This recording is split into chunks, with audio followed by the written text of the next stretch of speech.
Chapter 1. Acquiring Infinite Chakra at the Beginning. In the 59th year of Konoha, the summer breeze hung heavy, with a persistent chorus of cicadas filling the air. A young boy lay on the grass, chewing a blade of grass, leisurely gazing up at the sky. Without saving anyone, no car accidents, no electric shocks, and no computer explosions, how the hell did I end up traversing into another world after just watching a film featuring the illustrious Mist song? The boy was named Chie-Jun, 18 years of age. With short, jet black hair and a sun-kissed complexion, he was undeniably handsome. Upon his arrival in this new realm, he had indulged in daydreams of grandeur, imagining himself courting the most beautiful maidens, savoring the finest wines, and vanquishing the fiercest foes. Yet reality struck him with the force of 1,000 frustrations. Others traverse with golden fingers, effortlessly slaying foes and deities alike. Meanwhile, I've been here for a month and haven't gained a single thing. In this chaotic world of shinobi, lacking strength, one could only resign to a fate of being cannon fodder. Alas, the original soul he inhabited was nothing more than a talentless, backgroundless waste, devoid of bloodline or tailed beast. His chakra reserves were pitifully scarce, incapable of being refined or controlled, let alone mastering ninjutsu or genjutsu. To make matters worse, he was an orphan, with the added embarrassment of a mother who was a performer in Konoha's vibrant entertainment district. Just as he began school, his mother passed away. In despair, he withdrew from academia and apprenticed at a smithy to make ends meet. At that moment, however, a belated system notification chimed. Ding! The godly stylish sign-in system has been successfully bound. Stylish sign-ins include location sign-ins, task sign-ins, plot sign-ins, and performance art sign-ins, among others. A novice task is now issued. Please proceed to sign in at Training Ground 44. Chie-Jun sprang to his feet and hurried toward the forest. Training Ground 44, known as the Forest of Death, was encircled by towering trees, their massive roots coiling like dragons, enveloped in an eerie stillness. He arrived at the iron fence surrounding the perimeter, summoned the sign-in system with his thoughts, and completed the sign-in. Ding! Congratulations, host, you have completed the location sign-in. You are rewarded with the Shikotsumyaku body type, and have learned the dance of the larch and the dance of the camellia. The Shikotsumyaku has been enhanced. The host may use it with confidence, as it will not incur bloodline diseases. The Shikotsumyaku, a bloodline limit passed down from the Kagaya clan, where bones can serve as the mightiest spear or the sturdiest shield. Chie-Jun was overjoyed. In his previous life as a doctor, he speculated that bloodline diseases were likely due to severe calcium deficiency and skeletal misalignment. Moreover, considering that Kimimaro could effortlessly launch his bone projectiles, it was a wonder he didn't fall ill. However, I'm not of the Kagaya bloodline. There is no genetic connection. But the system was flawless, and anything was possible. Wow, the system was truly remarkable. Ding! Second reward: Shadow Clone Technique, Transformation Technique, and Substitution Technique. Ninjutsu is categorized into basic, intermediate, advanced, and godly levels. Each use increases proficiency by 1, and every 100 proficiency points will upgrade the technique, multiplying its power. Ninjutsu can be upgraded. Chie-Jun knew that this ranking was distinct from the E, D, C, B, A, S grading system of ninjutsu itself. It merely represented proficiency and the power of technique execution. Yet, his chakra reserves were woefully inadequate. A single shadow clone technique might deplete them entirely. He pondered how long it might take to enhance his abilities. Just then, the third reward from the grand package was revealed. Ding! Reward: Infinite Chakra Buff. Chie-Jun was momentarily struck dumb, as if struck by lightning. Infinite Chakra. This meant that from now on, no matter how he played, he would never experience fatigue or cramping. This reward was remarkably timely. Instantly, he felt invigorated, his spirits soaring. A refreshing thrill coursed through his entire being, igniting an impulse to soar into the skies. Chie-Jun leapt among the trees, soaring above the forest. Haha, I finally feel the essence of chakra. In the midst of his exhilaration, he suddenly tumbled to the ground. It seemed that merely possessing chakra was not enough. He also needed to learn control. The fourth item in the grand package granted him automatic mastery of chakra control methods. Yet practice was still required. Soon after, a holographic panel appeared before him, displaying his basic information. Host: Chie-Jun. Age: 18. Chakra attribute: none. Ninjutsu mastered. Basic shadow clone technique. Basic substitution technique. Basic transformation technique. Taijutsu mastered. Dance of the larch. Dance of the camellia. Genjutsu mastered. None. Special physique: Shikotsumyaku. Bloodline limit, Shikotsumyaku. Chakra amount. Filled with joy and excitement, Chiejun departed the forest. As the sun set in the west, the day's work came to an end. Chiejun raced home. His dwelling was modest, with fairly simple amenities. Upon returning home, he closed the door behind him, prepared a simple bowl of tomato and egg ramen with the ingredients he had purchased, hastily devouring a couple of mouthfuls before eagerly rushing to the mirror. After fumbling to form the hand seals, chakra surged within him, and with a loud bang, a puff of white smoke emerged. A kawaii beautiful girl appeared, successfully executing the transformation technique, Proficiency 1. Haha, indeed, I can enhance my proficiency with each execution. Chiejun repeatedly performed the technique, watching his proficiency soar. And yet, the sensation of chakra remained abundant. Substitution technique. Snap, snap, snap. Proficiency 1. Proficiency 1. Proficiency 1. And thus, he practiced late into the night, still brimming with energy, showing no signs of fatigue. The holographic panel displayed. Shadow clone technique, godly. Transformation technique, godly. Substitution technique, godly. Haha, this feels incredible. Chiejun's excitement surged forth, spilling out like a torrent. In the past, he had shunned gameplay mechanics in online games, as he despised idly sitting on the sidelines. Now he could play freely. After finishing his training, he took a shower, donned his pajamas, and lay down in bed, contemplating his future. The following morning, as dawn broke and the morning mist lingered, Chiejun leapt from his bed and headed to the forest to train. Following the reward's instructions, he cleared his mind and gradually learned to control the swirling energy within him. He focused intently, channeling chakra to his feet, propelling himself toward a towering tree. After several attempts, he finally managed to ascend to the treetops. Controlling his chakra became effortless. At last, he gathered the warmth back into his dantian, completing his training. Just as he prepared to leave, several youths entered the forest. Hey, you scum from the smithy, this is our territory, so scram. A dropout like you thinks he could train here? Even if you practice, you'll never become a ninja. I truly wonder where you get your courage from. It's utterly delusional. Chiejun had always been timid, bullied due to his useless physique and orphan status. Yet, after his traversal, he had become strong, independent, stubborn, and decisive, acting swiftly and with precision. Who would dare bully him again? Let's see. Damn it. Chapter 2. Transforming into Wolverine. Seeing Chiejun remain unmoved, a boy with white eyes stepped forward. He was a descendant of the Hyuga clan, a branch family member, but his status within the clan was not remarkable, falling several ranks below Niji Hyuga.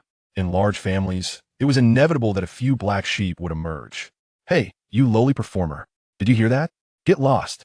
Relying on his affiliation with a prestigious family, the boy was arrogant and disrespectful. As the saying goes, even a clay bodhisattva has a temper. After being insulted repeatedly, Chiejun's expression turned icy. Is this forest your family's property? Who do you think you are? The white-eyed boy halted his forward stride. What did he just say to me? The boy glanced at his companions, his face a mask of rage and disbelief. I said, who do you think you are? Chiejun's lips curled into a slight smirk, his voice laced with mockery. One of the companions stepped forward, barking, you, come here and kneel to apologize, or today will be your last.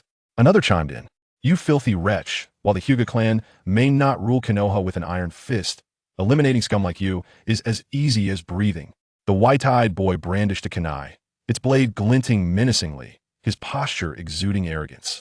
You've offended me from now on. They'll make sure you have a difficult time, unless you immediately bow and apologize. Oh, Chiejun's clear gaze held no trace of impurities as he regarded the boy. I spend my days blacksmithing and rarely engage with the outside world, so I'm truly unaware of the Hyuga clan's might. Care to enlighten me? The white-eyed boy chuckled.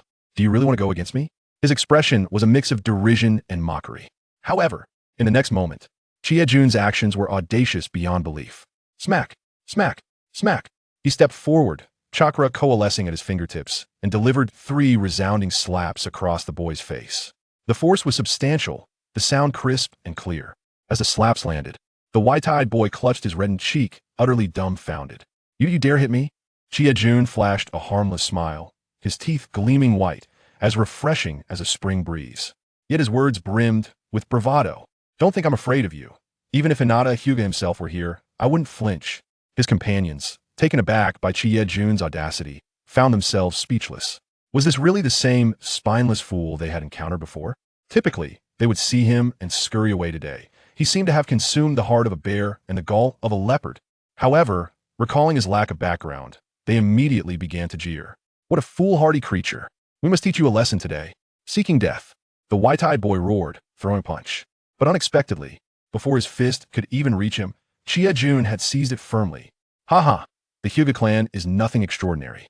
With that, Chie-Jun forcefully pushed. Boom. The boy with white eyes was sent flying, crashing against the trunk of a nearby tree. When did this guy become proficient in taijutsu? Indeed, it seems he has also harnessed chakra. How is he so powerful? His companions displayed expressions of shock. After being thrown, the boy with white eyes awkwardly stood up, dusting himself off as he approached once more. I underestimated you. I didn't expect you to possess some strength. It seems that forging can indeed build one's physique. Lowly commoner, it appears I must unleash my true power today. Chie-Jun made a firm decision. He had to teach this arrogant individual a severe lesson. In his view, notions of concealing one's strength and playing the fool were mere delusions. A dog bites, a man kills the dog. This was the principle he adhered to. In his past life, he often proclaimed, I never hold grudges, for if there is enmity, I take my revenge immediately. The boy with white eyes summoned 2 swirling orbs of pale blue chakra in his palms. Then, like an arrow released from a bow, he shot forward. Pseudo 8 trigrams, air palm. He was not yet qualified to learn the true 8 trigrams, air palm. Accompanied by a thunderous shout, a chaotic tempest surged towards Chie-Jun.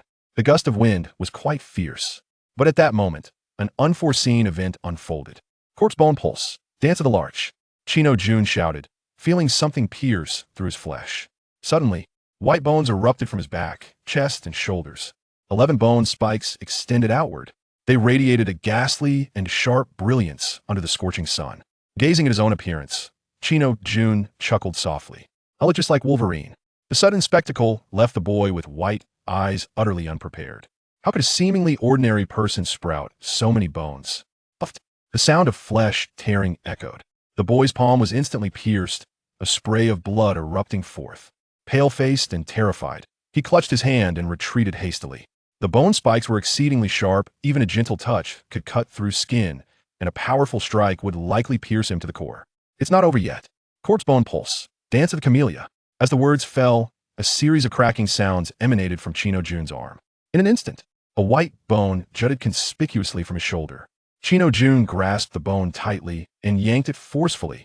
Before long, an entire white arm bone transformed into a bone sword, aimed directly at the boy. The wound from which the bone emerged began to heal gradually.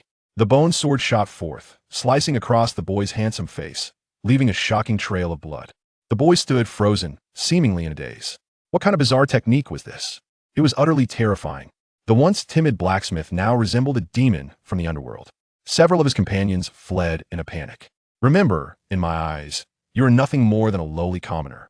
Having spoken, Chie-Jun seized the boy by the collar, chakra coalescing in his palm, and hurled him away with great force. Boom! The boy hit the ground. In just 2 moves, the corpse bone pulse utterly dominated the boy with white eyes, presenting no challenge whatsoever. As Chie-Jun prepared to depart, a sudden gust of wind swept towards him from behind. Instinctively, Chie-Jun gathered chakra, emanating a faint blue glow. Then white bones reappeared. This time, they were interconnected, forming a complete armor. In mere seconds, Chie-Jun was enveloped in a skeletal armor, even his face obscured by bone, with only 2 eye sockets left, glowing ominously red. The boy's fist struck the bones, only to rebound immediately. Several kunai clattered to the ground. A violent tremor surged through the boy's chest, an icy chill coursing through him, and he spat out a mouthful of blood. His fist was a bloody mess. Earlier, upon seeing Chie-Jun about to leave, his blood boiled with rage. He merely wished to kill the one who had humiliated him so profoundly today. Thus, he drew kunai from his ninja pouch, launching them at Chie-Jun's back. Simultaneously, he lunged forward once more, executing his taijutsu. Beholding Chie-Jun, now completely encased in white bones, the boy truly felt a surge of terror. Tell me your name? Chie-Jun asked with a smile. Hyuga Hinata. They would meet again when rescuing Kazahana Yukige's. Although he had controlled the output of his chakra, even this brief encounter would leave him bedridden for a month. The boy, pale and unsteady, stumbled out of the forest, leaving a trail of blood behind him. Only then did Chie-Jun retract the skeletal armor. He sat on the ground, puzzled. That wasn't the rewarded dance of the camellia or dance of the larch. Could it be a ninjutsu formed in a moment of crisis? He attempted to cast the bone armor technique again, but was unsuccessful. It seems this was indeed a protective ninjutsu generated in response to stress. They'll call it bone armor. It's incredibly impressive. Meanwhile, several shadows in the distance vanished without a trace from the trees. Chapter 3. Acquiring Universal Space. Hokage Building. Sarutobi Hiruzen observed the unfolding scene through a crystal ball. He inhaled deeply, his face etched with astonishment. Corpse bone pulse. This little blacksmith is actually a member of the Kagaya clan, hidden so deeply. He had little impression of Chino Jun, only knowing him to be a quiet and honest child. Who would have thought? He possessed the corpse bone pulse. It remained uncertain whether this was a boon or a bane for Konohagakure. The third Hokage fell into deep contemplation. The following day, as dawn gradually unveiled the sky, it was yet another refreshing morning. Chino Jun arrived at the forest's edge to train. He aimed to precisely control the fluctuations of his chakra, and walking on water and climbing trees were the simplest methods. There was a small stream at the forest's edge. He had already reached the level of walking on water. Climbing trees was child's play for him. Suddenly, he faintly heard the sound of clap, clap, clap emanating from the distant jungle. Since acquiring infinite chakra, his physique and mental fortitude had significantly improved. His senses were far more acute than before. Could someone be clapping this early? Curiosity piqued. Chino Jun gathered chakra beneath his feet and leaped into the trees, bounding towards the source of the sound. At that moment, the system issued a new sign-in task. This time, it was a performance art sign-in, and the host could choose the task's difficulty. D rank. Hold hands with the next character from Naruto you encounter. A rank. Embrace the next character from Naruto you encounter. S rank. Share a sweet kiss for 15 seconds with the next character from Naruto you encounter. The more difficult the task, the more generous the reward. Can I see the character before making my choice?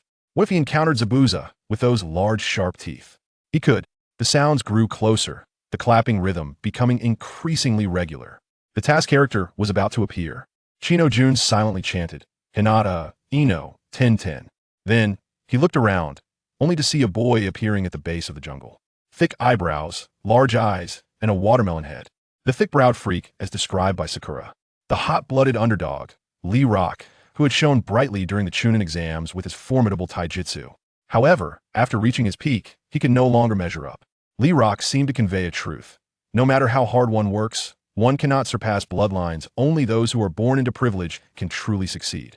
However, Tashino Chino holds a fondness for him. With a pure and passionate disposition, he has tirelessly strived to become an exceptional ninja. Moreover, during his past experiences of being bullied in the village, Rock Lee extended his assistance to him. Toshiyuki Chino stepped forward with enthusiastic greetings, and the two quickly became acquainted. However, throughout their interaction, Rock Lee did not cease his relentless assault on the wooden dummy. The bandages on his hands were even stained with blood. Could you impart to me the methods of physical training? Toshiyuki inquired with a smile. Rock Lee readily nodded, his teeth gleaming. Then tomorrow morning, right here, I shall teach you the art of weighted training. Chiyatoshi was filled with unparalleled joy as he seized the opportunity to embrace him tightly. Soon, the system's notification chime rang out. Ding. Congratulations, host, on completing the performance art check-in task. Your reward is the Universal Space. Universal Space? What is this? After bidding farewell to Lee Rock, Chiyatoshi focused his thoughts and entered the Universal Space. It was immensely vast, and with the power of his mind, he could traverse various areas. Tashiano chose the library, and in an instant, he found himself in a grand hall. The variety of books was astonishing, encompassing a vast array of genres. Not only were there literary masterpieces such as Les Miserables, but also works on subjects as specific as postnatal care for sows. After much searching, Tashino finally located the book Intimate Paradise along with several sequels. The storage room housed an array of materials and items, including food supplies, construction materials, tools, plant seeds, and household appliances. It was indeed an impressive and practical space. After some contemplation, he decided to renovate his modest dwelling. He retrieved a thick wool carpet to lay on the floor and brought out several pots of fresh flowers, instantly infusing warmth into the small abode. Next, he stocked the refrigerator with snacks like bread, cake, and chocolate, as well as watermelon, strawberries, and grapes. Ultimately, he even moved out the sofa, television, DVD player, computer, gaming console, and air conditioning unit. After completing his busy tasks, he reclined comfortably on the sofa and began watching Ultraman Tiga. Subsequently, he immersed himself in playing Grand Theft Auto 5. Such a simple life was truly leisurely and carefree. The next morning concluded with his exercise routine. Chino Toshi planned to visit Sarutobi Hizashi. The exposure of the corpses would undoubtedly attract the attention of the higher-ups in Konoha, and at this moment, fostering connections and aligning with influential figures could alleviate some troubles. As he traversed a secluded alley, he suddenly heard the malicious taunts of several youths, accompanied by the faint sounds of a girl weeping. "Hey, you from the Hyuga clan? Stop right there. White-eyed monster. Those eyes look utterly revolting."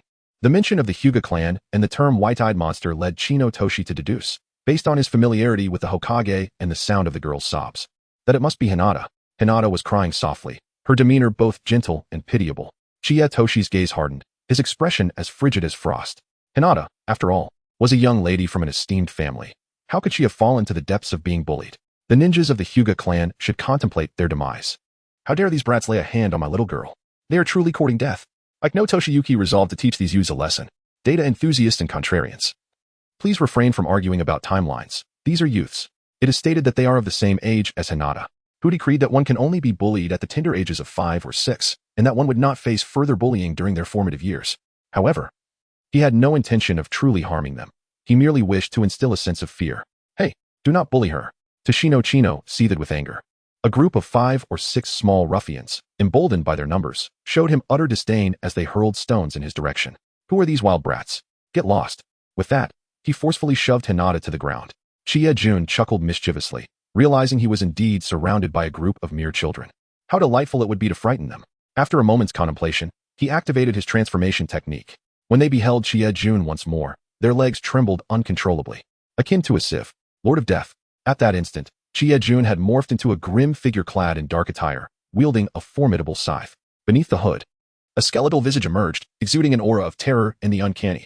With a sinister grin, he dramatically tore open his black cloak, revealing a ribcage of ghastly whiteness. Apologize to her. Chino deliberately lowered his voice and said, "I am sorry, Hinata." Under the grip of fear, the young boys complied without question, having offered his apology. The next step is to meet their demise. Chie Toshi raised the scythe, poised to bring it down. The children screamed, their pants soaked with warmth, and they fled in terror. Chino Toshiyuki then chuckled softly, making his way toward Hinata. Hinata trembled in fright, her entire body shaking uncontrollably. Chie Toshi regained his former self and approached with an air of nonchalance. "I am Chie Toshi," he declared, extending his hand to assist her up. Hinata, with her short black-blue hair and dressed in a delicate lavender garment, wore a bashful expression that rendered him utterly smitten. Gazing at her round, cherubic face, Chie Toshi felt an irresistible urge to pinch her cheeks. "Thank you. I am Hinata Hyuga," she murmured softly, her voice barely above a whisper, reminiscent of a gentle mosquito's hum due to her shy demeanor. Her eyes glistened with unshed tears as she looked at the boy who had come to her rescue, enveloped by an inexplicable sense of safety. Meanwhile, Chie Toshi remained silently entranced by her presence. Their eyes met, and in that moment, Hinata could not help but lower her gaze in embarrassment. After a courteous bow towards Chie Toshi, she turned and dashed away. How utterly adorable. Chie Toshi smiled as he exited the alleyway. There were still voices clamoring, suggesting that Hinata should be with Naruto, returning her to him. Should he send her away? What's the point of writing fanfiction if the protagonist isn't Naruto, but rather Chie Toshi? Chapter 4. Acquiring all attribute chakra upon arriving at the Hokage building. Chie Toshi had 2 matters to attend to today. The first was to purchase land, and the second was to enroll in school. After a brief announcement, he ascended the stairs to meet the 3rd Hokage. Adorned with a large, flame-patterned hat and a flowing white robe, he bore the characteristic pipe of a seasoned smoker, presenting an image of a time-worn figure. However, the elder appeared somewhat frail, sporting dark circles beneath his eyes, likely the result of late-night escapades peering into the women's bathhouse through a crystal ball. A few suspicious pieces of toilet paper lay discarded in the wastebasket, adding to the unseemly atmosphere. Chie Toshi almost laughed out loud. However, his heart remained fervently agitated. Before him stood the illustrious 3rd Hokage, Hiruzen Sarutobi. Hiruzen recognized Chie Toshi as well, the orphan from the blacksmith shop, the bearer of the Shikotsumyaku. Yet, he refrained from probing too deeply and instead kindly inquired, "What brings you to me?"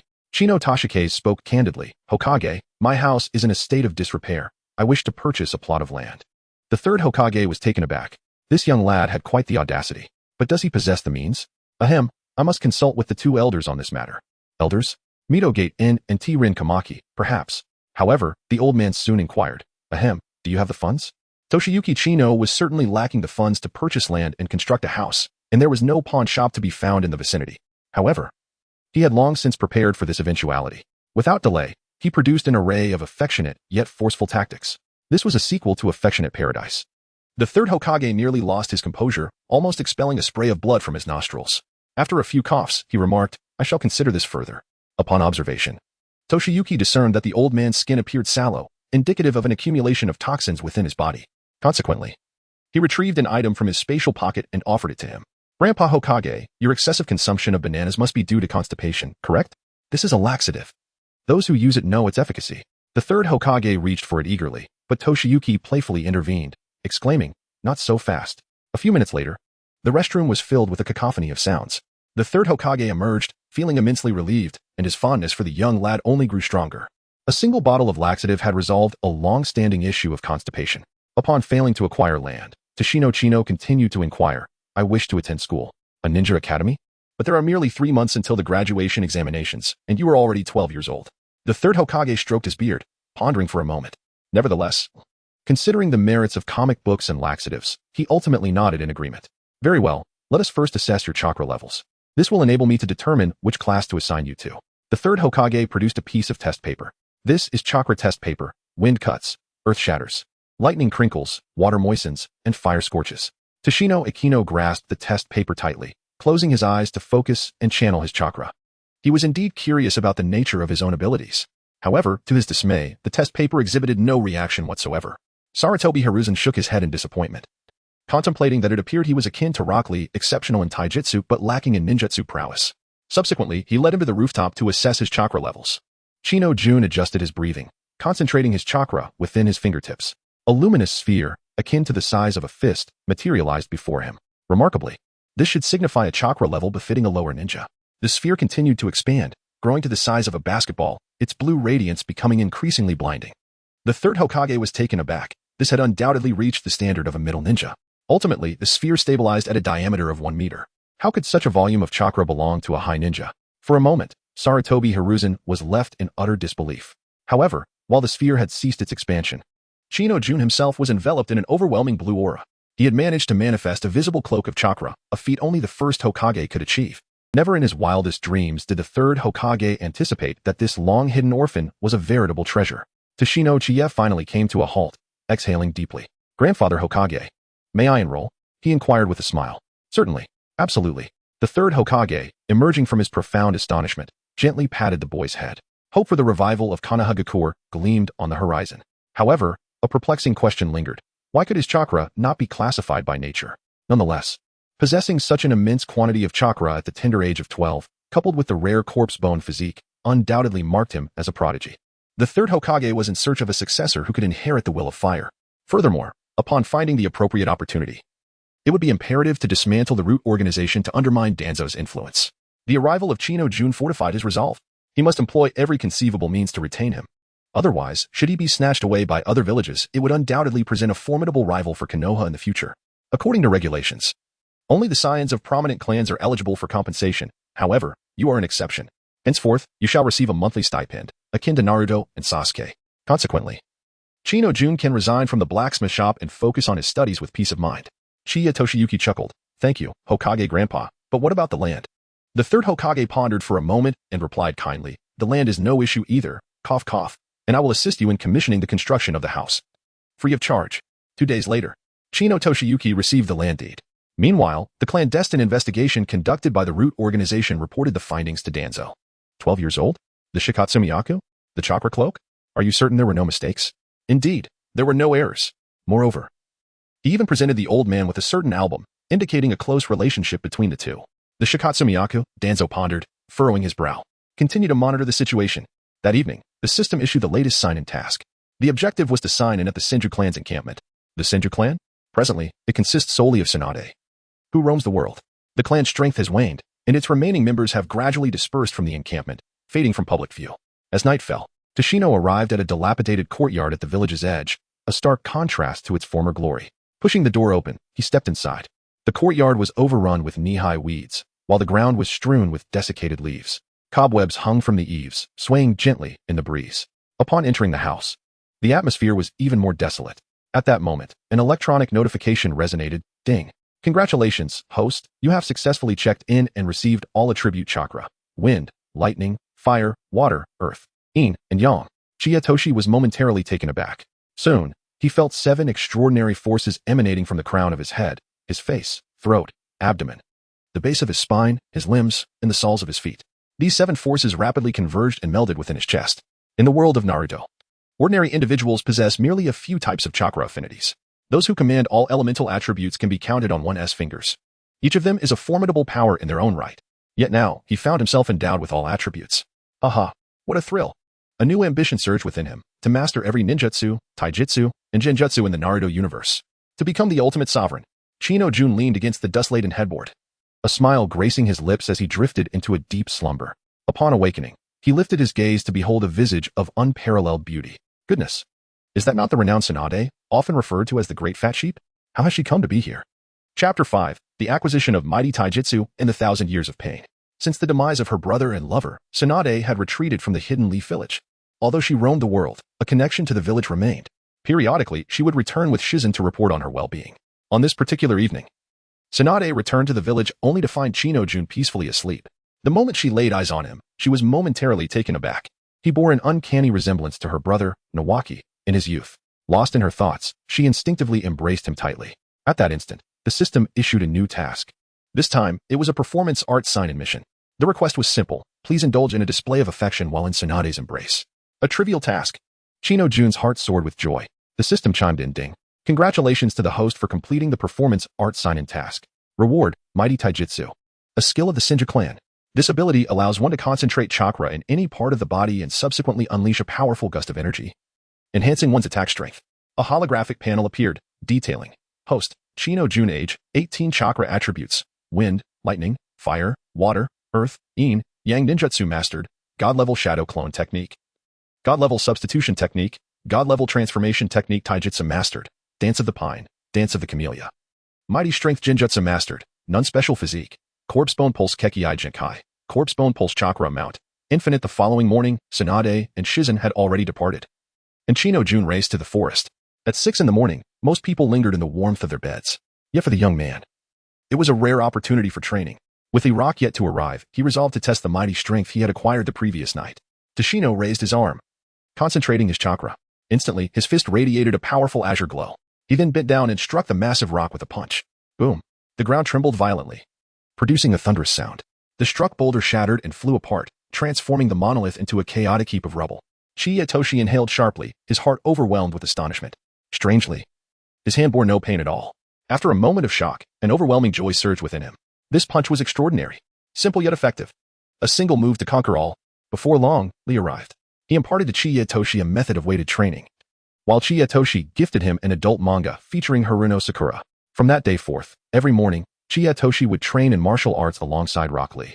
Despite possessing a system, Chiyatoshi was determined not to succumb to laziness. Extra practice could only yield positive results. In his intense focus, he failed to notice a charming figure observing him from the nearby bushes. With short blue-black hair and white eyes, Hinata Hyuga watched him ascend to the peak, before finally revealing a shy smile and departing. Ever since being rescued by Chiyatoshi, she had found herself constantly thinking of this handsome youth. Just a few days remained before the start of school. Chino Tashin received a new mission. Ding.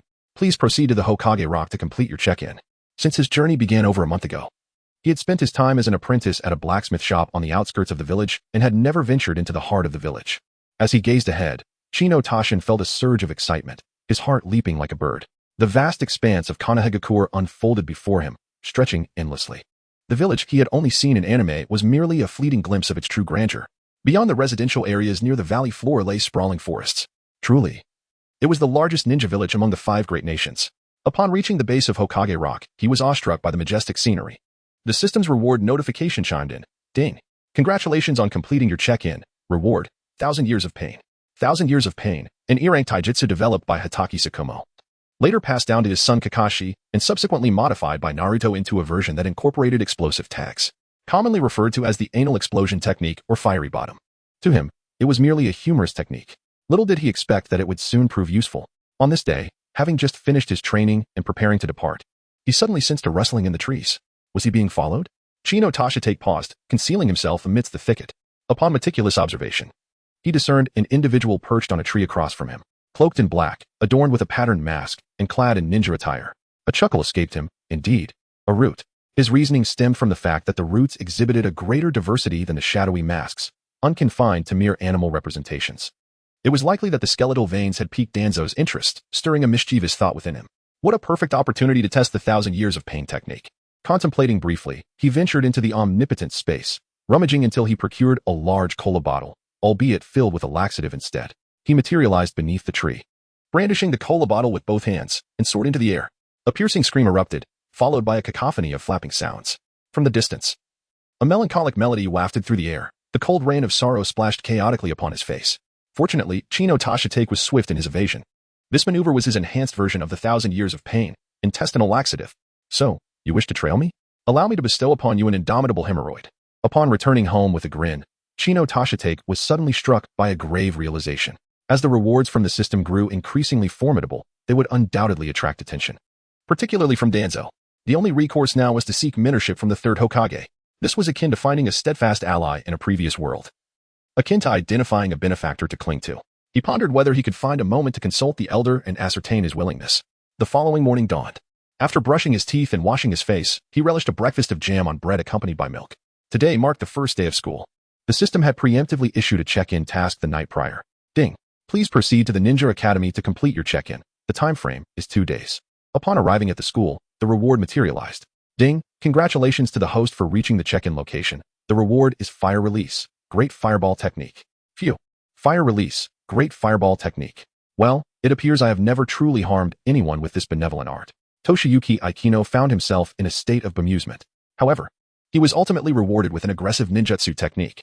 Upon exiting the faculty office, he was assigned to Irika's class. As he stepped into room 301, he was momentarily taken aback. The scene before him was starkly different from the one depicted in the anime. The classroom was in utter disarray, filled with students chasing each other, munching on chips, dozing off, engaging in playful banter, and even allowing dogs to chase them, creating a lively and chaotic atmosphere. It was only upon seeing Irika's stern expression that the students returned to their seats, straightening up with a newfound seriousness. As Ichino Tashifumi gazed out, he could not help but feel a surge of excitement. Below him sat a host of familiar figures: Hinata, Sasuke, Sakura, Ino, Shino, Shikamaru, Kiba, and Choji. But where was Naruto? Chapter 6. The arrival of Sakura and Ino. Irika cleared his throat and introduced, "This is Ichino Tashifumi, who will henceforth become our new companion." As Chino Tashikaza stepped into the classroom, he was met with a barrage of scrutinizing gazes akin to the intensity of a spotlight. "Isn't that the apprentice from the blacksmith shop? How did he end up in our class?" One whispered. "Indeed. I heard he previously dropped out and is a fellow devoid of any martial skills. My father mentioned that his mother was a kabuki performer." Chiya Toshiaki understood that most of the students in this class hailed from prestigious families or were exceptionally gifted youths. His sudden appearance here naturally elicited surprise. He smiled nonchalantly, revealing his pearly white teeth, which instantly caused a stir among the girls. "Wow, he's so handsome. He rivals Sasuke. What a pity he's just an orphan from the forge." Tashino Chiya's gaze fortuitously met Sasuke's, prompting a friendly smile. However, to his surprise, Sasuke coldly turned his head away, leaving him with a sense of rejection. The atmosphere grew quiet as the roll call commenced. Irika-sensei retrieved the attendance sheet. "Uchiha Sasuke. Present." Sasuke's voice was devoid of warmth, his expression impassive and unruffled. Irika let out a soft sigh, redirecting his attention to the roster. Uzumaki Naruto. The classroom fell eerily silent, as if this name held a significant weight. Uzumaki Naruto? Irika scanned the students below, but the boy was nowhere to be found. At that moment, a loud bang echoed through the room as the door was forcefully swung open. A blond boy appeared at the threshold, panting. "Hey, sorry I'm late." "Haha, Naruto." In stark contrast to the brooding Sasuke, Tashino Chiya found himself favoring Naruto, fiery, innocent, cheerful, open-hearted, and carefree. Toshiasa Chino found himself seated beside Naruto, exchanging smiles and greetings. The two quickly developed a rapport, becoming familiar with one another over the course of a single class. The school curriculum encompassed 5 major subjects: the histories of the 5 great nations, natural biology, astronomy, and geography, as well as the principles of ninjutsu. It also included practical courses such as fundamental ninjutsu, physical techniques, individual and team tactics, and equipment training. Unfortunately, today was dominated by tedious theoretical lessons, with the only practical training being in equipment handling. At last, the school day concluded, and Irika appeared at the classroom door, announcing, "All right, remember to bring your protective gear for tomorrow's physical training class." After school, the setting sun bathed the school gates in a soft crimson glow. After bidding farewell to Naruto, Toshimasa Chino commenced his solitary journey home, when suddenly a timid voice called out to him. Turning back, Tashino Chiya was surprised to find the charming Hinata. She was as refreshingly unique as in the anime, bashfully twirling her fingers before her chest. Toshiyuki Ichino is particularly fond of her bashful demeanor. Upon noticing Ichino's momentary stupor, Hinata, blushing crimson, shyly stammered, "It is I," displayed a captivating smile that could enchant anyone. "Hinata Hyuga." Upon realizing that he remembered her name, Hinata felt a surge of joy and smiled brightly. I haven't had the chance to thank you for saving me last time. Allow me to treat you to a meal. Chiya nodded. All right, let's go back together. With that, he headed towards the streets of Konoha. Hinata followed closely behind him, timidly, like a little tail. What do you wish to eat? Tasha Nakino pondered for a moment. And naturally, the renowned Ichiraku Ramen came to mind. Located in Konoha Street, Ichiraku Ramen. Tashina Pacino ordered a bowl of tonkatsu ramen, a sashimi rice bowl, and a cheesy grilled squid cake. Hinata, on the other hand, opted for a tuna and vegetable ramen. Once the dishes arrived, Hinata diligently broke apart her bamboo chopsticks and began to eat with sincerity. Tashino was not in haste to eat. Instead, he squinted his eyes and gazed intently at her. Her cherubic face framed by neatly cascading strands of hair, her eyes were suffused with a misty allure, and her lips, delicate as the petals of a flower, glowed with a soft pink hue. She took dainty bites of the noodles, quietly savoring each morsel, and with a certain innocent charm. She lifted the bowl to her lips to sip the broth. Chino Toshiyuki suddenly found himself momentarily stunned.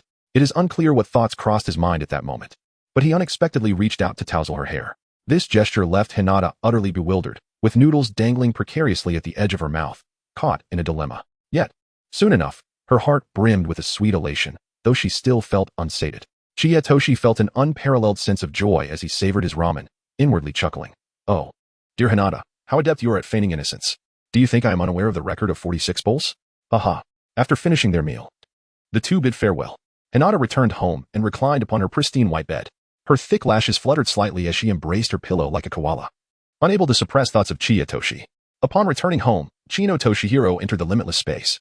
This evening, he aimed to enhance his fireball technique.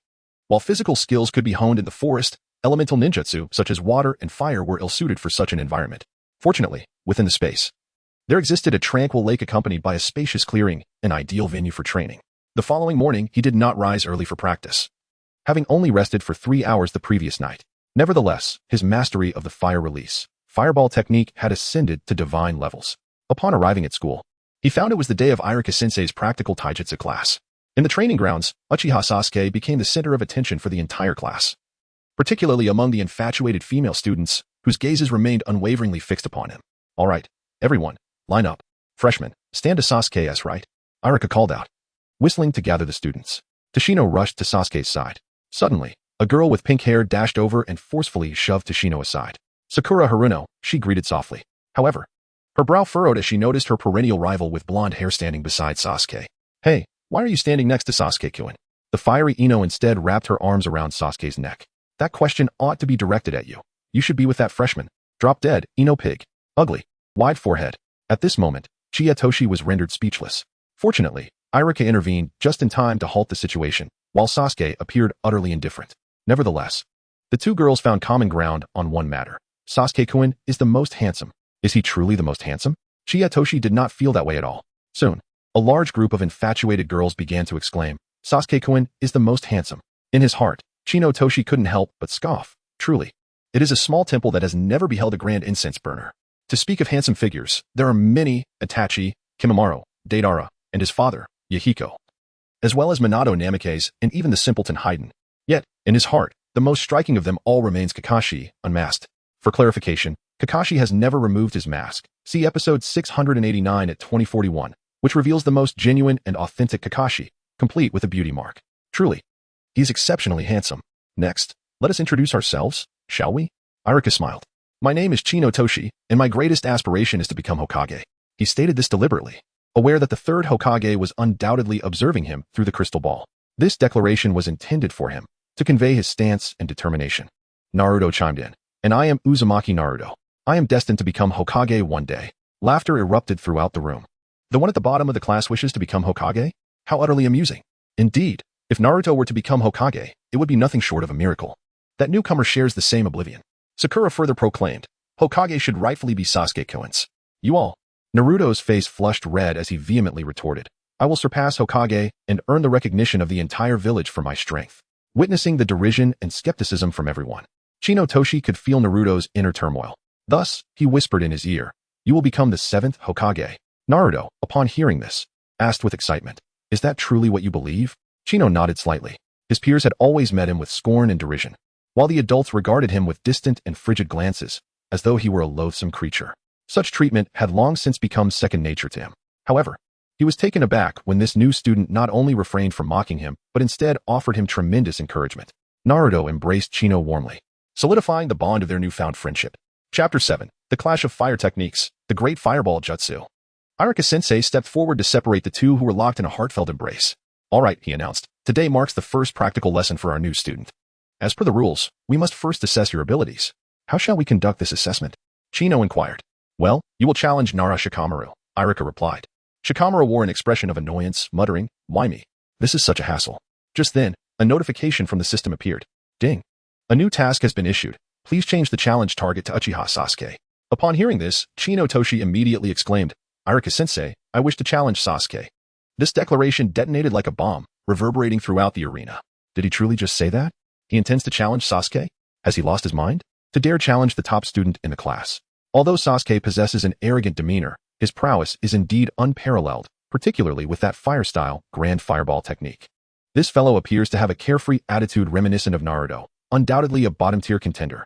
How delightful it will be to witness this spectacle. Ding. Task sign-in successfully completed. Reward, body technique, body flicker technique. What a disappointment. Why not the Flying Thunder God or Heavenly Hand Power instead? A classic case of greed leading to overreach. Nonetheless, the body flicker technique is commendable. Before the Chunin exams, Kai utilized it to suddenly appear behind Sasuke and his group. At that moment, Chino Toshi felt an overwhelming envy. If he could master the body flicker technique to a divine level, would he not be so swift that observers would scarcely perceive his afterimage? A surge of joy welled up within him, prompting a subtle smile to grace his lips. The sparring commenced. Go, Sasuke.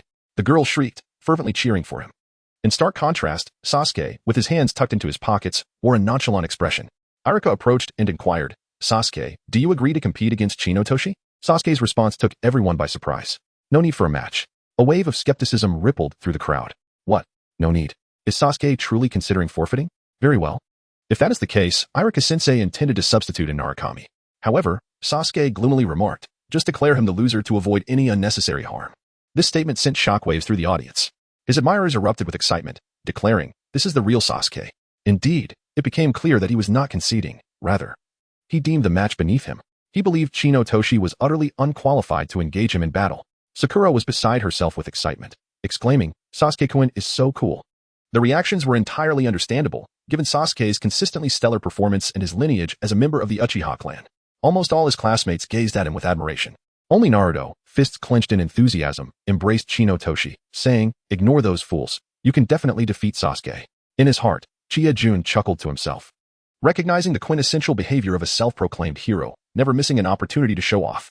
Irika was taken aback by Sasuke's unexpected remark, momentarily frozen in place. Sasuke calmly stated, Teacher, I shall take my leave now.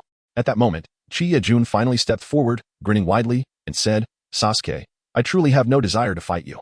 The classmates erupted in laughter. Of course you don't want to. You fear being utterly humiliated. Chie-toshi shook his head and chuckled. Hee, I'm just afraid of hurting you. Sasuke paused, then replied succinctly, since you are so eager for a match, let us begin. The training ground fell silent. Do not forget the reconciliation seal after we finish. Sparring does not equate to fighting. It should be restrained, Irika emphasized. The two simultaneously formed opposing hand seals. The crowd held its breath, fearful of missing a thrilling moment. I shall not show mercy, Sasuke declared coldly, then swiftly moved forward. However, as he charged toward his opponent, Toshi vanished amid the suddenly stirred dust. Moments later, as Sasuke expressed his astonishment, Toshi appeared behind him. He can perform the body flicker technique. Sasuke was taken aback and, just as he attempted to evade, Toshi reappeared before him, a fierce gust of blue chakra rushing towards him. A powerful hook, imbued with immense force, struck him in the abdomen. Of course, Toshi skillfully controlled his strength and refrained from using excessive force.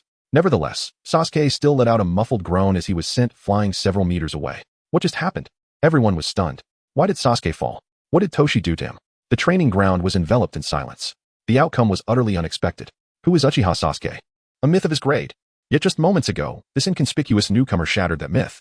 Haha, arrogant Sasuke, have you finally tasted the bitterness of being knocked away by someone? The boisterous Naruto was the first to react, shouting loudly. As for why Toshi was so strong, that was inconsequential. The key point was that the boastful Sasuke had finally been bested. Naruto leaped in excitement and deliberately leaned against Sakura. I told you, Toshi would surely win. Debeo. Sakura disdainfully moved away. Idiot. Go away. Teacher Irika was equally astonished. This newcomer's taijutsu was quite impressive. Perhaps Sasuke had underestimated him. Sasuke slowly rose, his head throbbing and his ears ringing. Suddenly, the training ground erupted with thunderous cheers, with everyone rallying for Sasuke. Only Naruto cupped his hands into a megaphone and shouted, "You fools, Toshi is definitely going to win." Sasuke smiled faintly, appearing calm on the surface, yet inwardly he thought, I underestimated him. If only I could activate my Sharingan. I could perceive his flaws and weaknesses. The corners of his mouth curled slightly, revealing a hint of coldness. He then raised his hands, preparing to execute the fireball jutsu. Is Sasuke about to unleash his ultimate move? Gasps filled the air. Sasuke assumed that the newcomer was unaware of the Uchiha clan's prowess and what he was about to do. Completely oblivious to the fact that Toshi was a fan of the Hokage. Sasuke. Irika's expression shifted dramatically upon witnessing Sasuke's gesture. Sparring was primarily focused on taijutsu. Suddenly using the Uchiha clan's mastery of fire release could potentially injure Toshi. He felt tense, ready to intervene at any moment. Meanwhile, Hinata, Naruto, and the Inoshikacho trio understood the power of the fireball jutsu. Using a C-rank ninjutsu in a practical lesson? That was excessive. However, the infatuated girls, led by Sakura and Ino, exclaimed, "Wow, look at Sasuke's hand seals. So cool. Absolutely stunning." Sasuke swiftly formed the hand seals: serpent, horse, monkey, boar, rat, tiger, fire style, fireball jutsu. Then, he puffed out his cheeks, placing his right hand to his mouth, and a blazing fireball erupted forth. The scorching heat surged toward the arena. The temperature so intense that even the distant spectators felt the heat wave. The flames surged toward Toshi. However, just as Irika prepared to rush in to save Toshi, he froze upon witnessing the latter's actions. For Toshi formed his hand seals at a speed surpassing Sasuke's. Fire style. Fireball jutsu. What was this guy doing? Could he also perform fire release? Impossible. He lacked Sharingan. How could he replicate Sasuke's technique? Sasuke stood rooted in shock, as a tremendous explosion ensued. The two colossal fireballs collided mid-air, scattering sparks in every direction. Suddenly, the sky was ablaze. Irika shouted, "Everyone, retreat." Just as Sasuke stood there, dumbfounded, Chino Toshi once again unleashed a fiery orb. Although the technique was of the same ninjutsu category, this was an entirely different concept. The colossal fireball, approximately 5 meters in diameter, illuminated the entire training ground with a brilliant crimson glow. In a bid to avoid attracting excessive attention, Chino Toshi deliberately moderated his chakra output. This is the true might of the great fireball technique. This is the genuine fireball capable of incinerating lives. Sasuke, realizing the impending danger, hastily retreated and collapsed onto the ground, narrowly evading the fireball. The atmosphere erupted with excitement. What is happening? Chapter 8. The Traveling Frog Doll. Naruto dashed down, embracing Chino Toshi with enthusiasm. Haha, you defeated that guy. Amazing. To celebrate, treat me to ramen after school. Alright. Throughout the ordeal, Sasuke remained in a state of stunned disbelief. Chie Toshi has dispelled the ninjutsu. A colossal flame vanished into the ether, leaving only a wisp of smoke. Everyone stood there, utterly astonished. When they turned their gaze back to Chie Toshi, it was as if they had encountered a specter. For so long, the classmates had envied Sasuke's fire release, great fireball technique. Yet, to their astonishment, this newly transferred apprentice from the blacksmith shop proved to be even more formidable. Irika was so taken aback that his jaw hung agape. Initially, when the third Hokage had assigned him to his class, he had been perplexed. How could a child who had dropped out, lacking even the basics of ninjutsu, possibly graduate in 3 months? Now, the truth was clear. He was a hidden prodigy. The purpose of attending school was merely to obtain a graduation certificate, paving the way for him to become a ninja. Well then, the test has concluded, Chie Toshi. Do not forget the hand seal of reconciliation. Chino nodded and approached Sasuke, extending his hand. At that moment, Sasuke appeared utterly dazed, devoid of his usual commanding presence. However, he declined Chino's assistance, instead struggling to rise on his own. Classmates cast various complex gazes in his direction, some filled with sympathy, others with surprise, and a few with malicious glee. Sakura shot an intense glare at Chino, expressing her disdain. Another foolish idiot, just like Naruto. In contrast, Hinata's eyes sparkled with affection, radiating little hearts. Ino Toshiyuki cast a gentle smile towards her as he glanced sideways. As the test concluded, Irika, calming her emotions, inquired, "Toshiyuki, you must have practiced diligently for a long time to achieve today's level. Would you be kind enough to share your insights with your classmates?" Tashiyama, caught off guard, found himself at a loss for words. He certainly could not confess to everyone that he had spent countless hours enhancing his skills in a secluded space. Instead, he merely chuckled and scratched his head. "Today is my first time using it." "What? First time?" Upon hearing this, the crowd erupted in astonishment. To exhibit such prowess on one's debut is nothing short of remarkable. Sasuke's heart was a tumult of emotions. The world was treacherous and complex, and those who appeared unassuming often turned out to be formidable warriors. In the Ninja Academy, this was his arena, and he felt he should be the centerpiece. Fortunately, Sasuke possessed a broad perspective. Although he occasionally enjoyed showing off, he never bullied others. He harbored no ill feelings towards the blacksmith's son. Thus, he approached Tashiyama with a gentle smile. This time, you have triumphed. With that, he slipped his hands into his pockets and departed from the training ground. Behold, this is Sasuke exuding such grace. Indeed, though defeated, he retains his dignity. The Sasuke fans raised their voices in fervent cheer. Meanwhile, on the other side of Konoha Court, Danzo sat on a tatami mat, his gaze narrowed, surrounded by several trusted subordinates from the root. That young lad possesses extraordinary strength, and he must not be underestimated. Moreover, he quickly befriended Naruto, sharing the same seat in class. Yes, Naruto, the Jinchuriki. This was the very purpose behind his proximity to Naruto. He sought the boy's future assistance. Yet, he was merely a teenager. Surely he could not be so cunning? Suddenly, a revelation struck Danzo. He was arranged by Hiruzen Sarutobi to succeed the position of Hokage. The thought set Danzo trembling with rage. No, he absolutely must not allow that boy to gain the support of the Jinchuriki. Danzo's imagination spiraled into a frenzy, and his thoughts grew increasingly distorted. Assemble a 10-man squad. After school, the setting sun bathed Konohagakure in a golden hue. Naruto clamored for ramen to celebrate, and Tashiyama could only smile and acquiesce. Really? Oh yeah. Hooray! Naruto exclaimed, bouncing with excitement. Tashiyama, you truly are my good friend. Following his father's death, Naruto received a pension at the beginning of each month. Yet, by the month's end, he would shamelessly seek out Irika-sensei for a ramen treat. Now, he had latched onto Tashiyama for his meals, and Tashiyama felt no resentment whatsoever. Money is but a number. How much can a young boy eat? However, an unexpected event unfolded. The two arrived at Ichiraka Ramen. Now, I shall dig in, Naruto declared enthusiastically, his hands pressed together. Half an hour later. Wow, I'm so full, Naruto exclaimed, patting his round belly as he sat in his seat, utterly satisfied. Before him lay 8 empty bowls stacked high. Miso, seafood, chashu, spicy, volcano, tonkatsu, fresh clam, and corn. He had ordered every variety available in one go. Recently, his finances had been tight, and he hadn't eaten in over a month. So today he unwittingly overindulged a little. He scratched his head and chuckled.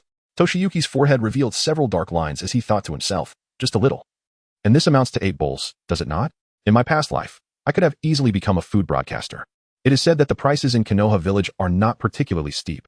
Even the most inexpensive ramen costs merely 60 ryo. However, all of Chino's money had been spent on ninja tools and weighted training blocks, leaving him with only a little over 200 taels in his pocket.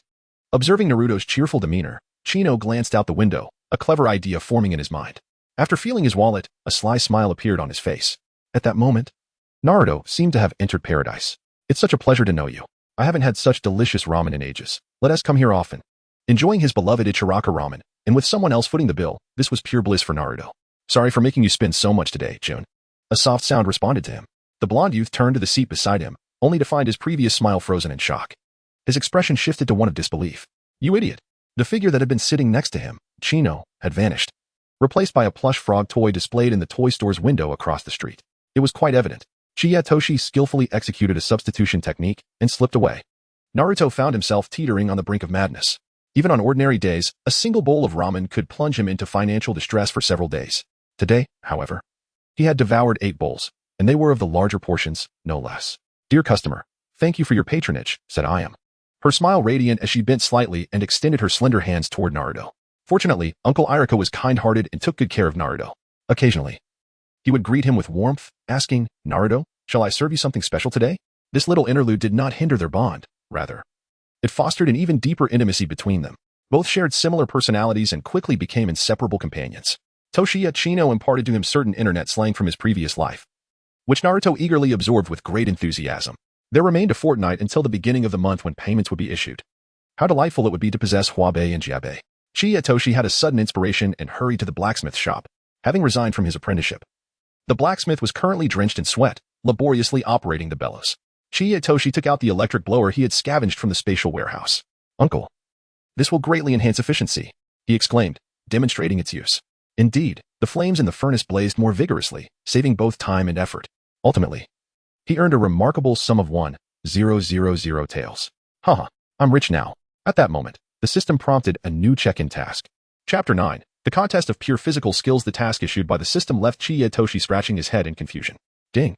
Please establish a friendship with Sasuke and proceed to sign in at Itachi's room in the Uchiha compound, with a deadline of 1 week. Establish a friendship? And I must visit Sasuke's home? This task poses an extraordinary challenge. Chiyajun was momentarily taken aback, having just triumphed over the other in the training grounds. He now felt hesitant to visit as a guest. Moreover, given Sasuke's aloof demeanor, it seemed improbable that a friendship could blossom easily. Yet, the greater the challenge, the more substantial the reward. perhaps? As he lay in bed that night, contemplating the conclusion of teacher Koizumi's transformation technique, Chie-Jun pondered the necessity of establishing a rapport with Sasuke before the impending storyline commenced in 3 months. However, how could he forge a friendship within just a week? Lost in thought, he gradually succumbed to slumber. The following morning, he arose to resume his training. Upon hearing rustling in the jungle, Chie-Jun initially assumed it was Lee. Turning around, he was astonished to find Sasuke clad in a blue uniform bearing a fan emblem on the back, his expression as impassive as a poker face. What brought him here? Sasuke, too, recognized him, and their eyes met in an unspoken exchange. For reasons unknown, they both felt an inexplicable blend of familiarity and closeness. Perhaps stemming from their shared early experiences of loss and the bittersweet nature of relationships within the hidden leaf village. Chie-Toshi smiled openly and asked, Sasuke, are you here for morning practice as well? Sasuke merely nodded, his face devoid of any emotional expression. He then straightforwardly stated, let us engage in battle once more. Another battle? Chie-Toshi scratched his head in confusion. Indeed, he was a tenacious individual. The last time we faced each other, I accepted my defeat to his great fireball technique with grace, yet I refused to concede in taijutsu, for I had underestimated him. Thus, I wish to spar with you today. Truly, he is a spirited fellow. Very well. Seizing this opportunity, perhaps we can officially establish our rapport. Chie-Toshi willingly agreed. Many friendships are forged through conflict. The two made an agreement to engage in a contest of pure physical prowess, without the use of ninjutsu, shuriken, or kunai. Shijino Toshi is undoubtedly well aware of Sasuke's capabilities prior to the onset of the conflict. Although he is renowned as a prodigy within the academy, he has yet to awaken his Sharingan and has not mastered techniques such as Shadow Dance and Lion's Barrage. His physical prowess and chakra reserve are entirely on a different level compared to his own. Nevertheless, he has no intention of deliberately holding back. A spirited youth like Sasuke must be won over wholeheartedly. Only then can they possibly forge a genuine friendship.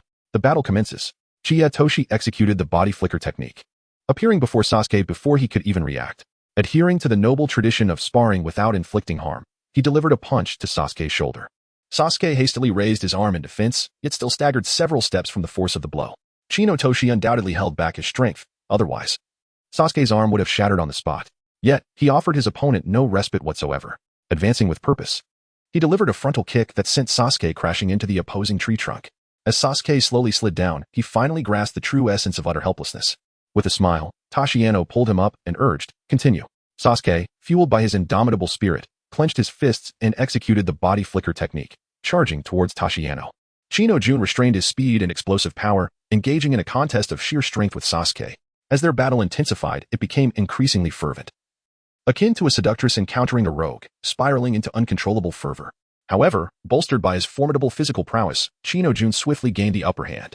While Sasuke's condition began to deteriorate gradually, Chie-Toshi executed a side kick, landing a direct blow to Sasuke's back, causing him to double over in agony. However, he quickly regained his composure, wiping the corners of his lips with a fierce determination, still unwilling to concede defeat.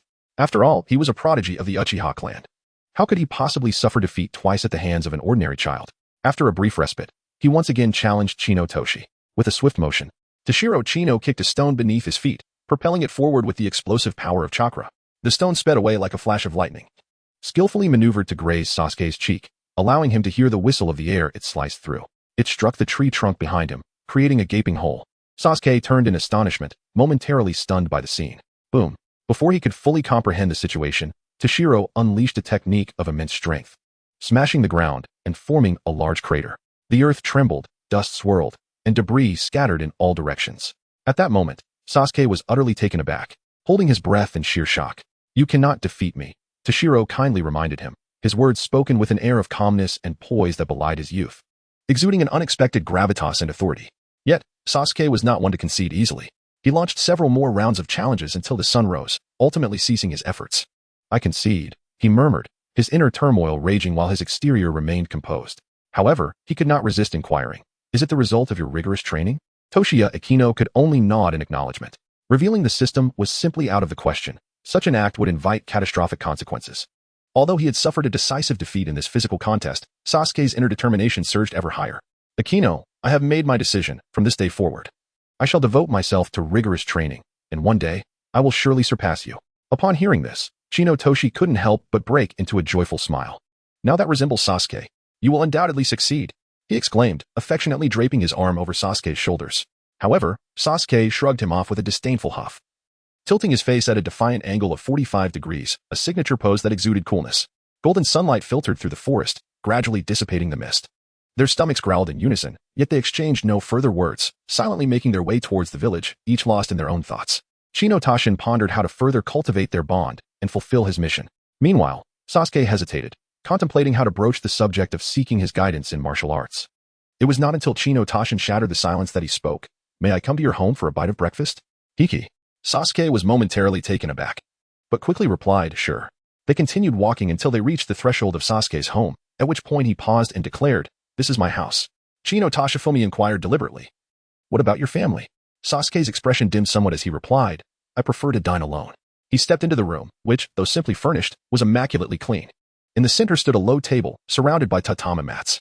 The room also contained a refrigerator and a television. Tashimi Aikino seemingly glimpsed a scene from the past, a family of four gathered around the table, joyfully sharing a meal and engaging in cheerful conversation, enveloped in happiness and contentment. Tashino's gaze fell upon a photograph nestled in the corner. In the image, Itachi held Sasuke closely, and Sasuke reveled in his brother's affection. Alas, fate is cruel. In early July 4 years ago, the Uchiha clan was annihilated.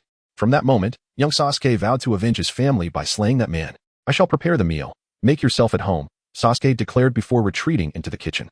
Toshiya Chino rose and made his way to the corridor. One of the rooms was filled with scrolls and books, occupying a significant portion of the space. Yet, the bed was conspicuously empty. This must be Itachi Uchiha's chamber. He summoned the system with his thoughts, eager to complete the sign-in. But would it truly be achievable? Have we forged a friendship? As he pondered these questions, the system unexpectedly activated. Ding. The location sign-in task has been completed, awarding the host with unparalleled culinary skills, with subsequent rewards to be granted upon the establishment of friendship. And a 6-day deadline. Goodness. It turns out the task is divided into 2 parts. Unparalleled culinary skills? What on earth could that entail? After receiving the reward, Tashino had a tinge of melancholy. It seems we have yet to become friends. Before long, Sasuke called him to dine. Such haste. Toshiyuki Chino entered the living room and seated himself cross-legged, yet upon glancing at the dining table, the meager offerings before him utterly dampened his appetite. For there lay but 2 dishes, a rice ball garnished with bonito flakes and a tomato omelet. No wonder the meal was prepared so swiftly. This was rather too simplistic. Was it not? Tashino Chiya reminisced about the delectable flavors of wooden barrel beef, twice-cooked pork, and braised ribs. Meanwhile, Sasuke savored his meal with great enthusiasm. Very well. As long as he was satiated, he casually picked up a rice ball and placed it in his mouth. Sasuke seemed to be on the verge of expressing something, yet hesitated. "Feel free to speak your mind. We are friends after all, and it is a delightful surprise to enjoy a meal prepared by your own hands." Chino Toshio, with his affable demeanor and vivacious spirit, greeted him with a beaming smile. Sasuke was taken aback. A friend. It was the first flicker of warmth he had felt since embarking on his solitary existence. Initially, he had intended to ask Chino Toshio to instruct him in martial arts. Yet the words remained unspoken. Never mind, it matters not. After uttering this, Sasuke took a bite of his rice ball, his cheeks puffed out. As he gazed at the handsome youth before him, Chino Toshio's heart surged with tumultuous thoughts. This boy's chosen path ahead is fraught with solitude and darkness. The reason you have aligned yourself with that loathsome serpent must surely stem from prolonged struggle, Chino Toshio murmured. Sasuke lifted his head and inquired, "What serpent?" "Cough, cough. It's nothing, let us eat," he replied, chuckling softly. As he pondered, he continued to devour the rice ball. "How is it that the more I eat, the more delicious it becomes?" Unbeknownst to him, Chino Toshio had polished off 3 rice balls. Observing his exaggerated eating habits, Sasuke finally cracked a smile. After finishing their meal, he inadvertently glanced at the calendar hanging on the wall. The year was 59 in the land of the leaves, summer. July 21st. Chiya Toshi experienced a sudden flash of inspiration. He recalled a method to deepen their bond. The day after tomorrow, July 23rd, marks Sasuke's birthday. Chapter 10. The Confrontation with the Roots. Leaving Sasuke's residence, the 2 of them made their way to the school. It was noon. Upon returning home, Tashino took out the ingredients, eager to experiment with the divine culinary skills awarded by the system. Soon, a bowl of golden fried rice was completed. Adorned with bits of ham, diced carrots, and chopped green onions, accompanied by a side of pickled vegetables. Though simple in its preparation, the dish exuded an irresistible aroma that tantalized the senses and stirred the appetite. Tashineo Ike took up the spoon and began to eat with fervor. Goodness, did I truly prepare this? With the first mouthful, he finally comprehended the essence of delectable flavors. It was merely a bowl of ordinary fried rice. Yet it was transformed into something so extraordinarily delicious. Burp. With a satisfied pat on his belly, Chino Toshiyuki reveled in his culinary prowess. Undoubtedly, such exceptional skills would alleviate any future concerns regarding meals, and perhaps even pave the way for gastronomic diplomacy. Initially, he had perceived this reward as somewhat inadequate, but that sentiment had now dissipated entirely. After a brief respite, he returned to school to engage in light-hearted banter. Once classes concluded, Chino, Toshiyuki, and Naruto departed the school premises. Suddenly, several figures clad in black appeared, blocking their path. Lord Danzo wishes to see you, commanded one of the black-clad individuals coldly. Who is Danzo? Naruto inquired with curiosity. The Hokage of Konoha, Chino Toshiyuki, surmised the intentions of their visitors. Was it an attempt to recruit, or perhaps an assassination? Noticing his lack of response, the root member urged, Lord Danzo demands your presence. Let him wait. I'm busy today. Chino Toshiyuki retorted, casting a dismissive glance.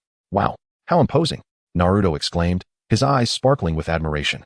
Let us go home and play some games, Chino Toshiyuki suggested, pulling Naruto along. In truth, he was also testing his hypothesis. As anticipated, the root members approached him with ulterior motives. Their demeanor was hardly welcoming. If Danzo sought to recruit him, he would certainly not resort to such brutish methods. Chiyatoshi had discerned the intentions of his adversary, assassination. His very existence obstructed the path of the other towards becoming Hokage. With a swift motion, he evaded the grasp aimed at him. In an instant, the atmosphere became taut with tension, ready to erupt. Naruto displayed a worried expression, even stepping forward to shove the cloaked figure away. Do not lay a hand on my friend. At that moment, a notification from the system emerged. Ding. New storyline sign-in task, deter the enemy. Well, it appeared that evasion was not an option. Nevertheless, Chiyatoshi felt no fear. Not to mention possessing the godly great fireball technique, his limitless chakra reserves were insurmountable. Furthermore, he wielded the formidable corpse bone pulse and immense strength. Naruto, perhaps we shall reconvene another day, he remarked, disregarding Naruto's reaction as he strode purposefully out of the school gates alongside the cloaked figures. At this juncture, a singular thought occupied his mind, to intimidate his foes thoroughly. Fulfill the task, and obtain magnificent rewards. The streets were bustling, rendering assassination impractical. The cloaked ninjas formed a cross formation, encircling Chiyatoshi before escorting him away from the village. A smirk crossed his face. They feared his escape, sealing off routes to transport him to a secluded location for resolution. As the sun dipped below the horizon and darkness enveloped the sky, they ventured further from the village's heart. It was not until they reached the edge of the forest that Chiyatoshi finally halted, stretching his limbs. I do not wish to proceed any longer, he declared.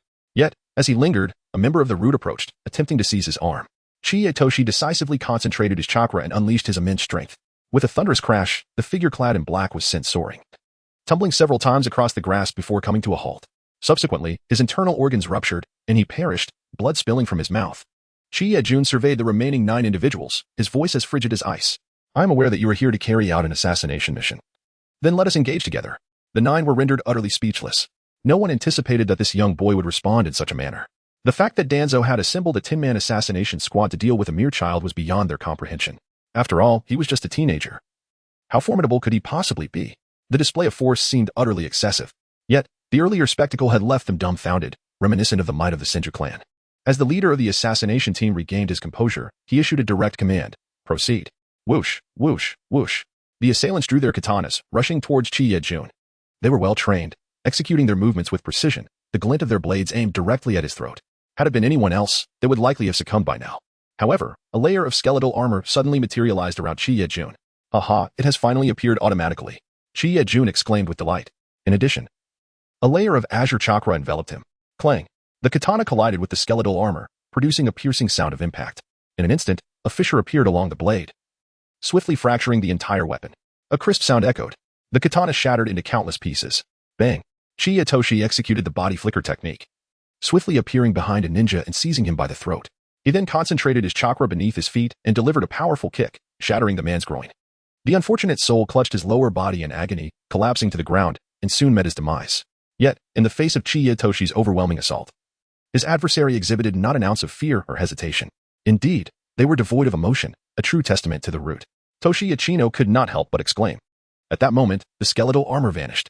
The assassination squad swiftly adjusted their formation, each member brandishing a kunai, preparing to launch their attack. Just then, a kunai soared from the distant thicket with remarkable speed, inexplicably neutralizing the assault of the assassination team. With a clatter, several kunai fell to the ground, prompting the root members to vigilantly gaze towards the jungle. Toshiachino followed the trajectory of the shuriken as it flew through the air. In an instant, a shadow leaped forth from the thicket, landing gracefully before them. The figure, adorned with flowing white hair and a mask, had a forehead protector obscuring his left eye, revealing a distinctive, lifeless gaze on the other side. My goodness! It's the copy ninja Kakashi Ataki. How did he come to be here? Noticing Toshi's astonished expression, Kakashi spoke softly. Don't worry, I will ensure your safety. Chino was utterly bewildered. How could Kakashi possibly be here? A large question mark appeared on Chiyajun's face. The command from the third generation. Kakashi adjusted his tilted forehead protector and spoke directly. It turned out that the old man had been secretly protecting me all along. Chi-Jun thought with a smile in his heart. However, he also understood that protection was but one aspect. More importantly, it was to have Kakashi covertly monitor and assess him.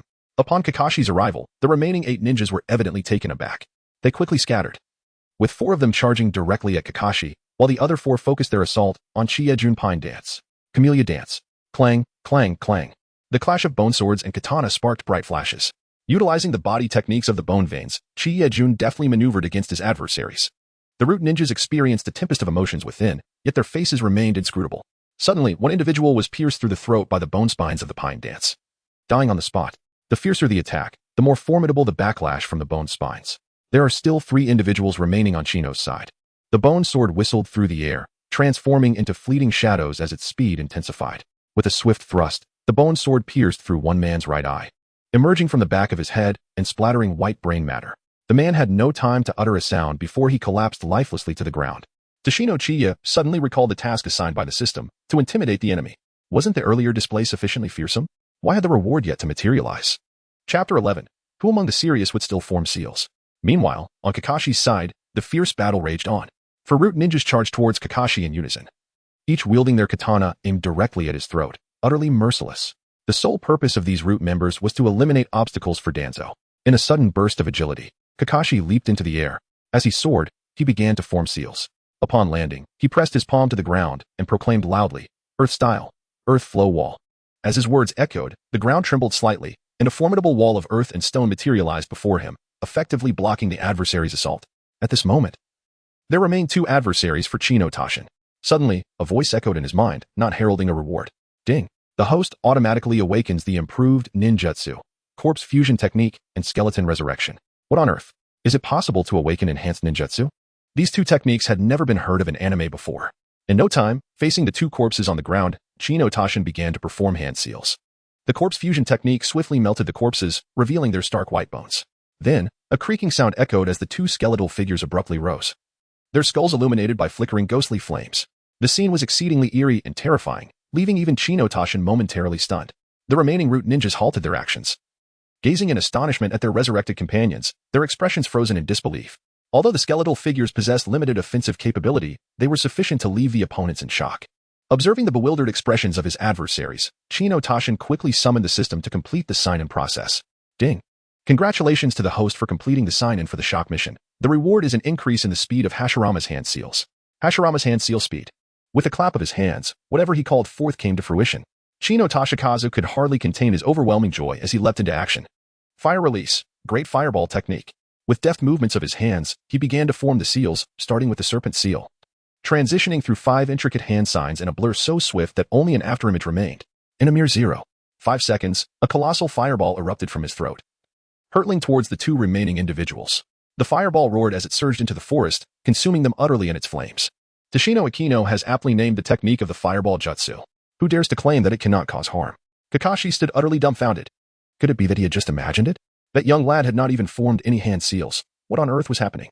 Meanwhile, 2 adversaries remained at his side. Just as he was lost in thought, one of them lunged towards Kakashi, sword aimed at his lower body. In a flash, Toshino plunged forward with a swift body technique, seizing hold of his target. Alas, he realized he had grasped the wrong individual, leading to an awkward release. Only then did he harness the power of chakra to send his adversary flying. The remaining opponent was swiftly dispatched. The assassination squad of 10 left no survivors. This marked Toshino's inaugural experience of taking a life. Exhilarating. You didn't perform the hand seals for the great fireball technique just now. Kakashi could no longer contain his curiosity and inquired. Toshi smirked and remarked, who among respectable individuals still forms hand seals? Rowing does not depend on oars. Life thrives on the waves. Within Kakashi, a tempest of emotion surged, his eyes reddening. Jealousy 1. Jealousy 100. Jealousy 10,086. The prowess of this young lad is truly formidable. How shall we deal with the corpse? Toshi inquired. I shall manage it appropriately and report to Lord Hokage thereafter. Chino nodded. Yet he could not suppress a twinge of disappointment within.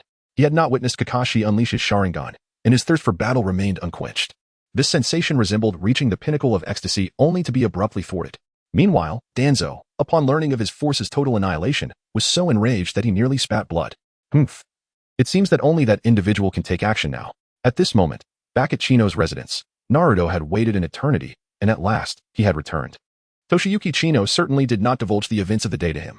Upon entering the house, Naruto engaged with the video game console, although it was his first attempt.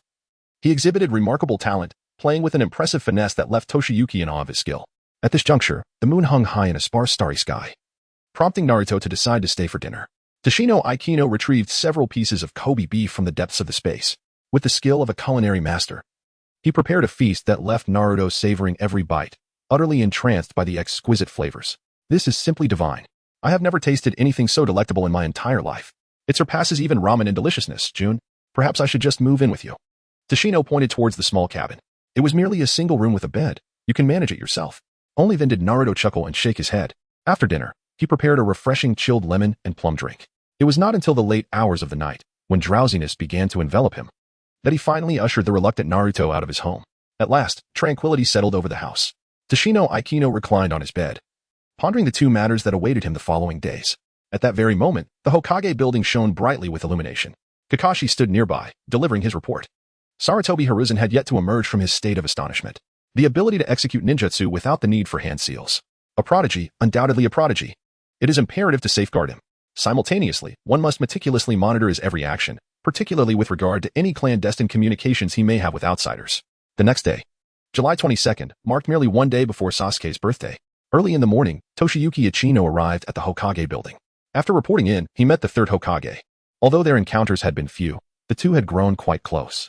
The third Hokage held a genuine fondness for this quick-witted and humorous young man. "What brings you to me at this midday hour?" he inquired. Chino Toshi boldly expressed his intention. "Hokage Grandpa, I wish to become your disciple." The third Hokage, upon hearing this, hesitated. He had contemplated taking on a student before, yet the affairs of Konoha were exceedingly demanding, requiring his unwavering attention. However, under the persuasive eloquence of Chino Toshi, he ultimately consented to accept him as a pupil, albeit under certain conditions. He presented a document akin to a contract of servitude, which explicitly stipulated that he must never betray Konoha, nor become its adversary, pledging to safeguard the village with his very life.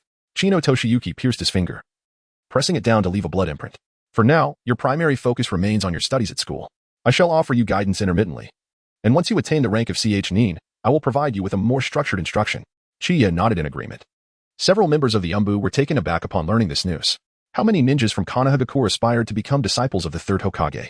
Ever since the era of the legendary Sannin, Sarutobi Hiruzen had not taken on any apprentices, yet he made an exception for this young lad. The classmates reacted in diverse ways upon hearing the announcement. Sakura was utterly astonished, finding it hard to believe.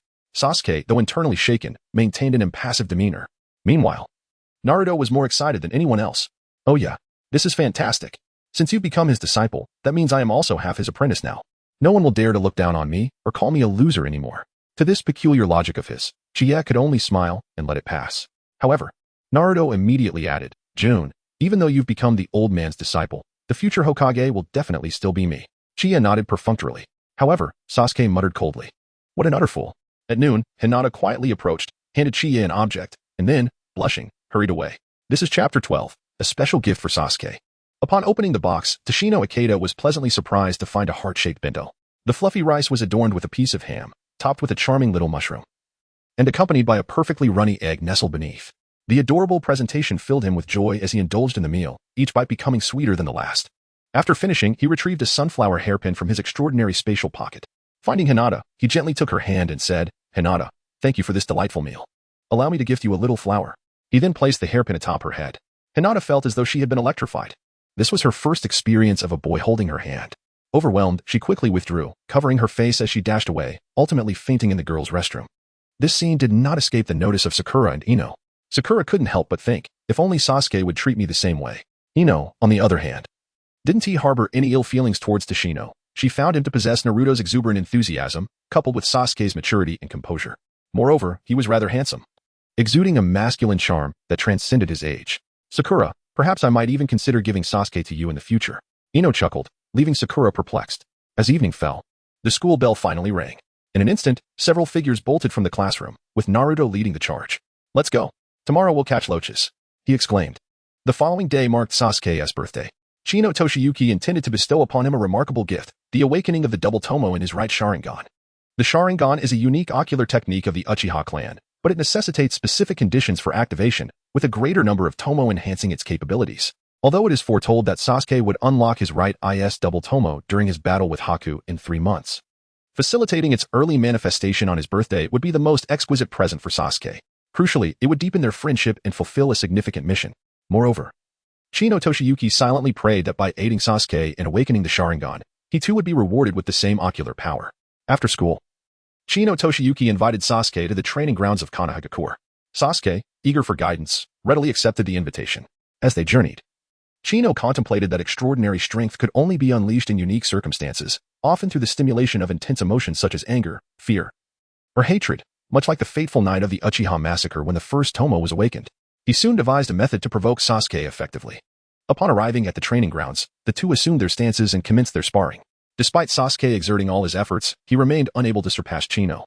20 minutes elapsed, and Sasuke had yet to claim a single victory.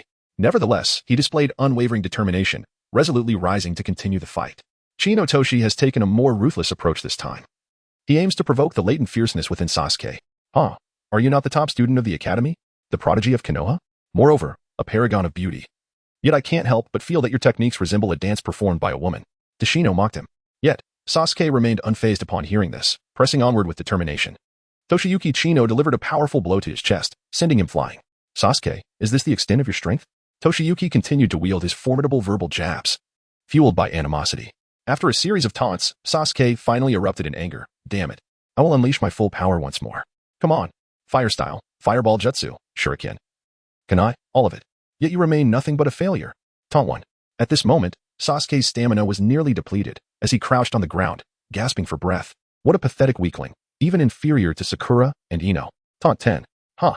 Is this truly your capability? During the massacre, Itachi once remarked that annihilating our clan was to test one's own worth. Upon hearing the word worth, Sasuke was suddenly reminded of a vivid scene drenched in blood, and he let out a furious roar, charging at Toshiyuki. Taunt 50. After enduring for another 5 minutes, Chino effortlessly evaded Sasuke's relentless assaults, ultimately delivering a powerful kick to his knee. Sasuke collapsed to the ground with a thud. Chiyatoshi stepped forward to gaze at him. After a moment of hesitation, he gritted his teeth and placed a foot upon his head. Then, with an air of utmost disdain, he remarked, "Every cause has its effect. Your retribution is me. Do you remember to double tap?" Ahem, I digress. Hanmeiwan has clouded my mind. Is this truly the might of the Uchiha clan? The descendants of Uchiha are still beneath my feet. Taunt 100. This is Chiyatoshi's final maneuver. If Sasuke does not unleash his fury now, he shall be powerless. In this moment, Sasuke's reason is finally eclipsed by rage. With every ounce of strength he could muster, he braced himself against the ground and staggered to his feet. Veins bulged upon his forehead, fists clenched tightly, his teeth grinding audibly. Chiyatoshi gazed intently into his eyes, yearning for a miracle to unfold. You shall not insult Uchiha. Sasuke bellowed, each word punctuated with fervor. Suddenly lifting his head, he gradually opened his eyes, coldly fixating on Chiyatoshi, emanating an imposing aura. A flash of crimson light erupted. 2 black tomo adorned his right eye, while a single black tomo marked his left. It had awakened. At long last, the double tomo was activated. Gazing upon the blood-red Sharingan, Chiyatoshi felt a thrill surpassing even that of Sasuke. Truly, as the vessel of Indra. The Sharingan manifested with an astonishing ease. Empowered by the might of the Sharingan and propelled by a surge of recklessness, Sasuke unleashed his fury. In a state of evasion, Chino shouted, "ST0. Sasuke, open your eyes." Yet, it seemed as though Sasuke was oblivious to his words, continuing to unleash his fury. Chiyatoshi was dodging incessantly, even feeling as though he were being overwhelmed in a relentless assault. He couldn't help but marvel at the formidable power of the Sharingan. In the world of Hokage, plagued by 3 major afflictions, he mused about his burgeoning bone spurs and wondered when he might also be graced with the ailments of red-eye disease and cataracts. Moments later, Sasuke finally collapsed onto the ground, panting heavily, as his rationality gradually returned. "I didn't mean to speak to you that way just now," he admitted. Toshiyuki Chino sat beside him, explaining for 10 minutes. Upon realizing his intentions, Sasuke replied softly, "Thank you." Despite having his head stepped on and his family insulted, his Sharingan had awakened to its double tomo. Moreover, Chino's intentions were well-meaning. The night sky was clear, and their stomachs began to grumble. "Let us go to my house. Tonight, I will ensure you have an unforgettable time," he said with a hint of mischief. Sasuke glanced at him, sensing something amiss. Following the events at the training ground today, instead of reproaching him, Sasuke felt an inexplicable trust towards him. Thus, he astonishingly nodded in agreement. It was his first visit to a classmate's home. Upon arrival, Toshiyuki began preparing dinner. Feel free to enjoy the game console, karaoke, treadmill, or anime. The choice is yours. Toshino had discreetly concealed all matters pertaining to Naruto. Sasuke, disinterested in video games, turned his attention to the anime and became engrossed in Attack on Titan. This continued until the table was adorned with an array of fragrant dishes. Upon witnessing the scene before him, Sasuke was momentarily rendered speechless. The spread included meat floss rice balls, kudzu dumplings, blueberry tarts, tomato pizza, sushi, black pepper steak, curry rice, pork miso char siu noodles, grilled fish, and red bean soup. After taking a bite of the rice ball, Sasuke lifted his gaze, astonished, and exclaimed, "Did you prepare all of this?" Toshi nodded with a smile. After all, there was no takeout available here. Sasuke paused for a moment and then, disregarding all decorum, began to devour his meal with fervor. Haha, this culinary skill is indeed impressive. Yet, I wonder, have we not yet forged our friendship? Why does the reward remain elusive? Must I resort to my trump card? Chapter 13. Acquiring the technique of multiple shadow clones. Sasuke lunged toward the dining table, consuming everything in a ravenous frenzy. Once finished, he staggered to his feet, his belly round and full. Toshiyuki pulled a small bottle from his pocket, a treasure he had scavenged from the depths of space, containing dozens of pills. He poured out 2 and handed them to Sasuke. Digestive tablets. They will aid in digestion, he informed. Sasuke accepted them and settled back onto the sofa. The two sat in silence for a moment, the atmosphere growing somewhat awkward. How about I sing you a song? Toshiyuki suggested. Sasuke nodded. As the music flowed, Toshiyuki sang. 3 rounds of drinks have passed. You are in the corner, stubbornly singing. Sasuke turned to him, his eyes wide with astonishment. It's beautiful, but why is it so melancholic? He remarked. A toast to freedom, and a toast to death. The moment those words escaped his lips, Toshiyuki sensed the mood shifting. Oh no, it's someone's birthday. Why sing about death? He quickly altered the lyrics, singing instead, "Thank you to each of my teammates for accompanying me through thick and thin. Every night we strive for prosperity together. Dear brother, please don't kill me. I give you my gun." Upon finishing, Sasuke appeared as stunned as a wooden post. "Brother, please don't kill me," he murmured, eventually breaking into a smile. Seeing him finally smile, Toshiyuki felt a wave of relief. Yet, the system's reward remained conspicuously absent. All right, it seems I must resort to my final trick. Come, let's head to the terrace. There's a surprise. With a face full of confusion, Sasuke followed him onto the terrace. There, Toshiyuki had prepared an exquisite birthday cake, adorned with candles and hastily inscribed with, "Happy birthday, Erjuzi." Sasuke paused, bewildered. Who is Erjuzi? Chino Toshihiko chuckled. Do you find it pleasing? Sasuke nodded. Yes, it is indeed delightful. However, he soon appeared as though struck by lightning, remaining motionless. He fixed his gaze upon the cake and then turned his eyes back to Chino Toshihiko. My birthday? Toshi displayed a radiant smile, wishing you a happy birthday. How did you know it was my birthday? Sasuke's voice trembled slightly. It was the Hokage's idea, he replied. Now, make a wish and blow out the candles. Afterwards, the two lay side by side on the terrace, gazing up at the starry sky. Ever since he began living alone, Sasuke had long forgotten the significance of his birthday, and no one had ever cared to acknowledge it. At that moment, his heart swelled with gratitude and emotion. Chino Toshihiro rose to his feet and ignited the prepared fireworks. The night sky erupted in a splendid display of pyrotechnics. Sasuke turned to Chino Toshihiro and expressed his gratitude. Thank you. At that moment, the voice of the system finally resonated. Toshi breathed a sigh of relief. At last, he and Sasuke had forged a friendship. Ding. Congratulations to the host for establishing a bond with Sasuke. A special reward of the shadow clone technique has been granted. Although it was not the coveted Sharingan, Toshi felt an overwhelming joy. Haha. The shadow clone technique. This is an A-level forbidden jutsu. It utilizes an immense amount of chakra to create numerous tangible clones that can act and fight just like the original wielder, possessing independent consciousness and resilience. In future encounters with foes, he could summon hundreds of clones at once, each launching a fireball technique simultaneously. What a spectacle that would be. As he pondered this, Toshi was filled with exhilaration. The moon is truly beautiful. Sasuke interrupted his reverie. Toshi regained his senses and gazed at the sky, his heart involuntarily sighing. Such resplendent moonlight. Who could have imagined that it serves as the vessel created by the Sage of Six Paths to seal the Ten Tails? Toshiyuki Chino, brimming with anticipation to experiment with the technique of multiple shadow clones, hesitated to directly urge his companion to leave. Instead, he jested, the night is drawing in. How about you stay at my place? I only have a single bed, but we can squeeze in together. Upon hearing this, Sasuke sprang to his feet and hastily exited Toshiyuki's modest abode. Once he had departed, Toshiyuki secured the door and began to conjure his alluring bunny girl shadow clones. Thus, the days passed joyfully for over a fortnight, with still more than 2 months remaining before the plot unfolded. On one particular day, Toshiyuki and Naruto ventured to a ramen shop to indulge in their favorite dish. After finishing their meal, they left the quaint establishment, arms draped casually over each other's shoulders. At that moment, Sasuke happened to pass by. Over the past few days, he had noticed that Toshiyuki would accompany Naruto to the ramen shop every day after school. A complex mix of emotions welled up within him, an inexplicable pang of jealousy. What an irritating fool. A cold voice pierced the air behind them. Naruto, who had been in high spirits a moment prior, turned to see Sasuke and erupted in fury. Hey, who are you calling a fool? Sasuke, with an air of arrogance, retorted, I call it as I see it. Naruto's temper flared. You jerk. Trailing behind like a loser. Apologize, or else we shall both take you down. Sasuke shot a frosty glance at Toshiyuki, demanding, whose side are you on? With a grin, Naruto replied, Isn't it obvious? He is naturally on my side, right, Toshiyuki? Toshiyuki Ichino stood in a daze. The two illustrious protagonists were indeed quite juvenile. One was a reincarnation of Ashura, while the other was a reincarnation of Indra.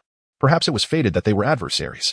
Observing the two individuals hurling insults at each other, Toshiyuki chuckled and made his escape, deciding not to intervene, allowing them to bicker at their leisure. At that moment, a languid voice drifted through the air. The two continued their altercation. Shall we mediate their quarrel? Never mind. It sounds too bothersome. Well then, let us indulge in some sweet chestnuts. Dingy and Shikamaru departed together. The following day, Tashino Chiya, bearing his backpack, sets off for school. In mathematics class, the teacher elucidates on the blackboard. A shuriken measures 15 centimeters in length, with the blade extending 9 centimeters. It is composed of two congruent square pyramids. The widest part of the arrowhead spans 4.5 centimeters, while its thickest point measures 1 centimeter. What, then, is the volume of the arrowhead? Chiya, Toshi, and Naruto felt drowsy. Suddenly, a system notification echoed. Ding. A performance arts sign-in task has been issued. Please assist Naruto in beautifying the Shadow Rock. The deadline is 2 days. Aha. I quite fancy this task. The mere thought of Naruto bounding across rooftops, turning Shadow Rock into a chaotic masterpiece, filled Chiya Toshi with immense joy. What are you laughing about? Naruto inquired with curiosity. Chino Toshikazu and Naruto whispered to each other, instantly reaching a mutual understanding. Naruto Uzumaki. Halt. And you, the newcomer. Resounded a few furious shouts beneath the shadow of the Hokage monument in the Hidden Leaf Village. At this moment, several ninjas were pursuing the two boys, each wielding a paint bucket. One was Naruto, and the other was Chino Toshikazu. The statues of the 4 Hokage had been transformed into exquisite works of art by Naruto's unique artistic talent, although Chino Toshikazu felt that such behavior was somewhat juvenile. The system's task for signing in could not be ignored. He merely assisted, handing Naruto paintbrushes, dipping them in paint, and keeping watch. This time, Naruto employed the English words he had just learned from Chino. Chapter 14. Acquiring 2 new ninjutsu. Goodness, what a rare genius. Chino Toshikazu couldn't help but chuckle upon witnessing Naruto's masterpiece. Naruto had adeptly applied the English words he had learned. The first Hokage's face was adorned with circles.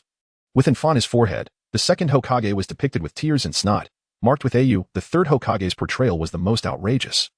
With his eyes transformed into peach blossoms and drool dripping from his mouth, adorned with AK on his forehead, the fourth Hokage was the most captivating. His mouth shaped into a cherry blossom, with AK on his forehead. Chino Jun found himself in a state of exasperated amusement. If Mizukage were to witness his son being so mischievously teased, he would undoubtedly be provoked to leap up and dash through the streets of Konohagakure, prompting several ninjas to intervene. After their parting, Chino Jun accessed the system to complete his daily check-in. Ding. Congratulations to the host for completing the task check-in. Reward. Palm Sage Technique. The Palm Sage Technique is a rudimentary medical ninjutsu capable of treating minor injuries and exhibiting notable efficacy in staunching bleeding. It is a rather commonplace ninjutsu. Nevertheless, even a little is better than nothing, and it may prove useful in the future. However, Chino Jun yearned for more formidable techniques like the 100 Healings Technique and Creation Rebirth. Was the peril of being expelled from school merely rewarded with the Palm Sage Technique? Ding. Congratulations to the host for completing the task check-in. Reward. Lightning Cutter. The Lightning Cutter is an S-rank lightning-style ninjutsu developed by Kakashi, an advanced version of Chidori. It does not require charging. Instead, it can erupt from a stationary position, enhancing its lethal range. It can unleash chakra-infused damage within an extremely short distance, causing physical harm. Now, alongside the fire-style Great Fireball technique, there exists the lightning-style Lightning Cutter. At this moment, a young boy glared fiercely at him. Hinata, possessing a gentle disposition, is the epitome of an adorable loli. Aside from Chino Jun, many in Konohagakure hold affection for her. Among them is a genin named Ebaisugi, who is of the same rank as Rock Lee. He harbors a deep infatuation for Hinata and, upon witnessing Chino Jun kissing her, is consumed by a fiery rage. The battle between Chino Toshikazu and Sasuke became renowned even within the walls of the Ninja Academy. However, the upperclassmen, including Abe and Asuji, regarded it with disdain. Isn't it merely a more powerful fireball jutsu? Or just a bit faster on his feet? There is nothing extraordinary about it. Just a little brat. Today, I shall make you experience the humiliation of being thoroughly defeated by a lowly genin. Such arrogance. Chiya Toshi gave a cold smile, eager to test his Raikiri. Thus, he and his opponent ventured into the forest for their duel. The challenge concluded almost instantaneously. With a swift clap of his hands, Akino Toshi summoned a surge of power in a mere half-second. Lightning Release. Lightning Cutter. The air was filled with a crackling sound, reminiscent of static from a radio. A pale blue aura surged beneath his feet, forming a radiant circle. Sparks of electricity danced in the palm of his hand. The blue arcs of lightning intensified, resembling the chorus of thousands of birds in unison. The brilliance of the electric light radiated outward, resplendent and awe-inspiring. With a swift motion of his arm, Chinotoshi unleashed a thunderous display. Before Abaisugi could complete his hand seals, bolts of lightning descended upon him, leaving him charred and frothing at the mouth. Fortunately, Chinotoshi had expertly controlled the release of his chakra. Otherwise, this fellow would have met his demise. Lightning Release Technique, Proficiency 1. In that moment, Chinotoshi's heart brimmed with joy. An infinite blue buff combined with instant release ninjutsu. This was the prelude to invincibility. Observing this scene through the crystal ball, the third Hokage felt a tempest of emotions stirring within him. Could he possibly have learned lightning release from Kakashi? It seemed improbable, for that was an S-rank ninjutsu. And this young man was filled with myriad unknown potentials. Yet, he soon found himself chuckling. The Abe clan was hardly virtuous, and a lesson would serve them well. Afterward, he summoned Chinotoshi to inquire about how he had mastered such an S-rank ninjutsu. Toshiya Chino could only feign ignorance and shake his head, expressing his uncertainty. It seemed that after a night filled with thunder and lightning, he had awakened spontaneously. Since that time, following each storm, the third Hokage would invariably inquire about the latest ninjutsu he had mastered. On this particular day, after school, Toshiya Chino focused on enhancing his proficiency in the lightning cutter within his personal space. The holographic panel illuminated before him, displaying the following information. Host, Toshiya Chino. Age, 18. Chakra attributes, wind, lightning, fire, water, earth, young ninjutsu mastered, divine level body technique, divine level shadow clone technique, divine level lightning cutter. Beginner sage arts, beginner corpse fusion technique, beginner skeleton resurrection taijutsu mastered, body flicker technique, dance of the Tangsong, dance of the camellia. Herculean strength jinjutsu mastered, nun skills mastered, culinary arts special physique, corpse bone pulse bloodline limit, corpse bone pulse chakra amount, infinite at that moment, Dan's. Upon receiving the latest intelligence, fell into a deep contemplation. The recent loss of 10 root members had left him in shock and filled him with an intense animosity towards Toshiya Chino. He had considered seeking another opportunity for assassination but found that Kakashi would always appear unexpectedly. As long as this ticking time bomb remained, peace would elude Konohagakure. And my position as Hokage would be jeopardized. Upgrading the lightning cutter was a straightforward endeavor, easily achieved through repeated practice. However, advancing in sage arts proved to be a more formidable challenge. It was out of the question to assist others at the Konoha clinic. The following day, he took the time to purchase several boxes of frozen fish at the market. Toshino Aikino understood that once a person is frozen, resurrection is impossible. However, the anatomical structure of fish differs entirely from that of humans. Some fish, though frozen, can gradually revive when placed in warm water. Thus, these fish do not experience death in the conventional sense. He rolled up his sleeves and placed a frozen fish upon the dining table. With a flourish of his hands, he invoked a mystical technique. After forming the necessary seals, a faint green light began to emanate. Toshiyuki Chino placed his hand upon the fish, regulating the flow of chakra with precision. It is paramount to control the chakra accurately, and excess could ultimately lead to the demise of the fish. The frozen fish remained utterly unresponsive. Toshimasa Chino furrowed his brow. Could it be that the cell activation had failed? Just as he pondered this, a fish unexpectedly slipped from his grasp, leaping upon the dining table. Haha, success. With a deft application of his palm technique, his proficiency increased by 1. Subsequently, Chino extracted the frozen fish one by one. The stiff fish gradually transformed into lively creatures under his skilled hands. Witnessing this, he finally displayed a satisfied smile. However, with only a few dozen frozen fish, his palm technique remained at the elementary level. He ventured into the forest once more in search of injured birds and beasts. After several days, he managed to elevate his palm technique to an intermediate level. That night, as he lay in bed, Chino's mind wandered aimlessly. If he were to develop a relationship with Hinata, what would become of Naruto? After all, in the original narrative, Hinata was his wife. Yet, he soon found solace in his thoughts. He envisioned the most perfect and blissful pairing, Sasuke and Naruto. It is worth noting that after Sasuke's defection from Konoha, Naruto pursued him for 3 long years. He even went so far as to marry and have children while becoming Hokage, yet remained steadfastly devoted to Sasuke. One must ask, how many could genuinely achieve such a profound bond? Thus, it is evident that they are true soulmates. With this arrangement, he felt little guilt. As he chuckled mischievously, the system suddenly prompted him with a new sign-in task. For clarification, there are always those who misunderstand. Raikiri requires the Sharingan to be activated, but that is Chidori. Chidori necessitates a sprint to be effective, yet its flaw lies in the fact that its overwhelming speed makes it difficult to discern the opponent's movements. Which is why Minato deemed it an incomplete technique that must be paired with the insight of the Sharingan for compensation. The improved Raikiri can be unleashed without the need for a sprint, allowing it to be executed from a stationary position. The official guidebook clearly states this at 17 minutes and 23 seconds of episode 15, where Kakashi, without activating his Sharingan, strikes Zabuza with Raikiri. Chapter 15. Establishing his own small organization as Chino Toshikazu was about to retire for the night, a notification from the system suddenly appeared. Ding. Please proceed to the tailor shop to check in and customize an outfit, with a deadline of 4 days from now. Toshiyuki Chino visited the tailor to collect his custom-made attire. Since his traversal, he had been donning the same Naruto t-shirt from before. The garments within his space were predominantly from the Naruto series, adorned with the visages of Naruto and Sasuke. On multiple occasions, the two had inquired why he chose to wear their likenesses, suggesting a possible infatuation. This time, he took it upon himself to design an ensemble befitting the Naruto universe. It featured a white lining, a black patterned Hayori Hakama combination for the upper body, and wide-legged black trousers tapering at the ankles. Draped over this was a flowing white long coat, embellished on the back with a bold black circle containing the vibrant pink characters that read Chino. Indeed, quite delightful. Shinya Toshi swiftly donned his attire, inspired by the Death God Shinigami uniform, specifically that of the Zero Division's captain. It exuded an air of intensity and dominance. Undeniably striking. The only element missing was a Zanpakuto. Just as he pondered this, the system prompted him with the reward for completing the sign-in. Upon observing, Chiya Toshiichi exclaimed in astonishment, "What on earth?" It was, astonishingly, a magnificent Kusanagi sword belonging to Orochimaru. After much contemplation, he failed to uncover any unique features of the blade. However, adorning his waist, it certainly augmented the allure of his ensemble, presenting a striking and ostentatious appearance. He had fashioned 3 sets of clothing, cycling through them, at a total cost of 500 taels. Ever since mingling with Naruto, Chiya Toshiichi had transformed into a nocturnal wanderer. Fortunately, the proprietress was a single woman, with a mischievous flair. Toshiichi retrieved 4 hefty art books from his space, Aesthetic Appreciation of World Statues, The Male Nude, Parts 1, 2, and 3, alongside Illustrated Guide to Urology.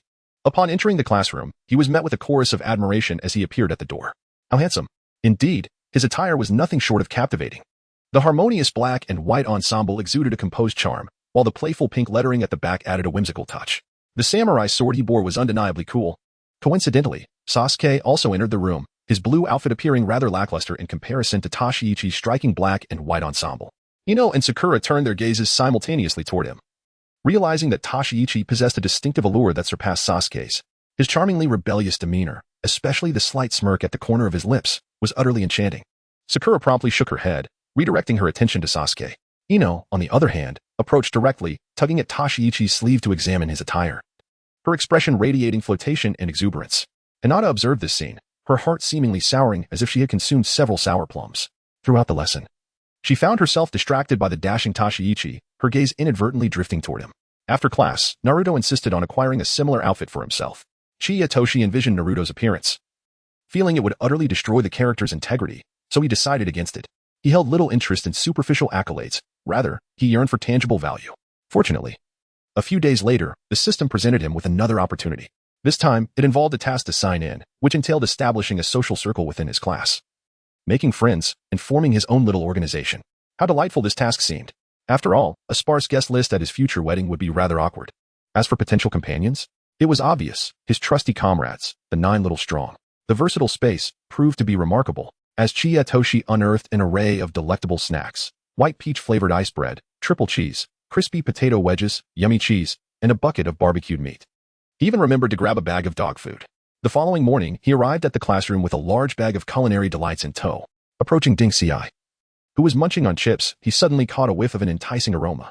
Chiya Toshi drew forth a large container of cumin-spiced grilled meat, lifting the lid to reveal an irresistible aroma. "Dingzi, this is for you."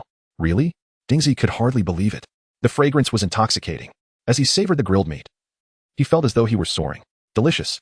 I have never tasted anything so exquisite." He cast aside the potato chips and began to indulge wholeheartedly. Naturally gifted in the art of food broadcasting, he quickly captivated the attention of others, leaving them salivating. Even Shikamaru, who had been languidly resting his head on the table, was roused by the enticing scent. "Toshi, you are a friend I shall cherish," Dingzi exclaimed. Grilled meat triumphs over potato chips any day. A crisp, playful bark echoed in the air. Chiya Toshi gazed at the red ball on the canine's head, producing a handful of dog food. The red ball was devoured with fervor, and it wagged its tail incessantly in delight. "I am Inazuka Kiba," he proclaimed with a broad grin. "I have also made a pact with you." The culinary diplomacy had proven effective. Chino Toshi has gained 2 new friends. His personality bears a resemblance to Naruto's, prompting him to propose a celebratory feast in honor of their newfound camaraderie. Upon hearing about the gathering, Choji readily agreed and invited Shikamaru.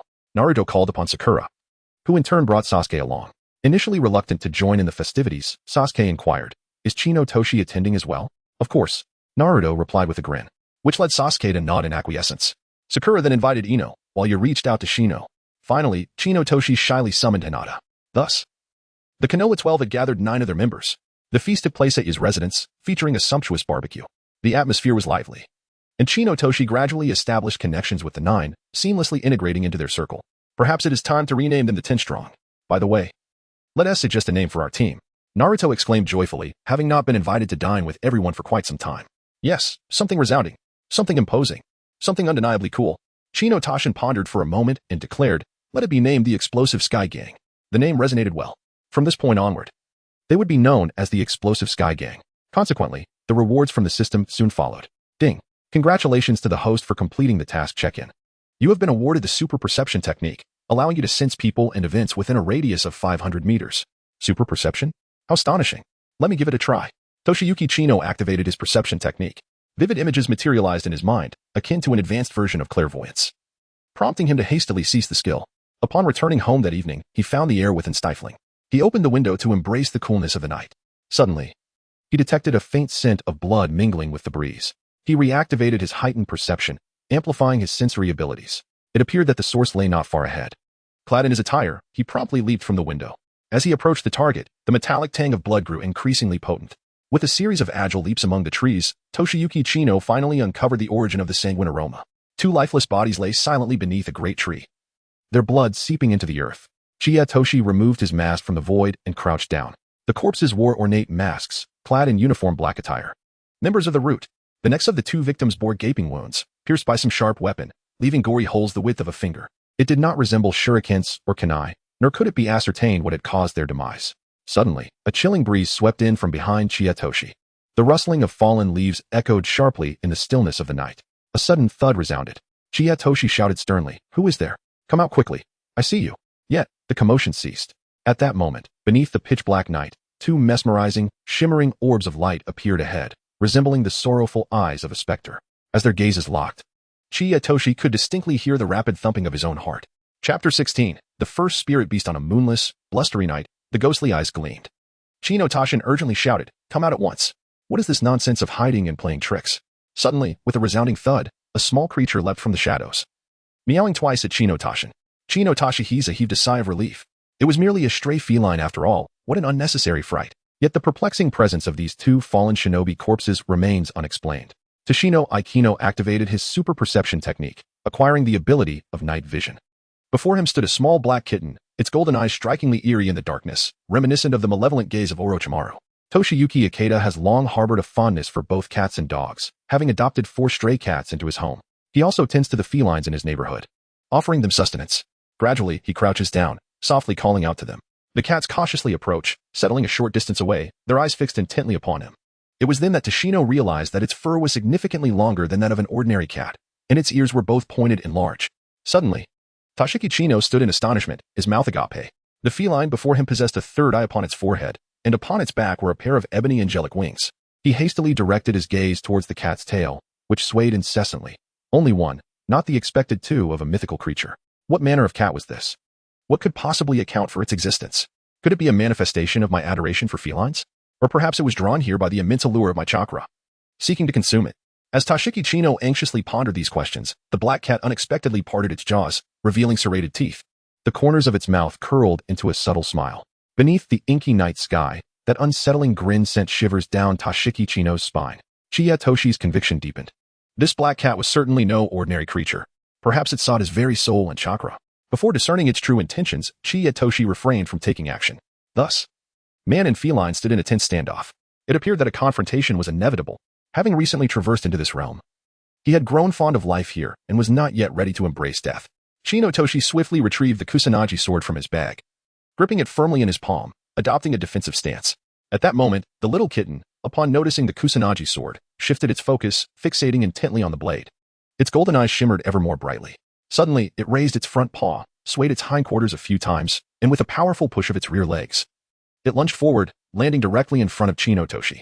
Meanwhile, Chino Toshi had unsheathed his sword, its sharp blade gleaming coldly under the moonlight, aimed straight at the black cat. Yet, just as he was about to strike, he abruptly halted. During the last reward ceremony, he had failed to recognize the sword's unique qualities, merely using it as an accessory to enhance his appearance. In that moment, He discovered that the Kusanagi sword emanated a white sword aura. Although he had withdrawn his strike in time, the aura still managed to wound the kitten, leaving a gash across its body. Instantly, dark crimson blood streamed down its glossy fur. The reason why Toshiyuki Chino ceased his actions was that the cat pounced towards him not with the intent to attack, but rather to affectionately nuzzle against his feet, seeking tender caresses and displaying endearing behavior. As a devoted cat owner, he comprehended that this was a manifestation of the cat's trust and fondness towards him. It harbored no malice. Toshi crouched down once more, gently caressing its wound. "I'm sorry, does it hurt? I thought you were going to catch me." At that moment, the system's electronic voice resonated. "Ding.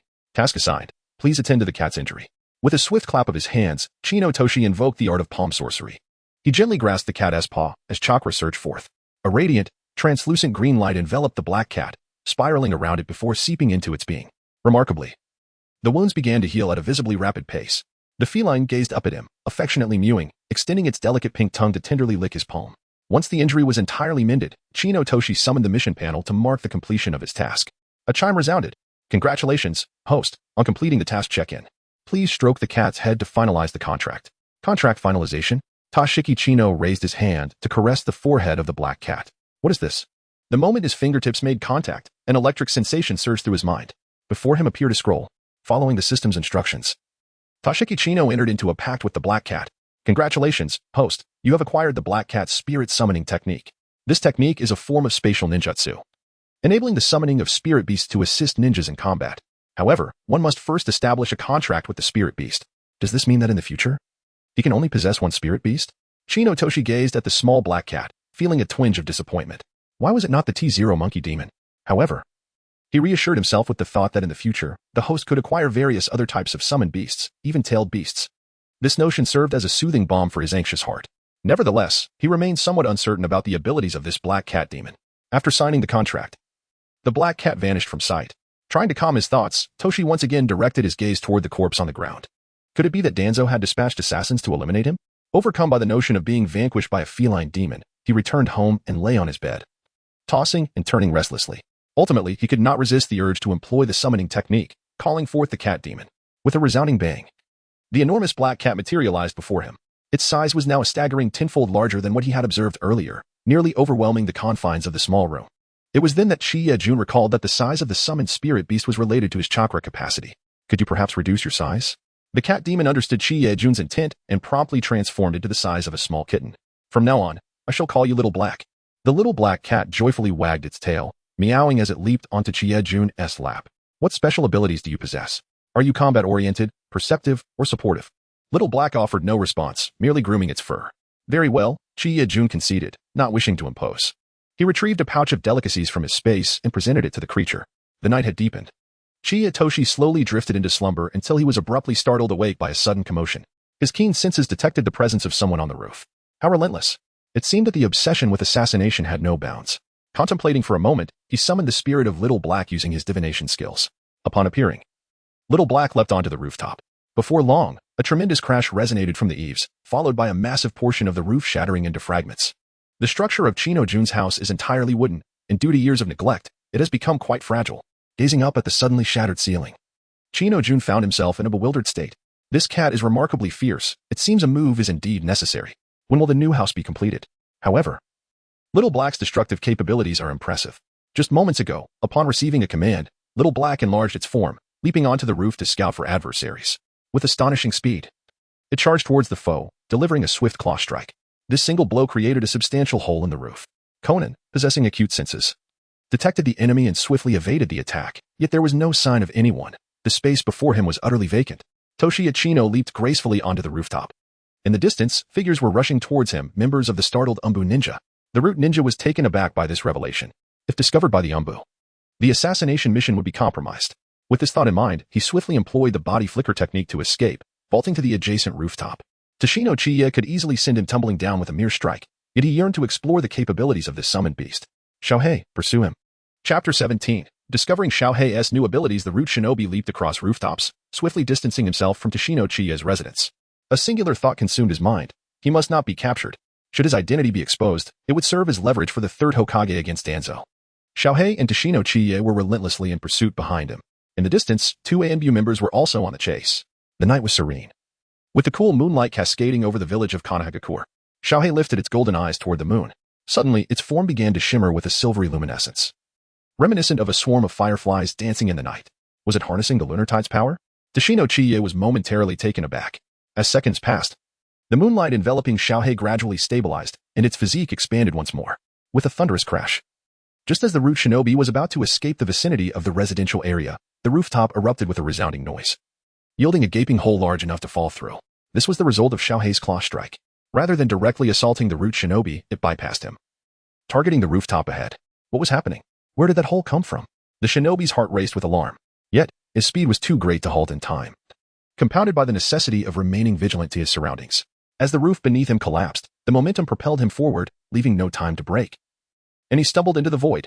Crack. The immense twisting force on his ankle and thigh resulted in a fracture. Excruciating pain radiated from his left ankle up to his calf, thigh, and groin. He found himself in an awkward split position on the rooftop. The agony was unbearable, and it seemed he would face dire consequences. Below, startled men and women awakened to the commotion, shrieking as they fled in panic.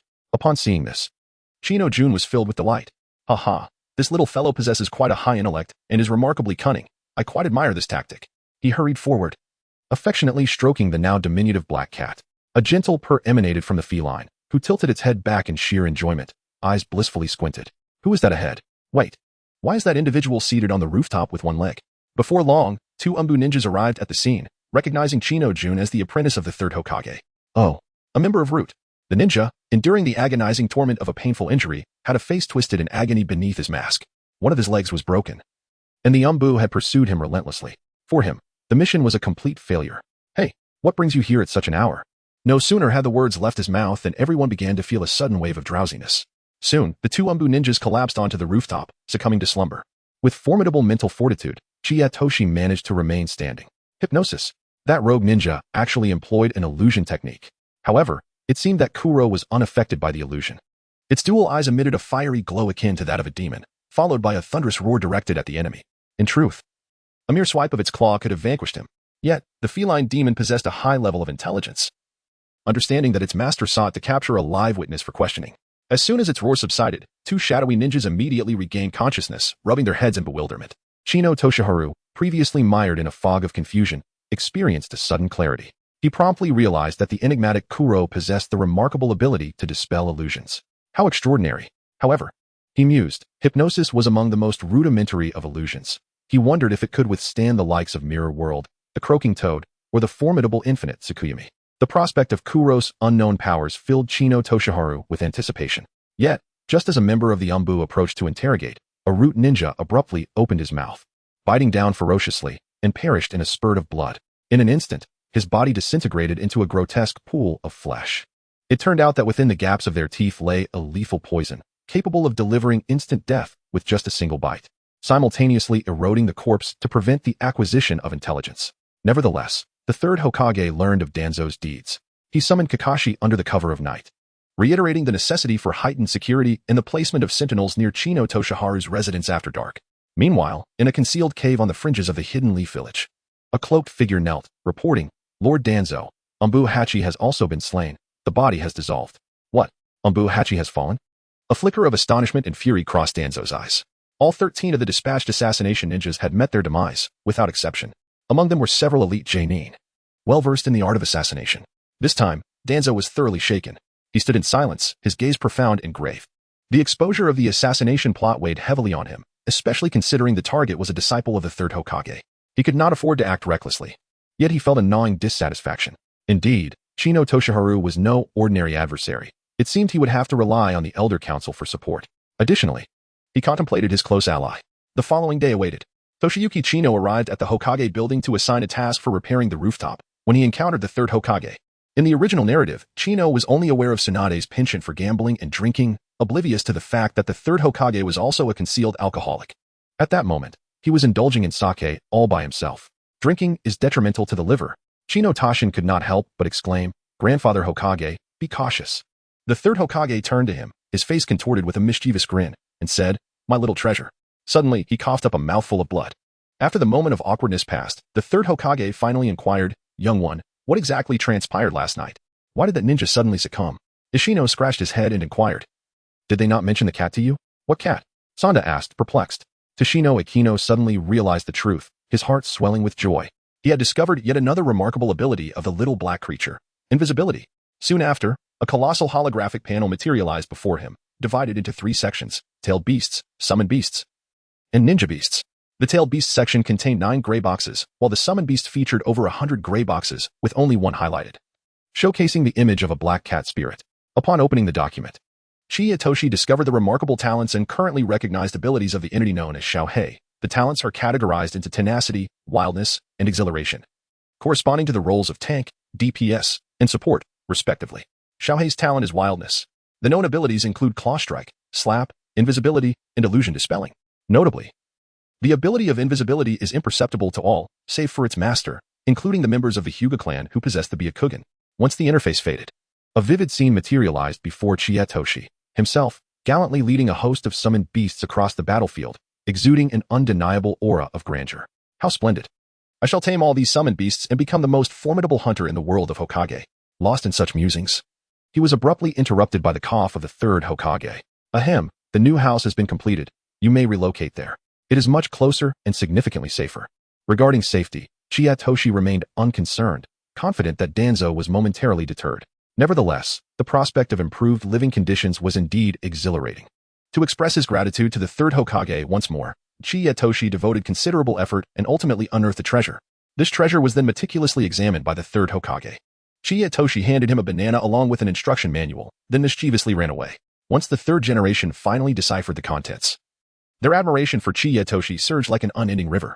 Chapter 18. The future father-in-law makes an entrance. Descending the stairs, Chiyatoshi dashed towards his new residence.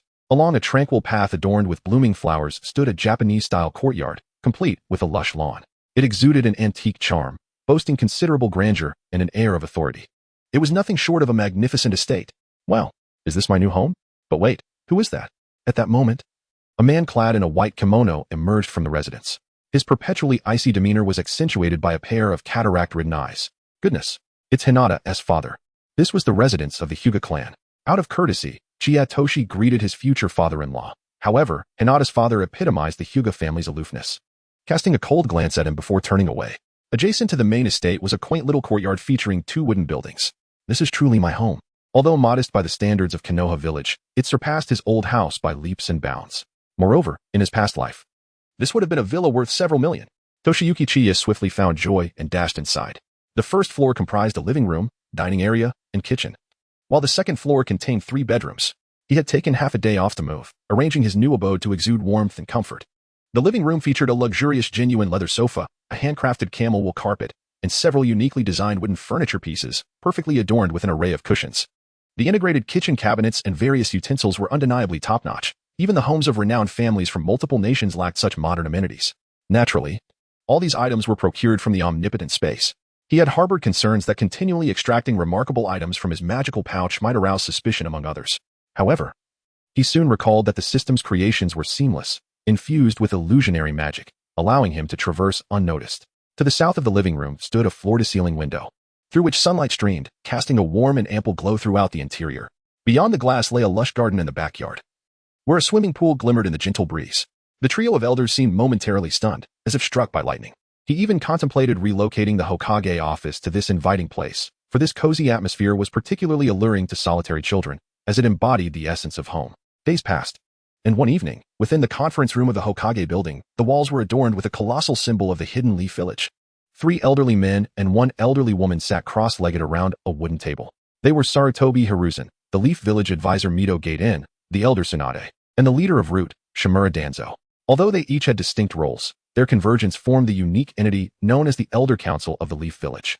In the event of significant occurrences in the village, the council's deliberation and decisions were imperative. At that moment, all 4 bore serious expressions. Danzo formally exerted pressure on the 3rd Hokage. The mere presence of Naruto, a Jinchuriki, was already alarming. Now, with the addition of another individual capable of rapid hand signs, possessing the physique of a Shikotsumyaku, his uncontrollable nature surpassed even Naruto's. What do you imply? Sarutobi Hiruzen inquired nonchalantly, taking a puff from his cigarette. I fear he may pose a threat to the Hidden Leaf Village. Thus, I recommend expelling him from the village. Danzo insisted. Expulsion? Ha! Haven't you already acted without our consent? The 3rd Hokage retorted sarcastically. Danzo was momentarily rendered speechless, unable to respond. He then turned to the other 2 advisors. Ahem. We have conducted a discreet investigation, and the young lad named Toshiyuki Chiya possesses commendable character, a simple background, and is of pure lineage. Indeed, we should not suppress him. Rather, we must devise strategies to retain him. You even resorted to assassination. Tsunade and Midogate shook their heads disapprovingly. Danzo was left without a retort. At that moment, he remained oblivious to the fact that the socially adept Toshiyuki Chiya had already secured the favor of the two elderly advisors through bribery. It is settled then. Toshiyuki Chiya does not pose a threat to the Leaf Village, and I hope others will cease targeting my disciple. The third Hokage declared sternly, emphasizing the word disciple as a warning to Danzo. Danzo could only concede, leaving the building in a huff. Once he departed, the two elderly men pulled out several comic books and began to read them with delight. The elderly woman produced homemade pickled plums crafted by Toshiyuki Chiya himself. For the following month, Toshiyuki Chiya experienced no further disturbances. Life was tranquil. In 3 days, the graduation examination would take place. And the original plot was finally set to unfold. Once he passed the examination, Toshiyuki would officially become a ninja of the Hidden Leaf Village, bringing him one step closer to his ambition of becoming Hokage and unifying the ninja world. However, for him, the examination was hardly a challenge. Meanwhile, Naruto, addicted to the Hokage rock, was being pursued by ninjas. The next day, in the classroom, the students prepared for a review examination on transformation techniques. With the official test scheduled for the following day, those who have already passed, step forward. Irika announced as the students lined up, awaiting their assessment. Ino had abandoned her position beside Sasuke and moved to Toshiyuki's side, brimming with enthusiasm. What a troublesome woman, Shikamato remarked lazily, munching on chips. Meanwhile, Hinata shyly gazed at Toshiyuki, as if he were her pillar of support. Chino crossed his thumb and index finger, forming a heart shape, and then blew it towards her. Hinata immediately fainted. Naruto, on the other hand, hung his head low, his face filled with dejection. Subsequently, Chino gazed at the members of the explosive Sky Gang and couldn't help but let out a soft sigh. Once you become a ninja, what awaits you is bloodshed and sacrifice, and you will no longer experience the innocence of school days. Chino Tashiki possesses a profound appreciation for the exquisite. While he does not intentionally alter the narrative, he acknowledges that the fates of certain characters may, perhaps, be resurrected by his own hand. Trivial details that do not affect the trajectory of the storyline may be subtly adjusted, and he is inclined to rectify some regrettable plot lines. Furthermore, the despicable villains that incite ire within him will not escape his wrath. He yearns for the satisfaction of personally dealing with those nefarious individuals. At this juncture, the system seems to have discerned his intentions, issuing a task for plot engagement. Ding. The host is requested to facilitate an affectionate exchange between Sasuke and Naruto. According to the original narrative, this moment transpires during the post-graduation briefing. The issuance of this task suggests that such innocuous modifications to the timeline will not lead to the unraveling of the world. Chiyatoshi accepted the task with enthusiasm. However, how could he orchestrate a successful kiss between the two? As he pondered this conundrum, Naruto cunningly employed an illusion technique, causing Irika to be overwhelmed. Blood gushing from his nose. Amidst the laughter, Naruto was deemed unqualified and was assigned to clean the Hokage rock after school. Irika then cleared his throat and announced, "Tomorrow's examination will focus on the shadow clone technique." "Seriously? You're testing me on the ninjutsu I'm least proficient in?" Naruto lamented, scratching his head in frustration. Sasuke retorted with disdain, "Idiot. Which ninjutsu are you actually good at?" In response, Naruto leaped onto his desk, eyes wide with indignation, and shouted, "You moron, Sasuke. What nonsense are you spouting? Super idiot." Sasuke, refusing to back down, glared at him fiercely. An opportunity presented itself. In a flash, Sasuke dashed behind Naruto and purposely bumped into him. Thus, a classic scene from the original work unfolded prematurely. Although the spectacle was rather cringeworthy, Chiyatoshi felt a pang in his stomach. Nevertheless, the task was finally accomplished. What reward would await him this time? Chapter 19, Acquiring Earth Release, Earth Wall. Ah! Both Naruto and Sasuke exclaimed in unison, then retched violently. Sasuke's first kiss. The girls, led by Sakura, erupted in tears and lamentations. Naruto also received a beating for his antics. In contrast, Ino remained unfazed, gazing at Chiyatoshi with a flirtatious smile. "Toshi, you're quite the rascal." Dismayed, he realized he had been discovered by Ino. Thus concluded the final day of their school life. As dusk fell, the blood-red sun on the horizon seemed to foreshadow the brutalities of their future ninja careers. Upon returning home, Chiyatoshi summoned the task panel to complete his check-in. Ding. Congratulations to the host for completing the storyline check-in. Reward, Earth Release, Earth Wall. The Earth Wall, a balanced technique. Despite Chiyatoshi possessing the passive ability of bone armor, it would only manifest upon sustaining a fatal injury. Though the Earth Wall was merely a B-rank ninjutsu, its effects were undeniably spectacular. That evening, Chiyatoshi ventured into the space, upgrading the Earth Wall to a divine level. The following day, the graduation examination officially commenced. Chiyatoshi effortlessly passed the examination. After receiving his forehead protector, he contemplated for a while before finally deciding to tie it around his left arm, mirroring Shikamaru's choice. Meanwhile, The other youths from the bombastic gang, who also passed the exam, were filled with excitement. Only Naruto, at that moment, faced a new task issued by the system. Ding.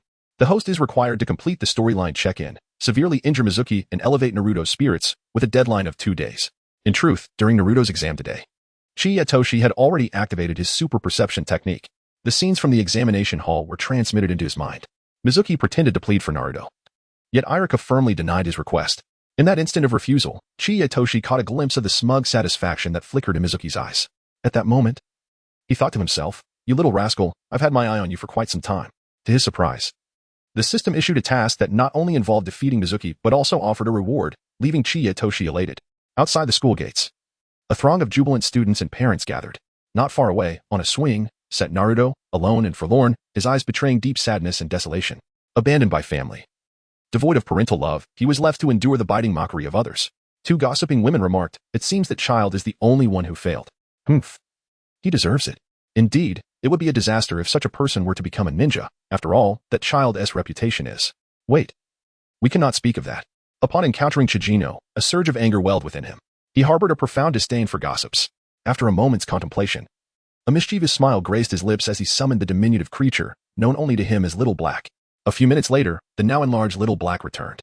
Clutching 2 baskets brimming with a foul mixture of excrement, toads, maggots, earthworms, and flatulence bugs. With a swift motion, he appended the baskets over the gossip's head. Witnessing this spectacle, Naruto erupted into hearty laughter. Tashino stepped forward and placed a reassuring hand on Naruto's shoulder. "Cheer up, you will undoubtedly become a genin soon." The melancholic expression on Naruto's face transformed into a radiant smile in an instant. "Really? Then can you treat me to ramen?" "Oh no. I would prefer your delectable huamen chicken rice." "Not today. I have some matters to attend to, but I promise to treat you another time." With that, he turned and dashed away, knowing that Mizuki would soon appear near the swing set. As for the forbidden techniques inscribed in the Book of Seals, Tashino was intrigued. Yet he would never thoughtlessly follow Naruto to steal or learn them. The Book of Seals was the most crucial scroll in Konohagakure, classified at a level akin to state secrets.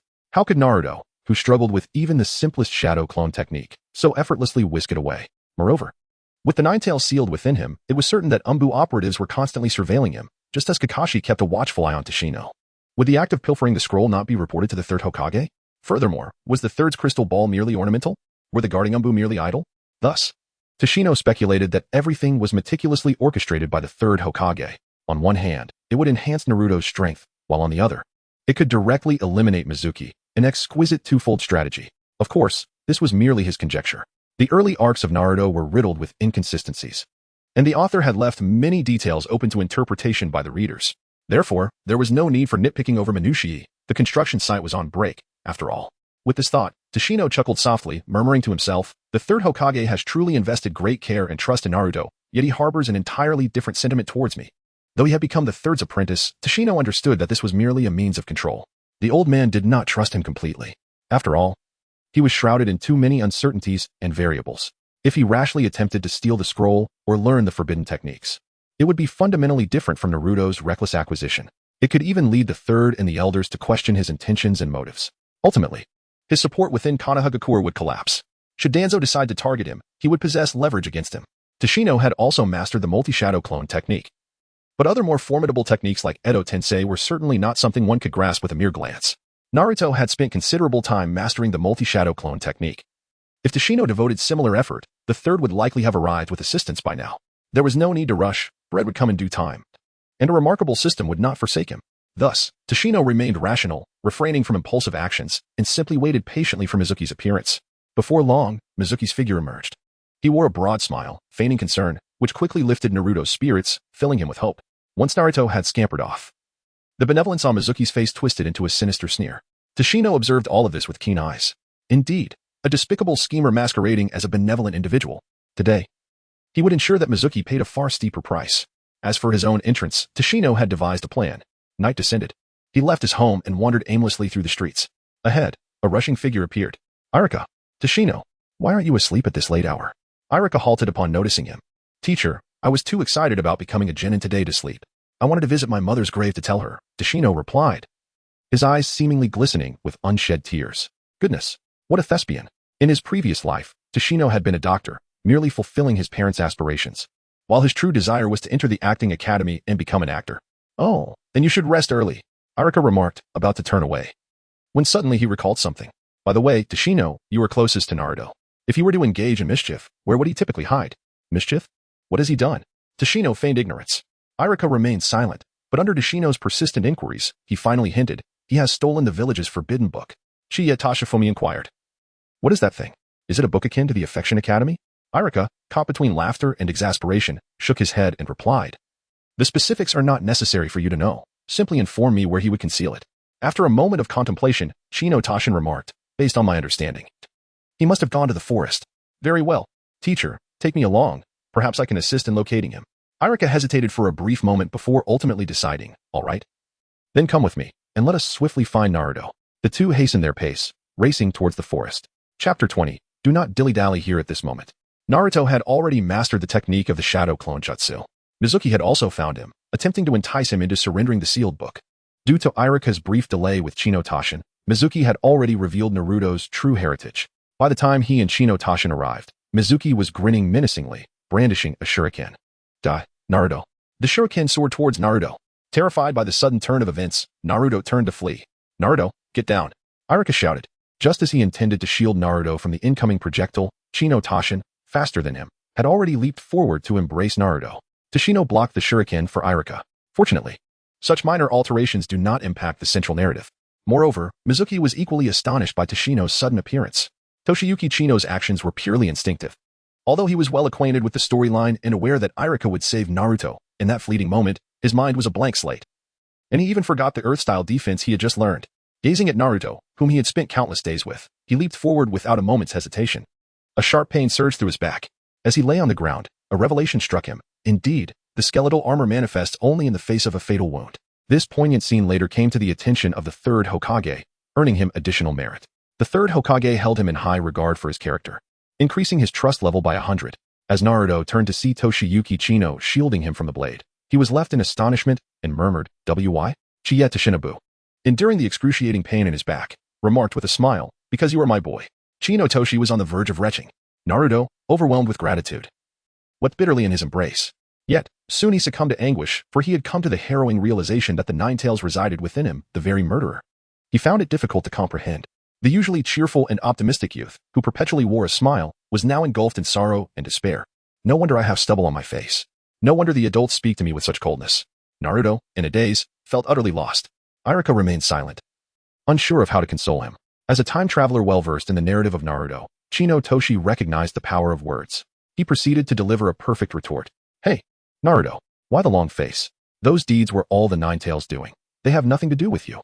But that creature is sealed within me, Naruto sobbed. So what? It is merely a seal. You are still yourself. Chino Toshinabu spoke at great length, yet Naruto remained with his head hung low, enveloped in despondency. Finally, Chino unleashed a thunderous roar. Uzumaki Naruto, do not forget, you are destined to become Hokage. This powerful exclamation roused Naruto from his stupor. He need not concern himself with the judgment of the villagers. Those individuals were more formidable than mere keyboard warriors, not only voicing their criticisms, but also pointing fingers, which was exceedingly vexatious. He must remember that he is not alone. He has me, Sasuke, Irika-sensei, and the explosive crew. Upon hearing this, Naruto nodded emphatically, affirming, yes. And I still have Ichiraku ramen. Chiya-jun was amused by his antics. Observing this scene, Irika displayed a look of approval. Meanwhile, the third Hokage in the Hokage building nodded with a sense of satisfaction. Indeed, he had not misjudged these two young individuals, particularly Chiya-jun, who exhibited clarity of thought and composure in a critical moment. Mizuki had naturally heard of Chiya-jun's prowess, but it was merely hearsay, not first-hand experience. He even harbored a somewhat cynical belief that Chiya-jun might be the illegitimate child of the third Hokage and that kabuki performer. Regardless, today I must acquire the scroll. With a cold smile, Chiya Toshi declared, as long as I am here, your schemes shall not succeed. Mizuki drew a kunai, fiercely pointing it at Chiya Toshi. You insolent brat, truly meddlesome. Today, I shall teach you a proper lesson. You? A mere second-rate fighter. Chiya Toshi scoffed dismissively. In his eyes, all those associated with Orochimaru were nothing more than worthless second-rate fighters. Why? Their faces were so pale, a clear sign of weakness. However, this time, Chiya Toshi underestimated his opponent. Whoosh. A kunai swiftly sliced across his forehead, leaving a gash. Damn it. I've been disfigured. Aikno-jun covered his forehead, revealing his anger. This is utterly reckless. I never anticipated that the character of Mizuki, who was so easily defeated by Naruto, possesses such formidable strength. Aikno-jun. Irika charged towards Mizuki while turning back to shout. You two, hurry and escape. Thinking of fleeing? It won't be that simple. With a roar, Mizuki drew several shuriken and hurled them towards Ike. No Jun Tashiyama managed to evade the danger effortlessly. However, at that very moment, an unexpected turn of events transpired. The ground beneath him suddenly split open, revealing another Mizuki. A technique of duplication.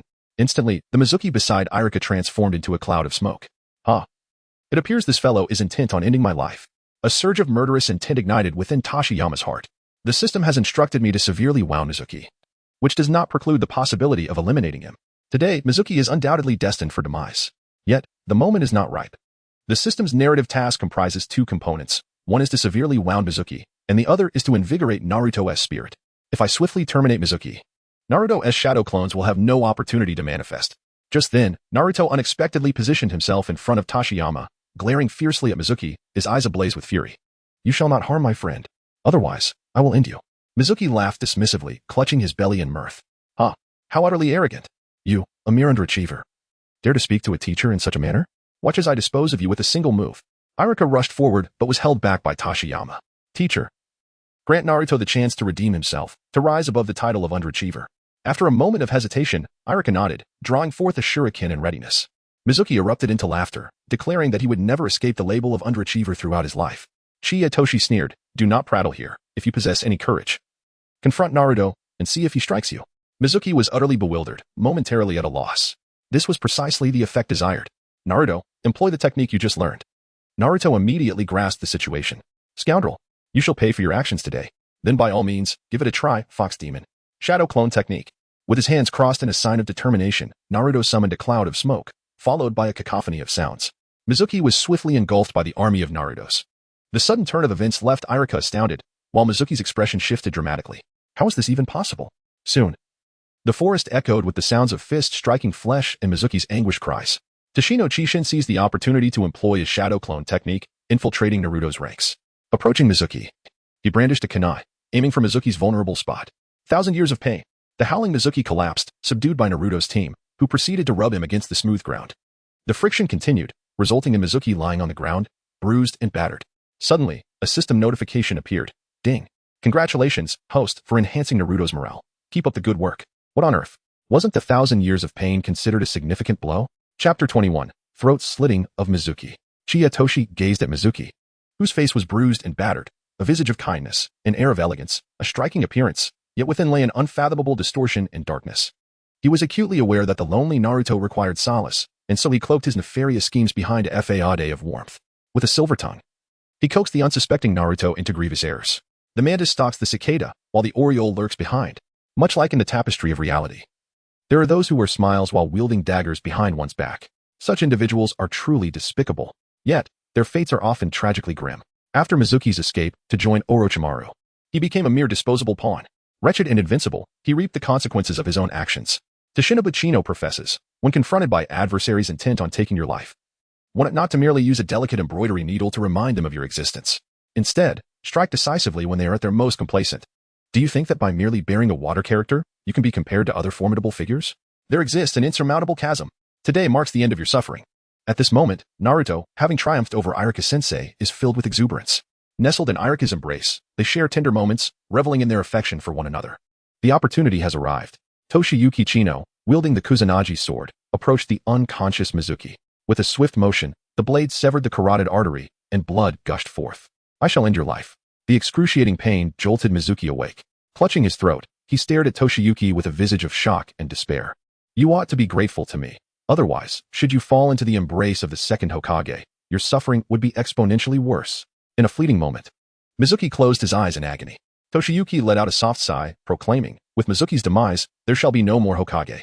Irika, sensing the disturbance, exclaimed, Toshiyuki, what are you doing? Meanwhile, at the Hokage Tower, Sarutobi Hiruzen, witnessing the scene through a crystal ball, was taken aback, causing his pipe to clatter to the floor. This young lad, his actions are so decisive. He promptly rose and vanished using the body flicker technique. In the depths of the Konoha forest, Irika was unable to revive Mizuki. Naruto stood dumbfounded, fixated on Toshiyuki, motionless. Yet, Toshiyuki showed little concern for the act of murder. He was acutely aware that the third Hokage had already discerned Mizuki's true nature and treachery. In essence, he had extracted a poisonous fang from Konoha. Chiyatoshi calculated. 7 root ninjas, Mizuki, in just a few months, I must eliminate 8 Chiyatoshi. Such matters should be left to the judgment of Lord Hokage. Irika's expression darkened.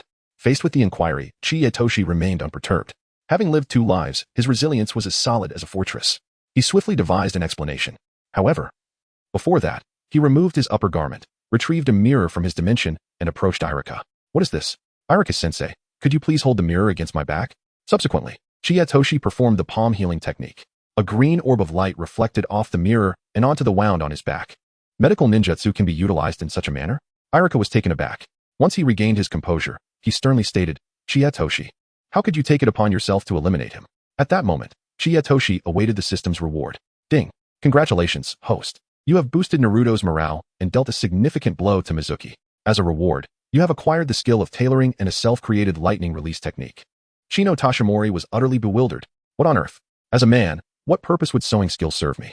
Do you expect me to become a delicate, flower-embroidering fop? This is utterly ridiculous. And what is this nonsense about creating my own lightning release techniques? Truly absurd.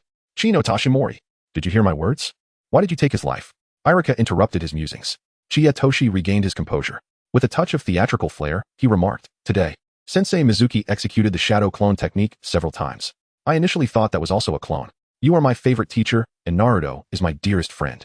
For your safety, I acted and struck, but to my astonishment, it turned out to be the real thing. What a remarkable fabrication. Utterly plausible and reasonable. Irika, engaging in a bit of mental gymnastics, reflected, Chiyatoshi is merely a youth. He was indeed deceived by Mizuki's clones moments ago. His decision to attack the clone was entirely justifiable. With this realization, his expression softened considerably, and he sighed. The shadow clone technique lacks physical form. It is merely an illusion. You should have consulted me first. Chino lowered his head and murmured, Irika-sensei, I apologize. It is my lack of foundational skills. After speaking, he removed the forehead protector from his arm and handed it to Irika. What is this? I have yet to grasp even the basics of the shadow clone technique. I am unworthy of being a ninja. Please take this back. Inside, Chiyatoshi couldn't help but laugh heartily. As expected, the soft-hearted Irika could hardly withstand the dramatic display of suffering. His tender heart was stirred, and he hurriedly adjusted the forehead protector for him. My child, you have already proven yourself today. You are more than capable of being a ninja. Thank you, teacher. Chinotoshi smiled as he spoke. Naruto finally emerged from his shock, exclaiming, Wow, Chinotoshi, you are incredible. I truly admire you. Irika, puzzled, inquired, What does incredible mean? Incredible, also known as awesome or impressive, is a term that describes something remarkable or formidable. Just as he was explaining, a figure suddenly appeared. Hiruzen Sarutobi, the Hokage. Grandfather Hokage. The third Hokage nodded, gazing thoughtfully at Chinotoshi. After the medical team arrived, Hiruzen Sarutobi gave a brief instruction and then departed with Chinotoshi. In the Hokage office, the third remarked, The explanation of the shadow clone technique may have deceived Irika. But it cannot fool me. You deliberately killed Mizuki. The old man saw through the ruse. Shino Tashitachi promptly exclaimed, Grandfather Hokage, do you believe that a scheming individual like Mizuki deserves to be eliminated? The third Hokage then gently patted his shoulder and offered him a banana. Do not be anxious. Mizuki conspired to steal the forbidden jutsu scroll, and both you and Naruto are victims in this matter. I will manage the public narrative, so adhere to the account of your shadow clone technique. However, in the future, should you encounter a similar situation, it is imperative that you refrain from acting impulsively, for many eyes are observing you. Tashimi Akino smiled and nodded. Through this incident, Sanda observed a fierce determination and wild spirit emanating from Tashimi Akino. Such qualities are essential for a leader. The softness of a saintly heart can prove fatal. If harnessed and trained, he is bound to achieve great things in the future. Sanda adjusted his hat and suddenly conceived an idea to have Tashimi Akino join the clandestine forces for training. However, he decided to wait until after the Chunin exams. Upon returning home, Tashimi Akino summoned the system to delve into the intricacies of the rewards for his self-created lightning release ninjutsu. Through a series of explorations, Tashimi Akino devised a new ninjutsu, lightning release, egg balls. He conjured 5 or 6 blue orbs, each the size of a chicken egg, dancing in his palm. Unlike the lightning balls of the lightning fong from the Mist Village, egg balls lack lethality, instead possessing a paralyzing effect. At that moment, a knock echoed at the door. Upon opening it, he found Naruto standing there. Perfect, he thought. This would be an opportunity for experimentation. Nearby, in the attic of the Hyuga compound, Hinata quietly observed the scene. Gratitude is extended to all the supporters, including AA00, the esteemed Hull Swallow from Urgia Reef, the Explosive Brigade, and many others. A heartfelt thanks to all the loyal readers who continue to follow the updates. Chapter 22, a new application for multiple shadow clones. Tashino opened the door. Oh, why are you alone? Where is Sasuke? Naruto chuckled, clutching his stomach. He went to Forge. Forge? Tashino Akino remained unaware that ever since their physical contest, Sasuke had embarked on the path of forging. In the bedroom on the second floor, he playfully shoved Naruto onto the bed. Naruto erupted into laughter, exclaiming, "Haha, that tickles. Brother, what are you planning to do?" Tashino is eager to experiment with the effects of the egg ball. With a flick of his wrist, 5 or 6 electric spheres bounce onto Naruto's back, adhering tightly as if they were cupping therapy, emitting a sizzling sound. The electric spheres create a negative pressure, stimulating the acupuncture points on his back and the energy channels within. At that moment, the system unexpectedly activates, presenting an unforeseen sign-in task. Ding. Please demonstrate 10 different applications of the shadow clone technique. The sign-in period is 1 month. What on earth? Is this really considered a task? The applications of the shadow clone technique? Toshiyuki Chino contemplated the prospect of opening a therapeutic massage parlor in the streets of Konoha, utilizing egg-shaped balls to assist in alleviating tension, promoting the flow of energy, and dispelling negativity. Surely, it would be profitable. Lost in thought, he eventually drifted off to sleep. Naruto, too, felt the weight of drowsiness and succumbed to slumber. Although the third Hokage had managed to contain the situation, there are no secrets that remain hidden forever. The residents of Konoha soon became aware of the unfolding events. Thus, the news of Chino's brutal murder of his teacher spread like wildfire. He became the second Naruto, a pariah in the village hidden in the leaves. Those who encountered him on the road pointed and whispered. Adults even warned their children, "Do not play with him. He is a savage and cruel individual, capable of killing a teacher." What an absurdity. Chino Tashiyasu is utterly indifferent. His thick skin and resilience under pressure are his innate talents. However, should he catch anyone gossiping about him, he would undoubtedly confront them with ferocity. Fortunately, the members of the Jatian gang harbor no animosity towards him, particularly Sasuke, who, upon learning of Mizuki's demise, merely responded with a nonchalant "oh," exhibiting no discernible emotional shift. That morning marked the graduation briefing. Teacher Irika announced the class assignments. Originally, the 27 graduates were to be divided into 9 classes of 3 students each.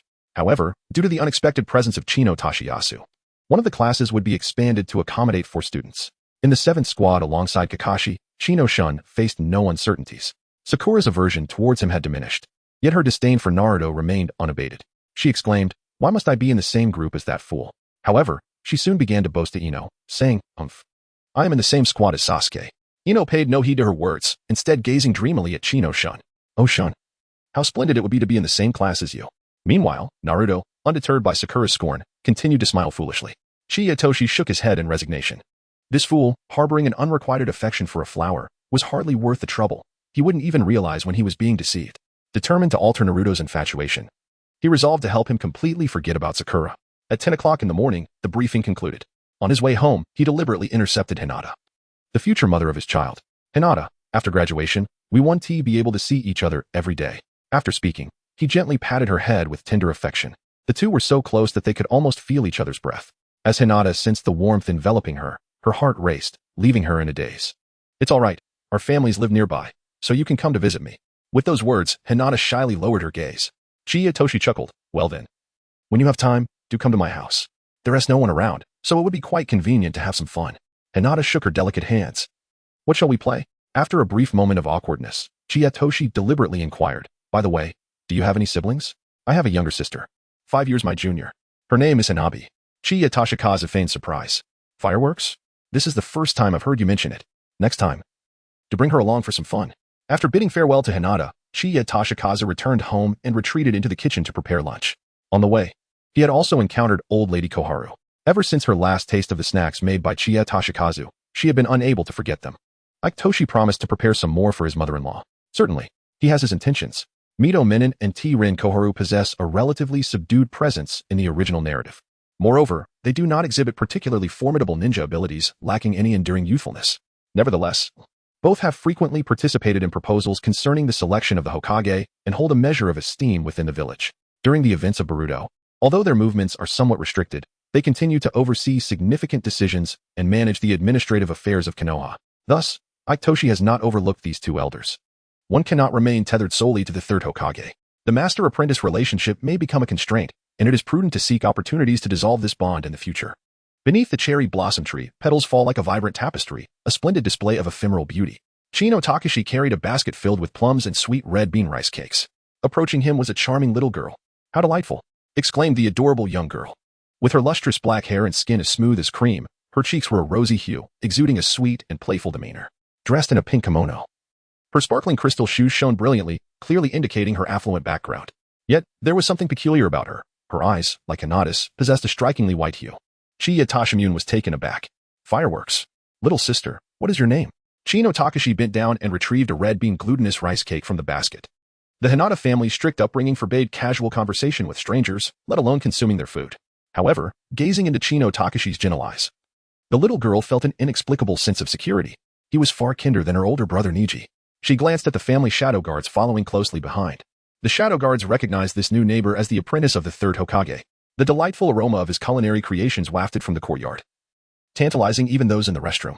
With permission granted, the little girl accepted the red bean glutinous rice cake, taking small bites as she introduced herself. I am Hinata Hanabi. Haha. Indeed, it is Hinata Hanabi. Growing up, she will undoubtedly blossom into a beauty of the Naruto world, easily scoring at least 90 points. Who would have thought she was so adorable in her childhood? Chapter 23, A Storm of Royal Flushes after bidding farewell to little Hanabi. Chino Takashi made his way towards the residence of T. Rinkamaru. Upon his return, it was just afternoon. He headed straight to the school, as there was a meeting with the Jonin teachers leading the teams. At that moment, the system prompted a new sign-in task. Ding. A new storyline sign-in task has been issued. Please defeat Kakashi in the trial within 2 days. A trial? Defeat Kakashi? Chiya Toshi recalled that the survival training exercise, the Bell Retrieval Challenge, was fast approaching, marking the official commencement of his ninja career. Although Kakashi was renowned as a prodigy from Konohagakure, Toshi was filled with confidence in his ability to triumph over him. This task felt almost like a gift. Suddenly, the system chimed once more. Task supplement. Upon conclusion of the battle, unveil Kakashi's mask. This task seemed rather formidable. By the time he arrived at school, it was already 2 in the afternoon. Were it not for his eagerness to catch a glimpse of the alluring older girl, he could have arrived later. The classroom was filled with students, all waiting for the arrival of their supervising teacher. Before long, the door swung open. Amidst swirling smoke, a tall man emerged, Asuma Saratobi. He held a cigarette between his lips, squinting his eyes, having inherited the fondness for smoking from his predecessor. After flicking the cigarette butt aside, he commanded, follow me. Class 10. With that, he led Shikamaru, Choji, and Ino out of the classroom. The beautiful girl's inner turmoil was palpable. A chain smoker, a sloth, and a hefty fellow. Toshi has departed, and my fate is truly wretched. Chiya Toshi gazed at Asuma's retreating figure, inadvertently reminded of the alluring lady in red. It seemed rather fortunate for this chain-smoking uncle. Just as he pondered, a seductive mature woman entered, her presence striking. With a tall and graceful figure, her curves were exquisite. Her arms were wrapped in bandages, and her left arm, bare, revealed a porcelain-like skin, with flowing black hair, crimson eyes, and luscious lips. She embodied a mature allure and breathtaking beauty. It was none other than the enchanting Yujiro Akane. Chiya Toshi could not help but be captivated. This alluring woman was simply stunning. As the crimson sun set, the cool demeanor of the lady swept across the classroom, her gaze landing upon Chiya Toshi. So, this is the apprentice of the Hokage, quite a handsome one indeed. Class 8, the 3 of you, follow me. Hinata, Kiba, and Shino began to make their way outside. Hinata could not resist casting a lingering glance back at Chiya Toshi, as if it were a poignant farewell. This time, Chino Toshi did not gesture a heart with his hand, but instead bestowed a fervent kiss. Hinata fainted with a thud. Soon, everyone departed, leaving only the 4 members of Class 7. Chiya Toshi understood that he would have to wait for at least another hour before Kakashi would arrive. Thus, he took out a deck of cards. Let us engage in a game of landlord. The youth displayed remarkable aptitude, and soon enough, the game was filled with explosive plays. However, as the game progressed, it became increasingly tedious, largely due to Sakura's tendency to favor Sasuke. This experience echoed Toshi's past life. Where he refrained from playing cards with women, they often indulged in procrastination and deceit. Meanwhile, Naruto, consumed by jealousy, quickly found himself embroiled in a scuffle with Sasuke. The two of them played with great fervor, even forgetting the mischievous antics involving the eraser. Toshino shook his head with a wry smile, placing the blackboard eraser on the doorframe. In the office of the Hokage Tower, the third Hokage gazed into the classroom through a crystal ball. Kakashi stood nearby, his head throbbing in exasperation. One was an exuberant troublemaker, a source of constant annoyance. Another was a reclusive boy, harboring deep-seated resentment. Yet another was an extraordinary prodigy, seemingly endowed with supernatural abilities. And not to forget, there was a seemingly gentle girl who hid a tempestuous spirit beneath her surface. The 7th class was truly a veritable amalgamation of chaos. Yet, there was no choice. The Hokage had spoken. An hour later, Kakashi arrived tardily. My impression of you all is rather irksome, he remarked on the rooftop. The group exchanged introductions, sharing their likes and dislikes. Upon hearing Naruto and Sakura's responses, Toshino felt overwhelmed by a deluge of envy. Starting tomorrow, survival exercises, exclaimed Naruto, his imagination running wild as he cheerfully inquired, survival exercises? Is it wilderness survival training? Using wood release as firewood, earth release as a stove, fire release for cooking, and water release for washing vegetables and making soup. Slurp, slurp. After Kakashi emitted a peculiar, carefree laugh, He proceeded to explain. Chaos ensued. What? Elimination. A 66 elimination rate. This ninja school, which teaches nothing, resembles a vast pig farm. And now it implements an elimination system? This is madness. This last statement encapsulated Toshino's true sentiments. Kakashi resolved to hastily conclude this dismal meeting and seek out his fellow single friend guy to engage in light-hearted banter and relaxation. Toshiyuki Ichino harbored doubts regarding the camaraderie between Kakashi and his fierce rival, Guy, pondering whether their bond surpassed mere friendship. Yet, he possessed no evidence to substantiate his musings. He instructed his companions to prepare their ninja tools, reminding them to gather at 5 o'clock the following morning and to forego breakfast to avoid any unfortunate mishaps. Despite the high elimination rate of the exercises, Ichino remained unfazed, confident that every member of Team 7 would successfully navigate the trials. His primary concern lay in unmasking Kakashi to claim the associated rewards. Following Kakashi's abrupt departure, Sakura expressed her frustration, exclaiming, "Is he just leaving like that? What an irresponsible teacher." Naruto turned to her with a charming smile, suggesting, "Sakura-chan, how about we go on a date?" Sakura, incensed, retorted, "Drop dead." Before dashing after the aloof Sasuke. "Sasuke-kun, wait for me." Shinya Toshikazu shook his head with a wry smile. It was imperative to rescue Naruto, allowing him to forget the tempestuous Sakura as soon as possible. The following day, at 9 o'clock, Shinya Toshi stretched languidly, rising with a sense of tranquility. He proceeded to wash up and savor his breakfast at a leisurely pace. It was not until 10 o'clock that he arrived at the third training ground. As expected, 3 of his teammates were sprawled on the ground, their eyes resembling those of pandas, weary and drowsy, looking utterly exhausted. Kakashi had yet to make his appearance. After a while, a languorous voice finally broke the silence. "Good morning. I just encountered a black cat. It's already noon. You're far too slow, sensei." Naruto was the first to voice his frustration. "Humph." Sasuke also expressed his discontent with a dismissive pout. Sakura pointed an accusing finger at Chiyatoshi, exclaiming, "I suspect that the teacher has conspired with Chiyatoshi." You all indulged in a lengthy slumber. Chiyatoshi feigned innocence, waving his hand dismissively. No, merely a coincidence. Yet, deep within, he reveled in elation. This is what I call foresight. Who among you has ever watched Naruto? He chuckled to himself. In truth, Chiyatoshi had no necessity to partake in the drills, for during the previous skirmish with the root ninjas, Kakashi had already witnessed his prowess. However, individual strength alone does not suffice. The awareness of teamwork is equally paramount. As the mission commenced, it became clear that the ability to conceal one's skills is vital for a ninja. While everyone else adeptly hid their presence, Naruto boldly emerged by the riverbank, shouting, "Hey, let's settle this in a fair fight." Sasuke retorted, "You absolute fool." Sakura chimed in, "You must be out of your mind." Chiyatoshi, truly an oddity. 5 minutes later, Naruto exposed his back as Kakashi formed the Tiger Seal. Chapter 24, The Mighty Seventh Squad. Kakashi executed the Tiger Seal. The secret techniques of the Leaf Village. The profound art of taijutsu. The 1,000 years of pain. With a piercing scream, Naruto plunged into the river. Subsequently, despite employing the shadow clone technique, Kakashi remained effortlessly dominant.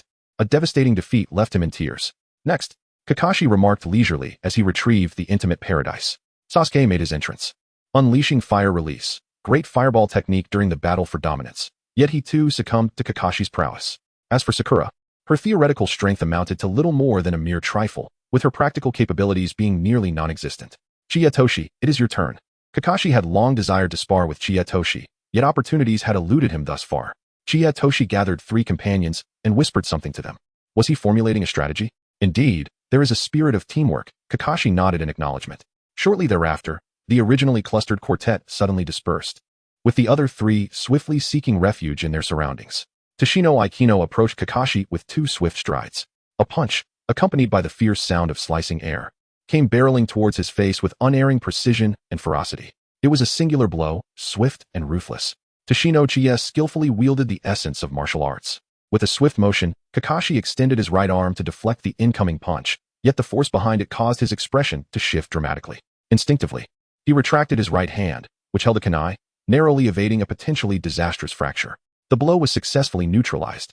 Chiyatoshi swiftly transformed his fist into a claw, seizing Kakashi's retreating right hand. With a powerful leverage from his elbow, he launched a diagonal strike aimed at Kakashi's face. Kakashi, his right arm restrained, found himself unable to block with his left hand in time, and was compelled to jerk his head back abruptly to evade the elbow strike. Suddenly, Toshino grabbed Kakashi's arm and yanked it forcefully. Kakashi lost his balance, and both retreated. Suddenly, a resounding clash of metal echoed. Bang! The kunai sliced through Toshino's elbow, revealing a lead weight. Wasn't this the method of training employed by Guy? Little did he know, Lee was actually Toshino's first friend. No wonder his taijutsu was so formidable. A chill ran down Kakashi's spine. Although their contact had lasted only a few fleeting seconds, he distinctly felt a torrent of chakra surging towards him. Tashino possesses remarkable taijutsu. Initially, I intended to hold back, but it seems I must now take this seriously. Kakashi retracted his kunai, fixing a steely gaze on his opponent. Heh, Kakashi-sensei, that was merely a warm-up, Tashino grinned. In close combat, you may not be my match. Next, let me show you Tsunade's monstrous strength. As soon as he finished speaking, a cloud of dust erupted beneath Tashino's feet. A force of chakra surged towards Kakashi's abdomen with alarming speed. How swift! I could barely catch a glimpse. Kakashi felt a jolt of surprise at Tashino's explosive speed. However, his own strength was not to be underestimated. A lack of visual tracking did not equate to a lack of sensory perception. With a swift turn, he narrowly evaded the onslaught. The two engaged in fierce, close-quarters combat. Kakashi remained on the defensive, while Tashino's punches grew increasingly rapid and fierce, sticking to him like a stubborn gum. No matter how Kakashi attempted to retreat, Tashino was right on his heels, ensuring that he could not escape the reach of his fists. To think that a seasoned genin would be overwhelmed by a freshly graduated child's terrifying taijutsu. Kakashi abandoned the futile attempts at defense and opted for rapid evasion. His formidable strength allowed him to gradually adapt to Tashino's patterns, making his movements more fluid. Kakashi-sensei, are you feeling a bit overwhelmed? Tashino teased, refraining from hastily seizing the bell. I admit, your taijutsu is impressive, but as a ninja, mere physical prowess is far from sufficient. As Kakashi spoke, he exchanged a powerful fist with Tashino, using the recoil to break free from the entanglement. Simultaneously, his hands swiftly formed seals in front of his chest. At that moment, Sasuke's voice rang out from behind. Fire style, Phoenix fire technique. Kakashi was taken aback. A C-rank jutsu, and Sasuke had actually mastered it? Tashiyama was somewhat taken aback. In the original narrative, there was no mention of Sasuke possessing such abilities at this moment. However, it was also not stated that he could not use them. Never mind. Let us not engage in trivial disputes. If he can wield it, then so be it. A wave of searing heat surged forth. Before his eyes, several fireballs, accompanied by a scorching gust, hurtled towards Kakashi with fury. Boom. Kakashi seemed caught off guard, unable to evade the barrage of fireballs, and was struck squarely by two of them. Instantly, a cloud of smoke billowed forth. The ground reverberated with the sound of explosions as debris filled the air above the grassy expanse. Sasuke emerged. He and Tashiyama positioned themselves on either side, intently scrutinizing the swirling dust. Kakashi-sensei is a genin. He will not easily concede defeat. Naruto also made his appearance, shouting out. Subsequently, he unleashed a multitude of shadow clones, encircling the haze to prevent Kakashi from seizing the opportunity to flee. Idiot. You don't need to say that. Sasuke frowned. As the dust gradually settled, Kakashi's figure became visible. I truly underestimated you. Though a bit disheveled, the fire technique did not inflict any significant damage upon me. Your coordination is commendable. For genin, you are already considered exceptional. Upon hearing the praise, Naruto beamed with delight. Well then, Kakashi-sensei. Does that mean you can give us the bells now? Sakura, hurry over. However, Kakashi's subsequent words doused their enthusiasm like cold water. But you were still far from being able to defeat me and snatch the bells. At that moment, Chiya, Toshikazu, and Sasuke rushed forward with great urgency. Suddenly, a plume of black smoke enveloped the area, and Kakashi vanished without a trace. Where is he? Sasuke exclaimed, scanning his surroundings anxiously. This is not good. Shinobu was taken aback. He was certainly aware of what was transpiring. Instinctively, he attempted to grasp Sasuke and withdraw, but it was already too late. A pair of enormous hands suddenly erupted from the earth, seizing both of their ankles. Kakashi's calm voice resonated from beneath the ground. Earth release. Decapitation technique. With no means of resistance, the two were swiftly dragged underground, leaving only their heads exposed. Hee, unable to move now, are you? Kakashi chuckled, pulling out a comic book and departing with a smile. Sakura and Naruto rushed over, and upon witnessing the two heads, they were nearly overwhelmed with fright. Once they regained their composure, they knelt down and began to dig fervently. Kakashi glanced back and thought, good, they know to rescue their teammates, but at this pace. He checked the clock. Only half an hour remained until midnight. Everyone, step aside. Chino shouted. He then channeled chakra into his shoulders, exerting force layer by layer. Explosively releasing chakra from his shoulders, he shot out of the ground like a rocket. Subsequently, he summoned the hidden little black to assist in digging for Sasuke. Suddenly, inspiration struck. Multiple shadow clones. Help with the excavation. Ding. Congratulations, host, on discovering the third use of multiple shadow clones, an artificial excavator. However, the system promptly reminded him. The host must independently complete Kakashi's challenge. External assistance, including teammates and summoned beasts, is prohibited. Very well, Kakashi-sensei. Wait. Tashino ran forward. Kakashi glanced back and was momentarily taken aback. This little fellow had effortlessly extricated himself from the earth. However, what could he possibly want from me? Chapter 25, The Earth Flow Wall of Hanging Cats. Chino Toshi dashed forward and said, Kakashi-sensei, I wish to challenge you one-on-one, but could you kindly dismiss them first? I wouldn't want to frighten them with my bones. Kakashi, too, harbored the desire for a duel with him. In an instant, He appeared beside the child who was squatting down to dig in the dirt.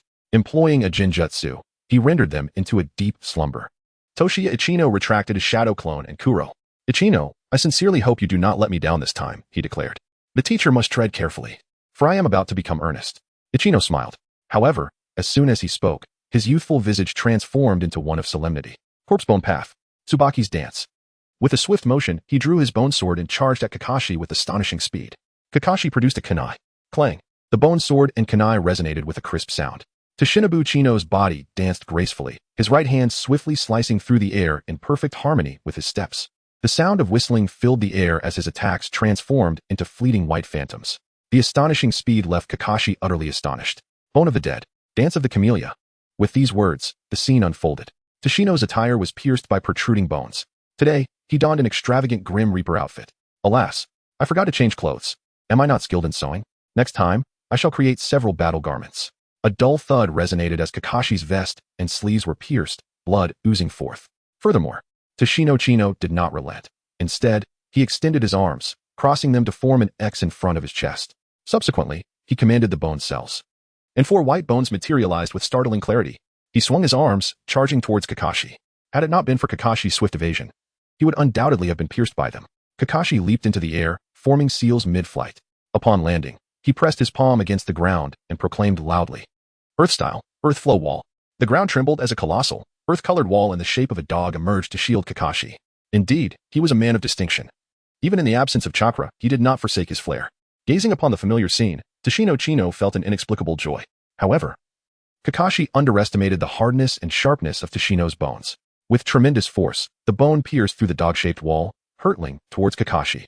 Kakashi's heart was a tumult of emotions, caught between sweetness and bitterness. After safeguarding this wall for so many years, it was now so easily breached. Such a poignant truth. Kakashi was taken aback, hastily attempting to evade. In truth, with the mastery of multiple shadow clones, coupled with a fireball or a lightning blade, Kakashi would surely be vanquished. However, when it comes to facing one of his beloved Hokage figures, such severity seems rather excessive.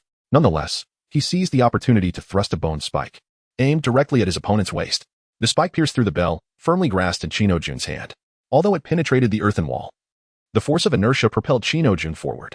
At this velocity, a collision with the actual rock wall was imminent, or so Kakashi believed. In truth, Chino-jun would remain unscathed, for his bones, influenced by the lineage of the skeletal physique, were remarkably resilient. Just then, he felt an intense tightening throughout his body, as if he were being embraced. Upon turning to glance, he found Kakashi-sensei. But wait, as Chino-jun gazed over, he noticed Kakashi in the distance. After Kakashi waved at him, he suddenly transformed into a puff of smoke. It was merely a shadow clone. Kakashi-sensei had intervened to prevent me from colliding with the rocks. But wait, just as he pondered this, Chino-jun felt a peculiar pinch on his backside. To his astonishment, he discovered Kakashi's hand reaching towards his ninja pouch containing the bells. Chiyatoshi was instantly infuriated. However, after a moment of contemplation, a wicked smile crept across his face. Bang! A flash of white light erupted. A young girl materialized in Kakashi's arms, leaving him blushing furiously. Tashiyama let out a cold laugh, ceasing the flow of chakra as he reverted to his original form. Zzzzz. 5 or 6 orbs of shimmering blue light materialized in his palm, instantly rolling towards Kakashi. Kakashi let out a cry, completely immobilized. The expression on his face was indescribable, teetering between pleasure and pain. Paralyzed, Kakashi's hands lost their strength, and his legs buckled beneath him, collapsing to the ground. The opportunity had arrived. With a sudden exclamation, Chino-jun feigned to collapse onto Kakashi. His hands, still adorned with bone spikes, inadvertently brushed against Kakashi's mask. Kakashi was momentarily taken aback, followed closely by Chino-jun, who appeared to be struck by a jolt of electricity. Caught in a dazed stupor, it was only later that he realized it was the lightning release. The spherical object had conducted electricity. My goodness, what an extraordinarily striking figure. With wide eyes, Chino-toshi gazed at the beauty mark at the corner of his lips, identical to that of an anime character. Despite the myriad speculations circulating online regarding Kakashi's mask, be it longing for his father, the need for secrecy to conceal his Sharingan, character design requirements, or mere laziness, Chino-toshi employed a sweet tongue. Kakashi-sensei, I understand why you always wear that mask. Why? Kakashi inquired. Because you fear that if you remove it and stroll around, all the women would line up from Konoha to Sunagakure just to claim you. Kakashi was momentarily taken aback, but soon felt a sense of appreciation. This little one had quite a charming way with words. Thus, he ruffled his hair, stood up, adjusted his mask, and with an air of mystery declared, in truth, it is to conceal my wicked smile while watching Paradise of Affection. Sho. It's a secret. Toshino crouched down, striking his hands together. Earth release, earth flow wall. With a thunderous roar, the ground trembled and soil surged. A robust earthen barrier majestically rose before the two, adorned with four cat heads. In Kakashi's astonished gaze, torrents of earth gushed forth from the feline mouths, soaring into the sky as if a terrestrial dragon had emerged. At that moment, the genjutsu cast upon Sasuke and the others was also dispelled. They rushed over, eyes wide in awe at the magnificent spectacle before them, utterly dumbfounded. Kakashi was completely flustered. He had been utterly bested by Tashino, a celebrity of the Hokage and a sensation within the ninja world, renowned across the globe. Just then, the alarm clock chimed, pulling Kakashi back to reality. He turned to the four young ones and asked slowly, "Have you all made your decision? Only one of you managed to seize a bell. Shall the others return to the academy?" His words plunged the group into silence, with only Tashino appearing relaxed, for he knew Kakashi would never permit their withdrawal. Sasuke calmly stated, "I concede." Naruto gritted his teeth, declaring, "Next year, I will strive to obtain a bell." Sakura whimpered, "I hardly contributed anything." Chino Toshiyuki rose with a smile, remarking that even without their assistance, he might not have succeeded today. He then orchestrated a playful exchange reminiscent of the lesson on Kong Rong yielding pairs from their literature textbook. Kakashi observed them, contemplating his choices. Toshiyuki exhibited formidable individual prowess, and his synergy with Sasuke was nothing short of seamless. Naruto possessed a keen sense of collaboration, though his individual strength required further enhancement. As for Sakura, she had also contributed by digging the earth. He could not deny that Team 7 was undoubtedly the strongest group this year. Their team combat skills were impeccable. After a moment of silence, he finally smiled and declared, "All of you have qualified. I hereby announce that Team 7 has successfully passed the survival trial and has officially become the Genin of Konohagakure." With that, he handed the bento to the four stunned youngsters. The seemingly dazed expression of Chino Toshi was merely an act. "Very well, tomorrow shall be a day of rest. And the day after, we shall convene at 10 o'clock to commence our mission." Kakashi resumed his languid demeanor, secretly delighted. Reflecting, it appears that being a guiding instructor is not as tedious as one might have imagined. And just at that moment, the rewards for Chino Toshiyuki have finally materialized.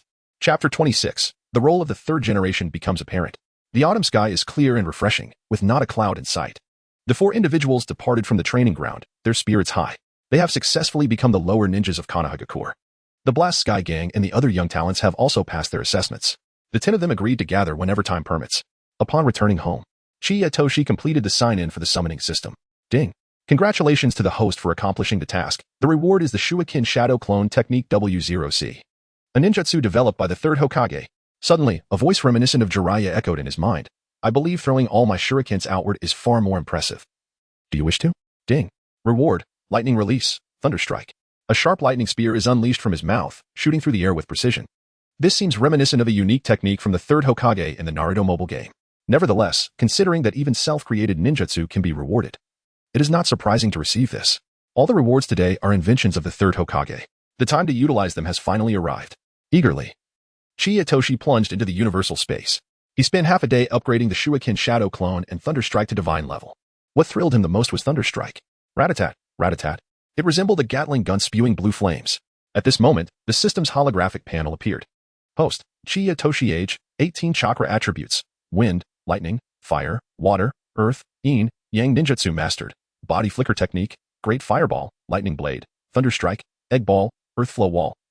Multiple shadow clones, Shuiken Shadow Clone, all at divine level. Intermediate sage art, beginner corpse fusion technique, skeleton resurrection taijutsu mastered, dance of the Tang Song, dance of the camellia.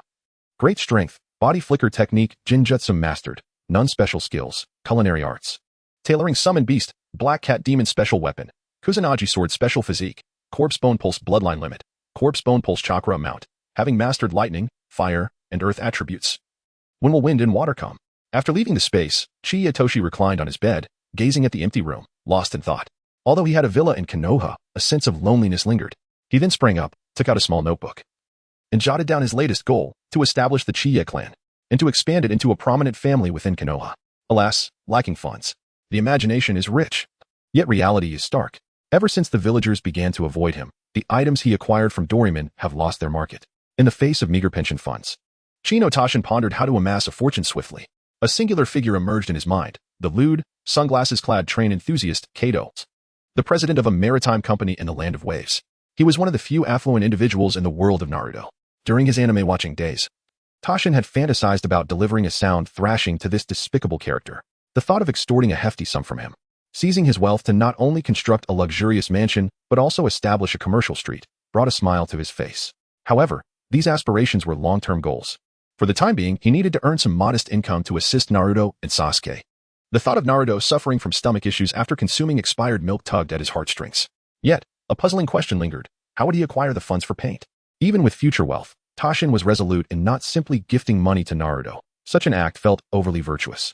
However, embarking on a joint venture with his friends was an entirely different matter. Soon enough, an idea struck him, a path to mutual prosperity, alongside the pursuit of wealth. An immediate priority was to seek guidance from the third Hokage. Mastering techniques such as the Shadow Shuriken and Thunderclap without arousing suspicion was essential.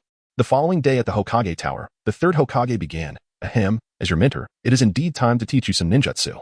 Let us learn the Earth-style wall. Deshino interrupted him. Grandpa Hokage, is there a technique that allows one to throw countless shuriken with great flair? Indeed. There is the Shuriken Shadow Clone technique. What about a technique that fires lightning guns in rapid succession? That sounds truly exhilarating. Yes, there is the lightning release, Thunderboom. All right, let's begin with these two. Ichino Tashimi understood that these were the limitations of the third generation of professors. At least for now. He was incapable of teaching himself advanced techniques, such as the Corpse Demon Seal and the Tri-Seal. 1 hour later, Chino Toshi has mastered 2 ninjutsu techniques. Sarutobi Hiruzen greatly admires his comprehension. As night falls, the village of Konoha is aglow, a tapestry of prosperity and warmth intertwined. Tashino Ike rarely visited Hokage Rock at night. At this moment, he sat side by side with Naruto, gazing down upon the village. Ever since Mizuki met his demise, a multitude of scornful glances had pursued him relentlessly. Akin to parasitic maggots clinging to his very being, these scrutinizing stares seemed intent on devouring him slowly, leaving nothing but bones in their wake. Similarly, Naruto found himself subjected to the villagers' judgment through tinted lenses of prejudice. Chiyatoshi suddenly recalled the resolute Lee Rock. Naruto. A person's strength is not solely defined by their physical power, but also by a heart more resilient than steel. Since we cannot gain recognition, let us rise to heights unseen by others. Naruto nodded, half understanding. However, he soon broke into a playful grin and exclaimed, "Ha ha, the day after tomorrow is my birthday. What gift will you give me? No one has ever given me anything before." Birthday? Chiyatoshi pondered for a moment. The day after tomorrow is October 10th, which happens to be Naruto's birthday. What would you like? As long as it is within my means, I shall not hesitate to provide. I desire a carton of milk that will not cause any stomach troubles. Naruto gazed into the distance. Upon hearing this, Chiyatoshi felt a sudden sting in his eyes. Brother, worry not. I shall bestow upon you something far superior to milk. Naruto's face immediately brightened. What could possibly be better than milk? Do tell me. Hiki. That's a secret. Chapter 27. A modest gain. What should I gift for Naruto's birthday? Just as Chiyatoshi was deep in thought, the system conveniently chimed in. Ding. Task activated. Please utilize your tailoring skills to present Naruto with a birthday gift. Deadline in 2 days. Tailoring skills?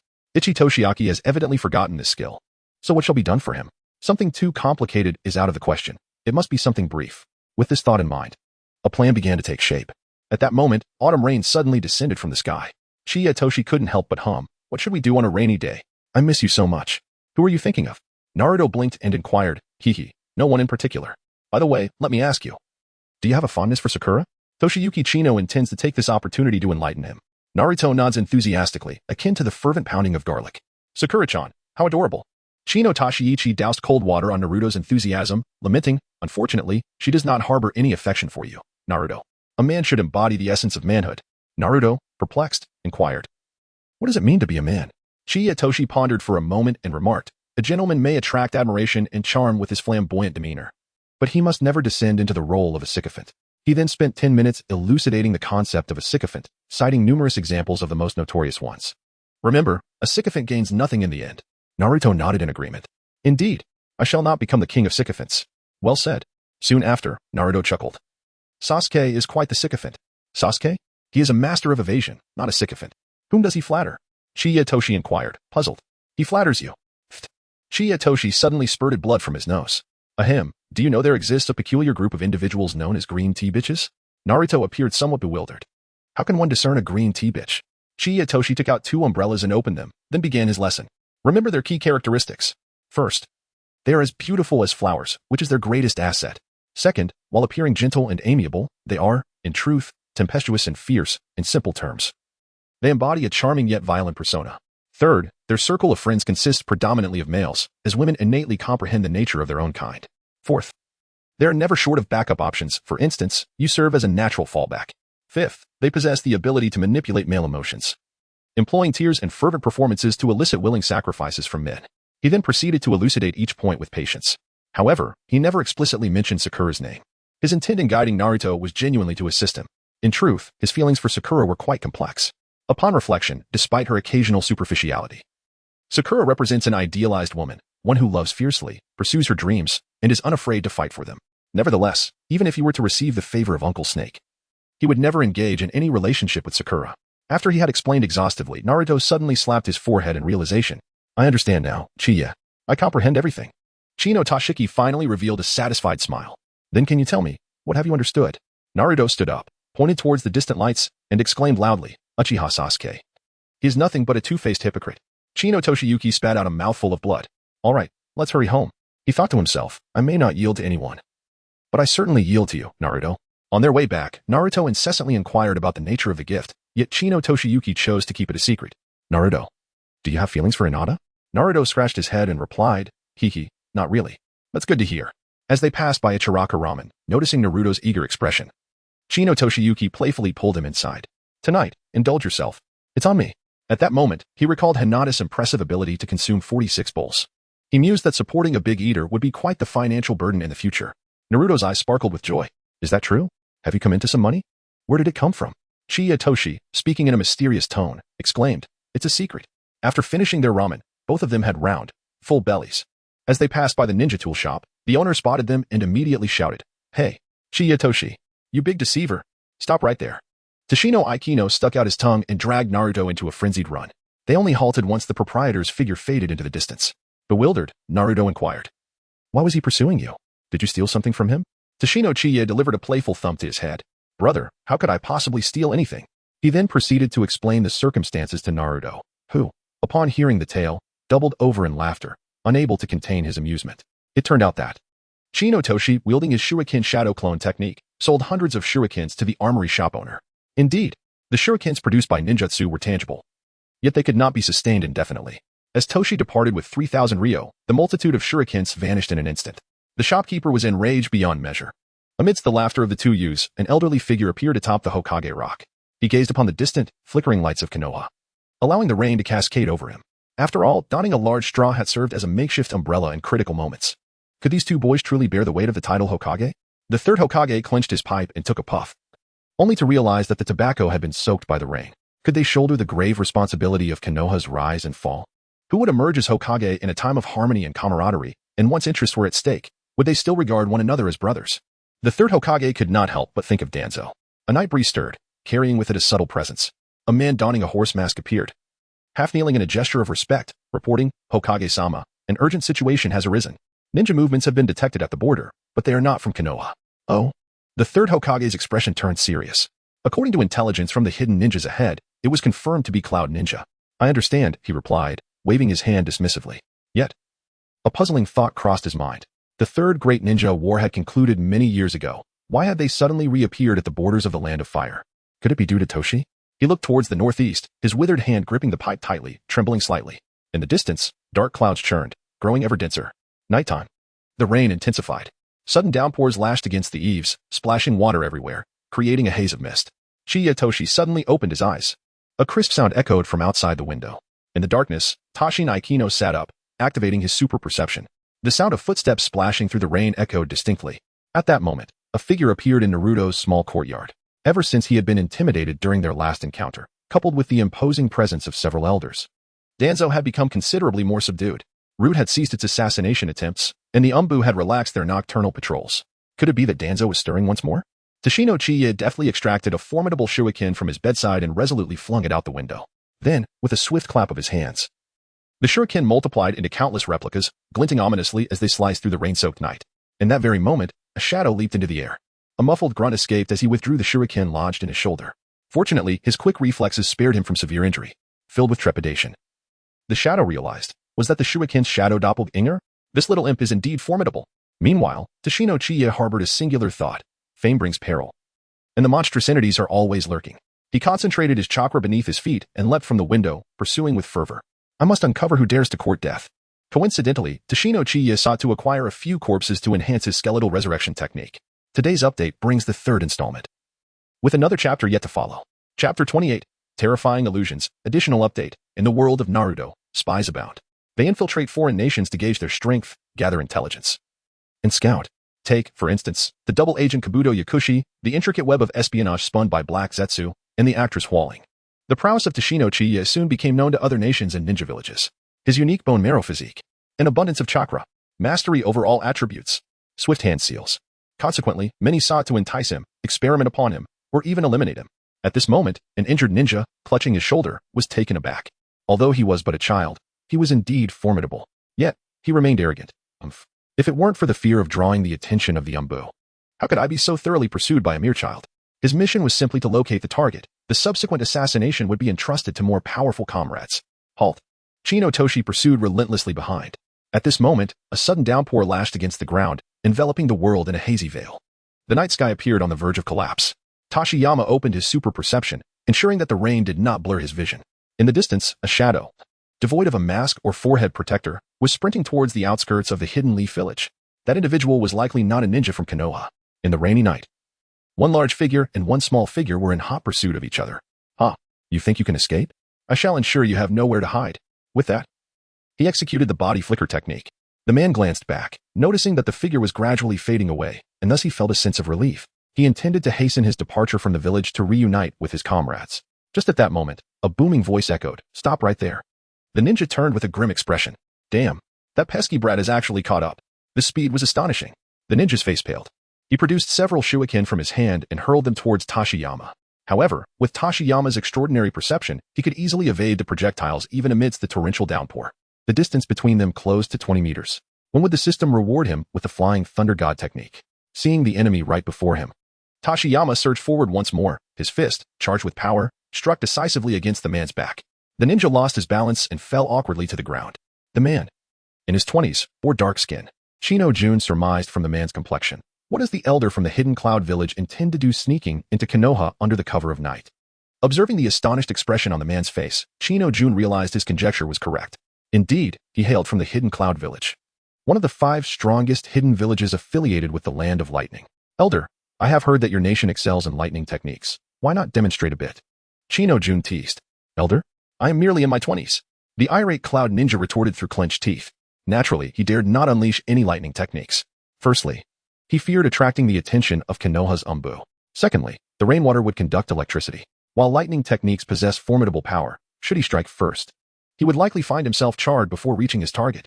Toshino Chibe retracted his smile and ceased his idle chatter. With a swift dash, he surged forward. Chakra coalesced around his arm as he delivered a powerful blow to his adversary. The decision to refrain from utilizing the lightning cutter stemmed from the rain's conductivity.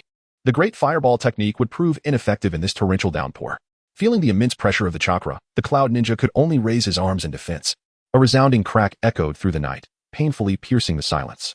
Subsequently, the cloud ninja's entire body was sent hurtling away, leaving a trail of water on the soaked pavement. Chiya Toshiichi let out a cold sneer, utterly unyielding. Within Yurin's heart, a torrent of 1,000 raging thoughts surged forth. With ninjutsu rendered ineffective, he was left to rely solely on taijutsu. Yet, while he had mastered 6 aspects, one eluded him entirely. At that moment, Chiya Toshiichi advanced menacingly. Well, uncle, might you now divulge your intentions? Yurin retorted with fury, being bested by a mere child. I, Gui Tang, concede. But do not expect to extract anything from me. Do as you will, whether to slay or to torture. However, Gui Tang was resolute. Could he truly bring himself to kill? Tashiyama Shin naturally would not kill him. It was not due to fear, but rather because he needed to ascertain the purpose behind it, whether it was directed at himself or at the Hidden Leaf Village. Just then, Tsuji Toshiyuki suddenly darted behind Kido, drawing several shurikens and hurling them towards the rooftop ahead. Clang! All the shurikens were deftly intercepted. A sinister, eerie voice echoed. Heh. The little brat is quite alert. Isn't he? He has already been discovered.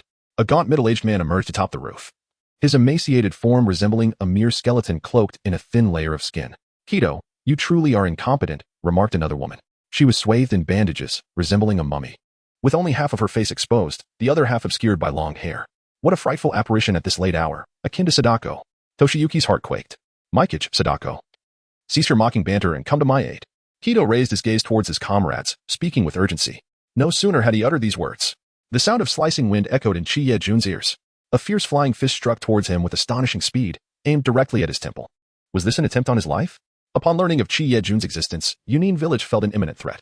With the Ninetales already residing in Konoha and the Byakugan clan in play, the addition of another formidable adversary could spell endless trouble for them in the future. Thus, they dispatched a trio of assassins. If capture was unattainable, then death would suffice. At that moment, a multitude of bones emerged, enveloping Chi Yejun entirely, leaving only his eyes. Radiating a crimson glow, visible. Haha, Bone God Armor. Originally known as the Bone Armor, he deemed that name too pedestrian and thus rebranded it to Bone God Armor. Moreover, he discovered today that upon transforming into the Bone God Armor, he was shockingly bare beneath it. The sensation was excruciatingly uncomfortable. The skeletal figure was taken aback. Clearly, he could not retract his fist in time. The punch landed, causing immense agony, and he flew back onto the rooftop. The woman gazed at the two skeletal forms, covering her mouth in shock. Is this your younger brother, Minji? Enough chatter, this little brat is indeed the one Reikage spoke of. Let us take action together. Chino Toshi is already determined that these three individuals are here with malicious intent, seeking his life. With a cold sneer, he unleashed his formidable strength, shattering the ghostly vines beneath him into fragments. The other two were left wide-eyed, their minds racing with disbelief. A single punch to claim a life? Just how terrifying is this little ghost's martial prowess? On the rooftop, the spirit maiden regained her composure and swiftly began to form seals. Chiyatoshi, poised to cast his shuriken, was suddenly greeted by the vast expanse of the ocean. Before him shone a warm glow, emanating from a distant lighthouse. A gentle voice resonated in his mind, urging him forward. Advance, for ahead lies a paradise, where beauty abounds. Toshiyuki Aikino, as if in a trance, waded toward the sea. His knees became drenched, the icy water penetrating to his very bones. As the waves surged, engulfing him to the chest, a powerful swell struck, causing him to lose his footing and gently tumble into the depths. The salt water choked him, and in that moment, Toshiyuki was jolted back to reality. Illusion. A few moments later, the vision of the ocean faded, and he found himself slumped on the ground. Beside him sat a small black figure, as fierce as a tiger, licking its fur. It had unraveled the enchantment cast by Shuki. Chiya Tashiichi was drenched in cold sweat, filled with an overwhelming sense of dread. This illusion was truly terrifying, and the Bone God armor had vanished. Chiyi looked coldly at the remaining two individuals, a surge of murderous intent rising within him. At that moment, the system unexpectedly chimed in, as abrupt as ever. Chapter 29. Acquiring the second physique. The system's voice resonated. Ding. The performance art sign-in has been issued. Please, host, utilize the spirit of Sadako to reenact her infamous well-climbing scene. In Chino's mind, the terrifying masterpiece ring surfaced. It seemed that this entity named Sadako was not yet destined to perish. He lifted his gaze, his eyes icy and piercing, fixating intently on Minji. This person must die first. I shall strike. With a thunderous roar, Tashichi Chino leaped into the air, delivering a fierce kick aimed at the lower body of Minji. In an instant, Minji met his demise. The system chimed in. Ding. In light of the host's repeated use of lethal techniques, a unique martial art has been awakened, true essence of the destructive foot. With the shattering of the egg, the power has doubled. Chiya Toshiyuki was momentarily stunned. He could hardly fathom the effects of such power being doubled. Zhengji was left speechless, relieved that her sister did not possess the true ultimate technique of the annihilating foot. Chiya Toshi let out a loud shout, deliberately raising his foot to kick. Zhengji was so frightened that her spirit seemed to leave her body. Toshiyuki Chino leaped onto the rooftop, retracting his foot. Seiki's spirit returned to her body, and she intended to conjure an illusion, but was firmly restrained by the small figure that followed closely behind. Seiki was utterly flustered. What is happening? Who is holding me down? Chiya Toshiyuki smiled and deceitfully reassured, Sister, do not be afraid. I do not harm women. Then what do you intend to do? Zhang Ji asked, her voice trembling. Two of her companions had been brutally slain by the youth. The terror stemming from such a visceral shock was utterly gripping. I merely require your assistance with a small task, and I shall release you at once. Assist with what? Not far below, a well suddenly came into view. Chino pointed and chuckled. All you need to do is crawl in and then climb out. Don't worry, there's no water in the well. What does that mean? A perverse boy? Jinji was left utterly bewildered. Chiya Toshi engaged in verbal persuasion. As long as you comply with my instructions, I shall undoubtedly grant you a chance for survival. After 10 minutes of incessant discourse, Jinji finally nodded in agreement.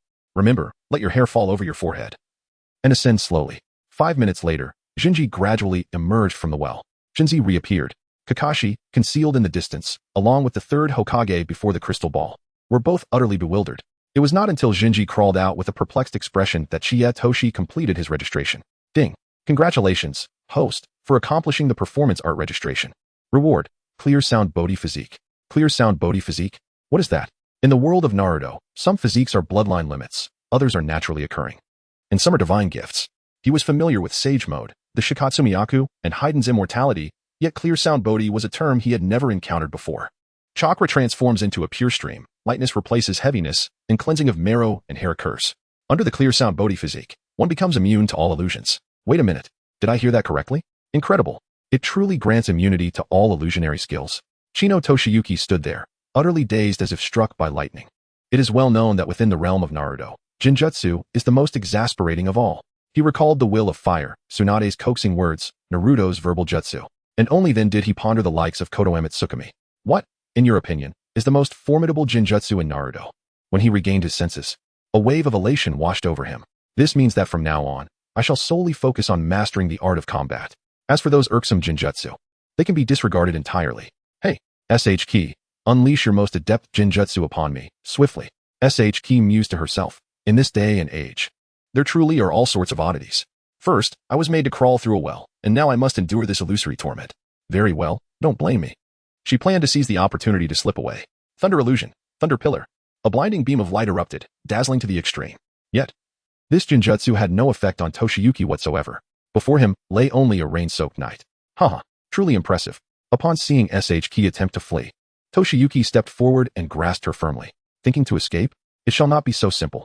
With a cold smirk, he unsheathed the Kusanagi sword and deftly flicked it, revealing the other half of her face that had been shrouded by her long hair. Upon witnessing the scene, Chiyatoshi was utterly astonished. Goodness gracious! The surface was infested with white, wriggling creatures. He swiftly pivoted his sword towards the neck. Did you not proclaim that you would spare my life? Zhang Ji was utterly terrified. Do you truly believe a man's words? Furthermore, I shall show no mercy to those who wish to take my life. Just as he was about to end his adversary's existence, a voice echoed through the rain-soaked night. Chiyatoshi, halt. Kakashi suddenly appeared. Leave him to me. Mori no Ibi Hiki is eagerly awaiting. Tashino Aikino finally ceased his actions. He understood that perhaps they could extract more intelligence or leverage it to coerce the hidden Cloud Village. Soon, 2 more Umbu members appeared behind him. Dispose of the bodies. He commanded. Tashiano intercepted, stating, allow me to handle this. Kakashi recalled the previous battle with the root and nodded, swiftly departing with his team. Once everyone had left, Tashiano employed the corpse fusion technique, resurrecting 2 skeletons that trailed behind him, their jaws creaking ominously, creating an eerie atmosphere. A passerby, taken aback by the sight, promptly fainted. With the enhancement of the skeleton resurrection technique, the combat capability and duration of the skeletons would significantly increase. After the skeletons vanished, Tashiano hastened towards the Hokage Tower. The 3rd Hokage, indeed awake, had gathered all the necessary information through the crystal ball. He addressed Tashiano, saying, they made their appearance during the 3rd Great Ninja War, known as the Ghost Squad. The ghostly Tendu excels in lightning-release ninjutsu, while Maya and Kai, similar in their formidable physical prowess. As for that Jinji, though lacking in both physical and ninjutsu strength, she is exceptionally skilled in Jinjutsu. Shino Toshiyuki could not help but inquire, what shall we do with Shinji? The 3rd Hokage, deep in thought, took a puff from his cigarette and remained silent. The following noon, at the Konoha barbecue restaurant, Kakashi, Might Guy, Asuma Saratobi, Narashiku, and Akimichi Choza gathered together. They feasted voraciously, as if swept away by the wind. Kakashi swiftly removed his mask and, with lightning speed, devoured a slice of grilled pork belly before donning his mask once more. Kakashi, I heard the infiltrating cloud ninja has been captured? The rotund Choza mumbled through mouthfuls of meat. Kakashi remained silent. Guy, unable to contain his disdain, remarked, still keeping secrets? Who doesn't he know that? Kakashi rolled his eyes, yet continued to withhold his words. Asuma wiped the grease from his beard and chuckled. I've heard that the female Jonin has been tormented to the brink of death by Marino Ibiki. Heh. Narashikaku, the leader of the Jonin class, pondered thoughtfully. It seemed that the tranquility in Konoha was merely a facade. All nations were poised for action, which could spell trouble. Guy waved his hand, flashing his trademark grin. Let us not dwell on such matters. Let us enjoy our meal and relish our youth. Meanwhile, in a distant prison cell, Jinji lay unconscious. Pooling in a state of relaxation, Shino Toshiyuki reveled in the soothing technique of the shadow clone. The thought of being immune to Jinjutsu brought him immense joy. At that moment, the system prompted him once again. Ding. A sign-in mission has been issued. Please proceed to the Valley of the End to sign in. The Valley of the End? A place where 3 significant battles had transpired. Chiyatashitake promptly sprang to his feet and dashed away. Chapter 30. The Hidden Legacy. A gentle drizzle fell, while in the distance, the Hokage Rock loomed, shrouded in swirling mist. Shino Toshiyuki rushed to the outermost valley of Konoha, where a river and a waterfall unfolded before his eyes. On either bank stood 2 colossal statues of ninjas. Senju Hashirama and Uchiha Madara formed the sign of reconciliation, symbolizing the ultimate conclusion of the fateful battle between Indra and Ashura. However, reflecting on the impending clash between Sasuke and Naruto, Shino Toshiyuki could not help but feel a pang of nostalgia. Subsequently, he summoned the sign-in panel. Ding. Congratulations to the host for completing the sign-in task. Reward. Detoxification technique. 10,000 poisons of the Yellow Springs. 10,000 poisons of the Yellow Springs? In the world of Naruto, Shino Toshi recalled that detoxification could be achieved through the technique of extracting the affliction, identifying the source of the toxin. Subsequently, a chakra scalpel would be employed to incise the affected area and extract the poison, ultimately creating an antidote. At that time, he pondered why there was no direct ninjutsu for detoxification. Now, it has truly emerged. He was exhilarated to discover that this skill was classified as an S-rank forbidden technique. However, he was curious as to why it was named Huangquan. Moreover, he soon realized that signing in at the Valley of the End was merely one of the tasks in a broader chain. Following this, 2 new quests would successively unfold. The 10,000 Poisons of Huangquan, an S-rank forbidden technique, could neutralize all toxins in this world. All toxins? This is remarkably impressive. Chiyatoshi recalled the venom sac of the black pepper fish, the poisonous insects extracted by the oil woman, the cursed toxins of Uncle Snake, and the concoctions of the red sand scorpion. All of these could be neutralized. Suddenly, a thought struck him. Why is it classified as a forbidden technique? Could it be that frequent use of the 10,000 Poisons yellow spring inflicts harm upon the practitioner, causing a backlash of toxins that damages the nervous system, leading to symptoms such as dizziness, amnesia, or even dementia? Hence, it is labeled as a forbidden technique. But what good is the antidote, then? Nonetheless, the host need not worry. Under the Clear Sound Bodhi Constitution, the backlash of toxins would be obstructed, preventing any neurological harm. Goodness. Besides immunity to illusions, does the Clear Sound Bodhi Constitution also reflect toxins? Does that mean it is impervious to all poisons? Not quite. Those are 2 distinct concepts. Well, it seems that being immune to all poisons requires a different constitution. Just as he was about to depart, the system issued a new task. Ding. A sign-in task has been released. The host is required to follow the instructions and check in at an unknown location. An unknown location? Where could that be? At this moment, the light rain ceased, and sunlight flooded the surroundings. Tasha Nichino dashed along the riverbank, while a rainbow leaped from the valley, dazzling in its resplendent hues. Toshinobu Aikino, unable to savor the breathtaking scenery, followed the system's instructions to the riverbank and leapt into the water. It was not until he noticed a cave opening in the rocky cliffs of the gorge that he realized it was the entrance indicated by the system. Filled with curiosity, he swam inside. After traversing several meters underwater, he finally emerged into a vast expanse. Breaking the surface, he inhaled deeply, activated his super perception technique, and employed his night vision capability. Before him lay an enormous cavern, comparable in size to the training ground. As he climbed ashore, he suddenly felt something resting upon his shoulder. Upon a closer inspection, Tashiyoshi Aikino was taken aback. Goodness! A skeletal arm, stark white and ghastly. What on earth is this dreadful place? Toshiki Aikino hurled the skeleton with great force, causing it to land in the large pit ahead with a resounding, crisp shatter. Trembling with trepidation, he approached to take a closer look. To his astonishment, it was a burial pit. The remains within were heaped like a mountain, comprising both livestock and human bones. Konoha had not reported any disappearances involving livestock. Where could these bones have originated? Deep within the cavern, Toshiki Aikino discovered a layer of fine sand covering the ground. He bent down to brush it aside and was startled to unveil a dark, gleaming stone slab beneath. Upon the slab, a groove with a handle was visible, a hidden door. With a surge of curiosity, Tashiyoshi Chino raised his hand and exerted a sudden force. A sharp crack echoed as the stone slab was lifted. An overwhelming stench of mildew assailed his senses, prompting him to swiftly cover his mouth and nose. He traversed the dark passageway, carpeted with moss, until he reached the exit. Before him lay a dense forest, shrouded in an eerie gloom, suffused with an air of desolation. Toshino Chiya continued to advance until he approached a house constructed from a heap of bones. Surrounding the dwelling were numerous jars and bottles teeming with insects, all ensnared in a dense web of spider silk. Within the abode sat a young woman, her eyes clear and radiant like the stars, and her long white hair cascading delicately over her shoulders, exuding an air of both grace and nobility. Her lips, tender as rose petals, appeared almost dewy, a true beauty, captivating in every sense. Yet, her skin bore an unnerving pallor, reminiscent of the deceased. Even more disturbing was the sight of this enchanting maiden feeding a grotesque toad with her own mouth. "Little fellow, come closer." Chiyatoshi secretly summoned the little black cat and approached. Only then did he notice that the beautiful woman emanated a nauseating stench of decaying flesh. He chuckled softly. The black cat was indeed quite endearing. Chiyatoshiaki was taken aback. She was actually able to see the invisible little black creature. Who on earth is this woman? "Little one, fear not, for this is the Guming Forest." Guming Forest? Chiya was bewildered. He had never heard of such a place in the world of Naruto. The Guming Forest is a sacred ground akin to the Dragon Cave, Mayaboka Mountain, and the Wetbone Forest. A sacred ground. Sage mode. Is this person before him akin to the White Snake Sage, the Great Toad Sage, and the Slug Sage?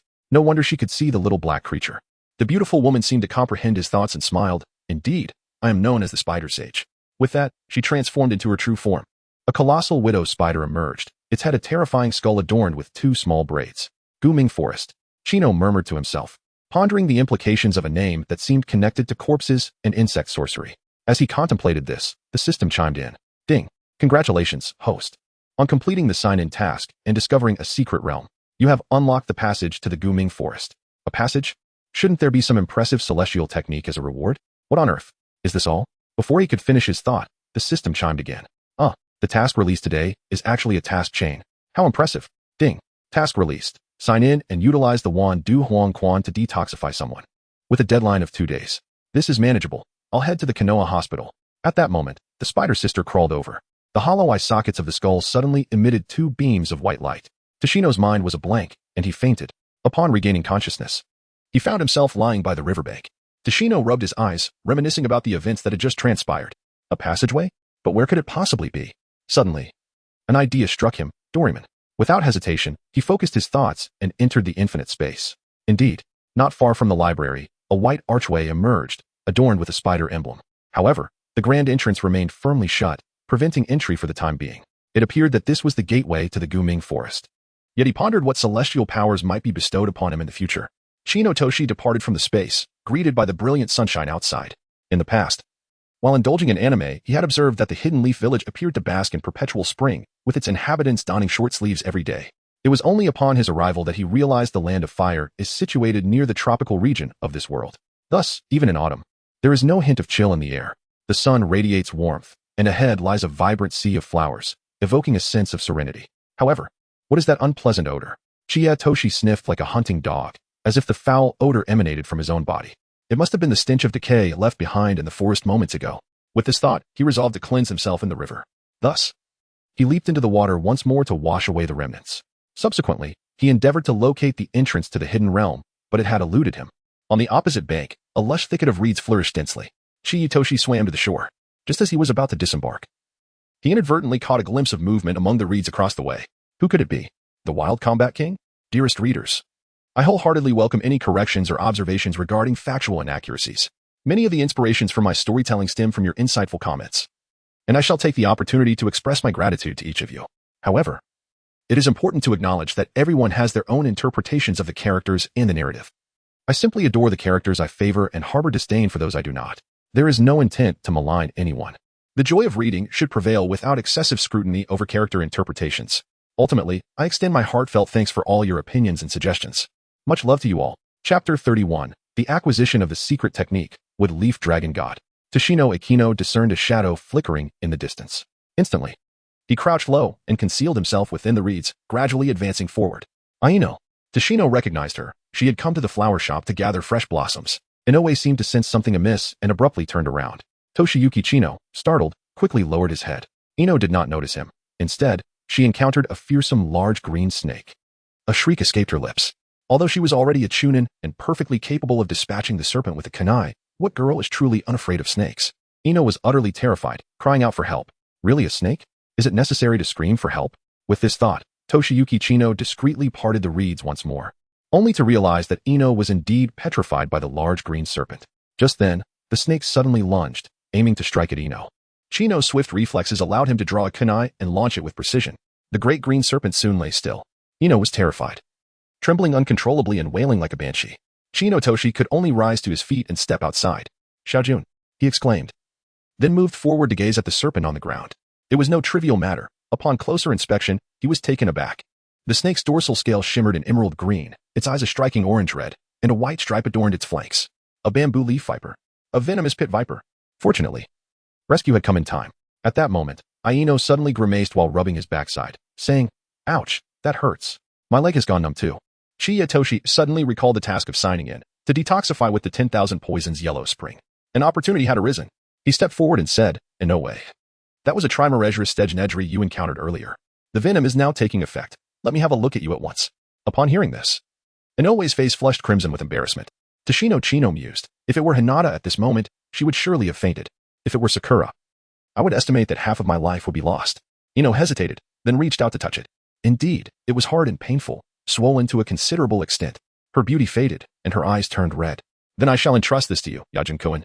Toshi crouched down. "Do not fret. I possess the art of detoxification. I shall assist you in alleviating the poison." Toshi intends to unleash the 10,000 poisons of the yellow springs. He gently places his hands upon the wound, gathering chakra as a swirling orb of green light emanates. Ino grits her teeth, her face flushed to the very horizon. "Ino, how did you end up here?" At this moment, Ino has already reduced the swelling and feels much more at ease. I came to gather flowers for the florist, but unexpectedly encountered a snake while flower picking. In a moment of inspiration, Chino Toshiyuki exclaimed, "I shall assist you." With that, he summoned a multitude of shadow clones. Hundreds, if not thousands, of figures crowded the flower field, swiftly gathering an abundance of blossoms. At that moment, the system chimed. Ding. The fourth application of the shadow clone technique. Flower gathering has been discovered. After the healing process concluded, Ino's wounds had completely mended, and all toxins were eradicated. All right, the toxins are gone. Ino exclaimed joyfully, "Thank you. Toshiyuki-kun, I shall treat you to grilled meat." Simultaneously, the system presented a reward. Ding. Congratulations, host, on completing the task. You are awarded the secret technique, Konoha Dragon God. The Konoha Dragon God is an ancient secret technique, a profound mastery of taijutsu created by the legendary Master Chin of Konoha, who alone possesses its knowledge. When activated, the Konoha Dragon God allows the user to spin at high speeds, forming a tornado that ensnares themselves or nearby objects, inflicting wounds upon adversaries. This technique boasts extraordinary power. Upon his revival during the Fourth Shinobi World War, Master Chin swiftly defeated the formidable Kai, even in his non-8-gate state. Regrettably, the Konoha Dragon God could not be passed down to future generations, leading to its gradual obscurity. Although Lee later discovered a method to counter its weaknesses, it remains an impressively formidable taijutsu. At that moment, three figures quietly appeared. An hour prior, Naruto had rushed to find Chino Toshiyuki. "Tomorrow is my birthday, and he hasn't made a peep. I must remind him." Coincidentally, Sasuke also sought Chino Toshiyuki to discuss taijutsu. After knocking for some time without response, they discovered that he had ventured to the Valley of the End. What could he be doing there? Sasuke wondered. "I know," Naruto exclaimed excitedly. "He must be gathering flowers for my birthday gift." With a dismissive smirk, Sasuke intended to depart. "Why don't we search for him together?" Naruto suggested. Sasuke pondered. Is he perhaps training in water techniques by the river? With this thought, he nodded in agreement. Hinata, accompanied by Hanabi, approached to invite Chino Toshiyuki to play. After some inquiries, they learned of his whereabouts. Hinata softly inquired, "May I join you?" Sasuke nodded, recognizing her presence would facilitate their search. Thus, Hinata returned Hanabi home and followed the two to the Valley of the End. The Byakugan of the Hyuga clan also requires training to activate. Hinata had unlocked hers, albeit only with the abilities of the insight and long-range vision. Upon arriving in the valley and gazing at the lush flower field, Naruto felt overwhelmed. Wow, it's so vast. Where should we even begin to look for him? Sasuke turned to Hinata and asked, "Could you assist us in locating him?" Hinata nodded, and her eyes transformed into a pale blue hue, veins protruding around her temples, revealing black markings within her pupils. Soon, she spotted Chino Toshiyuki's figure, accompanied by a woman. Her heart ached, a tumult of emotion swirling within her as if a bottle of vinegar had been overturned. Struggling to hold back tears, she pointed ahead before collapsing onto the grass. Chapter 32 became a key player for the third generation, revised, in the aftermath. Chino Takashi seized the opportunity to explain to Hinata. Fortunately, Hinata, being perceptive and understanding, greatly appreciated Chino Takashi's act of heroism. Chino took a deep breath. The five youths, filled with laughter and mirth, returned to the village. At that moment, they chanced upon Sakura, who had just exited the red bean shop. "Sasuke-kun, where have you all been?" Sasuke remained silent, hands in pockets, and walked away alone. Naruto, chuckling, pulled Chino along to indulge in some ramen. Hinata softly remarked, "We went to the Flower Sea." "The Flower Sea? You all went to have fun without inviting me." Sakura's heart surged with indignation. How could they be so inconsiderate? And Sasuke-kun went too. Oh dear. Meanwhile, Ino, with a playful smile, formally declared, "Sakura, I will no longer compete with you for Sasuke, huh?" Through today's events, she had completely become enamored with Chino. Moreover, she felt that her feelings had been laid bare, and from now on, she would be his woman.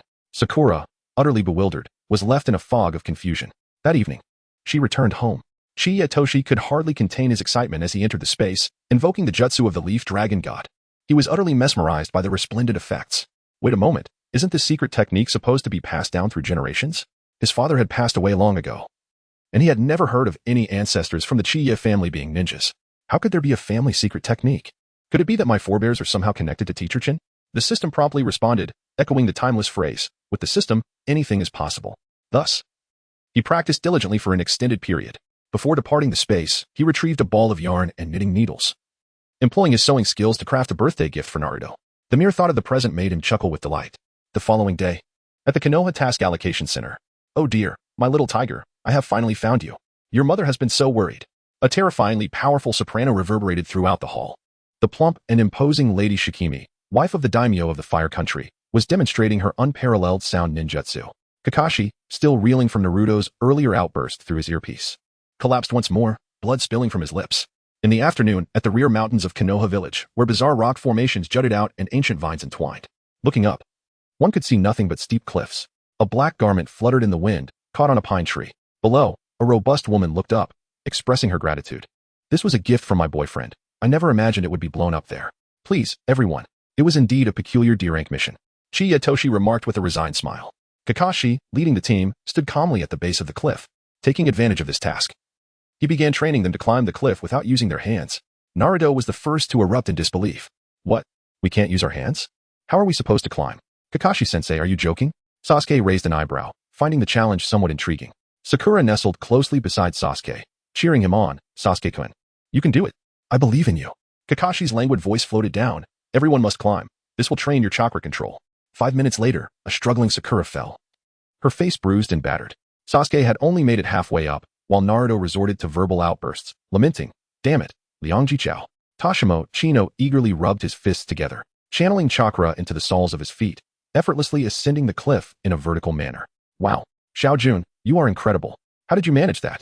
Naruto exclaimed with uncontainable excitement. Sasuke appeared calm on the surface, yet his heart was profoundly shaken. He couldn't believe that he had truly walked up like that. Toshinobu Aino approached the tree, effortlessly removing the cup cover. Indeed, it was quite large, comparable to a pilot's cap. Kakashi felt no surprise regarding his ability to control chakra. This time, he did not practice climbing trees. Instead, he directly advanced to the challenge of scaling cliffs. As evening fell in the Hokage's office, the third Hokage remarked, Kakashi, I concur with your assessment. This Toshinobu Aino truly possesses the strength of a jonin. He gazed out the window, exhaling wisps of smoke. There were too many unknown factors at play. Suddenly, Sarutobi Hiruzen recalled his former disciple, Orochimaru, a frown creasing his brow as an inexplicable sense of foreboding washed over him. Tsunade's rise to prominence has been remarkably swift. Recently, this young fellow has taken to venturing beyond the village. And it seems he has even journeyed to the Valley of the End.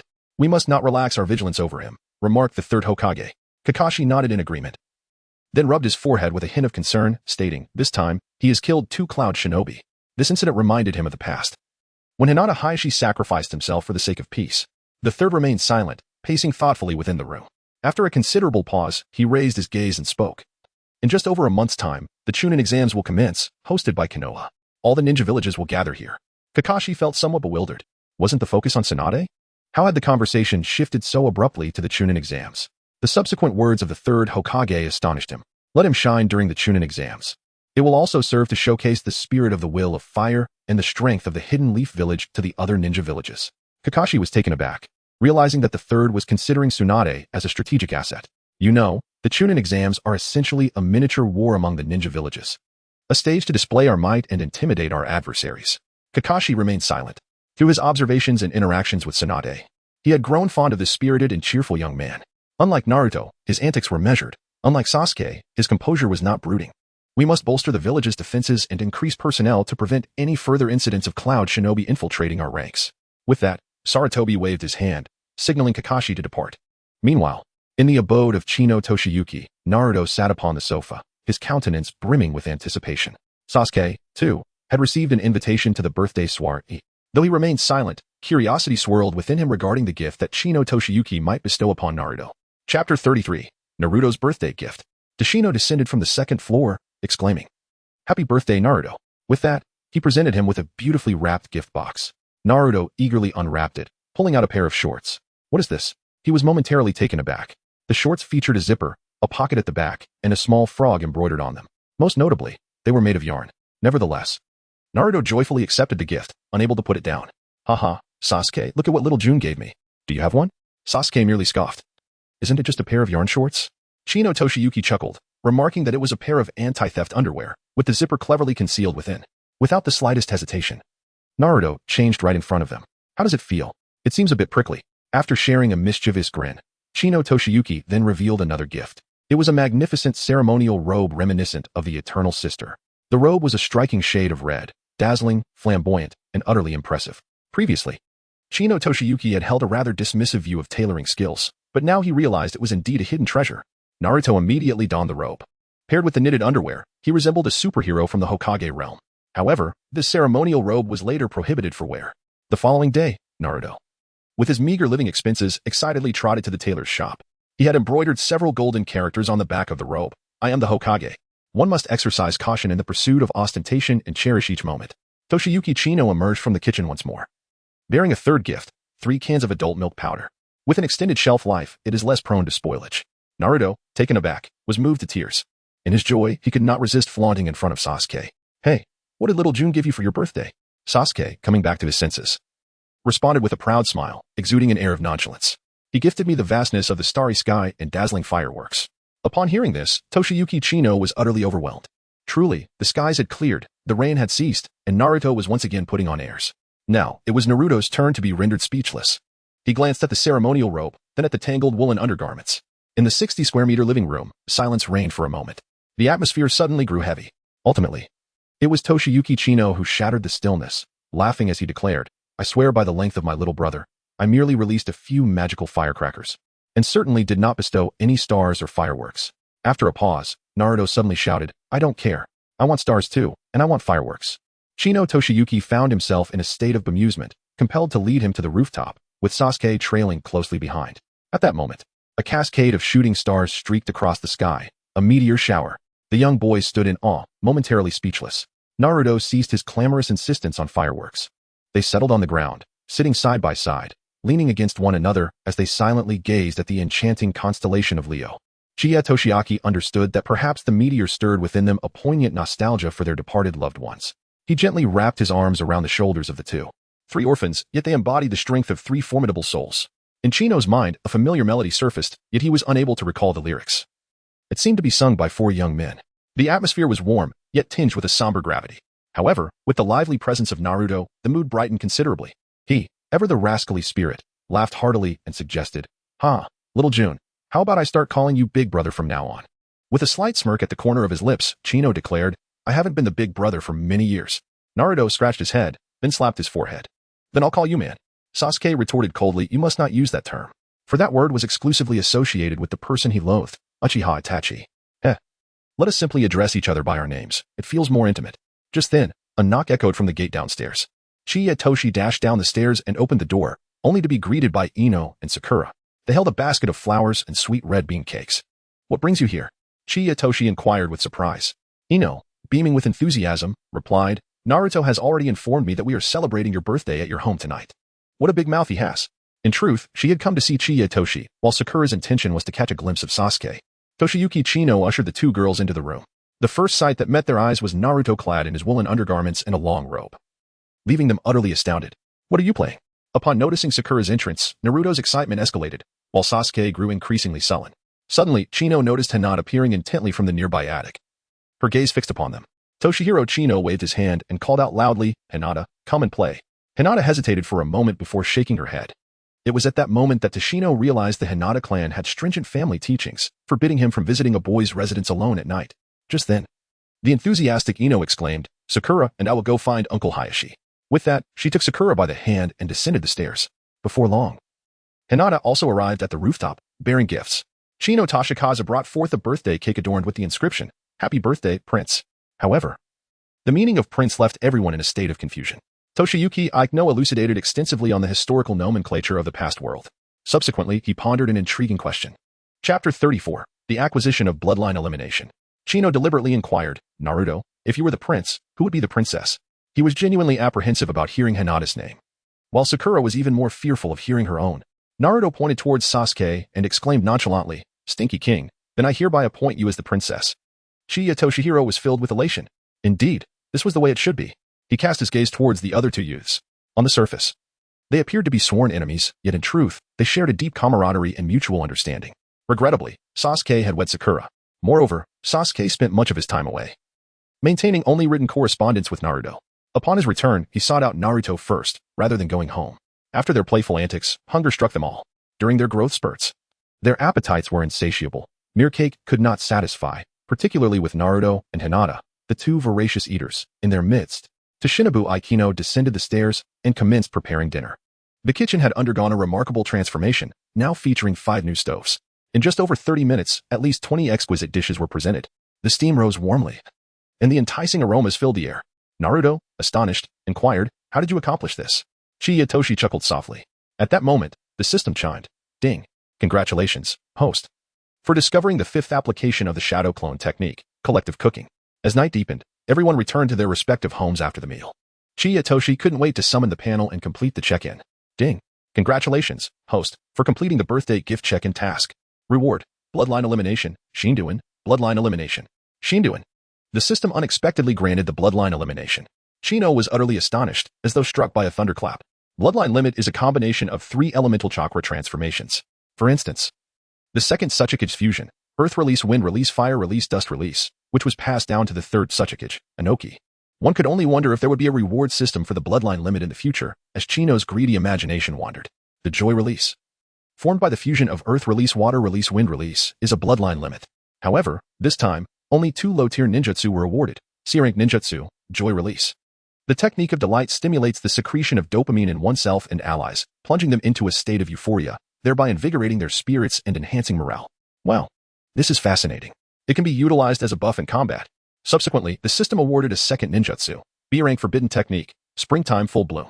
This is a single-target ninjutsu specifically aimed at males. In addition to affecting the opponent's dopamine secretion, its use against enemies yields remarkable effects.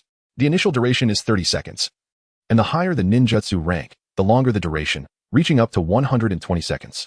Oh my, such a technique exists?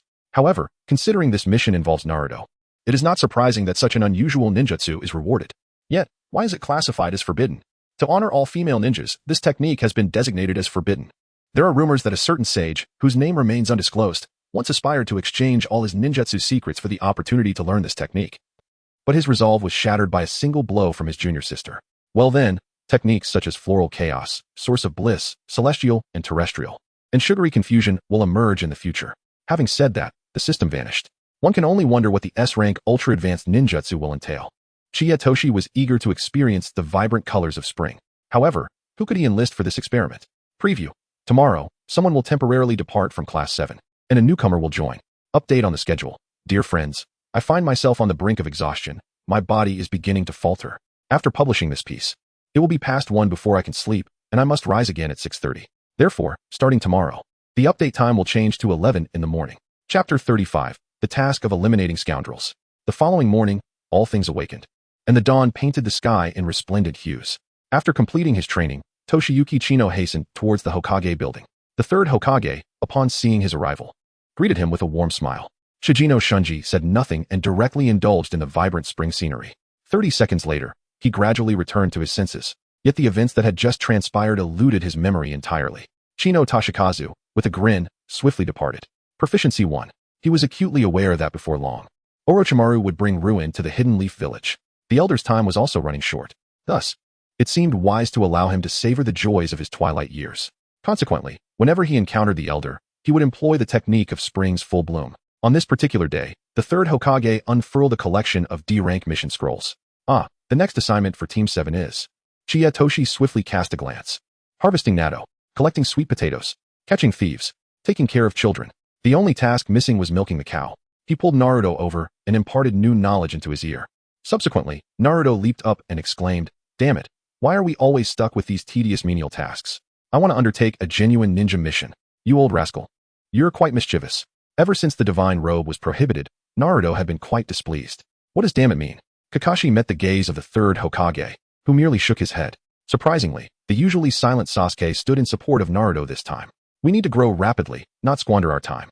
Iruka, seated beside the third, rose in indignation. Hey, I say you two fellows. The third restrained him, turning to Chiyatoshi. What do you think, little Toshi? Ino Toshiyuki chuckled softly to himself. He was acutely aware that he would soon be assigned to escort duties for the Land of Waves. He was about to encounter Momochi, Zabuza, and Haku. Additionally, the scheme to seize Kado would soon be set in motion.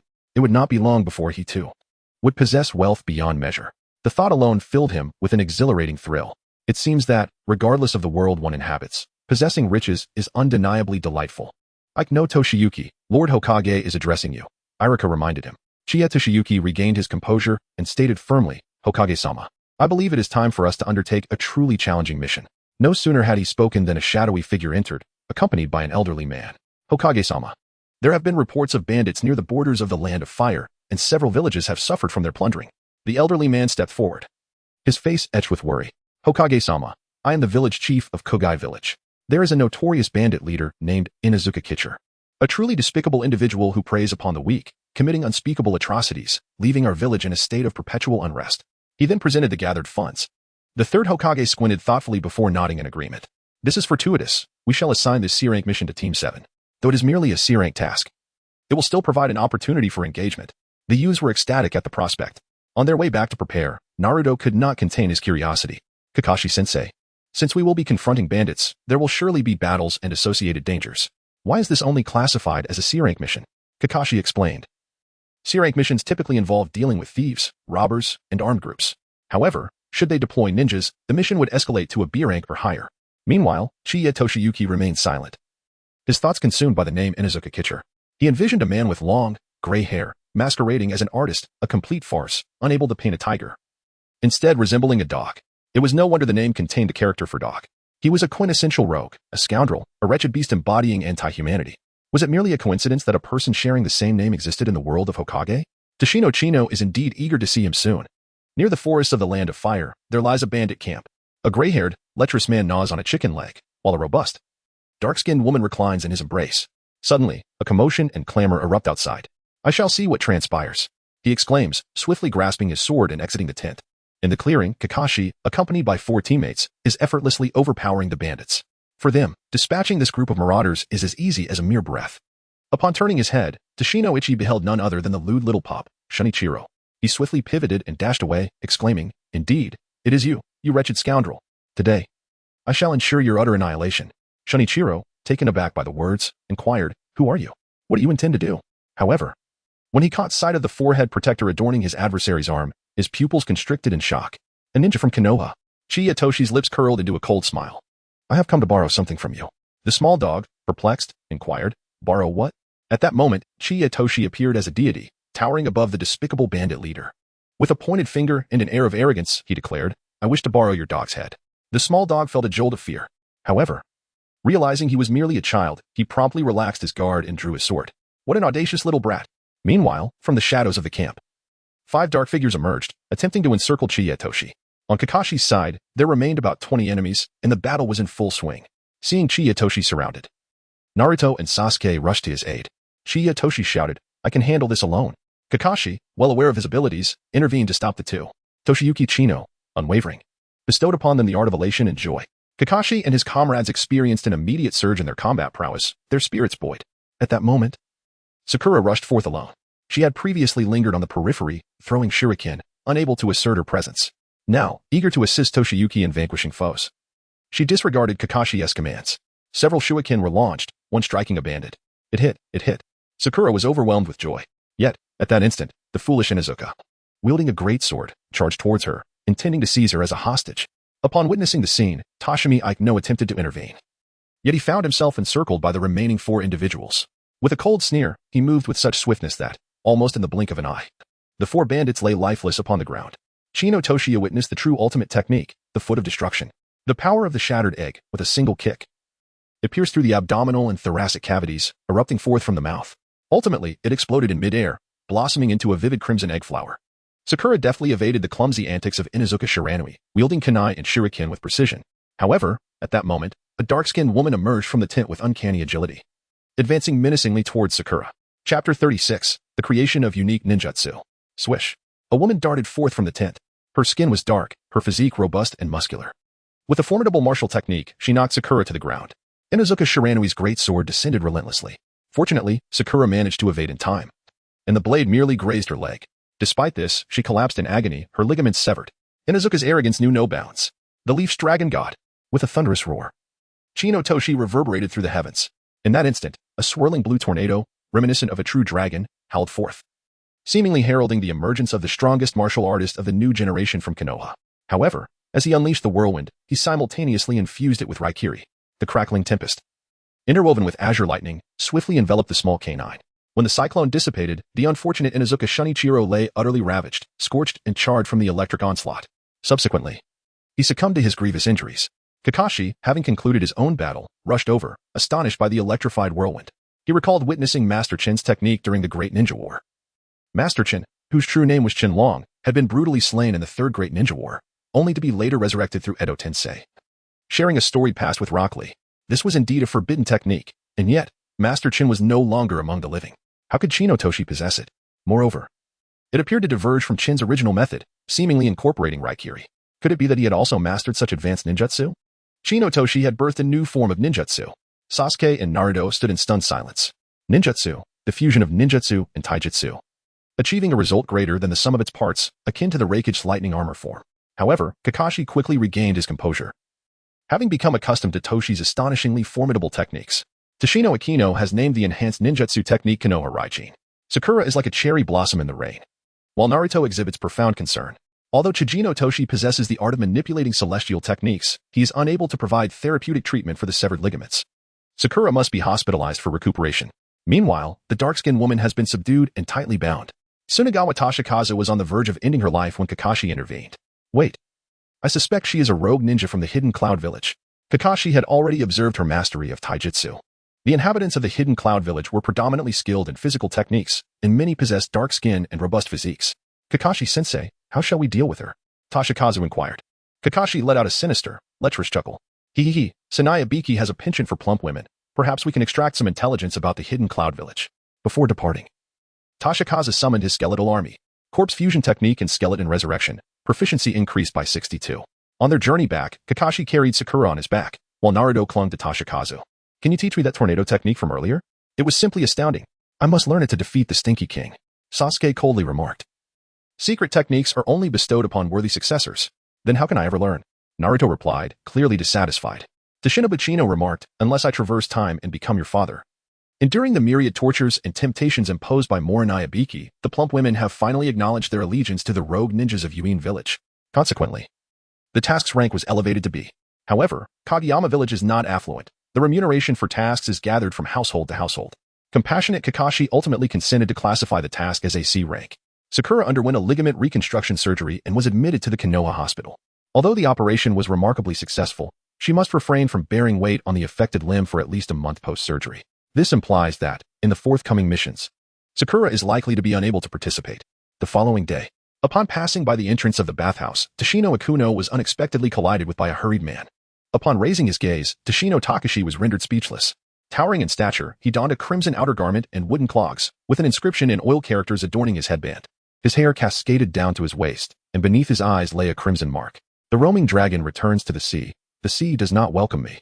Yet I come nonetheless, Toshino murmured involuntarily. What did you say? Inquired the man. Chino Toshitachi shook his head in disbelief. What a peculiar little fellow, he chuckled. The man affectionately ruffled his hair before hurriedly departing. This man, whose life was a tapestry of joy and sorrow, was among Chino Toshitachi's most cherished individuals. Whenever he witnessed scenes of his sacrifice, tears would inevitably well up in his eyes. At that moment, gazing at his retreating figure, Chino Toshitachi silently vowed, I shall exhaust every means to ensure your life is spared. With merely a fortnight remaining for the mission in the land of Libo, Chino Toshitachi awoke one fateful morning. Suddenly, the system sprang to life. Ding. Task initiated. Please earn 5,000 taels within 10 days. Although undertaking tasks now came with rewards, they were lamentably meager. Furthermore, the third generation had ceased the disbursement of pensions. Toshiyuki Akino couldn't help but exclaim about the depth of corruption within the higher echelons of Konoha. However, he had long devised a method to profit from it. On this particular day, he summoned Sasuke and Naruto to his home, mysteriously closing the door behind them before producing several decks of playing cards. Naruto, beaming with delight, exclaimed, Are we playing Dodiju? But we're one player short. Let us go to the hospital and invite Sakura to join us. Toshiyano shook his head. This is a tool that will enable you to earn money in the future. In the world of Naruto, gambling is widely prevalent and regarded as a legitimate form of entertainment. Konoha Village boasts a thriving casino, a favored haunt of Tsunade, though she is often perceived as an easy target. However, the games they engage in are traditional Japanese styles, lacking in excitement and variety. Chino Toshi intends to introduce the card game known as Jia Jiao from his previous life. Naruto, possessing an innate talent for gambling, quickly masters the game. In contrast, Sasuke struggles significantly with the nuances. No, that's a pair, not a straight, Naruto corrects him. At last, by midnight, Sasuke has managed to grasp the fundamentals. However, he inquires, but how do we make money? Naruto, stifling a yawn, responds, it's quite simple. We will host it at my house, taking a commission from the children who win. Chino Toshi is devising a plan. After all, there are plenty of wealthy families in Konohagakure. What is this side business? Sasuke asks. It's akin to Wanda Pictures. Beyond ticket sales, the greater revenue comes from popcorn, highlighting the immense allure of ancillary ventures. Toshino Chie has acquired the skills of a culinary master.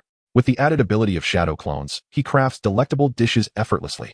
Following this, the trio deliberated on operational details. At this moment, Team 8 was engaged in a night watch task, monitoring the cornfield to deter thieving bears. In a bid to protect Hinata, Hyuga inadvertently injured her leg and was admitted to the hospital, rendering her unable to lead the team temporarily. Since the infiltration of the Cloud Ninja, Konoha Village has mobilized its forces to bolster defenses. Deploying another Jonin exclusively for leadership would be a misallocation of resources. Consequently, Hinata, Kiba, and Shino from Team 8 were temporarily reassigned to other teams. In the absence of Sakura, Team 7 required an additional member.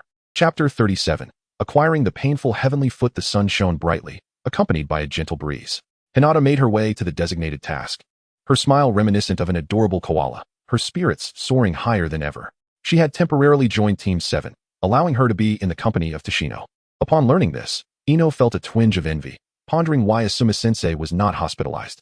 Today, Team 7 was once again engaged in a mundane D-rank mission, assisting a dairy farmer with milking cows. Toshikazu Aikino and Hinata formed a duo, while Hinata skillfully milked. Toshikazu collected the milk. The two exhibited an exquisite synergy, occasionally exchanging smiles that radiated warmth, scattering affection like dog food all around. In stark contrast, Sasuke struggled to grasp the rhythm of milking, resulting in a shower of milk splattering across Naruto's face. One team dispersed love, while the other spilled milk. Truly a peculiar seventh squad. A few days later, at the residence of Tashinobu Aikino, a bustling scene unfolds, teeming with activity. This place has become a stronghold for the youth of Konohagakure. Regular patrons such as Kakashi and Kiba frequent the establishment. Naruto and Sasuke offer card dealing services, collecting a fee of 20 from the victors as their remuneration. Chino Toshi expertly crafts delectable snacks, reaping substantial rewards in the process. Particularly during this occasion, he devoted all his resources to the culinary delights rather than engaging in the game. Ultimately, Sasuke could no longer tolerate the cacophony and withdrew after only a few days. Fortunately, Naruto possesses the ability to create multiple shadow clones, and Ino occasionally lends a helping hand. Before long, even the adults began to sneak in, including the covert guardians from the neighboring Hyuga household. Tashino Aikino even caught a glimpse of Jiraiya's figure. 10 days later, Tashiyano successfully amassed 5,000 taels, completing his task. The system chimed, announcing the reward. Congratulations, host, on completing the task. Reward, money escape, the art of monetary regeneration. My goodness, does this mean I, Tashiyano, have become the wealthiest Hokage? In a single night, his bedroom was filled with piles of gleaming currency. He promptly shut down the casino. Why bother earning more money when he could bask in his newfound fortune and savor life? He generously distributed a portion of his earnings to his two brothers and purchased gifts, akin to brain tonic, for the three elderly gentlemen. Although the third Hokage had little time left, the other two were pivotal figures in deciding the next Hokage. With wealth in hand, it was time to offer bribes. Cough, cough. Show filial piety. 2 days passed, and the long-awaited mission to the Land of Waves finally commenced. According to the original tale, this mission involved escorting the bridge-building expert, Dazna, back to his homeland. The assassination techniques of the Mist Ninja. The ice release of the Mizunoke's clan. I, Tashiyano, am eager to experience it all. Furthermore, I wish to witness the extraordinary couple known as J0J0 with my own eyes. However, upon entering, he was greeted by a young woman. She smiled gently and courteously bowed to everyone, saying, "Hello, nice to meet you. I am Rawanki, a bridge engineer from the Land of Waves." Indeed, she seems promising. Upon hearing her name, Tashiyano's mind conjured an idiom.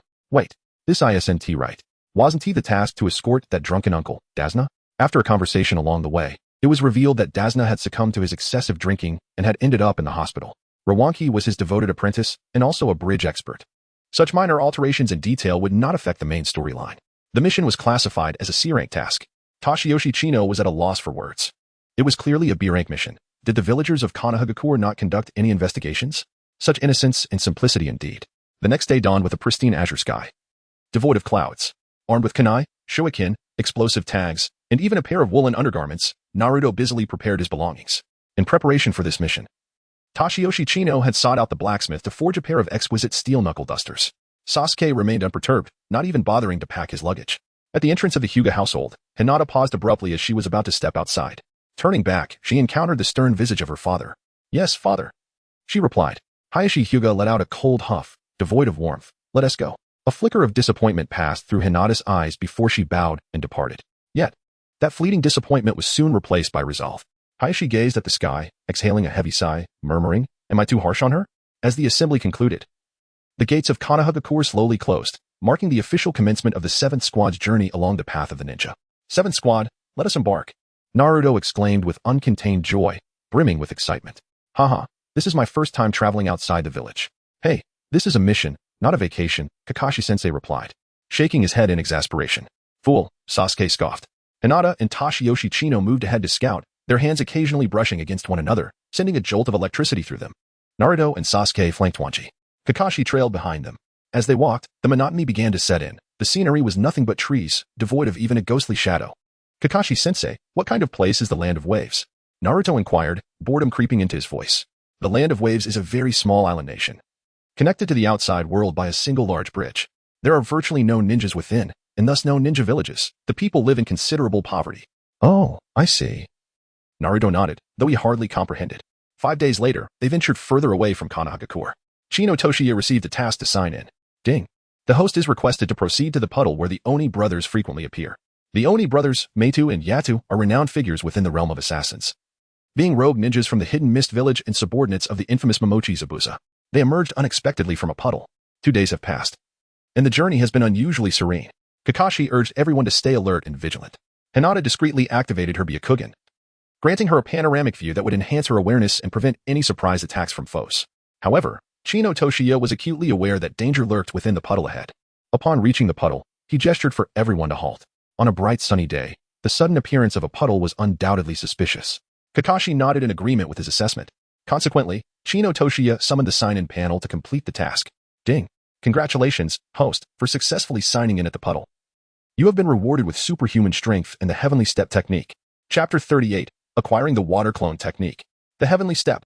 This technique was developed by Tsunade based on superhuman strength, concentrating chakra in the feet to stomp the ground, unleashing a powerful seismic attack. Akin to Chino Toshiya's destructive foot technique, yet one involves lifting the foot while the other involves a stamp. The system then issued a consecutive task. Ding. A new task has been assigned. Please eliminate the Oni brothers within 20 seconds. 20 seconds. Chino Toshiyuki swiftly contemplated and promptly devised a plan. In truth, he did not intend to act alone, for Naruto and the others also required training to accumulate combat experience. However, since the system mandated it, he could only proceed with great fanfare. At this moment, Toshino Ike has already heard the soft rustling sound of flowing water. They have arrived. Chino Jun concentrated his chakra in his left foot and then forcefully stomped down upon the puddle.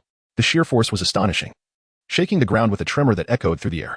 The suddenness of the event left everyone in shock, instinctively retreating. Rimi Heim was protected in the center by Kakashi and the others. As the thunderous noise subsided, before a mournful wail could escape, a sharp sound pierced the silence. Crimson blood splattered forth, instantly staining Chino Jun's vision in a vivid scarlet. The head that had just emerged from the puddle was crushed into a pulp beneath his foot. Was he truly killed in such a manner? At this moment, he had long since grown desensitized to the act of killing. Like a butcher who had slain countless pigs, he felt no remorse at the sight of blood. Soon after, another head emerged, its appearance peculiar, outfitted with a breathing apparatus and its chains adorned with a spectral glow. Witnessing his brother's demise, he brandished the iron chain and charged at Chino Jun. The system's notification echoed, indicating 10 seconds remaining. Chino Toshi had not afforded him the slightest opportunity to escape the mire. Lightning release. Lightning slash. A piercing cry erupted as the conductive nature of the water amplified the thunder's power, instantly reducing Mito to ash. The entire skirmish concluded in less than 20 seconds. Ding. Congratulations, host, for completing the mission registration.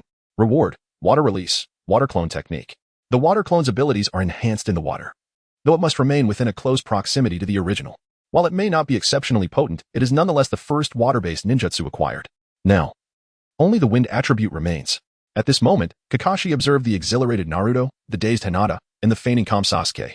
Feeling a sense of melancholy wash over him, this little fellow is utterly formidable. At this rate, I scarcely know what to impart to him. With the immediate danger averted, the group resumed their journey. Ryan Time had gradually grown more familiar with everyone. She smiled and inquired of Chino Toshi, being a ninja can be rather dull. How about you join me in the Land of Waves? I could teach you how to construct a grand bridge? Perhaps not, he replied. Toshino shook his head gently and then softly took Hinata's hand. Her face instantly flushed a deep crimson. However, her composure had significantly improved, and she no longer fainted as easily. Rawaki, feeling a sense of ennui, sought out Sasuke instead. Naruto seized his hand and dashed away, leaving behind an awkward atmosphere. The following day, Team 7 ventured into the fog-laden realm. They had finally arrived at the Land of Waves. Rawaki declared.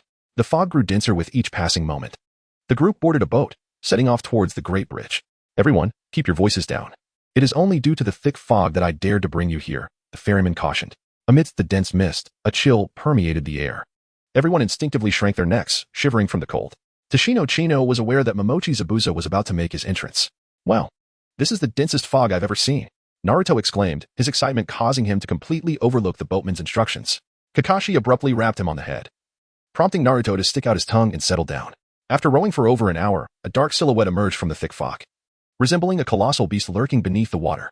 That was the bridge under construction, the lifeblood of the land of waves and a source of courage in the fight against Kado, as Raiheim softly remarked. The Kado group had seized control of the maritime transport in the land of waves, and thus, he sought to thwart the bridge's construction by ordering the capture of the engineers. Raiheim continued in a hushed tone. In truth, Kado's interest in me extends beyond the bridge. He desires to possess me. My family has already fallen victim to his henchmen while trying to protect me, and he has slain many citizens who dared to resist him. At this point, tears welled in Raiheim's eyes. The kind-hearted Hinata gasped in shock, covering her mouth. How could someone like Kado act in such a manner? In this world, it is indeed survival of the fittest. Sasuke's expression darkened, lost in his own thoughts. Tashino did not utter a word, merely enveloping Hinata in a gentle embrace. Hinata-chan, I shall never allow anyone to bully you. Simultaneously, he clenched his fists, eager to personally put an end to that despicable Kado. At that moment, Naruto's furious voice erupted. Kakashi-sensei, why don't we seek out that contemptible Kado and give him a taste of trouble? When Naruto truly became enraged, his usual sunny disposition vanished. Kakashi shook his head. Our mission is to protect Rian and ensure she remains unharmed while repairing the bridge, not to thrust her into a more perilous situation. To everyone's surprise, Sasuke voiced his support for Naruto. Rather than remain on edge here, it would be wiser to eliminate the source of our troubles. Chino Tashin found himself smiling inwardly, realizing he had seen through the situation. The two individuals worked together in perfect harmony. Naruto, ever the eager one to take the lead, while Sasuke silently fanned the flames from behind. Perhaps this synergy was the essence of their bond. Kakashi-sensei, I too believe that we ought to teach that Kado a lesson. His behavior is utterly unacceptable. Indeed, even Hinata, who typically shies away from conflict, joined in. Ryowanji wiped her tears and weakly remarked, let it be. The power of the Kado group cannot be dismantled by just the 5 of you. They are a band of desperate rogues. Naruto, with a hint of arrogance, retorted, who says it's just the 5 of us? I could rally over 1,000 people in an instant. And don't forget about little June. The thought of such a formidable gathering made Kakashi gulp nervously. Yet, he shook his head resolutely, emphasizing, a ninja must prioritize their mission. Naruto loudly exclaimed, right, June? The ferryman immediately halted the boat and knelt before Naruto. Please, let the elders refrain from speaking, he implored, and at last, the group fell silent. Thus, they continued their journey in quietude for half an hour until, through the thick mist, a vague figure began to emerge. A magnificent archway, formed by a colossal stone bridge, came into view. Spectacular. The fog began to dissipate significantly. Passing through the arch, a village constructed upon the water revealed itself, with roots intertwining beneath the surface and lush foliage peeking above the waterline. Just as Chino Tashin was admiring the breathtaking scenery, a notification from the system popped up. Ding. Task assigned. Acquire the naming rights for the bridge and successfully name it Shining Sato Bridge. Wait a moment. Shouldn't this bridge be called Naruto Bridge? Why has it been renamed? Chiyatoshi furrowed his brow in contemplation, pondering how to obtain the right to name. At that moment, a holographic spinning will suddenly materialize before him. It featured over 100 segments, each depicting a variety of summoned beasts: crows, bats, lions, tigers, slugs, toads, and insects. Among them, there were also the formidable ape demons. Aha! He realized that the reward for the task was the acquisition of a second summoned beast. Soon, a spark of inspiration struck him as he devised a strategy to persuade his sister to grant him the naming rights. Chapter 39. Acquiring the second spirit beast. Tashina Ike is a young woman with a deep affection for pets. Although she has already acquired a small black creature, her desire is to possess 100 varieties of spiritual beasts. When the time comes, she envisions summoning them all, aspiring to become the sovereign of all beasts. Whether it be shopping, charming young men, or engaging in combat, the thought of it is utterly exhilarating and impressive. Now, an opportunity to obtain a second companion has arisen. A spark of inspiration ignites within her as she recalls the level of the escort mission. Sister, you reported this task as C-class, yet we have already encountered ninjas. Upon hearing this, Raivanji's body trembles, her eyes darting around in anticipation. Ninjas? Where are they? What a performance. Just moments ago, those two in the puddle were indeed Kakashi, who suddenly smacked his forehead in realization. Of course, the mission should have escalated to B-class, and the reward ought to increase accordingly. He is diligently saving money, planning to present a grand birthday gift to Kai on January 1st of the coming year. The atmosphere becomes somewhat awkward. Raivanji instantly breaks into tears, her sobs reminiscent of rain-soaked pear blossoms, striking a chord in the hearts of those around her. She plays the emotional card, lamenting the poverty and hardship of the land of waves, the exploitation by Cardo. In the end, she assures everyone that not only will we repair bridges, but we will also excel in building houses.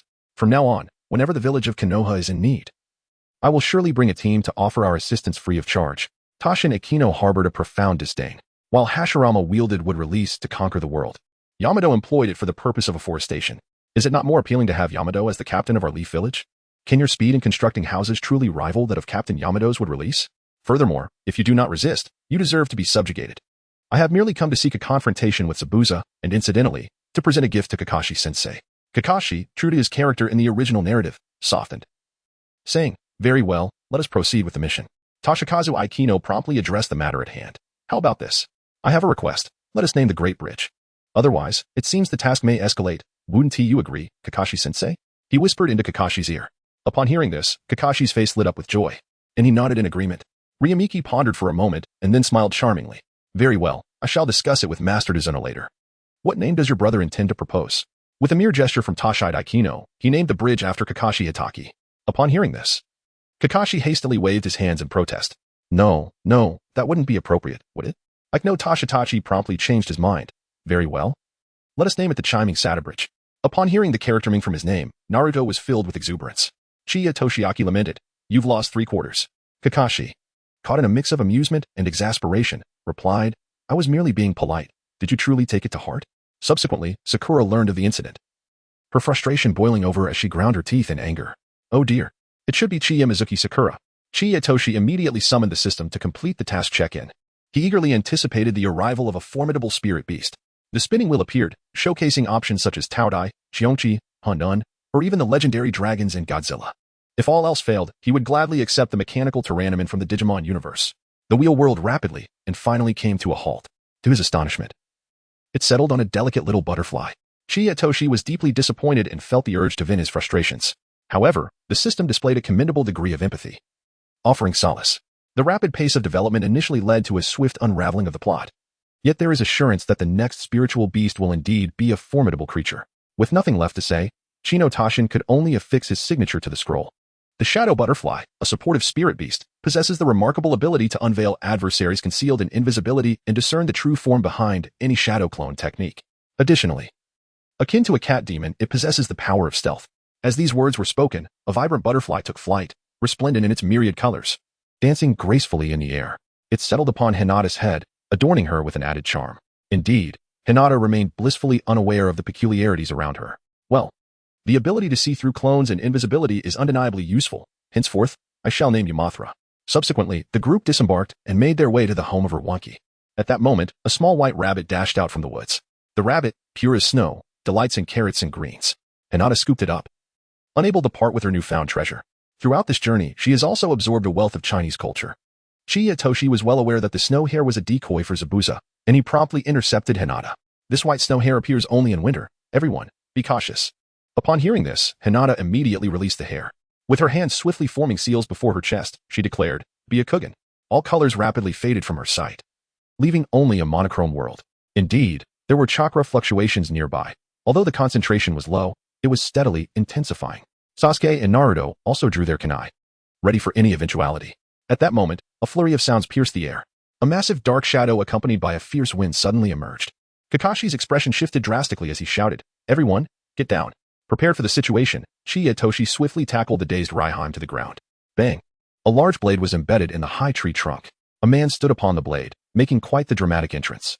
His face was wrapped in bandages, his upper body bare, and he wore flamboyant striped suspenders. It was Zabuza Momochi, the rogue ninja from the hidden mist village in the land of water, skilled in water techniques and assassination arts. He was part of the second group of the 7 ninja swordsmen, alongside Kisame Hashigaki, Ringo Aimuri, and Mangetsu Hozuki, now employed by Kato. He gazed down at the crowd with a chilling aura, ultimately fixing his gaze on his target, Raiheim. His menacing presence was palpable. "Oh, isn't this the copy ninja Kakashi?" he taunted. "And isn't this the ghost of the mist, Zabuza? Hand over that woman, and I'll leave at once. Go to hell." After a brief exchange of words, the two engaged in combat. You all form a protective formation around Raiheim and refrain from joining the fray. "This is teamwork at its finest," Kakashi commanded. Naruto, brimming with enthusiasm, exclaimed, "Why not? Last time, both were taken down by Toshi. Now it's my turn to shine." Toshiyuki Chino effortlessly lifted him and tossed him backward. Before long, Kakashi raised his forehead protector, revealing his blood-red eyes, where the 3 tomo manifested. "The Sharingan." Sasuke, bewildered, exclaimed, "How does he possess the Sharingan?" Naruto, equally perplexed, inquired, "What is the Sharingan?" Chiya Toshi smiled and said, "No need for superfluous words, simply consult Baidu." Zabuza, with a wild grin, retorted, But if one cannot be seen, would one still possess such formidable power? No sooner had the words left his lips than a fleeting shadow appeared, as Zabuza leapt onto the water's surface. With his right hand steady and his left hand raised high, he called upon the heavens for an additional 500 years. Subsequently, a thick mist began to rise, enveloping the surroundings in a haze. Water release, hidden mist technique. In an instant, Zabuza's figure vanished. Kakashi stood in disbelief. The hidden mist technique was the nemesis of ocular jutsu. His eyes widened in astonishment. Chapter 40. The painful torment of Zabuza. The mist thickened, even limiting the perspective and distance of the Byakugan's vision. Hinata's face flushed with urgency. Chino Tashin gently reassured, "Do not fret, in due time. As you diligently hone your skills, your abilities will naturally flourish."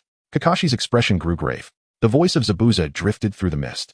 "I have known of your information since my days in the umbu of the hidden mist, thanks to the personal handbook I carry." No sooner had the words escaped his lips than a slicing strike surged through the thick fog, aimed directly at him. The clash of metal resonated, accompanied by a low, pain groan. Fortunately, Kakashi reacted swiftly, drawing out a kunai to parry the blow. Yet, his palm still throbbed painfully from the impact, cold sweat cascading down his brow. The art of silent assassination. A startled exclamation escaped from Chino Tashihito. The reputation of the demon was indeed well-deserved, as he could maximize the art of assassination even amidst the dense fog. However, he quickly recalled the recently awarded Shadow Butterfly, which possessed the ability to unveil invisibility and illusions. Chino Toshi promptly summoned Mosura, which flapped its wings and dove into the mist.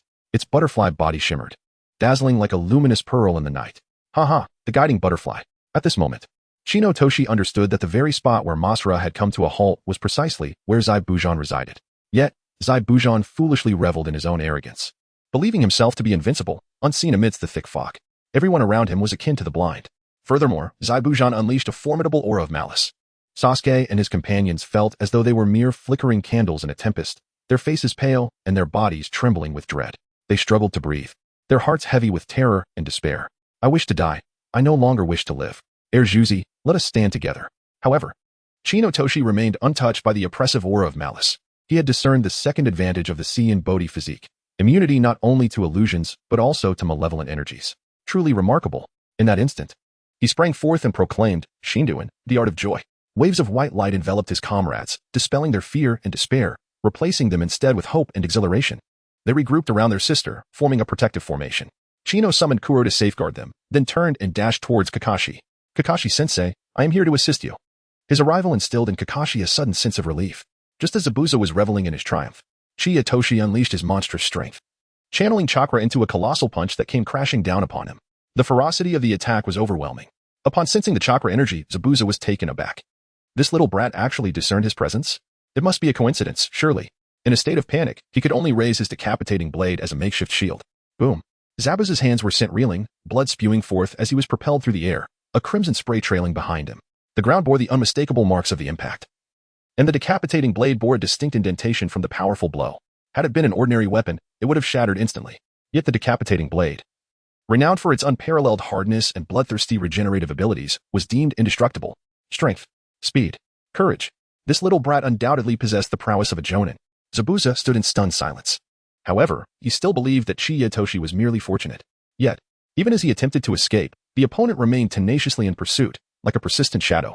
Unbeknownst to Zabuza, a delicate butterfly flitted above his head, as if signaling a warning. Just a mere child. Zabuza ignited once more, unleashing a fierce aura of lethal intent. Chino Toshi emanated an overwhelming chakra, his presence surging like a relentless tide. The clash of two murderous auras produced a hissing sound that pierced the air. The sky cleared, and the temperature plummeted. Soon, Zabuza was forced back by the formidable aura, collapsing onto the ground. The harshness of reality shattered his arrogance. His once prided silent killing technique had been effortlessly unraveled by this mere child. Recently, rumors circulated that the Hokage of Konoha and a kabuki performer's illegitimate son was a prodigy. Could it be him? Suddenly, a chilling voice escaped from Chino Toshi's lips. 8 locations: the throat, spine, liver, lungs, carotid artery, clavicle, kidneys, and heart. "Mr. Zabuza, which will you choose?" Chino Tashin jested, not in haste to strike.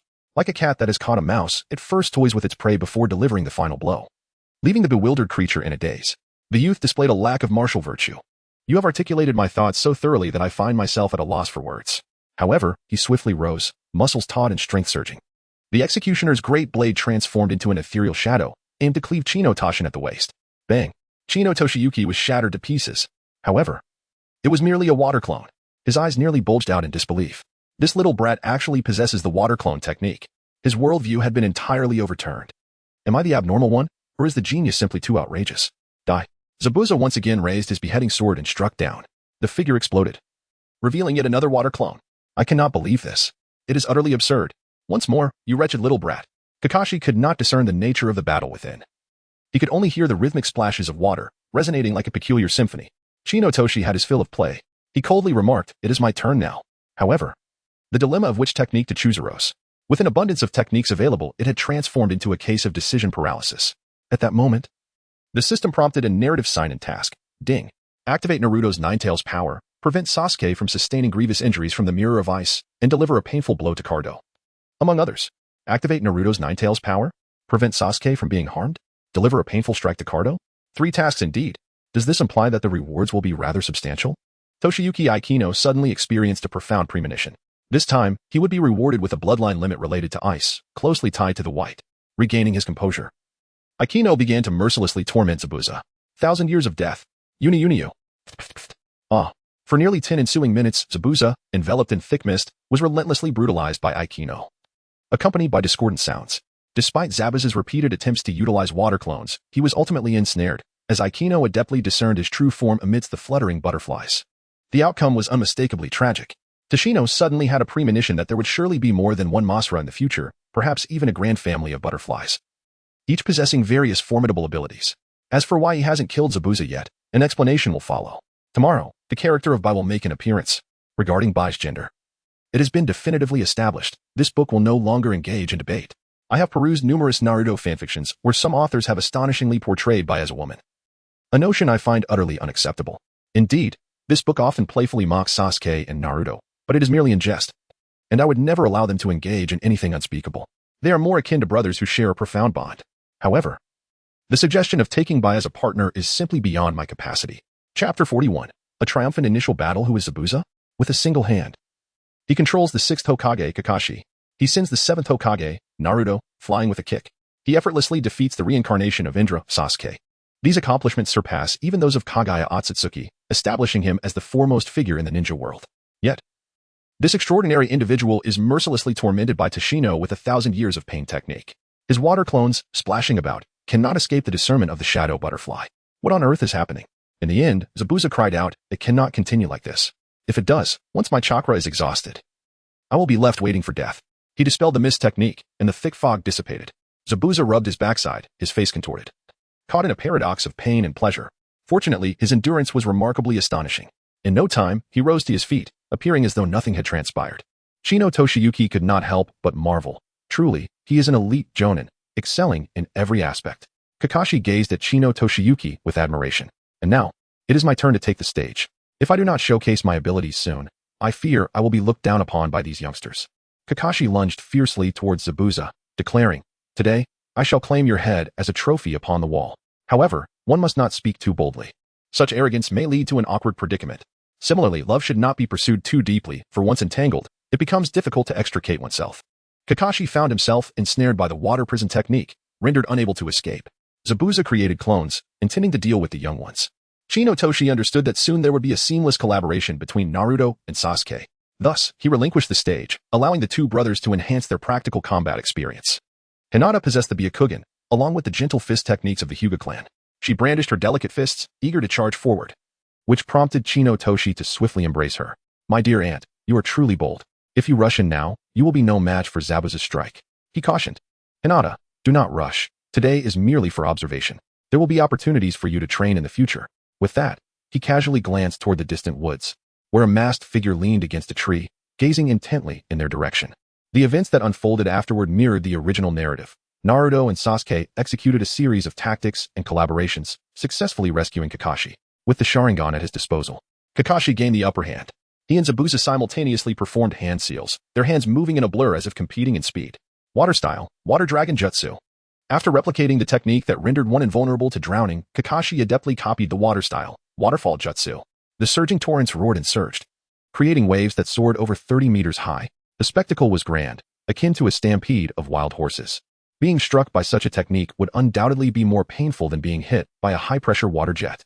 A few children were nearly frightened to the point of losing control. This was, to date, the most awe-inspiring ninjutsu Chino Toshi had witnessed since his arrival. By being 2 seconds faster than Zabuza, Kakashi seized the initiative. The outcome of the battle was already determined. Every movement, every glance, and every jutsu was rendered ineffective by the mesmerizing gaze of the Sharingan. Ultimately, Zabuza was severely wounded, and Kakashi emerged victorious. Hinata was left in awe by the dazzling display of ninjutsu. She marveled at the synergy between Sasuke and Naruto, particularly their use of wind-style shuriken shadow clones. She sighed softly, murmuring, "We are all in the same class. Why am I of no use at all?" In truth, Hinata was not lacking. She simply had yet to unleash her combat potential in the early stages. If we were to categorize the abilities within the world of Naruto, they would roughly fall into the following tiers: civilians, ninjas, secret techniques, bloodline limits, Jinchuriki, and the exceptionally formidable. Now, let us examine the composition of Team 7. The invincible Chino Toshi, the mind-bending Naruto, the showboating Sasuke, and their leader, Kakashi Hatake. Although they were initially starved for chakra, later on, they could wield techniques like Raikiri with ease and unleash the full power of the Manjiki Sharingan. The disparity in power was glaringly evident. Thus, despite Hinata's possession of the Byakugan, being placed in the company of formidable individuals rendered her comparatively weaker, which was hardly surprising. Chino gently consoled her. "Who says you are of no use? Your reconnaissance is invaluable to the team."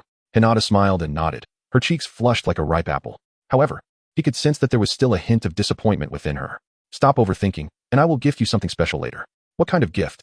Hinata asked, her large eyes sparkling with curiosity. "You will find out in due time." Then, Chino fell into deep contemplation. Soon, Bai would make his appearance. He would deliberately feign Zabuza's death, and then carry the body away. Given his current capabilities, defeating the two would be a straightforward task. However, considering the mission parameters, Zabuza would undoubtedly need to re-engage in battle to fulfill the objectives. With his current state, having been thoroughly bested by Kakashi, a week of rest would be essential for recovery. Chiya Tashiyoshi yearned for a brief respite. Meanwhile, Kakashi pondered how to deal with Zabuza. Suddenly, 3 Senbon darts flew from the trees, striking Zabuza squarely in the neck. He fell lifelessly to the ground. At that moment, the masked figure of Haku emerged. The male rabbit hops with grace, while the female rabbit gazes with a dreamy look. Had Tashiyoshi not been aware of his true gender, he might have mistaken him for a maiden. Haku expressed his gratitude and then revealed that he was a member of the Mist Village's assassination squad, tasked with handling a body shrouded in secrecy. Haku's words were filled with deception, and Tashiyoshi regarded his performance with disdain. However, wishing to enjoy a few more days in the land of waves, he chose to remain silent about the falsehood. Haku then knelt down, intent on taking Zabuza's body away. Suddenly, Chiejun jested, "After we toiled so hard, have you come merely to reap the rewards? You expect to take away the bodies with just a thank you? This is rather lacking in sincerity, don't you think?" Bai was momentarily taken aback, struggling to grasp the meaning of sincerity. "Let me be straightforward," he said, "as ninjas, we do not labor without compensation. How much do you intend to offer for the retrieval of the bodies?" Everyone was left in bewilderment. Bai, indeed, was a person of kind disposition. Once he grasped the situation, he immediately blushed and began rummaging through his belongings. Eventually, he produced a large pouch. Naruto rushed forward to open it. To his astonishment, it contained a full 100,000 ryo in bills. He counted with his fingers. Ramen costs 60 ryo a bowl. With 100,000 ryo, that could purchase over 160 bowls. Sasuke shot him a sidelong glance. "It's actually over 1,600 bowls, you fool." Although Chiejun was not in want of money, it did not imply that others shared his fortune. He was unwilling to simply gift away money. So he seized the opportunity to earn a little extra for himself, intending to share it amongst the group. "So, may I take my leave now?" the kind-hearted Bai inquired. Tashiano nodded slightly. Naruto exclaimed with exuberance, "Haha, it's finally over. Now we just wait for the bridge to be repaired. I can't wait to return and see Sakura. Look at your lack of ambition." However, Tashiano understood that this was far from the end. Chapter 42. The girl in the forest. As the sun set and the moonlight enveloped the surroundings, the fishing village at night exuded warmth and tranquility. Inside Raiheim's home, a large family nameplate hung on the living room wall, indicating the family name Hai. So Raiheim's true surname is Hai. Beneath the nameplate were several photographs of her departed relatives. With a sorrowful expression, Raiheim introduced each one, saying, "This is my father, and this is my mother, Nodo." Chiya Toshi gazed at the 2 other photographs, finding them somewhat familiar. "Ah, these are my 2 elder sisters. They were tragically slain by Kato's henchmen. One is named Koza, and the other, Maria." Chiya Toshi suddenly realized. So it turns out to be a celebrity from the film industry. During dinner time, Ramanji presented a seafood delicacy. Toshiya Chino assisted in the kitchen, preparing a dish of water celery and tuna noodles. Hinata lifted the noodles, along with the fish, and took a satisfying slurp, her heart brimming with delight. "Junkoin, what are you doing tonight?" "Sweet Sauce, I shall be training this evening." Junkoin and Sweet Sauce were the affectionate titles they had agreed upon for each other. After the meal, the two embraced and lifted each other high, showering themselves with sugar, evoking a grin reminiscent of a doting ant, indulging to their heart's content. Naruto and Sasuke chimed in unison, enough already. Meanwhile, Kakashi lay on his bed, his gaze vacant. He had not anticipated that the first mission would prove so challenging. An A-rank rogue ninja, alas, it seems I am quite unfortunate. Kakashi mused with a self-deprecating smile. The mere thought of today's battle filled him with irritation, especially the moment he was ensnared by the water prison technique. The more he thought about it, the more frustrated he became. Resolutely, he rose from his bed and left the house in search of an outlet for his pent-up emotions. Over the past few days, Toshi Ichino had neglected his physical training due to travel. In the stillness of the night, he leaped onto the rooftop, gazing out at the ocean shrouded in darkness, intending to practice. Suddenly, beneath the moonlight, a shadow darted towards the forest. With a few agile leaps, the shadow vanished into the inky depths. This is bad. Could it be an assassin from the Cardo group? Chino Toshitachi leapt down and pursued swiftly. 5 minutes later, he quietly perched atop a treetop, observing below the shadow he had seen earlier. It turned out to be Kakashi. He had discovered a means of venting his emotions. With his hands buried in his pockets, he held a freshly retrieved photograph before him and began to speak to himself. Rabbit, are you doing well over there? Today, I led Team 7 on an advanced mission for the first time, and I feel utterly humiliated. Rabbit, thank you for your eyes. They are exhilarating to use. Today, I successfully replicated 2 water techniques. Rabbit, what makes that Chino Toshitachi fellow so impressive? Chino Dishido was taken aback, his mind swirling with thoughts of his comrades. What of Rin? Was the charming Rin truly of no worth before Obito? Furthermore, where had he placed the esteemed guy? The mere thought of no-era Rin willingly succumbing to Kakashi's Raikiri filled Chino with a profound sorrow. Should I ever acquire a remarkable resurrection technique, I would undoubtedly resurrect no-era Rin. After a while, Kakashi departed, his spirits considerably lifted. Toshimi Chino contemplated descending from the tree when, unexpectedly, a notification from the system emerged. Ding. A captivating task has been issued. Please stage a performance of a Naruto drama for the residents, featuring at least 2 historical figures. The deadline is 5 days. Haha. Is this a way for us to alleviate the fatigue from our battles and add a touch of variety to our lives? Chino Tasher is perched atop a tree. Historical figures? 2. Toshi pondered for a moment, and suddenly inspiration struck him. It must be them. As for the actors, Toshi had already selected his candidates. After stretching his body, he commenced his training for the night, climbing trees, wading through water, and performing weighted squats. Subsequently, he added a new exercise to his regimen, iron crotch training. Should he ever find himself in a perilous situation, the hope of revitalizing the Chie clan would be utterly dashed. Eventually, as drowsiness enveloped him, he leaned against the tree trunk and drifted into a peaceful slumber beneath the moonlight. In the soft glow of the night, a delicate figure approached Toshi with gentle steps. She softly nudged him. You might catch a chill, Junkuin. Junkuin? Perhaps it's best to refrain. After a moment's hesitation, she turned and returned to the house to fetch a blanket. Toshiyuki Akino gently squinted his eyes, then closed them once more. Midnight had arrived.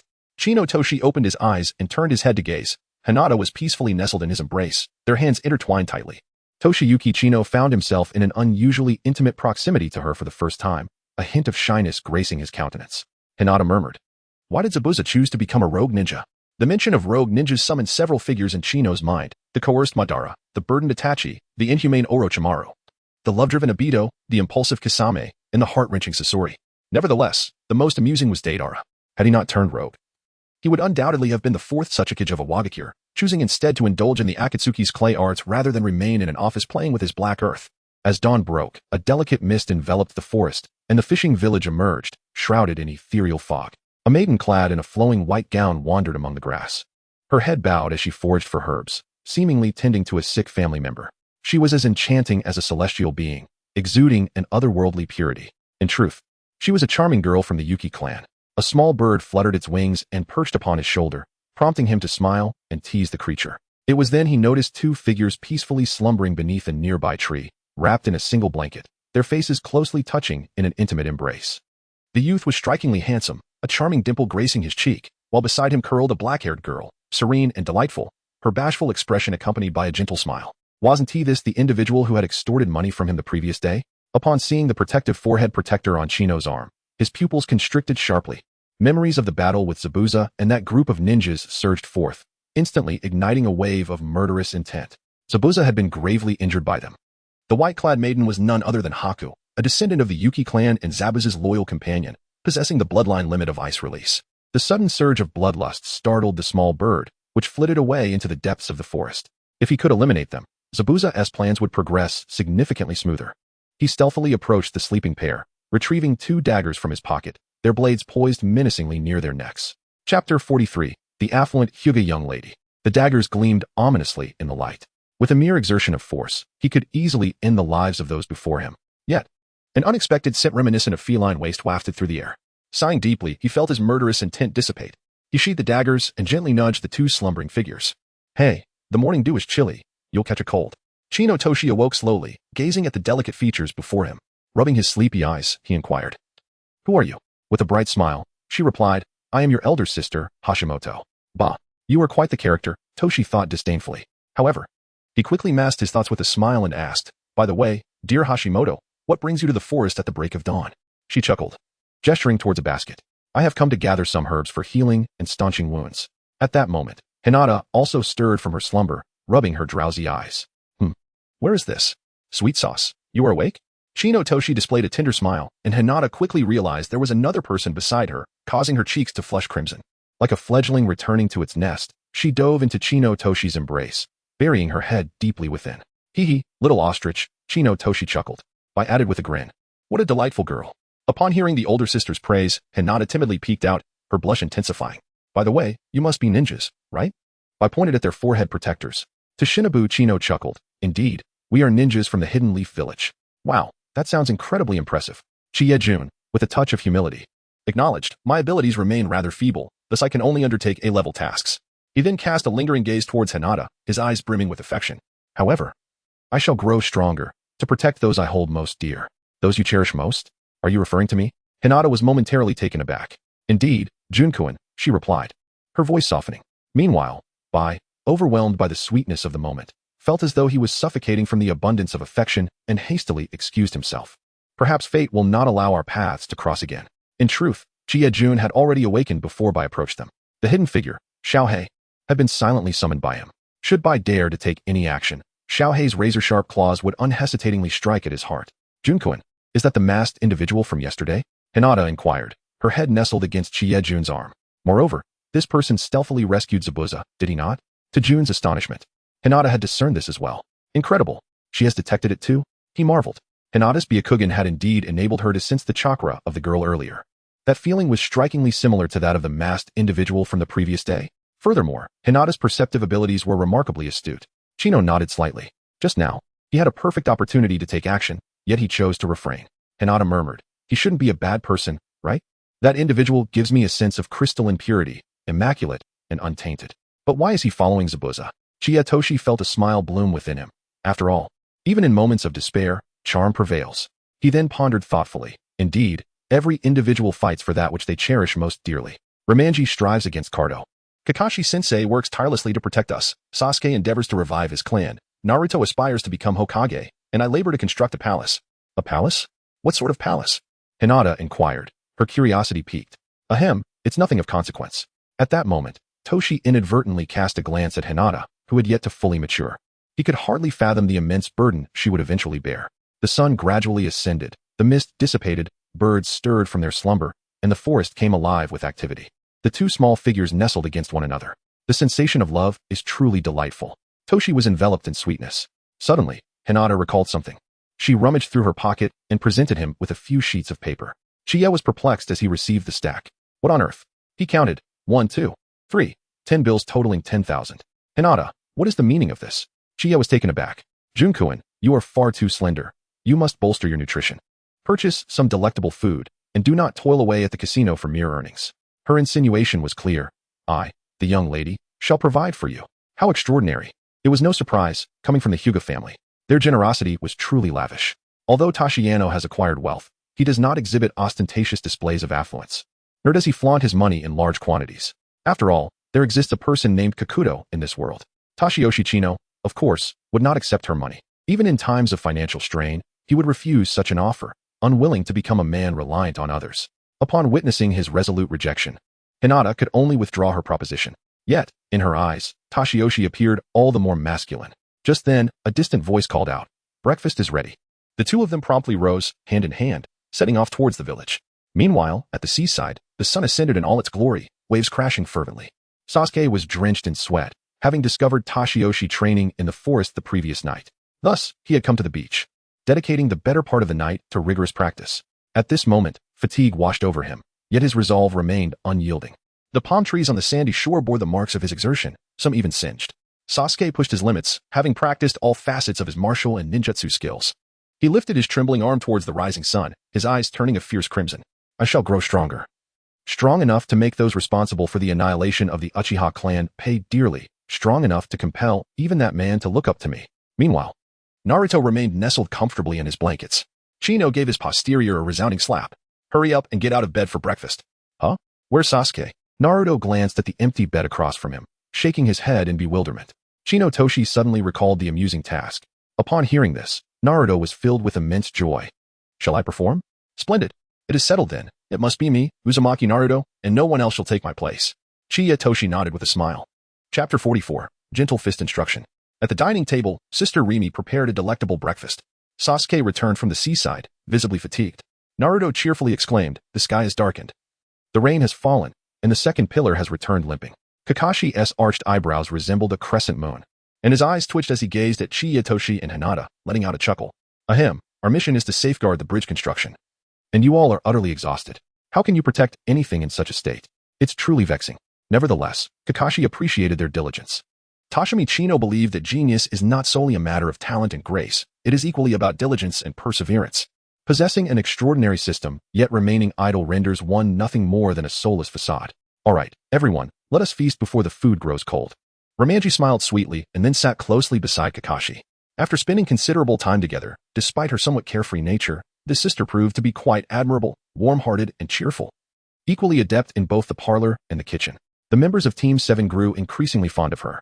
Subsequently, when Konoha village was being rebuilt, she indeed lent her assistance.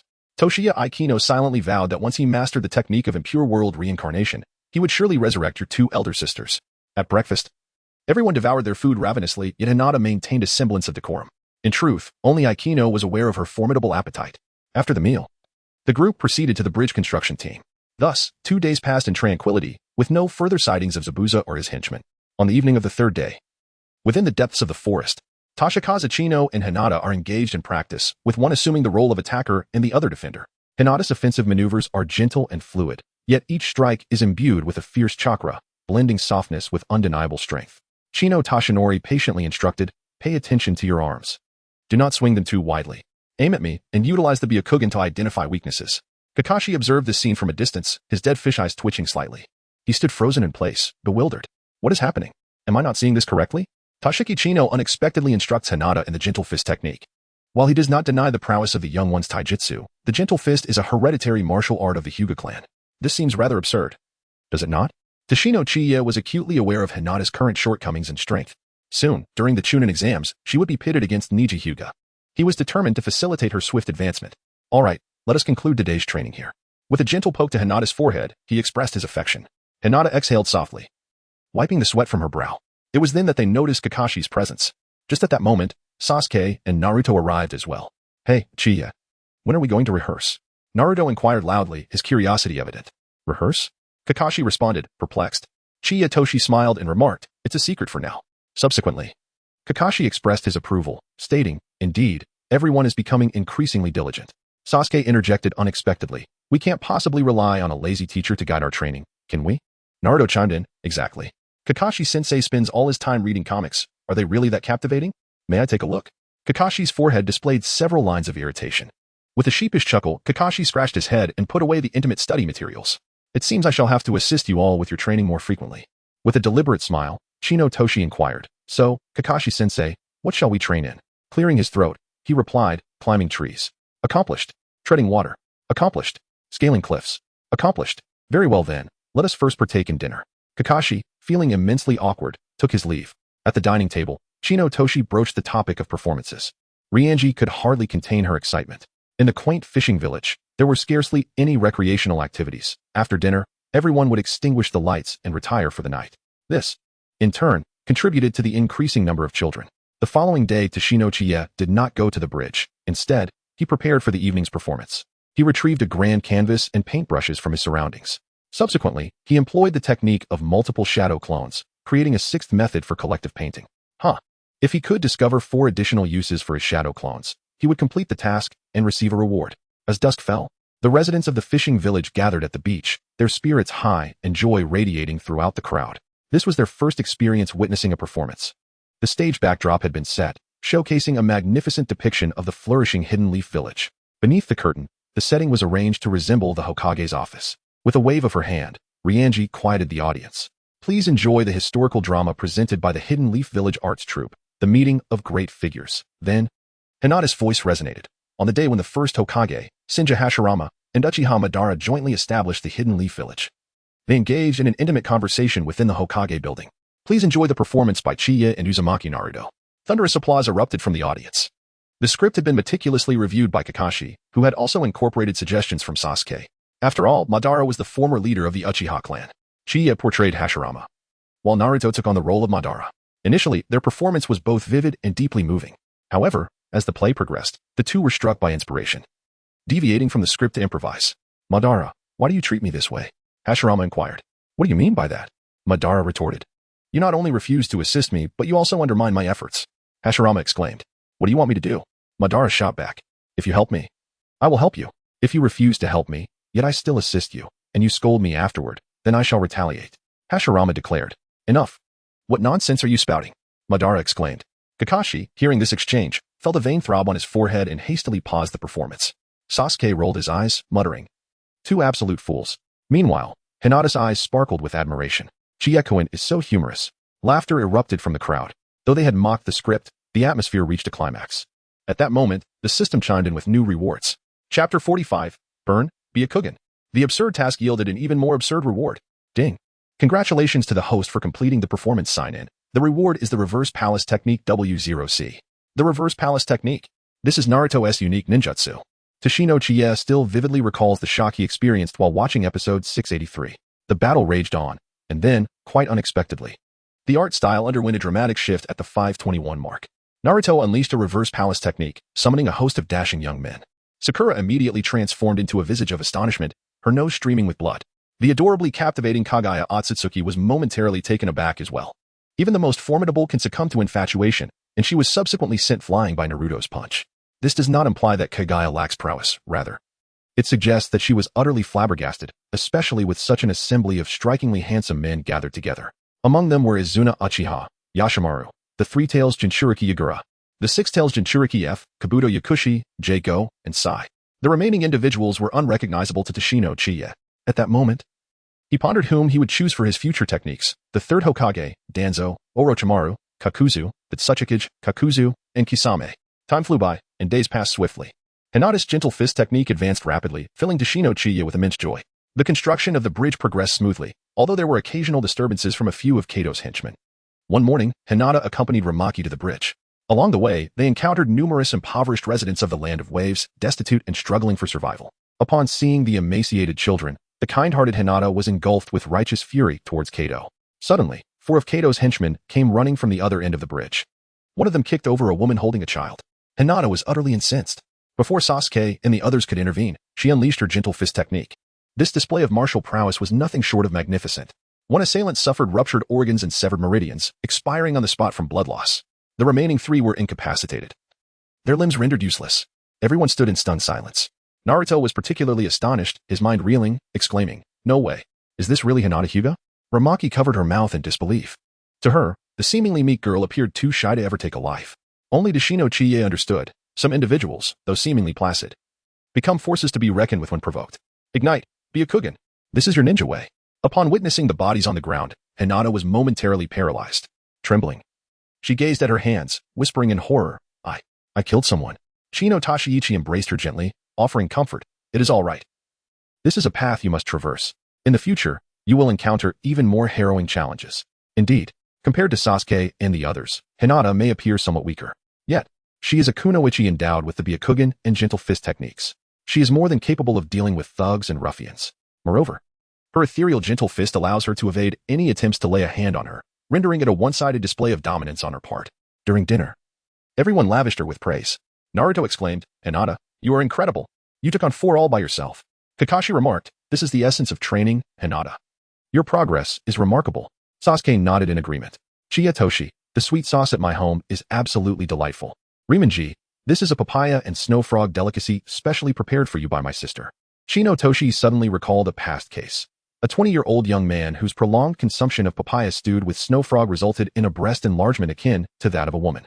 Hinata could no longer indulge in such remedies. At that moment, Hinata felt her cheeks flush with crimson, her fingers unconsciously fiddling with the hem of her garment. It was the first time she had received such an abundance of compliments. How she wished her father could express the same sentiments. Just then, a knock echoed through the room. It was Tsunami, the daughter of the master bridge builder, Dizuna. She entered, carrying a platter of seafood sushi. Has the master been discharged? Romanji inquired. Tsunami nodded. He left a week ago, but he has departed from the village. Departed? Where has he gone? Romanji asked, astonished. He did not mention it. Tsunami replied. As Chino Tashikoshi pondered further, an unsettling feeling began to take root within him. Thus, he hurried to the kitchen to seek clarification. Having heard Riemann's description and coupled with his own analysis, he sought to unravel the mystery. Toshinobu Aikino concluded that the old man also ventured to the Hidden Leaf Village in search of ninjas. It turned out that prior to Rahanki's journey to the village, Dizuna had just been hospitalized. She visited his ward to report her intention to travel to the Hidden Leaf Village, but the old man, inebriated at the time, hardly comprehended her words and merely nodded absent-mindedly. Upon his discharge, he promptly set off for the Hidden Leaf Village as well, completely oblivious to Rahanki's absence from the village. Furthermore, they took separate routes, leading to their divergence. What did you say? The village chief Dizuna has also traveled to the Hidden Leaf Village? Yet. You have already accepted the mission. Surely he would not squander his resources again, would he? Chiyatoshi shook his head with a smile, saying, your communication efforts are lacking. However, rest assured that all task assignments are duly recorded, and no further personnel will be dispatched. Only then did Ramanki feel a sense of relief. Meanwhile, Kakashi, who had entered to serve tea, thought to himself, not necessarily, as he exited the kitchen. Chino Dashina presented a small gift to Hinata. Sweetheart. This is something I crafted by hand over the past few days, a token of encouragement and commendation for you. Upon opening it, Hinata discovered an adorable outfit, a bunny hat in shades of pink, complete with a small tail at the back. Once she donned the ensemble, she transformed into an irresistibly cute, two-dimensional rabbit girl, leaving everyone utterly astonished. So kawaii. Naruto clamored for a matching outfit as well. What the heck? After their playful antics, Kakashi, balancing on one finger while doing push-ups, remarked, Kato will not relent. Everyone must remain vigilant in the coming days. Meanwhile, Chino Toshino was aware that Zabuza would soon resurface. In the early hours of dawn, Chino Toshi awoke to relieve himself. Suddenly, a shadow darted out from Kakashi's room. Upon closer inspection, it was none other than Sister Iwaki. What on earth is happening? Kakashi-sensei, where is your integrity? What about your resolve? Oh. ISNT guys still waiting for you? The next day, after breakfast, everyone gathered by the majestic bridge. Throughout the journey, Chino Toshi kept glancing at Kakashi, eliciting a series of chuckles that made Kakashi's hair stand on end. Congratulations, Kakashi-sensei. Kakashi was utterly bewildered. What does that mean? In reality, Iwaki had been sleepwalking the night before. By the bridge, Iwaki bowed to Kakashi and the others. In about 10 days, we'll complete the construction. Until then, I kindly ask you to continue protecting us. Rest assured, Kakashi replied with a smile. As he spoke, the atmosphere suddenly turned cooler, and a thin mist began to rise. Kakashi quickly sensed a menacing aura. This mist is suspicious. You four, protect the builder. The four formed a defensive formation, alert to their surroundings. Chapter 46. Ice Release Secret Technique, Mirror Ice Crystal. Amidst the hazy fog, Hinata activated her Byakugan, sensing the flow of chakra. Someone is coming. Naruto and Sasuke drew their kunai and launched a flurry of attacks. Secret technique, 1000 kill water surge. A soft voice rang out, and immediately, the seawater transformed into countless Samban, hurtling towards Chino Toshi and the others, glinting ominously. Konoha Lightning Dragon. A crackling blue tornado roared, dispersing most of the water Samban. Shuriken Shadow Clone. A multitude of shurikens shattered the remaining Samban, causing them to rain down. Soon, Bai emerged from the mist, his mask torn away. He removed it, revealing perfectly straight black hair. Wow, so adorable. Even cuter than Sakura. Naruto exclaimed immediately, while Sasuke was taken aback. The group began to murmur among themselves, and ultimately, Chino Toshi declared with unwavering conviction, he's a man. Naruto and Sasuke were taken aback. However, the flamboyant figure reappeared. Kakashi, it's good to see you again. It's been a few days, and you're still as laid back as ever. Their reunion sparked yet another verbal sparring match, leading directly into combat. Meanwhile, on the students' battlefield, it appeared to be 4 against 1, seemingly unfair. Yet, Bai remained unfazed. With a charming smile, he declared, I only desire the sister in front. Please do not obstruct me. Otherwise, I will follow Mr. Zabuza's orders and eliminate you all. His words dripped with coldness, yet were soft and enchanting, laced with a chilling intent. He then moved forward like a phantom to engage Bai, who responded swiftly. Naruto and Sasuke attempted to assist, but were halted by Chino Toshi. Give her a chance. The two were momentarily stunned. What about our opportunity? Weren't you two showcasing your wind release shurikens that day? Stay put. Amidst their banter, Hinata's Byakugan activated as she lunged for Bai's wrist, intending to disrupt his chakra flow. However, Bai deftly evaded her grasp. Yet, compared to Bai, Hinata lacked practical experience. Soon finding herself overwhelmed. It was only then that Sasuke and Naruto joined the fray, catching Bai off guard. Toshi was left to the side, idle and unoccupied. In recent days, the youths have been restless. After several weeks of training, this was an opportunity to assess their progress. Toshi once again turned his gaze towards the battlefield where the adult men clashed. Zabuza unleashed another dense, noxious cloud of white gas. Kakashi found himself engulfed within the suffocating miasma. However, Toshiyuki refrained from summoning the shadow butterfly Mothra for assistance. He understood that the ensuing strategy was exceptionally classic. Should he intervene, it would completely strip Kakashi of his sense of accomplishment, leading him to once again produce photographs to show off. He deliberately allowed Zabuza to land a strike. Blood stained the blade of the decapitating sword, yet this was part of his scheme. The Pursuit Fang technique. He combined summoning techniques with earth transformation, conjuring a pack of dogs. The dogs, sensing the blood's location, burrowed from the earth to subdue Zabuza. Meanwhile, on the youthful front, the battle intensified. Radiant flashes illuminated the mist silently. The crisp sounds of clashes echoed, as countless kunai were knocked to the ground, dissolving into puddles. Naruto and Sasuke spearheaded the assault while Hinata provided support with her Byakugan. In nearly a full 360-degree field of vision, any attempts at ambush or hidden weaponry were futile. Toshiyuki was quite satisfied with the trio's coordination. It appeared that the kunai posed no threat to them. Finally, Toshiro Chie has awaited this moment. The classic secret technique has emerged, the Ice Escape technique, the Crystal Mirror of Ice.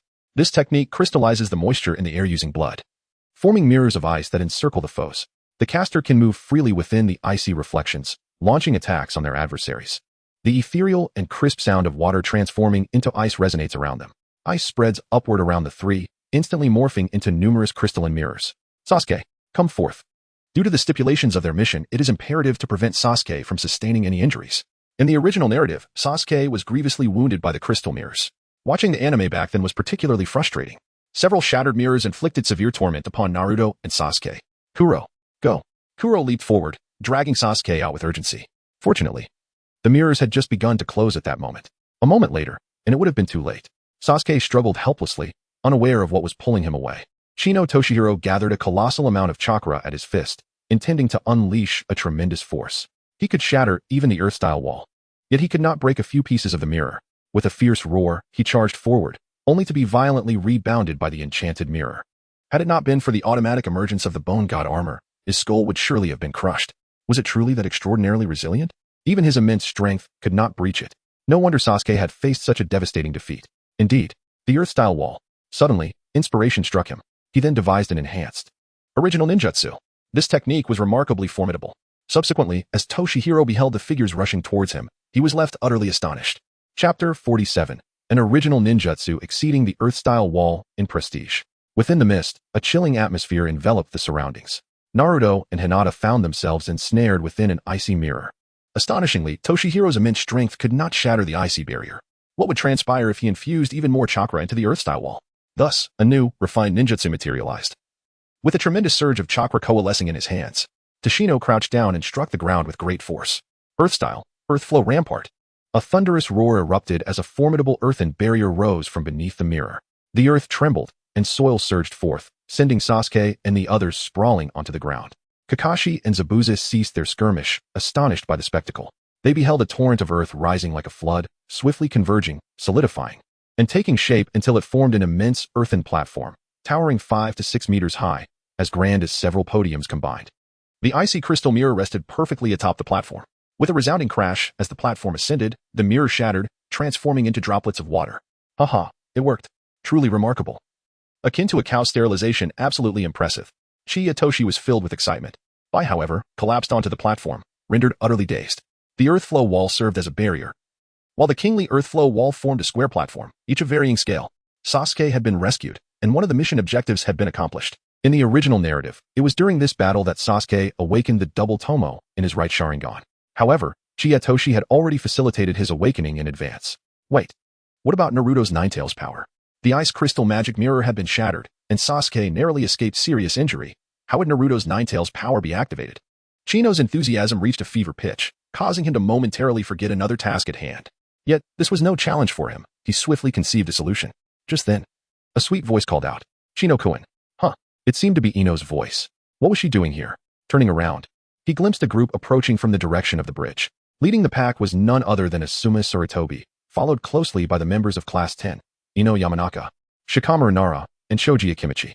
Additionally, there were the temporary additions to Class 10, Hiba Inuzuka, and Shino Aburang. All of the Fantastic Five were present. Save for the hospitalized Sakura.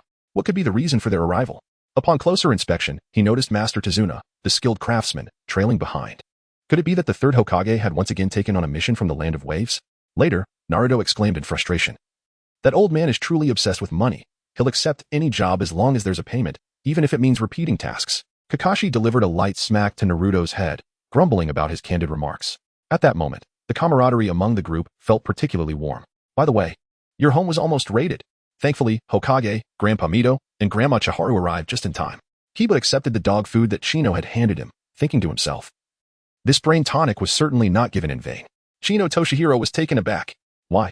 Shikamaru lazily remarked, they say a children's casino is being established. Whose family has been implicated? In Chino's heart, he had already found the answer. Ding Xiai munched on potato chips and said in a muffled voice. A group of men in black, donning peculiar masks. It truly is that scoundrel Danzo. Indeed, one can only expect mischief after 3 days of neglect. Sure no. Playing with the small ant, added, there was a valiant old man with white hair. He kicked several individuals away with a single blow. Toshiyuki Chino was momentarily stunned. His heart racing with excitement. Could it be him? It seemed that fate had intertwined their paths. At that moment, Teacher Asuma regained his composure. Class 10, charge forth. Capture Zabuza. Today, we shall reap the rewards. What? Class 7 has already taken on the mission, and they have begun the battle? After a week's arduous journey, would it all amount to nothing? My father, how could he do this to me? Your father cares for you. He desires for you to enjoy the bounty without toil. Thus, accompanied by 5 children, they dashed forward in a frenzy. Fortunately, Kakashi was currently unleashing his hounds. The battle was still underway. However, before Class 10 could advance, Kakashi's Raikiri crackled ominously. Haku leaped, descending from the platform, positioning himself directly in front of Zabuza. Yet, the Raikiri had already been unleashed, and Haku was struck down. Sacrificing himself to intercept the lethal blow aimed at Zabuza, Chiyatoshi was taken aback. He had no intention of allowing Bai to perish. Even if he were to face no more severance, he would still spare his life. If Dragon Ball evokes nostalgia, and One Piece ignites fervor, then Naruto is replete with profound regrets. Since Chino Toshi has traversed into this realm, he is destined to rectify the regrets of the past. Witnessing this scene, everyone stood in stunned silence. Hinata silently shed tears. Despite having just engaged in a fierce battle with Bai, Hinata held a deep affection for this kind-hearted young lady. Ino was also profoundly moved, embracing Hinata and weeping uncontrollably. At this moment, Chino Toshikazu could not afford to be sentimental. He was acutely aware that Cardo would soon arrive accompanied by the wandering ninjas. Now, it was imperative to complete the second task to awaken Naruto's Kai-Bai power. Naruto and Sasuke huddled closely together, staring in astonishment at the lifeless body of Haku. Toshiyuki Chino had inquired of the system regarding the excessive use of the Joy technique. He learned that it would not inflict harm upon the body. Thus, he directed the technique towards Naruto. Joy Technique 1. Naruto's spirits were suddenly lifted.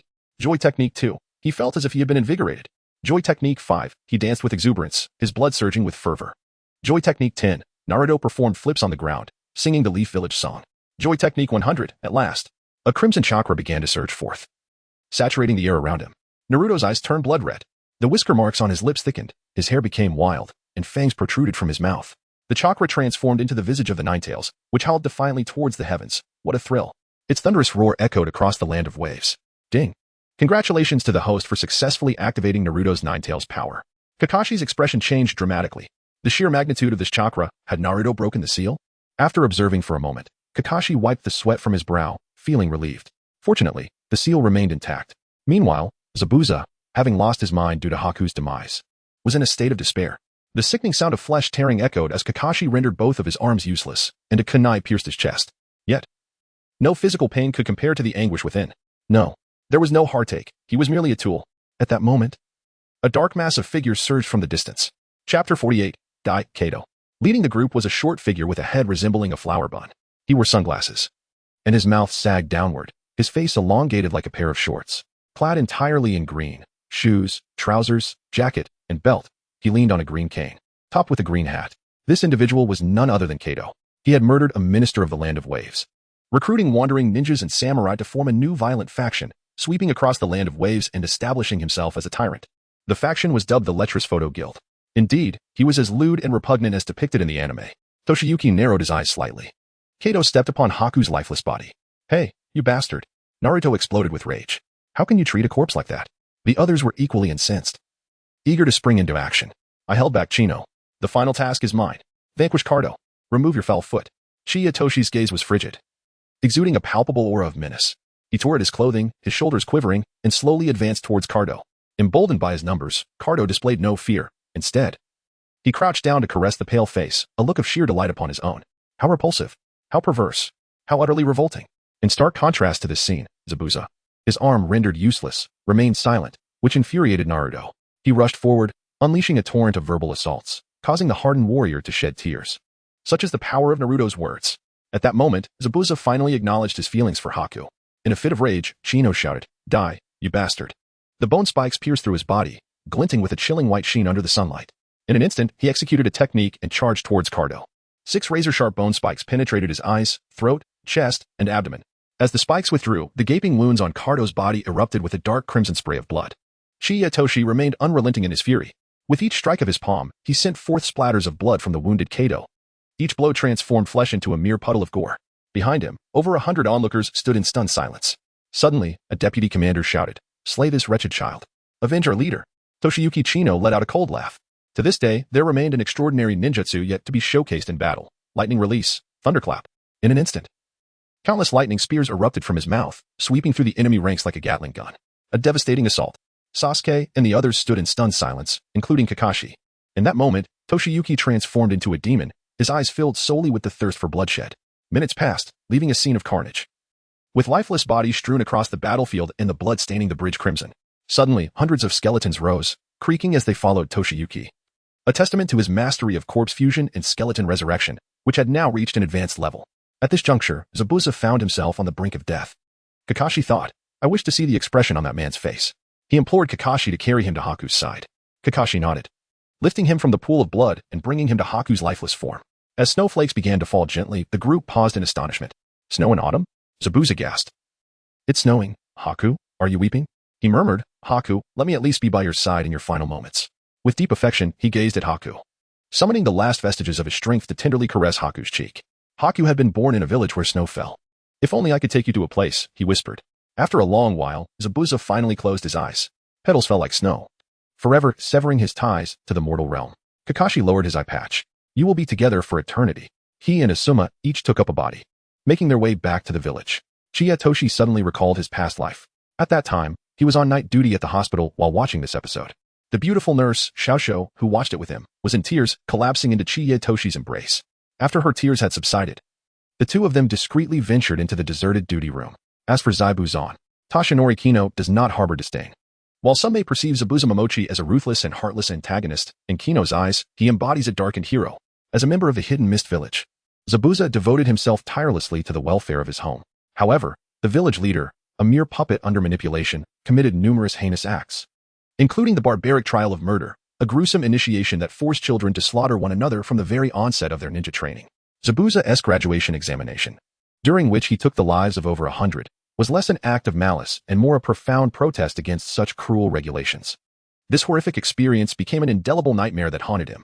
Thus, he sought to overthrow the tyranny, to prevent the traumatic childhood he endured from repeating, and to restore peace and happiness to the Hidden Mist Village, liberating it from the suffocating haze of bloodshed. His assassination attempt on the Mizukage was not born from ambition to seize power, as some narratives suggest, but from a genuine desire for change. Unfortunately, his efforts met with failure, leading him to become a notorious rogue ninja. It is also worth mentioning the fourth Mizukage, Yagura Karatachi, who bore a youthful visage and was rather endearing, yet was already a grandfather. Yagura became the second Jinchuriki of the Three Tails but, during his reign, fell victim to the genjutsu of Obito Uchiha, isolating the Hidden Mist Village from the outside world and plunging it into a terrifying existence known as the Land of Blood Mist. Thankfully, following Yagura's demise, the formidable and beautiful Mei Terumi ascended as the fifth Mizukage, liberating the village from the control of the Sharingan and gradually restoring it to normalcy, thus averting further tragedies akin to Zabuza's story. Zabuza's employment stemmed from a dire need for financial sustenance. He sought to rebuild his life and once again challenge the oppressive regime. Yet, as he continued his path of assassination, he encountered the profound darkness of the world, leading to his complete moral descent, which became the visage we first encountered him in. Now, let us turn our attention to Haku. During this tumultuous period, the Hidden Mist Village relentlessly hunted those with Kekkei Genkai. Haku, endowed with the ice release, faced the shattering destruction of his family. Ultimately, he found refuge under Zabuza's wing, illustrating that, Beneath his cold exterior, Zabuza possessed a tender heart, capable of love.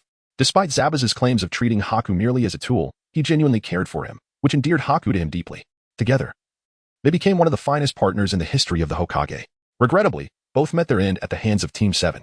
Zabuza stands as a pivotal figure, awakening Kino's fascination with the world of Naruto, an intricate tapestry woven with humor, fervor, and multifaceted villains, along with the expansive worldview they embody. Thus concludes the mission in the Land of Waves. As night fell, the children devoured their meals ravenously, emerging from the somber atmosphere. They expressed heartfelt admiration for Team 7's accomplishments. Asuma Sarutobi could not contain his curiosity and inquired, "Kakashi, how did you achieve this?" With a chuckle, Kazuki grinned. While Kakashi turned to Team 7, "Children, reveal the secret to your success." Sasuke replied, "Perseverance." Naruto chimed in, "Shamelessness." Chiyatoshi, "Persevere without shame." Hinata, "I understand the applause." Clap, clap, clap, clap. The sound of applause resonates. Night falls. Chiyajun lay on his bed, having completely emerged from the chaos of battle. He had successfully accomplished 3 tasks and signed in. He called upon the system to complete the sign-in process. To his astonishment, this time he was rewarded with 2 remarkably powerful ninjutsu techniques. Although not offensive in nature, they thrilled Chiyajun to the point of rolling on his bed with excitement. He approached the window, gazing towards the direction of Konoha village illuminated by the moonlight. To the perverted sage, "From now on, even if you were to die 1,000 times, I could resurrect you 1,000 times," he declared, before stealthily exiting the house into the hazy night. Chiyajun walked towards the graves of Bai and Zabuza. Chapter 49. Acquiring 2 Auxiliary Ninjutsu. The night was tranquil, and amidst the forest outside the fishing village, a soft silver light illuminated 2 mounds of earth, the new graves of Bai and Zabuza. A fleeting shadow appeared. It was Chiyajun. After completing his mission, he received 2 rewards. "Congratulations, host, for acquiring the soul of the ancestor. This secret technique allows for the resurrection of the deceased." Wait, can Brother Chiya truly attain immortality? This reward grants the power of resurrection.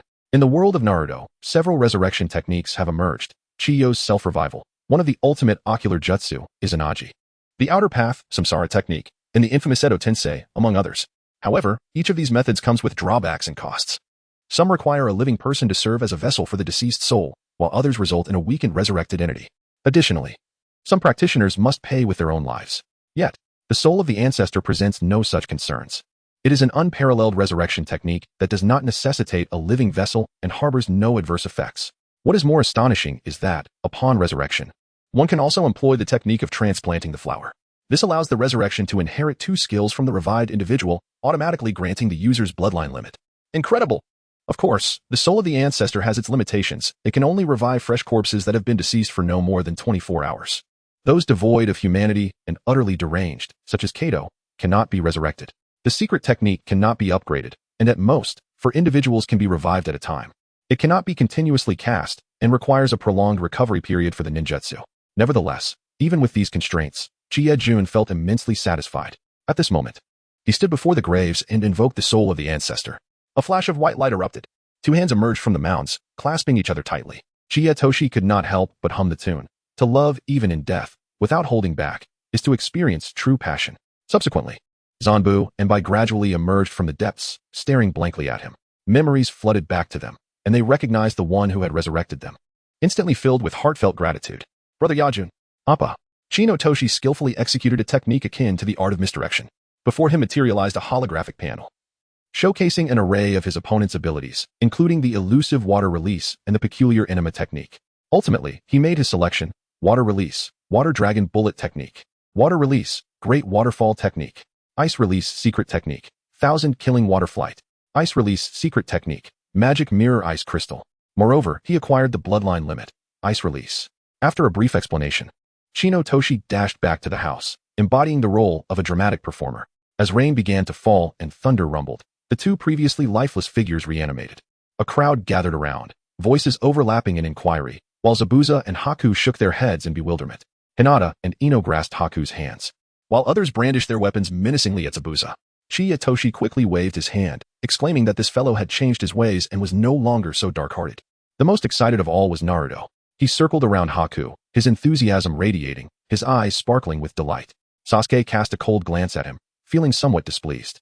Although his wounds had healed, he still felt a touch of weakness after being revived. After Ryaheim had settled them in, Naruto stealthily slipped inside, armed with a small stick he had procured from somewhere. Seizing the moment while Haku rested with his eyes closed, He cautiously probed the space between Haku's legs. I merely wish to ascertain whether he is indeed male. Due to his preoccupation with resurrection, Toshi completely overlooked the second reward. Until the system provided a friendly reminder, ding. The host has yet to claim the second reward. Toshiichi sprang to his feet. What reward is this? He exclaimed. Congratulations. Host, you have acquired the Flying Thunder God technique. Incredible! The Flying Thunder God technique, an S-rank space-time ninjutsu developed by the second Hokage, Tobirama Senju, possesses the power to astonish the heavens and weep for the spirits, truly a game-changer. However, the most remarkable aspect of this technique lies not in its instantaneous teleportation, but rather in its capacity for long-distance transmission. In simpler terms, it is akin to time and space travel. If the body flicker technique is the wizard's blink, then the Flying Thunder God is the sorcerer's portal. For instance, the fourth Hokage, Minato, could instantly transport himself from the village to the battlefield. Nevertheless, to execute this extraordinary skill, akin to wormhole jumping, certain conditions must be met: a marking, a substantial amount of chakra, and heightened sensory perception. As for the transmission distance, it is certain that the stronger one's perception, the further one can travel. The extraordinary perception technique of Chino Toshiyuki has undergone an upgrade. It is now capable of sensing objects hundreds of kilometers away. Thus, in theory, teleportation between the fishing village and Konoha should be feasible. Regarding today's reward, Chino Toshiyuki was gleefully frothing at the mouth. The following dawn, he suddenly felt the urge to experiment with the Flying Thunder God technique. Applying a chakra mark beside the toilet. After breakfast, he grasped Hinata's hand and sprinted towards the distant bridge, lifting her effortlessly into his arms. Ah, Junkoin. Hinata's face flushed crimson. Flying Thunder God technique. Whoosh. In an instant, the two vanished from their location. The next moment, they found themselves atop the toilet. Haha. It was a success. Toshiyuki Chino once again ventured into the forest, leaving numerous marks behind. With a swift and graceful movement, the two glided through the woods. Akin to a Tarzan embracing a simple creature. Were it anyone else, their chakra would have long been depleted. Yet, Toshiyuki Chino harbored no such concerns. At that moment, Naruto arrived, and upon learning of Toshiyuki's remarkable flying technique, he clamored for a hug, his words flowing like an unstoppable torrent. Toshi had no choice but to lift him up. As dusk approached, they could no longer delay their departure from the village to seek Kadu's fortune. Only in loss do we realize what is truly precious. It is through love that we come to understand the depth of our feelings. In the cycle of life and death, Toshi resolved to forget the past. He no longer wished to lose Bai, nor to regard him merely as a tool. He yearned to settle in a seaside fishing village with Bai, to build a blessed home together, and to live a life of simplicity, free from worldly concerns and unrestrained by societal norms. Aikno-jun would certainly not allow them to remain so complacent, for he has set his sights on the quaint fishing village on the land of waves. He envisions transforming this place into his own ninja village. Zabuza and Haku shall also become venerable figures within this new community. Chapter 50, you will surely become powerful as the sun dipped below the horizon. The village of the setting sun appeared both beautiful and serene. This was the name Aikno-jun had bestowed upon the future ninja village. The silhouettes of Zabuza and Haku gradually elongated in the glow of the twilight. Toshiyuki chuckled softly. You shall undoubtedly become formidable warriors in the future. Why, you ask? Because in the world of Naruto, the deeper the bond between comrades, the stronger they become. Ashura and Indra, as brothers bound by an extraordinary connection, exemplify this strength. Hashirama and Madara, in their collaboration to establish the Hidden Leaf Village, allowed the entire community to witness the profound affection between friends.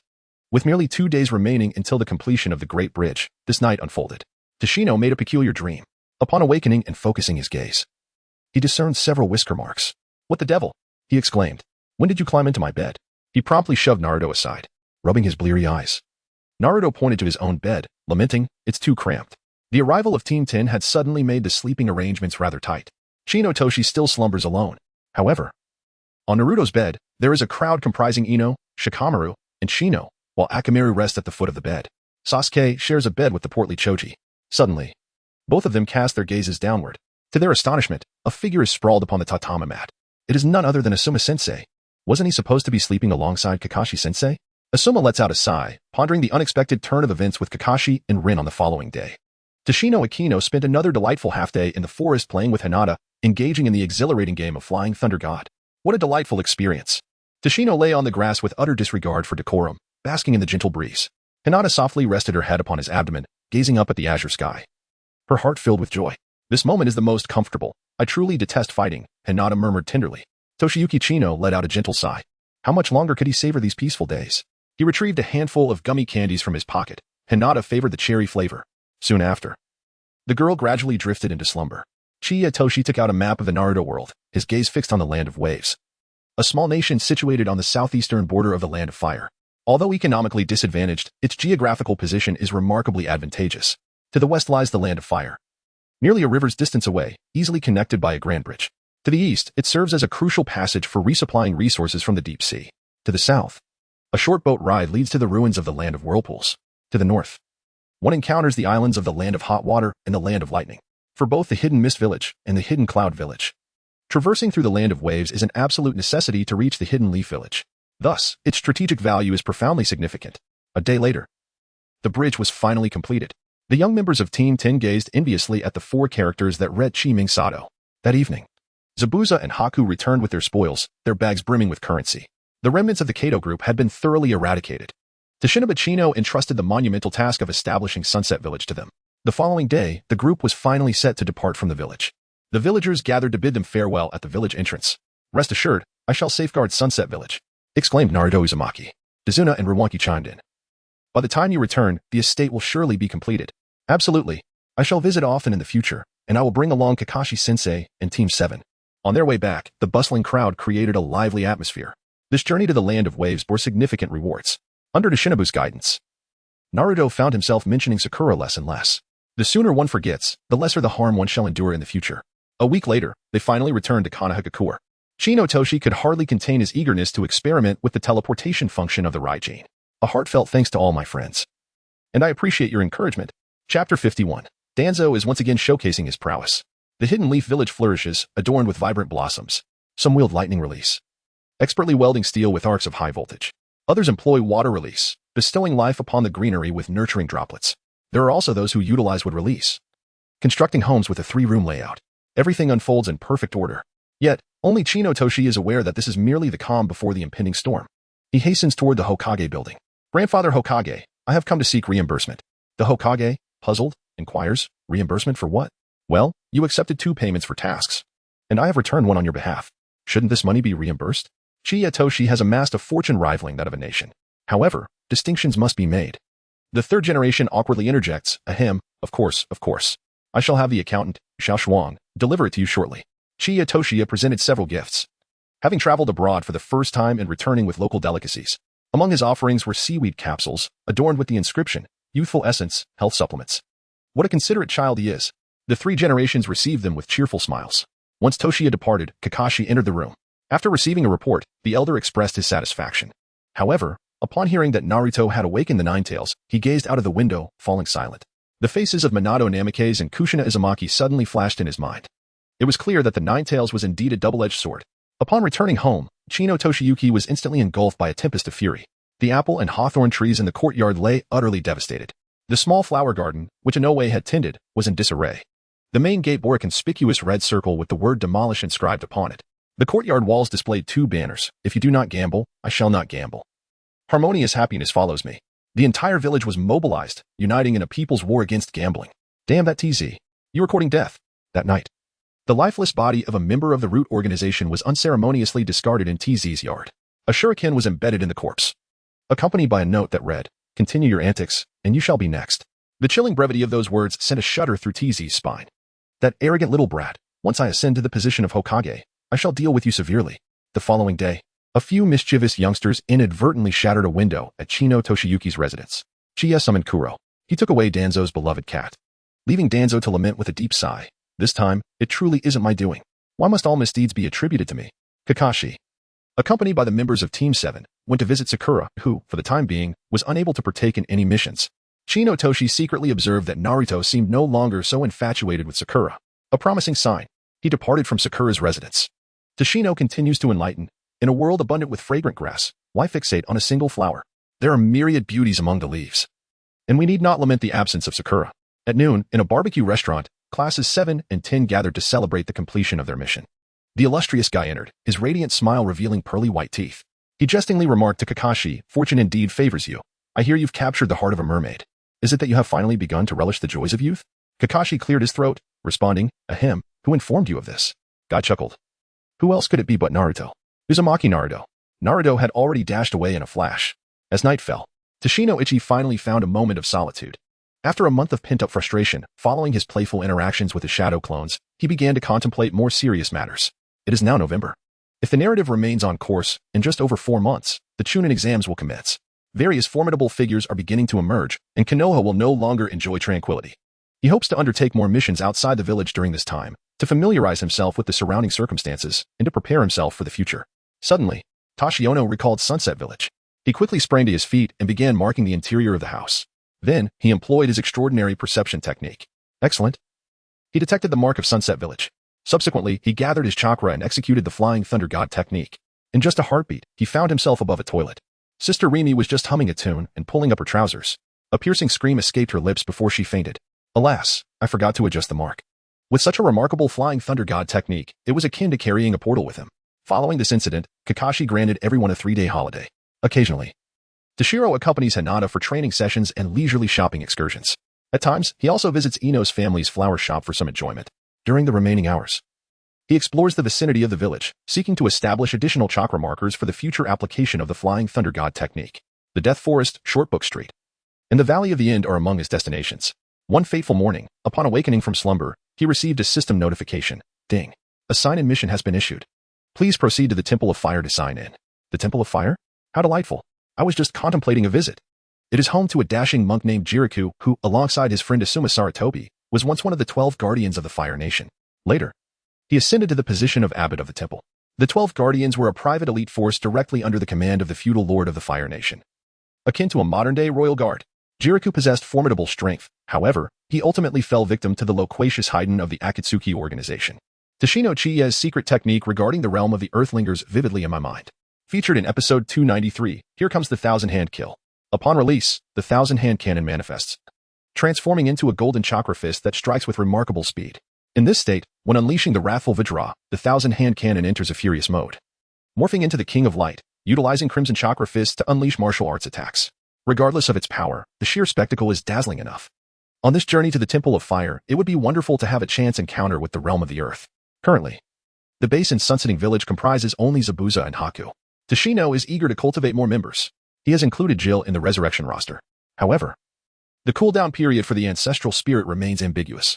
Is it 10 days, 3 months, or perhaps a year? The system does not provide explicit details. Nevertheless, upon reflection, this setting is comprehensible. If resurrection were limitless and devoid of cooldown, what significance would the 4 ninja wars hold? He rises, intending to proceed to his destination, only to discover that he is being followed. Chapter 52, casting the reverse palace technique on his mother. The Hokage building. Within the mist-filled office, the third Hokage is peering through a crystal ball. Having received a report yesterday, he finds the resurrection of Zabuza exceedingly perplexing. At this moment, Chino Jun was hastily traversing the outskirts of the village, occasionally consulting his map. His ninja pouch was laden with shuriken, indicating a potential departure from the Hidden Leaf Village. Had he perhaps engaged in dealings with someone from the Land of Waves? As the Hokage, the third Hokage had to contemplate such matters with great seriousness. Moreover, Jun had been frequently seen wandering the outskirts in recent days. The thought of Jun's boundless potential filled the third Hokage with deep concern. If he were to be absorbed by another ninja village, it would pose a significant threat. Yet, he did not wish to incite alarm. Thus, he summoned 3 of his subordinates, instructing them to discreetly bring Jun back. Among them was a female special jonin, in her 30s, sporting a spiky hairstyle with a distinctive red mark adorning her face. Soon thereafter, Chiya Toshi noticed that he was being followed. With keen perception, he investigated and indeed detected the flow of 3 formidable chakras, 2 elite jonin, and 1 shinobi. He immediately comprehended the situation. Grandfather Sandame, you truly hold me in high regard by dispatching such an extravagant entourage, haha. He raised his middle finger towards the sky, then drew a circle, cursing them. The old man couldn't help but wonder, what does this mean? Tashiyama Chino halted his steps, sensing the pursuers drawing ever closer. The sound of barking echoed in the air, howls and yelps. Suddenly, a dog emerged from the shadows, its right eye concealed by an eye patch, resembling a black wolf. 3 members of the clandestine organization followed closely behind. The dog's master was a formidable female special jonin, endowed with the extraordinary ability to concentrate chakra in her nose, thereby enhancing her sense of smell. This was Aunt Inazukitsum. Chiya Toshi recognized her immediately. It was none other than the mother of Inazuka Kiba. The ninja dog was named Akamaru. The last time he visited their home, she was exceedingly warm and invited him to come over anytime. At this moment, Inazuka Kiba was all business, yet his demeanor remained amiable. Chiya Toshi, please accompany us back to the village. However, the tone of the other man was far less gentle. If you do not cooperate, do not blame us for resorting to coercive measures. What? Coercive measures? Do you truly believe yourselves to be enforcers? You ought to speak respectfully. Perhaps I might reconsider. Chino Jun is a person who is responsive to gentleness rather than harshness. The more forceful you are, the more resistant I become. With a cold snort, Chino Toshiyuki responded and turned to leave. He felt no fear, not even in the presence of a Hokage-level ninja. As he attempted to make his escape, an elite Jonin lunged forward, brandishing a kunai. Inuzuka's reconnaissance mission had been successfully completed, preventing the advancing Kuro from pouncing. Another ninja was forming hand seals, and in an instant, he vanished from sight. Ah, an illusion technique. I fear it not at all. A sly grin spread across his face as he hurled a kunai at the approaching shinobi. Oh no, an explosive tag. The two elite Jonin showcased their remarkable evasion skills. Swiftly darting into the nearby thicket. Boom. The explosive tag detonated, sending clouds of dust swirling into the air. Its immense power rivaled even that of high-level fire techniques. And when used in conjunction with the kunai, it resembled a devastating trap. However, the cost of explosive tags was exorbitant, which meant they were seldom deployed on a large scale. Yet, Chino Toshiyuki was not short on funds at the moment. Thus, he had procured a substantial supply. Far more convenient than grenades. And just at that moment, suddenly, a tree appeared behind Chino Toshimi. The trunk sprouted two vine-like tendrils that ensnared him tightly. The binding technique of B-rank illusion, once employed by Tsukikich. At that moment, a colossal pod emerged from the treetop, and a ninja leaped down, brandishing a kunai pressed against Chino Toshimi's throat. It is over. Do not even think of resisting. Come back to the village with us quietly. Oh, is that so? Chi Toshi jested, then elegantly uttered 5 words. Lightning release. Egg ball. The man's expression instantly contorted. Before long, he collapsed to the ground. The smoke from the explosive talisman dispersed. The other two, surprised to find their companion fallen, were left in a state of uncertainty regarding his fate. Chiyatoshi has vanished without a trace. At that moment, they comprehended why the third generation dispatched a formidable task force. This little fellow possesses extraordinary strength.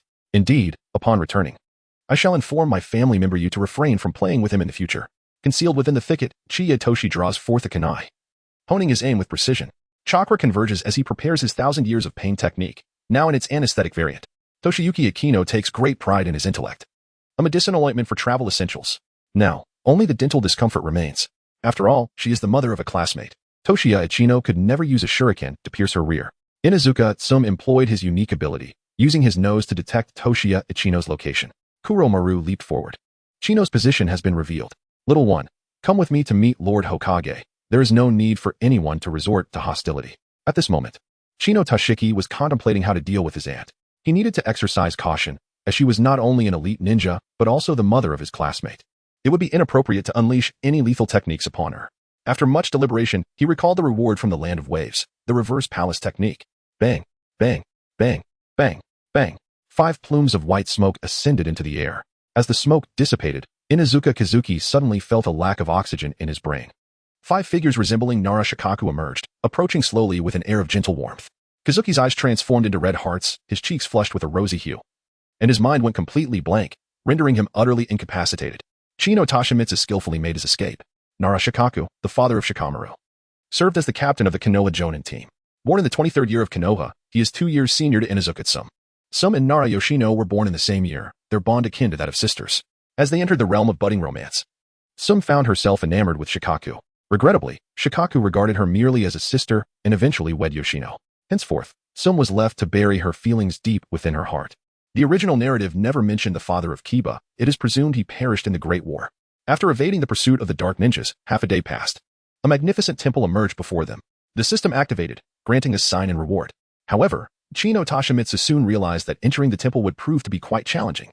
Chapter 53, The Reward of the Bone Clone Technique. Towering mountains shrouded in mist loomed ahead, and a grand temple stood majestically, antique and solemn.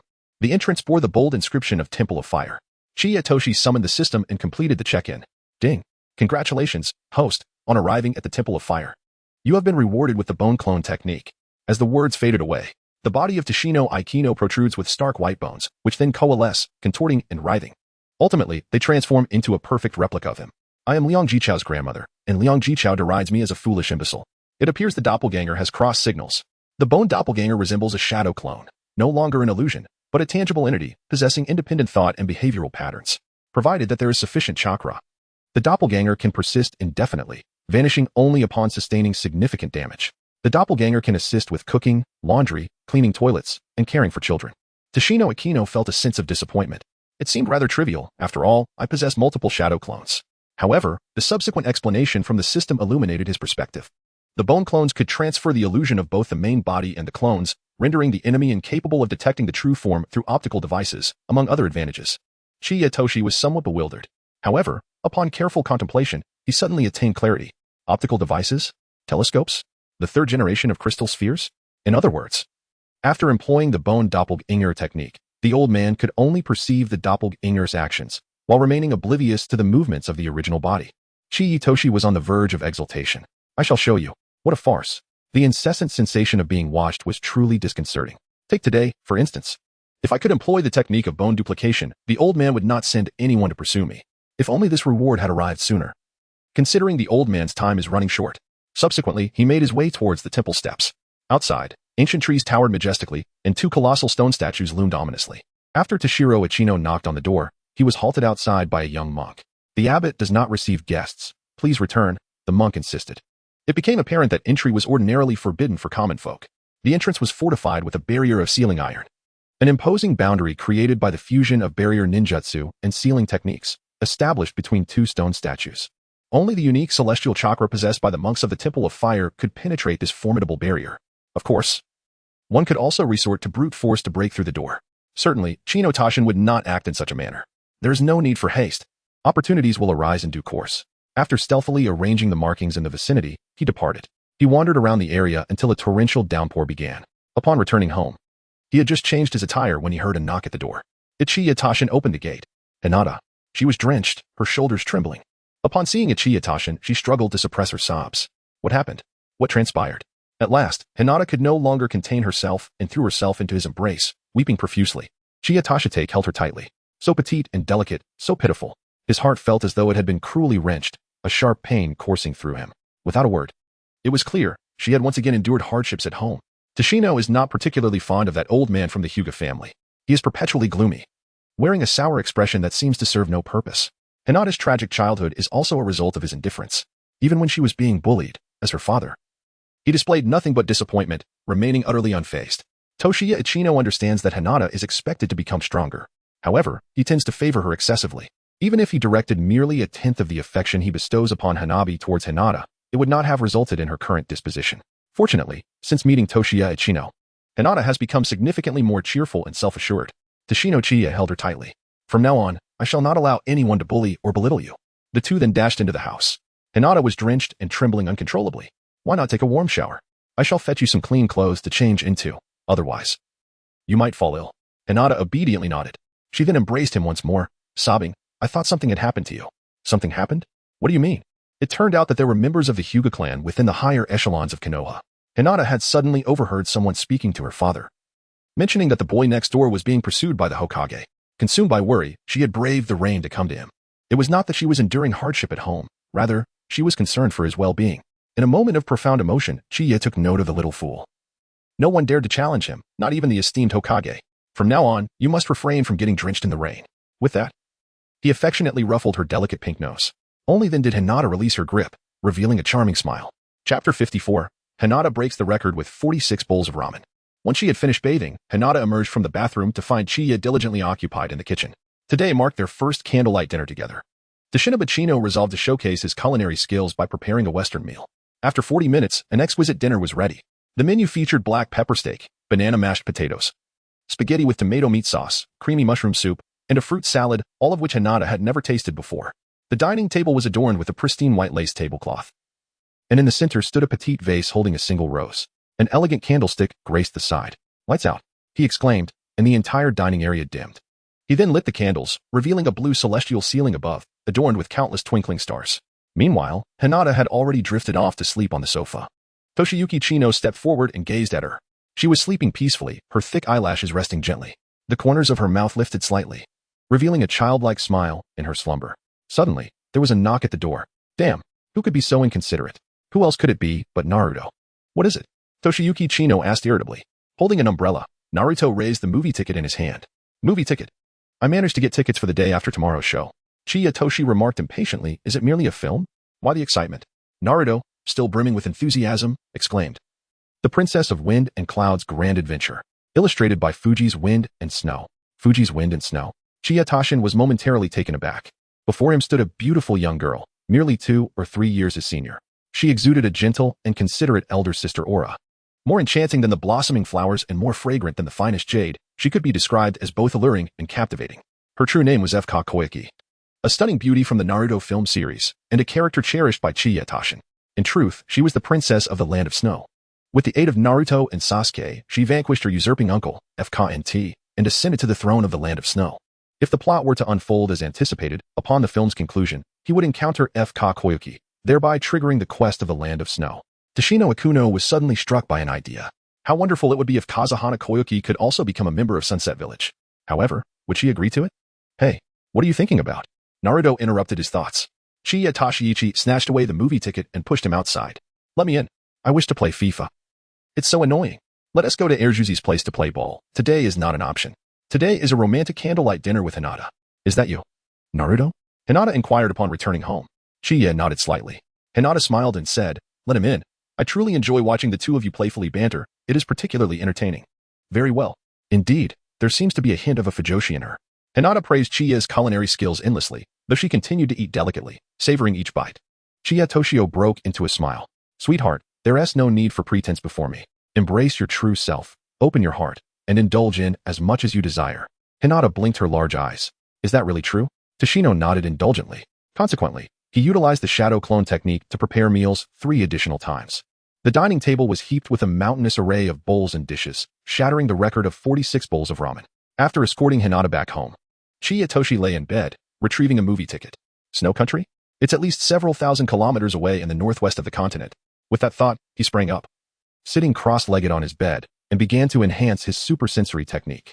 The primary level allowed him to sense a distance of several kilometers, while the intermediate level extended this to 500 kilometers, his current level. The advanced level could perceive up to 2,000 kilometers, and the divine level offered an infinite range of perception. Only then would it be worthy of the title supersensory technique. Fortunately, the progression of this skill was not overly challenging. However, as he reached the final stages, his head was filled with the sound of clapping. The following day marked the end of his leave. The 7th squad reassembled, embarking on a new mission. Having stayed up late to upgrade his skills, Chiya Toshi woke late. He hurried towards the mission site when suddenly, he collided with a plump woman at the corner, a bathhouse owner. She too was rushing, seemingly intent on announcing a new task. A photograph slipped from her grasp. Upon picking it up, Shino Toshihiro observed that the photograph depicted a robust silhouette, clad in a crimson vest over a slate-gray robe. The figure had a mane of disheveled white hair cascading down. In one hand, he held a telescope, crouched atop the grand tree overlooking the bathhouse. Goodness, it's Jiraiya. Chapter 55, A Gift for Jiraiya. As night descended and the lights began to twinkle, the path to the bathhouse was adorned with a myriad of enchanting beauties. Toshino Akino wandered nearby and finally discovered Jiraiya perched atop a grand tree. Chino Toshiyuki leapt onto the tree. Jiraiya hastily tucked away his binoculars. Upon realizing who it was, he awkwardly scratched his head and chuckled. Ah, it's you, the little rascal from the casino. Uncle, what are you up to? Toshiyuki inquired playfully. Ahem. I'm merely admiring the moon. Chiya Toshio burst into laughter as he retrieved 2 items from his doryman. One was a military camouflage vest. Are you not taking this seriously? Wearing a bright red vest, as if trying to draw attention to yourself? The other was a limited edition military-grade binocular, compact and sleek. Your binoculars protrude so far from the foliage, resembling a cannon, making them quite conspicuous. Can yours even provide a clear view? Jiraiya took the binoculars and aimed them toward the shops ahead. The distance displayed was 810 meters. Gradually, he increased the magnification until he clearly discerned the sign of a store named Yuru Adult Goods. Is this a gift for me? Jiraiya exclaimed in astonishment. Chiya nodded thoughtfully. He felt grateful to the elder for his assistance during the raid on his home that day. The two engaged in conversation atop the tree, and as their dialogue progressed, their rapport deepened. Chino readily invited him to his home for a visit. Until their departure, the proprietress remained in a daze on the floor. Upon arriving at his residence, he graciously offered an exquisite array of food and drink. He even retrieved a bottle of 1982 Lafite from his collection. Jiraiya savored the experience with unparalleled delight. If only your grandmother could be here to join us. Chino Toshi generously bestowed upon him a VCD player accompanied by delightful films. How splendid. This gift has ignited my inspiration for writing. The two formally entered into a relationship. Before departing, Chino Toshi made a modest request. Sir, I have heard whispers of a remarkable technique you possess that allows one to transform into a grand toad. I would be most eager to witness it. Jiraiya paused momentarily, taken aback. You know of this? He exclaimed with a hearty laugh, leading him to the courtyard. There, he formed a seal and pressed it against the ground. With a booming voice, he declared, Summoning Technique. Technique of the Overbearing Stall, also known as the Technique of Suppressing the Stand. Appearing in episode 73. No sooner had the words left his lips than the earth trembled thrice. Suddenly, a small toad appeared before Chino Toshi. Aha! But why is it so diminutive? I prefer the larger ones.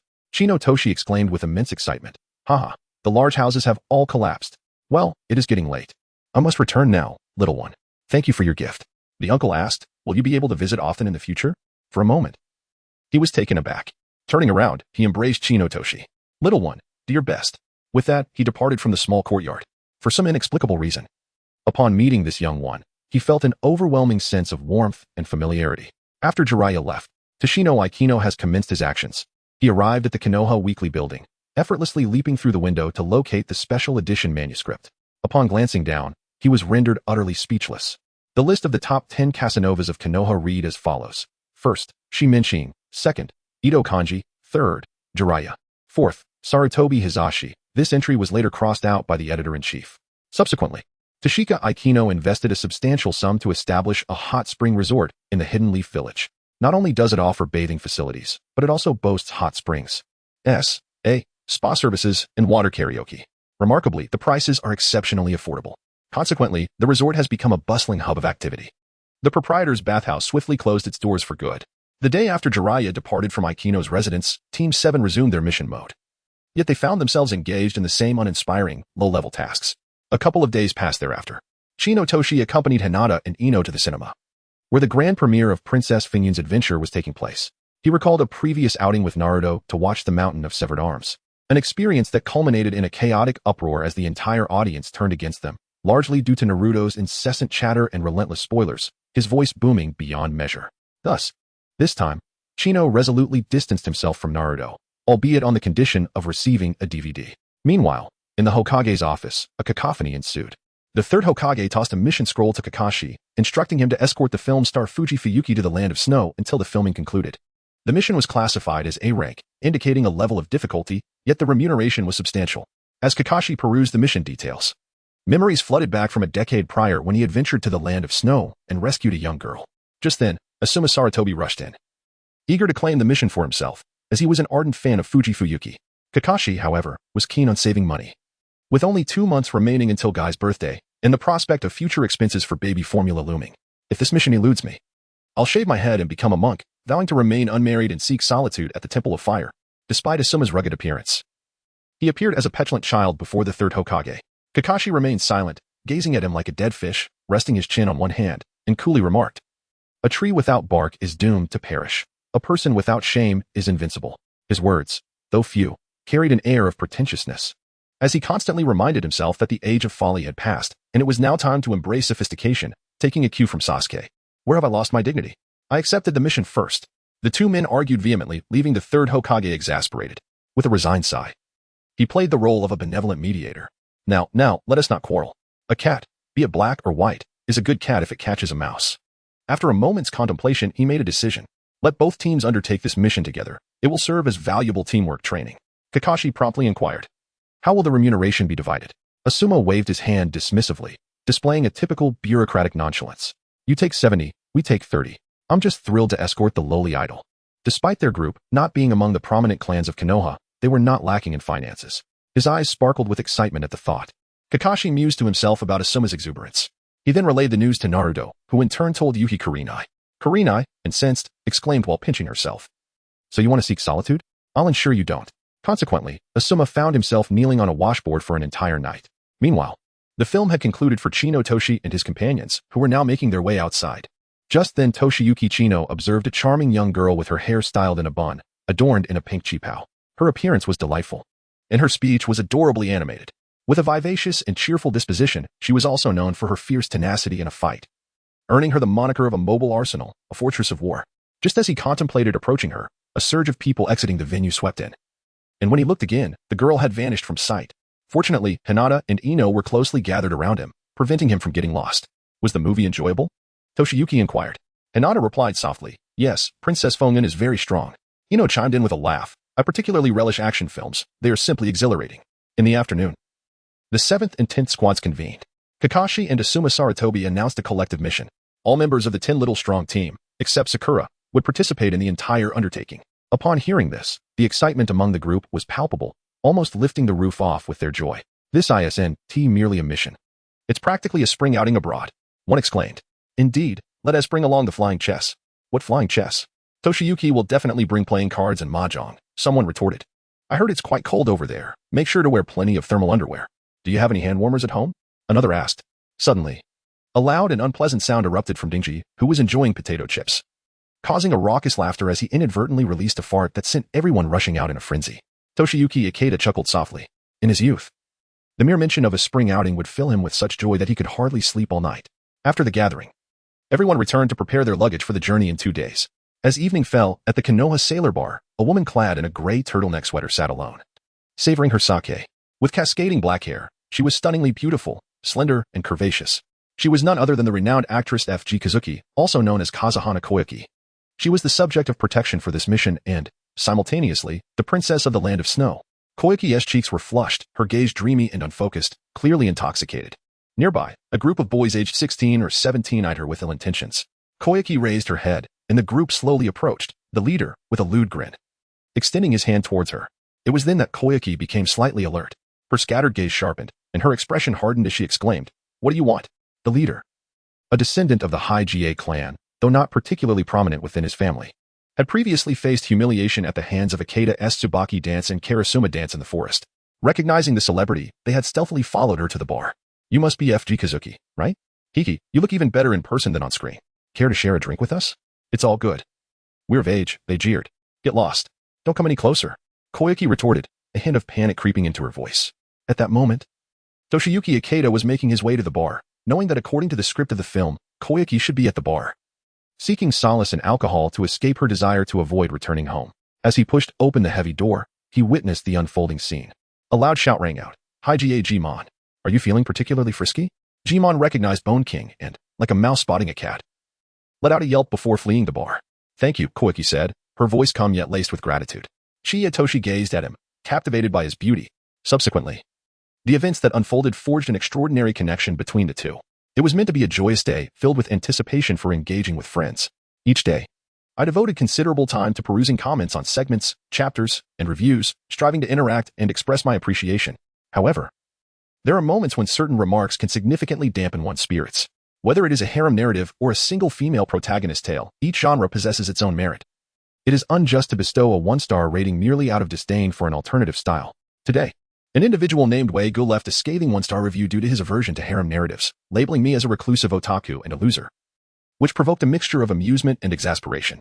Nevertheless, I shall recalibrate my mindset and continue writing, impervious to the influence of such thoughtless comments. Chapter 57, The Mystery of Their Night at the Konoha Bar. Politely inquired, "May I ask if you are Fujike's Fuyuki?" Kazuhana Koyuki lifted her gaze towards him, her eyes shimmering with a dreamy allure. "I am indeed Fujike's Fuyuki, but I am not a miss as you just referred to. Thank you." With an awkward smile, Toshiyuki Aikino introduced himself, saying, "Hihi, my name is Toshiyuki Aikino, a ninja from Konoha. I will be participating in the mission to escort you back to your homeland. So please accompany me back to the studio and await our departure the day after tomorrow." Aikino was aware that she had already attempted to escape 5 times. Fuka Koyuki gazed at him with hazy eyes. Humph. Another little brat masquerading as a ninja to take advantage of the situation. Just moments ago, she had driven away a blonde man with a beard in the studio. Ultimately, she found herself drunkenly collapsing at the bar. Chino Toshikazu effortlessly lifted her up and, under the watchful eyes of the crowd, strode out of the bar with great determination. Who would dare to obstruct him? Upon delivering her to the studio, he entrusted her to San Taifu, the manager of the renowned Fenghua Xiaoxua, a seemingly honest elderly gentleman. He expressed his gratitude, saying, "Thank you so much. We have been searching for her. Might I trouble you to escort her to the cabin for some rest?" After a moment of contemplation, Chino Jun readily agreed. Within the dimly lit cabin of the ship, he gently placed Fuka Koyuki onto the bed, tenderly drawing the blanket over her. At that very moment, in the Hokage building, the third Hokage was peering through a crystal ball. What he observed was Chino Jun, seated on the sofa at home, engaged in the delicate craft of knitting. What a good child, truly skilled with his hands. In reality, it was merely a shadow clone of Chino Jun. As dawn broke in the cabin, fragmented sunlight streamed through the curtains. Koyuki slowly opened her eyes, yawning and propping herself up. A faint scent of alcohol lingered around her. Instinctively, she reached for her chest. Thankfully, the hexagonal crystal was still there. In quick succession, disjointed memories flashed before her. 10 years prior, her uncle's usurpation of the title of daimyo, the burning palace, bloodied screens, and haunting recollections. Fortunately, her father had entrusted a close friend of the Fire Country's daimyo, which led to her rescue by a masked ninja back to the land of fire. As evening fell, Hinata and Ino hurried over. "Junkun, we depart for the land of snow tomorrow," they exclaimed. "Indeed, we have come to assist you in packing." "Well, how considerate of you." Tashino Chie's greatest dread is the task of organizing luggage. "Very well, I shall prepare the meal, he replies. The three of them share a delightful and heartwarming dinner. The following day, the mission to the Land of Snow officially commences. At the dock outside of Konoha Village, a cacophony of voices fills the air as numerous tour groups vie for attention. A 2-day, 1-night excursion to the ruins of the Land of Waves. Featuring pure enjoyment without shopping and registration includes a complimentary 2 pounds of eggs. With a cold smirk, Chino Toshiyuki remarked, the city schemes run deep. I long to return to the countryside. Not far off the coast, a medium-sized passenger ship lay anchored, though it was clearly not a warship. It insisted on bearing the name Shock My Mother. Members from Class 7 and Class 10 gathered at the dock, totaling 9 individuals, led by Kakashi and Asuma. An air of excitement enveloped them as their luggage brimmed with the winter garments, gloves, thermal pants, and heat packs that their mothers had insisted upon. On the deck of the passenger ship, Kazuhana Yukino had already boarded. At this moment, she was engaged in a heated debate with Sansaman. We have been fleeing for a decade. Why must we return now? I loathe that place. I never wish to go back. Sansaman, a former close ally of the late Lord Kazuhana Seiyuki, currently served as the president of the Snow Country Restoration Society. His ambition was to restore Kazuhana Yukino to the lordship and to overthrow Yukino's uncle, who had usurped power, Kazuhana Furyu. This mission was initiated by him. Reclaiming the throne was imperative. The two continued their argument when a voice arose from behind them. The Snow Country isn't so bad. One can still behold the magnificent beauty of the ice plains. Kazuhana Yukino turned around, utterly astonished. It was the charming little duckling, of all people. How could he possibly be aboard the ship? What are you doing here? She stammered. Her cheeks suddenly flushed as memories of that one fateful night resurfaced. Chiyatoshi smiled and said, as I have mentioned, I am a Konoha ninja involved in this mission. What? He is truly a ninja? Santayu whispered to her. It was he who sought you out at the bar that day. Do not be deceived by his youthful appearance, despite being only in his teens. He is reputed to be an exceptionally formidable ninja, a small figure with a great spirit. Chino Tashin did not don the garb of the Grim Reaper. Instead, he procured a stylish hooded sweatshirt from another realm. It was striking, radiant, and invigorating. Fenghua Xiaoxue gazed at him, her cheeks flushed deeper. Chapter 58, The Trio of Fenghua. Shui Tao and Schwerin at this moment, everyone began to board the vessel. Tashino turned around, took the luggage, and assisted Hinata and Ino aboard the ship. The three of them strolled toward the cabin, exchanging laughter and banter, their camaraderie palpable. Suddenly, Kazuhana fell into a moment of melancholy, her head bowed in solitude. How she envied them, their profound friendship, unlike her own solitary existence, wandering aimlessly. Shikamaru and Kiba noticed her, momentarily frozen in place. CHG's chips scattered to the ground. Devoured by Akamaru, who remained oblivious. My goodness. Such height.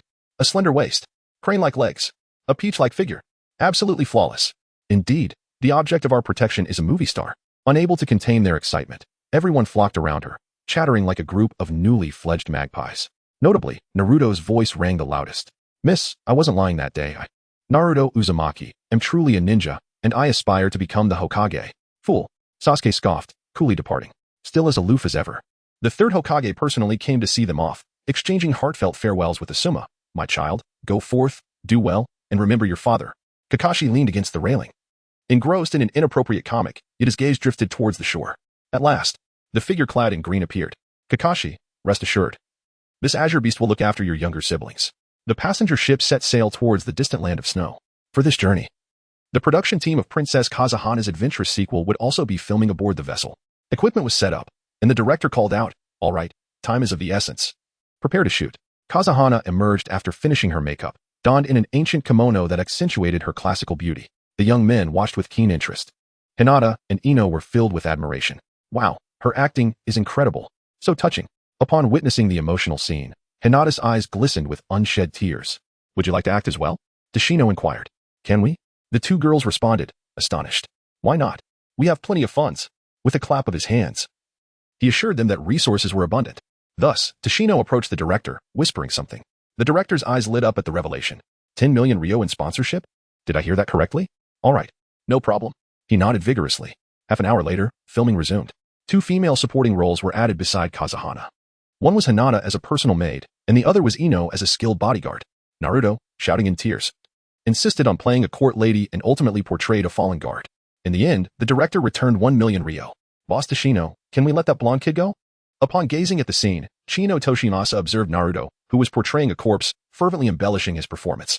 His expressive demeanor was nothing short of extravagant, filled with exaggerated gestures and a myriad of facial expressions. Chiyatoshi chuckled and slapped his thigh. Indeed, we should establish a film company. I will generate the creative concepts. With so many television dramas from previous lives at our disposal, we need not fear any copyright disputes. Titles such as To Us, The Innocent, Hello, Li Xing, and The Legend of Wulin could all be adapted. We already have a ready-made screenwriter, Jiraiya. Financial concerns are non-existent. He had even conceived the first project, a historical idol drama featuring Piggy Princess. Hinata would play Ziwei, while Ino would portray Zio Yanzi. Dingji would take on the role of Roan Mama. After watching the filming for a while, the boys gradually lost interest, and everyone dispersed in a frenzy. Thus, the days passed, consumed by the shooting. Team 7 and Team 10, aside from taking turns on guard duty, found little to occupy their time. They merely played cards, boasted, and engaged in a few games of Go. On the 8th day, the passenger ship continued its journey northward, drawing ever closer to the land of snow. The weather grew increasingly frigid, prompting everyone to don sweaters.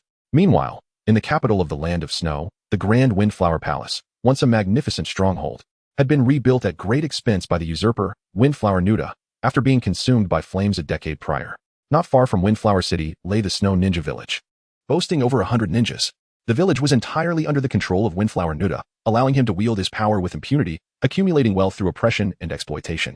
At this moment in the royal palace, the imposing Windflower Nuda, clad in specially designed chakra armor, sat upon the throne. He gently swirled the red wine in his glass, gazing at the film being projected on the screen. Can you confirm that this Fuji wind snow painting is indeed Windflower Xiaoxue? He inquired. Yes, my lord. It is absolutely certain, and the hexagonal crystal is also on her person. A chilling smile crept across Windflower Nuda's face. Ah, our beloved princess has finally returned. The appearance of Windflower Xiaoxue signified that the treasure he had yearned for over the past decade was about to be within his grasp. This time, she must be captured. He spoke in a deep voice. So, do you three know what to do? Understood, came the reply. The three knelt on one knee, bowing respectfully. These three were the formidable Snow Ninja Trio, employed by Windflower Nuda, Wolf Fong Avalanche, Winter Able Hail, and Crane Wing Blowing Snow. Notably, the leader, Wolf Fong Avalanche, had once fought Kakashi a decade ago and emerged victorious. The Snow Ninja excelled in ice ninjutsu, but unlike the bloodline limit of Haku, their abilities were confined to icy environments. However, they possessed a unique chakra armor that enhanced their ninjutsu's potency, provided a chakra shield, and could even prevent jinjutsu. Quite impressive indeed. 2 days later, the passenger ship officially entered the land of snow, surrounded by a frozen landscape, with snowflakes falling like feathers. A colossal iceberg loomed ahead, majestic and imposing. The director ordered a shoot at this location for a fight scene. Yet, an unexpected turn of events unfolded. At that moment, Chiyetoshi received a mission from the system. Chapter 60, The Great Battle Against the Snow Ninja Trio at the borders of the Land of Snow. Snowflakes danced in the air like down feathers. A towering iceberg stood before them. The director insisted on stopping to film a battle against the iceberg. What are you doing? Wouldn't it be better to hurry into town and complete the mission? Just then, the system issued the main storyline task. Ding. Please utilize the advantages of team combat to defeat the Snow Ninja Trio. Team combat. This meant that individual prowess would not suffice. Everyone needed to leverage their strengths, correct? Correct. Achieve a team combat score of 100. At this moment, the Snow Ninja Trio lay in ambush within the snow ahead. Toshino suggested, Kakashi-sensei, the icy terrain may pose unforeseen dangers. It would be prudent to assign tasks. Kakashi nodded and conferred with Asuma for a moment. Class 10 was designated to protect the filming crew, while Class 7 would venture ahead to scout the area. The filming crew had already set the scene. Fenghua Xiaoxue stood poised in the snow, brandishing a longsword, exuding an air of valor. Opposite her stood an elder wielding a magic wand, portraying the Dark Lord. The cast swiftly immersed themselves in the filming process. As they scouted ahead, Hinata activated her Byakugan, detecting a flow of chakra ahead, accompanied by an unusual energy. Woof woof. Akamaru, atop Kiba's head, issued a warning. Kakashi's expression grew serious. Could he discern the number of individuals present? It appeared to be 3. The filming crew retreated, with Class 10 tasked to safeguard Miss Shuehue, while Class 7 prepared for battle. Kiba exclaimed, why aren't we the ones fighting up front? His boisterous demeanor resembled Naruto's. Loud and carefree. Shikomaru remarked, we must heed the teacher's instructions. It's such a hassle. CHG pulled out a few dumplings and began to eat. Toshino turned his head and was taken aback by the sight of the military food pill. This seemingly diminished version of the celestial being, though not as exaggerated as to invigorate one with a single piece or grant eternal vigor with 2, could nonetheless swiftly replenish chakra and stamina. This was merely akin to the military food pill, crafted from ingredients such as carrots, buckwheat flour, wheat flour, yam, and licorice.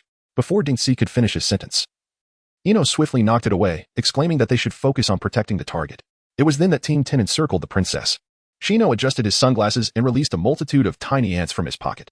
In the midst of chaos, the icy wall behind the Demon King actor shattered with a resounding crash, stunning everyone present.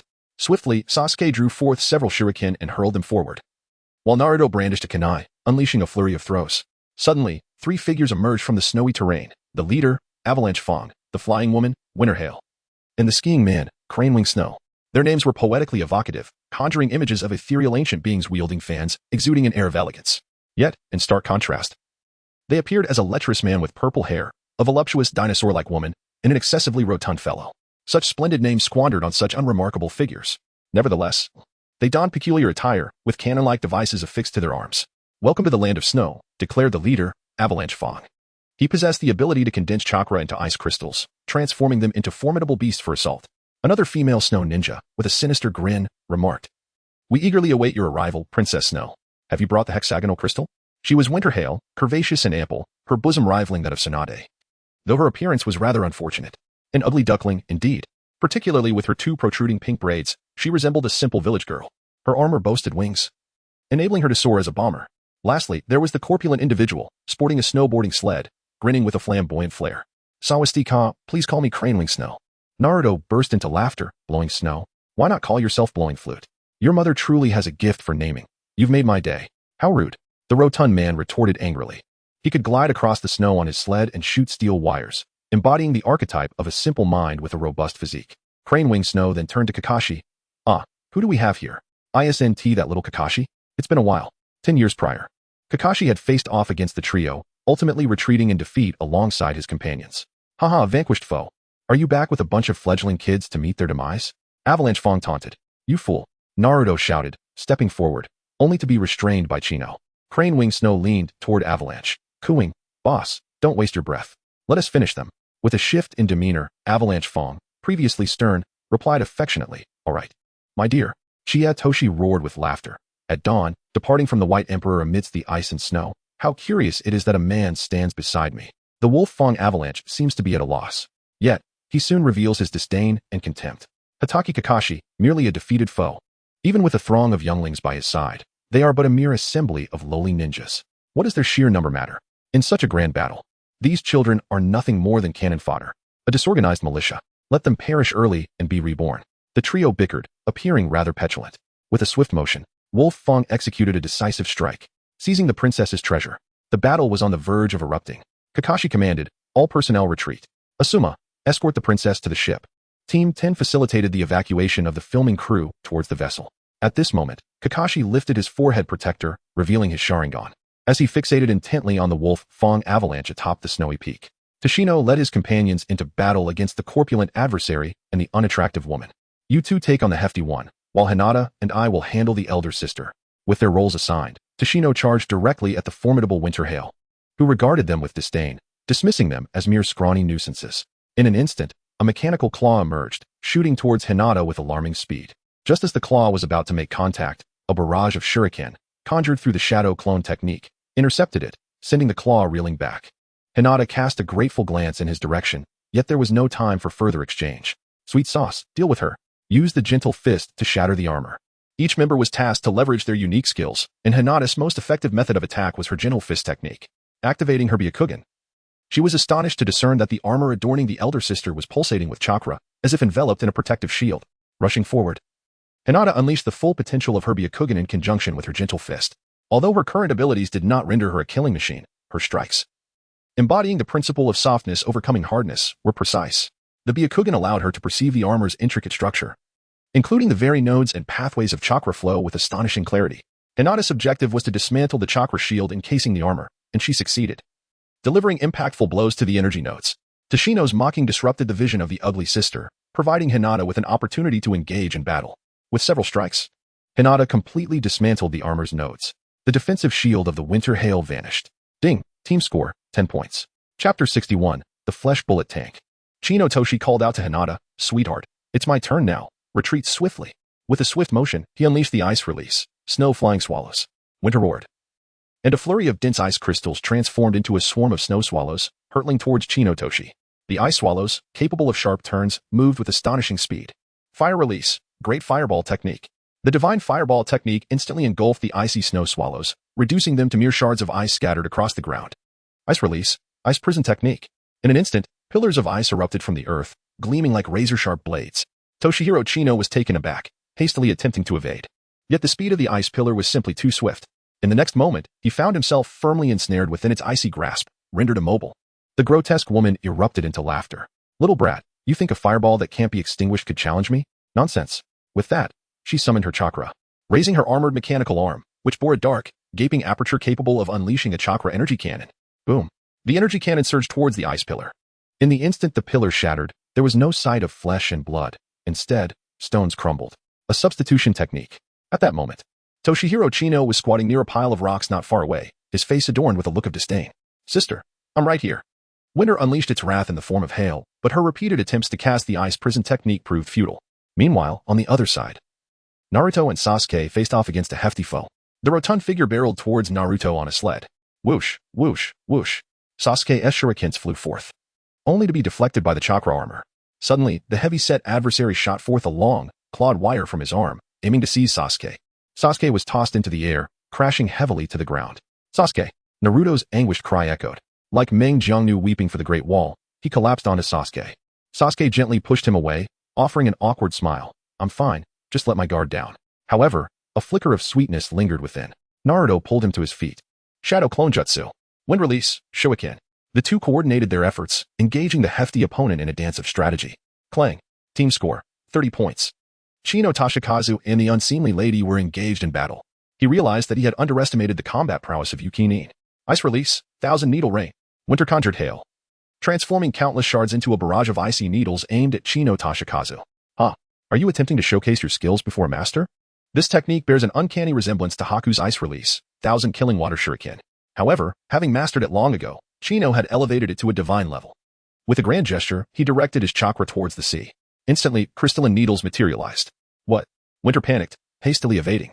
Her chakra shield had already been shattered by Hinata. Should she be struck, it would spell her doom. The art of free flight. A magnificent pair of snow-laden wings unfurled from her back, lifting her off the ground. Incredible! Is this truly possible? Toshino Akino then recalled the scenes from the theatrical version. Indeed, it was capable of flight. The technology and heavy industry of the Land of Snow were truly remarkable. As the ugly sister soared through the skies, she could not help but hum, soaring freely upon your heart.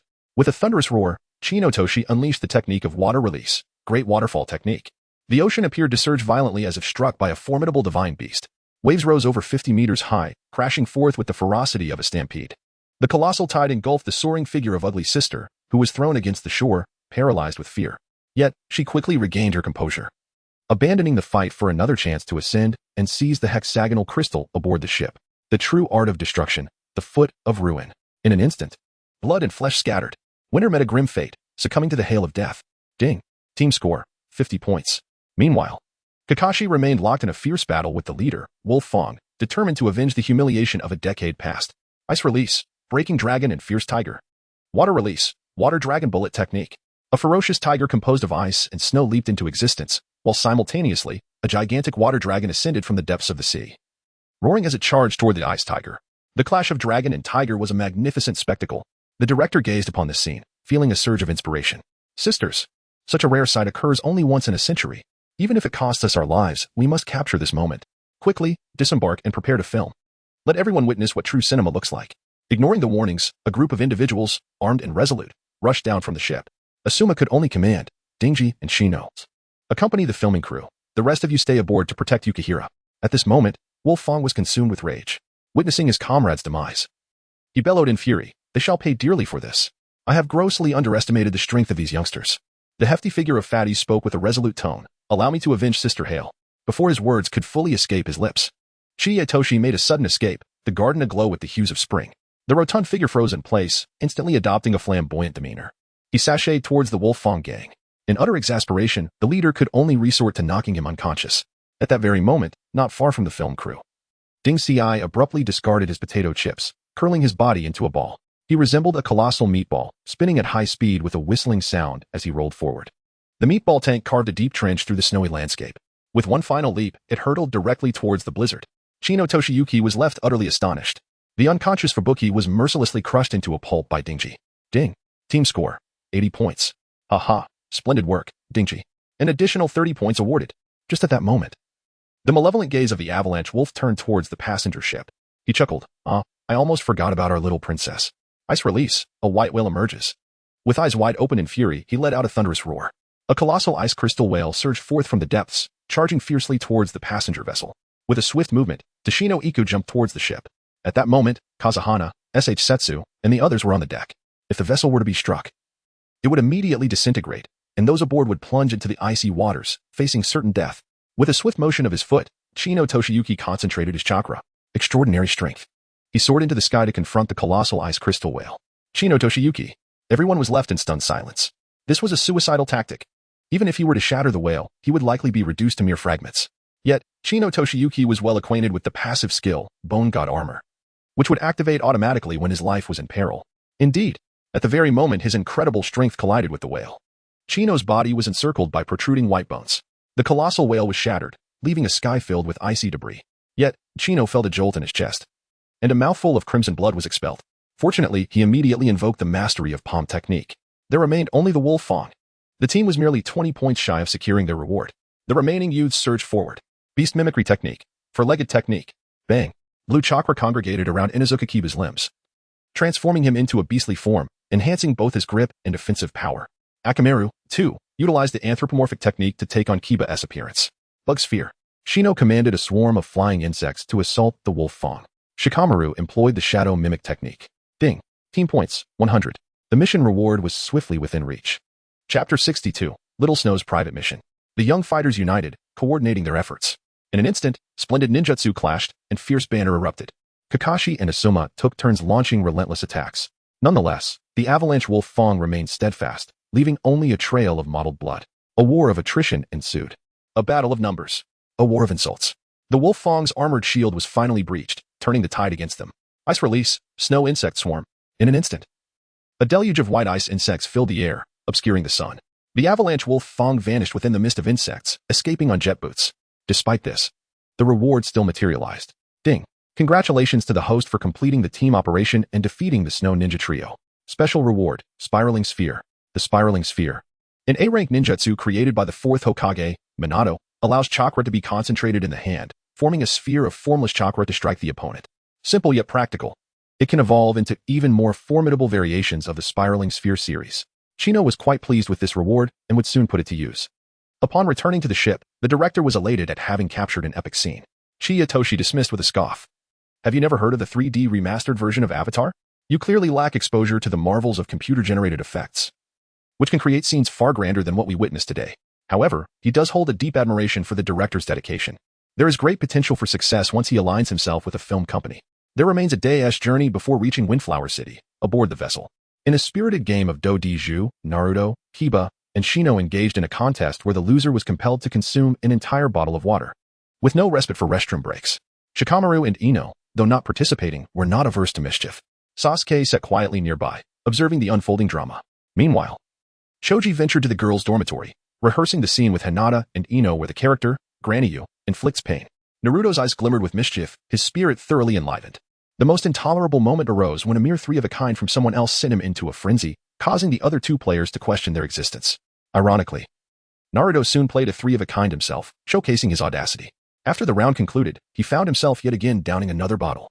Finally, it was Kiba's turn to be the landlord, and Naruto's display of confidence was remarkable. He boldly played 3 twos accompanied by 2 kings, leaving Chino utterly flabbergasted. After consuming 10 bottles, Naruto finally pleaded for mercy, opting instead for a playful exchange. Chiya Toshiichi slammed the table and shouted, "Remove the bearded hair. Take off your clothes." Naruto, imitating a girl, playfully retorted, "How annoying. Why must you yell so loudly at me?" The crowd collectively expressed their disdain.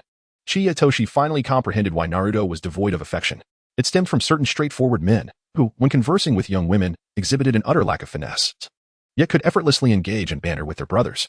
Laughter and merriment filled the cabin in that moment. Suddenly, a knock resounded at the door. It was the bespectacled Santayo. After whispering to Chiyatoshi, he turned and departed. Fenghua Xiaoxue had a request to make. Approaching cabin 1069, she found the door slightly ajar. After today's battle, Fenghua Xiaoxue was utterly captivated. In her eyes, Chiyatoshi is a man of both valor and cunning, possessing exceptional wisdom and wit, as well as unparalleled skills in ninjutsu and physical combat. What brings you to me? I wish to entrust you with a task, if I may. Chino Toshiichi was taken aback. What task? Fenghua Xiaoxue seated herself, her tone once again turning frigid.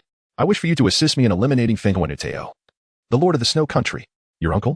Chino Toshiyuki feigned surprise, then chuckled. However, our mission is to escort you to the land of snow. To assassinate a feudal lord would be classified as an S-rank task. Are you able to afford the commission? Kazuhana Koike shook her head. You need not lift a finger. I shall take his life myself to avenge my father. All I require is your assistance to infiltrate the royal palace. The thought of her father being slain by that villain, which had led to her own tumultuous existence, ignited a fierce anger within her. She longed to eliminate that scoundrel immediately. I have saved some money over the years from my acting. I am willing to offer it all to you, provided you can assist me. Oh? Chino Toshiyuki gazed at her with a hint of amusement. He was not in want of money, but rather the population of Sunset Village. The royal palace was heavily guarded. Breaching its defenses would indeed be a formidable challenge. Chino Toshifumi found himself in a predicament. Fuka Koyaki anxiously exclaimed. Is it possible that this sum of money is insufficient? Chiya Toshi smiled gently and said, I do not desire your money, but rather, I ask for a promise from you. What request? Fenghua Xiaoxue's cheeks flushed. For now, it must remain a secret. Once the mission is complete, you shall understand. Do you consent? After a moment's contemplation, Fenghua Xiaoxue replied, Very well, I promise you. But remember, you must not go back on your word. Chiya Toshi's eyes lit up, and a radiant smile adorned his face. Subsequently, Fenghua Xiaoxue unveiled the plan for revenge, which was identical to the original narrative. The following morning, the passenger ship finally arrived at Fenghua City, where the main force completed their mission and began to recuperate. Toshino Chino discovered a cloak and draped it over his body, stealthily slipping out. Meanwhile, Kakashi, accompanied by Team 7, quietly trailed behind. Chapter 63, The Conclusion of the Snow Country Mission. In the dimly lit palace of Windflower City, a stifling atmosphere seemed to freeze the grand hall. Sitting atop the lofty throne was Windflower Nuda, the usurper, clad in a pale purple royal robe, his face resembling that of a disgruntled donkey, as though someone owed him a considerable sum. With Toshino Chino's breakout, Windflower Snow successfully infiltrated the palace. Upon their appearance, Windflower Nuda was momentarily taken aback, only to erupt into maniacal laughter. How effortless it was to achieve this. Toshiya Chino, weary of endless chatter, yearned for a swift resolution to the matter at hand. At that moment, the observing system finally interjected. Announcing a narrative quest, the host must sign in at Snow Valley and ultimately vanquish the formidable Fuhuan Nuteo. Indeed, this was the moment he had awaited. However, was it truly necessary to venture to Snow Valley? The land of snow, perpetually shrouded in frost, possessed a fragile agricultural foundation. To ensure the survival of its populace under such harsh conditions, the historical leaders of this realm had placed great emphasis on the advancement of technology and industry. The former lord, Fuhua Xiaoxue, dedicated his life to transforming the unforgiving cold through innovation. He tirelessly invented a geothermal launcher, which lay buried beneath Snow Valley. Yet, his brother, Fuhuan Nuteo, seized the throne through force. Before his demise, Fuhua Xiaoxue discreetly entrusted the key to this machine to Fuhua Xiaoxue, a six-sided crystal adorning her neck. Fuhuan Nuteo, ambitious and intent on elevating his nation to the ranks of the 5 great countries, relentlessly sought the crystal. Activating the geothermal launcher would usher in a warm spring-like climate throughout the land of snow. The sound of footsteps snapped Toshiya Chino back to reality. Kakashi, evidently aware of his movements, arrived with Team 7. Just then, Fuhua Xiaoxue, tears brimming in her eyes, exclaimed, Uncle Tao, at last, I see you. Regardless of the circumstances, you are my only remaining family. Her performance was so masterful that even Hinata was on the verge of tears. Fuhuan Nuteo was overjoyed, responding warmly, Xiaoxue, you have worked hard. The others, aside from Toshiya, were left in stunned silence, bewildered by the unfolding drama. In an instant, Xiaoxue ascended the steps and rushed towards Fuhuan Nuteo. Kakashi attempted to intervene but was restrained by several snow ninjas, one of whom was the fleeing avalanche wolf Fong. After Xiaoxue reached Fuhuan Nuteo, an astonishing scene transpired. She willingly handed the six-sided crystal to him. As the spectators processed this bewildering turn of events, Fuhua Xiaoxue turned to them, her voice frigid as ice, devoid of warmth. Perhaps you have all forgotten. I am but an actress. Fuhuan Nuteo laughed maniacally. Indeed. This is all part of Xiaoxue's ruse, deliberately luring you here to meet your demise and eliminate the traitors led by Santaiyu. Naruto, infuriated, shouted, No. This is no different from running away. Sasuke scoffed coldly, realizing the truth. At that moment, Fuhua Xiaoxue sneered, whispering, Indeed, it has all been merely a performance. Suddenly, she spun around, producing a sharp dagger from her sleeve and lunging at the unsuspecting Fuhuan Nuteo.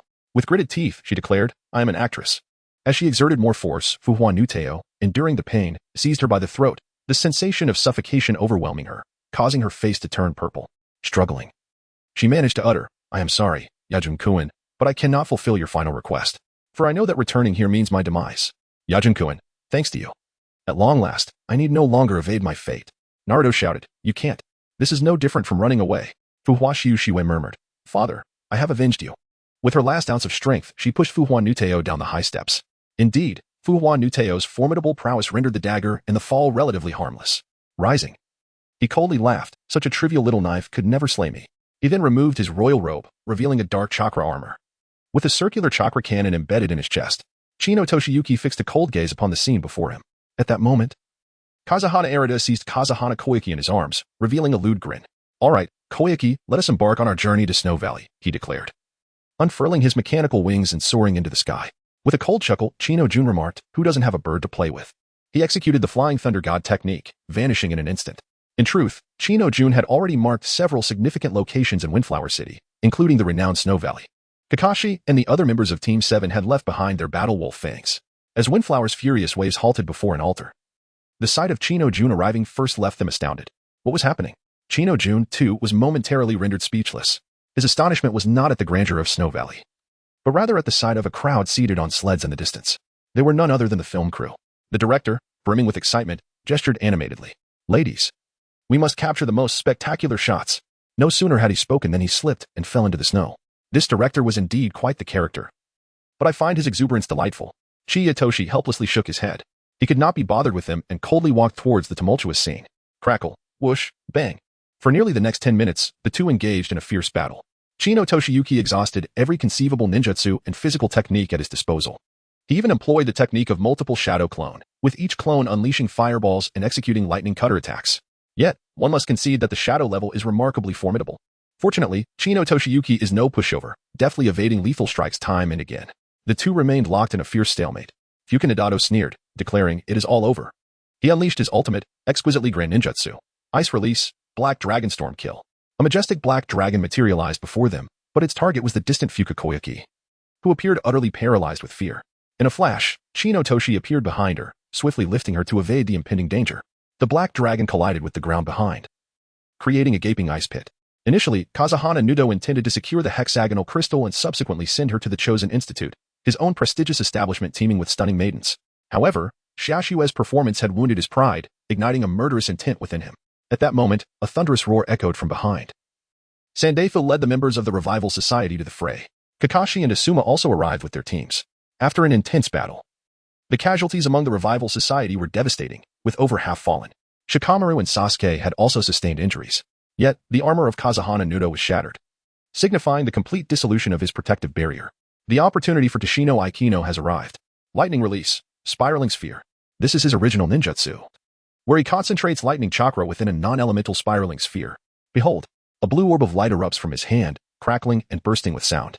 Tashino Chie gazed upon the chest of Kazahana Nato, which served as the conduit for unleashing the chakra energy cannon. Suddenly, a resounding explosion echoed.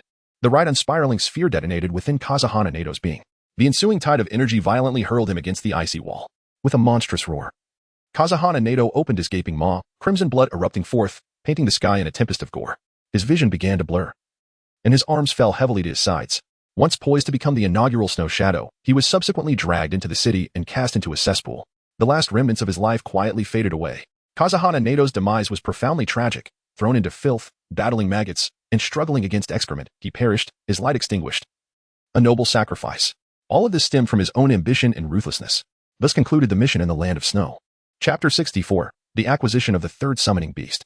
The following day, in the vast, desolate Snow Valley, a magnificent aura enveloped the scene. Chino Toshikazu and Kazahana Koyuki approached the altar. With utmost care, Kazahana Koyuki inserted the hexagonal crystal, her heart brimming with longing and exhilaration. Father, the moment you have longed for has finally arrived. Toshiya Chino gazed intently at the keyhole. Soon, a brilliant white light flashed and gradually spread across the vast stone platform before him. Subsequently, the platform quivered slightly, and a thunderous roar echoed from beneath, causing everyone's hearts to race. Suddenly, the once pristine, snow-covered world transformed into a warm embrace. Countless rays of light emanated from the center of the stone platform. After a few seconds, a verdant scene unfolded. The previously stark white landscape blossomed into the vitality of spring. The icy mountains morphed into lush green hills. The snowy grounds turned into vibrant meadows, and the snow-laden valleys transformed into boundless seas of flowers. Colorful butterflies danced in the air, and bees flitted about joyfully. A silver waterfall cascaded down the ice wall, creating a misty spray. Wow, is this not the peach blossom spring depicted by Showdown? Toshiya Chino marveled. The Land of Snow had finally welcomed its first spring. Xiaoshui covered her mouth in astonishment, her eyes wide, clinging tightly to Toshiya, trembling with excitement. The others were equally elated. Your Highness, Santayu wept tears of joy. Brother Yushua, your wish has come true. Fenghua Xiaoshua shed tears of warmth. This time, she embraced Toshiya tightly. Thank you, Yajin-kun. The cold heart of the girl was finally warmed. It turned out that this world was not solely filled with darkness and filth. There was also the sunshine and positive energy from Toshiya and his friends. Shashue felt her heart becoming lighter, the heavy stone within her finally lifted. At that moment, a system reward notification appeared. Ding. Congratulations to the host for completing the team mission and defeating the Snow Ninja Trio, a special reward of a summoned beast. The Ice Phoenix has been granted. Ice Phoenix? Before Chiya Toshi, a holographic scroll materialized, upon which he inscribed his name in a binding contract. Subsequently, a cerulean magical circle manifested upon the snow-laden ground, and from it emerged a resplendent white phoenix.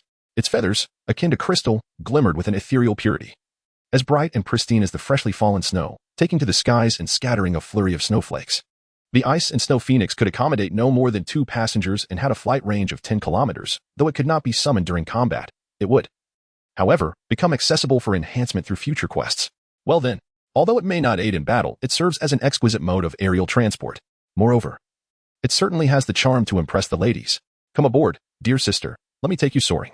Remarkably, the Ice and Snow Phoenix possessed the ability for soul communication. With a firm grip on the reins, he ascended as the phoenix soared into the heavens, breaking through the cloud cover. The only sound that graced Chiya's ears was the howling of the wind. Gazing downwards, he beheld a mesmerizing expanse of azure waves, enchanting beyond compare. The mountains stretched for hundreds of miles, their myriad peaks and valleys adorned with trees in abundance. Upon landing, he could scarcely contain the exhilaration thrumming within his heart. Ha! I have a steed now. I can soar from this moment forth. His companions were left in awe, each yearning for a chance to partake in this newfound adventure.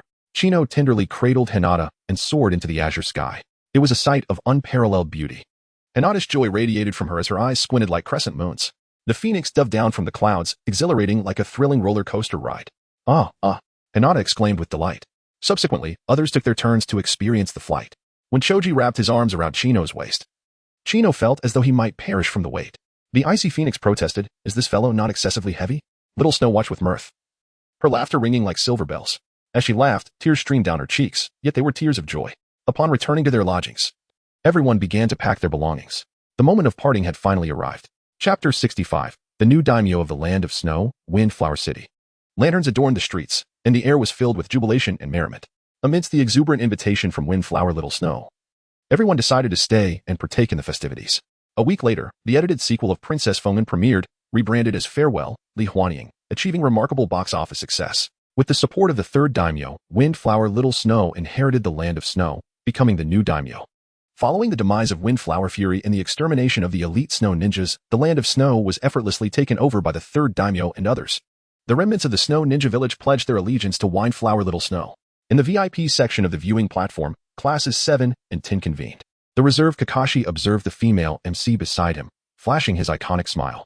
Hinata gazed at Windflower Little Snow, murmuring, "Wow, Little Snow Princess has truly ascended to the throne." Chino gently embraced her, affectionately proclaiming, "Sweetheart, there will come a day when you shall ascend to the throne as a queen."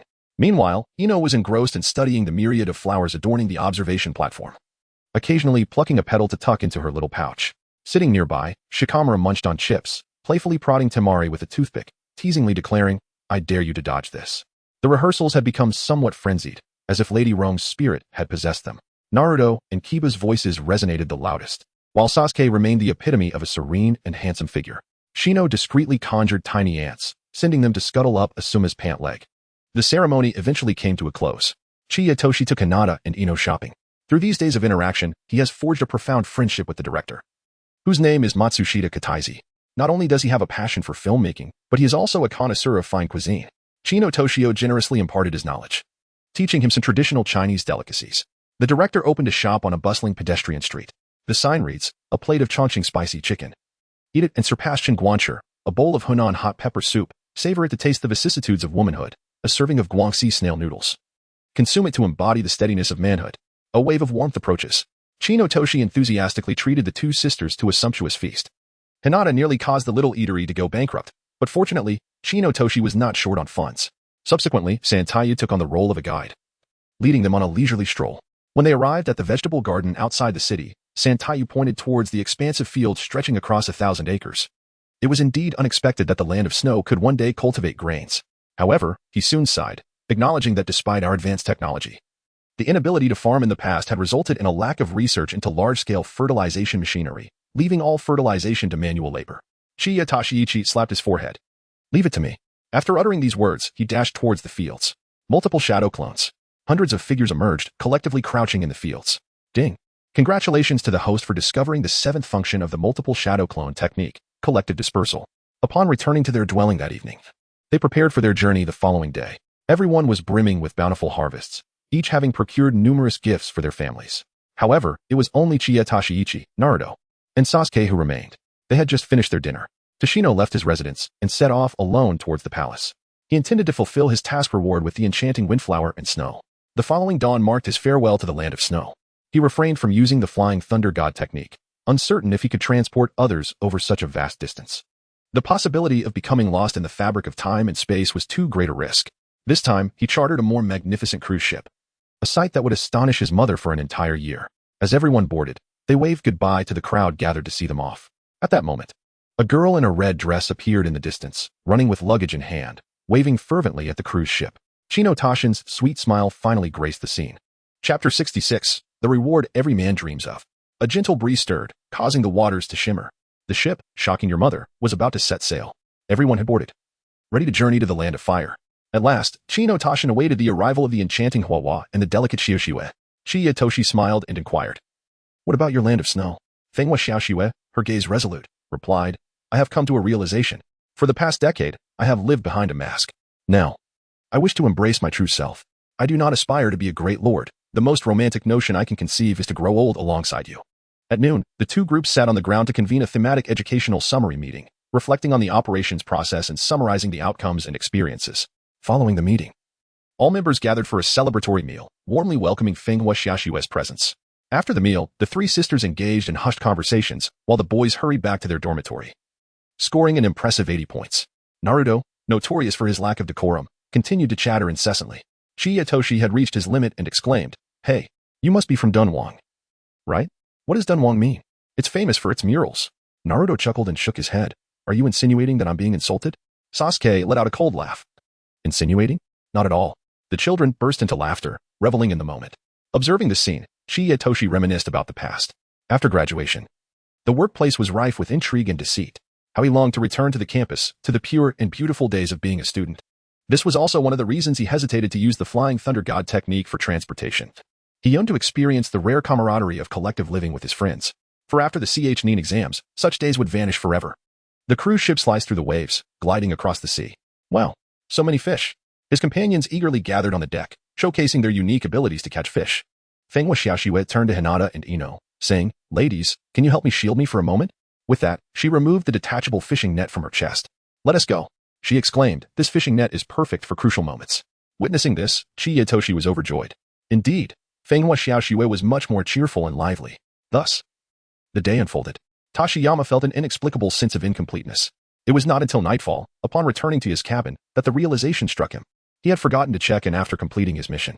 Hastily, he summoned the panel to finalize his check-in. "Ding. Congratulations, host, on completing the check-in task. You have been rewarded with a skewer of takoyaki." "What? Is this the reward?" A revitalizing elixir would have been more appropriate.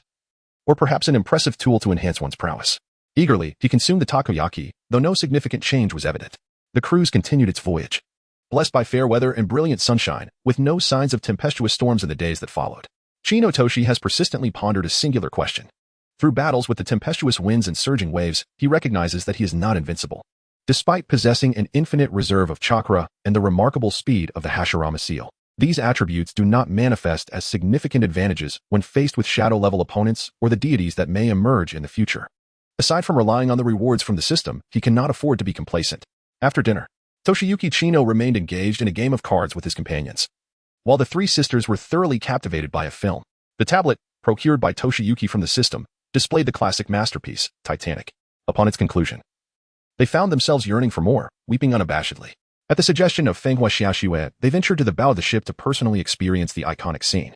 Chapter 67. The commencement of a new reward type. The sea breeze was cool, and the stars twinkled above. The three sisters closed their eyes and extended their arms, feeling as if they were the very embodiment of Rose from the film. Before long, Toshi Chino ascended to the deck, arriving at the bow of the ship. Gazing at the three lovely girls, he playfully inquired, "What are you up to, dear ones?" The three sisters replied in unison, jumping overboard. "Just for fun? Look at how splendid you all appear," he remarked with a smile. Toshino Chino embraced Hinata from behind, mimicking the iconic flying gesture from the movies. Several days later, the cruise ship finally arrived at the port of Konoha. Upon stepping onto the land of the Fire Nation, Shinotoshi could feel the familiar warmth enveloping him. Naruto. Stretching his limbs, exclaimed joyfully, "Haha, it's me, Uzumaki Naruto, back again." The scenery of the snow country is indeed delightful, but nothing compares to our Fire Nation. The other children also displayed expressions of delight, with the exception of Sasuke, who remained stoic. Asuma could not help but murmur to Kakashi, "What is the matter with that child?"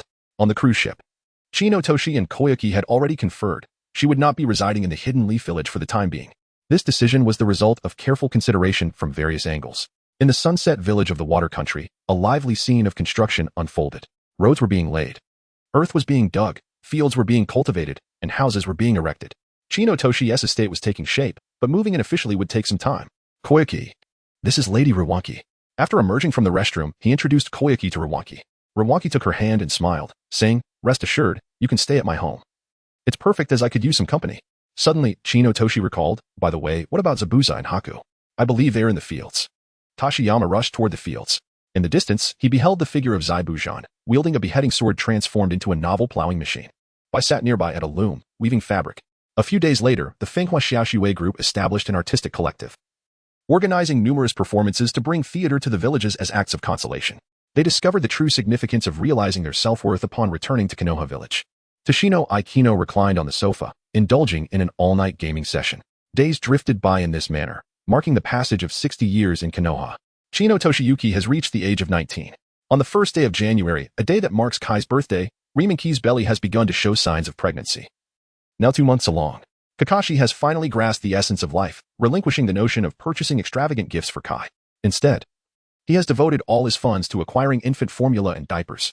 The current prices for formula are anything but ordinary. He procured only the finest, authentic cans of infant formula from the land of grass and the land of milk. In the blink of an eye, February arrives, bringing with it the imminent Chunin exams in just a month's time. Although winter has settled in, the land of fire remains blissfully warm. The streets of Konoha are still vibrant and bustling, filled with the lively voices of vendors and common folk. Occasionally, one can spot ninjas adorned with headbands. Naturally, there are also young ones who have fashioned makeshift headbands from cloth, engaging in their playful ninja games. Among them are the 3 lively members of the Konohamaru Corps, who have become some of Shino Toshiyuki's most ardent admirers. That afternoon, Toshino Aikino completed his level D mission and was heading home. Just as he approached his doorstep, an unusual sound emanated from behind him. Suddenly, a large stone emerged. It bore the intricate patterns of granite. Yet 3 small heads were still visible atop it. Tashiyama chuckled. Ever since he became the idol of Konohamaru, Moegi, and Udon, the little ones frequently visited his home, seeking food and drink. Toshio Ichino has a natural affinity for children, which brings him immense joy. "Brother Ichino, will you teach us classical poetry today?"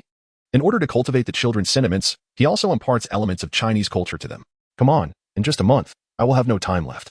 Chiya Toshi smiled brightly as he opened the courtyard gate. Konohamaru, Moegi, and Udon filed in one after another. How adorable! At that moment, the system suddenly activated, announcing a new task. Ding! A performance arts sign-in was issued, instructing the host to teach the children a classical poem, but it must be presented in a unique manner. A unique manner? Chiya Toshi was lost in contemplation. When it comes to ancient poetry, there is an abundance to choose from. Phrases like geese, geese, geese and the waterfall cascades down 3,000 feet come to mind. Yet, how to express these in a unique form? After much deliberation, an epiphany struck. He then began to write on a small blackboard. Subsequently, he led the children in a harmonious recitation, their tender voices resonating throughout the living room and courtyard. Meanwhile, in the adjacent attic, Hinata stood by the window, retrieving the telescope that Chiya Toshi had gifted her. She gazed at the scene of him, with a small pointer in hand, patiently and meticulously teaching the children. With each glance, her affection deepened. Toshi-kun is truly endearing. He is sure to be a wonderful father in the future. How delightful. The host's imaginative prowess has sparked a special reward, a battle figurine. A battle figurine? What on earth is that? Chiya Toshi was utterly bewildered. The battle figurines resembled summoned beasts, differing only in form, yet capable of providing both combat and support functions, visible solely to their host. Subsequently, a panel materialized before Chiya Toshi, adorned with over 100 gray names, indicating that they remained dormant. He cast a cursory glance and was instantly struck dumb. To his astonishment, he even spotted the name of a character from Naruto. Does this mean I can acquire a battle figurine today? Today merely marks the activation of the battle figurine feature, with rewards to be obtained through future sign-ins. Very well. Chapter 68, Konohamaru's Private Tutor. At that moment, a knock resounded at the door. Shino Tashimori glanced at the small frog clock hanging on the wall. It was already 10 o'clock. How could one possibly find rest? Upon opening the door, he was met by a member of the Umbu. The 3rd Hokage requests your presence. Well, it seemed he truly was a workaholic. Once I become Hokage, I shall certainly adhere to a 9-to-5 schedule. avoiding any overtime to prevent sudden demise. In the Hokage building, besides the third, there was another man present. He donned small sunglasses, and his headscarf resembled an inverted cooking pot. His beady eyes and unremarkable appearance suggested he was not of good character.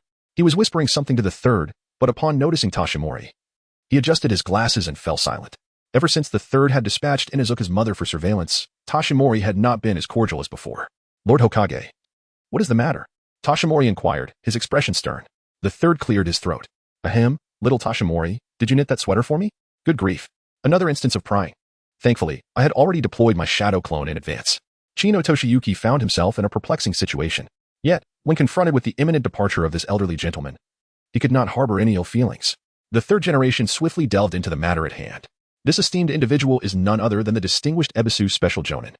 Chino Toshi certainly recognizes him. He possesses a reserved yet lascivious personality, specializing in guidance and instruction. The key factor is his particularly sanctimonious demeanor. He serves as the private tutor for the third generation's grandson, Konohamaru. He fancies himself as a prospective candidate for the next Hokage through this opportunistic route. Chino Toshi harbors no favorable impressions of such a scheming individual. As anticipated, he has come today to report to the third Hokage. He has heard of Chino Toshi, yet he remains unconvinced. How impressive can a mere Jonin truly be? Can he possibly rival my exceptional Jonin prowess? Consequently, his self-introduction brimmed with ostentation. I am Hebisa's, an elite private instructor of Konohagakure, the tutor of Konohamaru. Chino Toshi inquired coolly, "Oh, what brings you here?" Hebisa's reiterated, "I am the private tutor of young master Konohamaru." Toshimi Chino understood. He feared that Toshimi Chino would usurp the title of tutor. Humph, as if I would accept such a role. Ebisu coldly remarked. Please keep your distance from young Konohamaru. He already has me as his special Jonin instructor. Initially, it was anticipated that Toshimi Chino would promptly nod in deference, pledging to steer clear of Konohamaru. Unexpectedly, Toshimi Chino regarded him with a rather amused expression. Suddenly, he clapped his hands, adopting a mocking tone. I recognize you. You are that brooding, taciturn wolf. This was a phrase once uttered by Naruto in reference to Ebisu. Ebisu's fury ignited. The third Hokage coughed, struggling to suppress a laugh. Teeth clenched in effort. Ebisu's face flushed with anger, barely containing his rage. Let me remind you one last time. Do not lead the young master astray. Chiyatoshi chuckled. Where have I gone wrong? In truth, he himself felt a twinge of guilt for posing the question. Sanda stepped in as a mediator. Ahem, it's merely a minor issue. There's no need for such tension. Heibe, you may return for now. I shall address this matter. Heibe huffed in response and exited the office.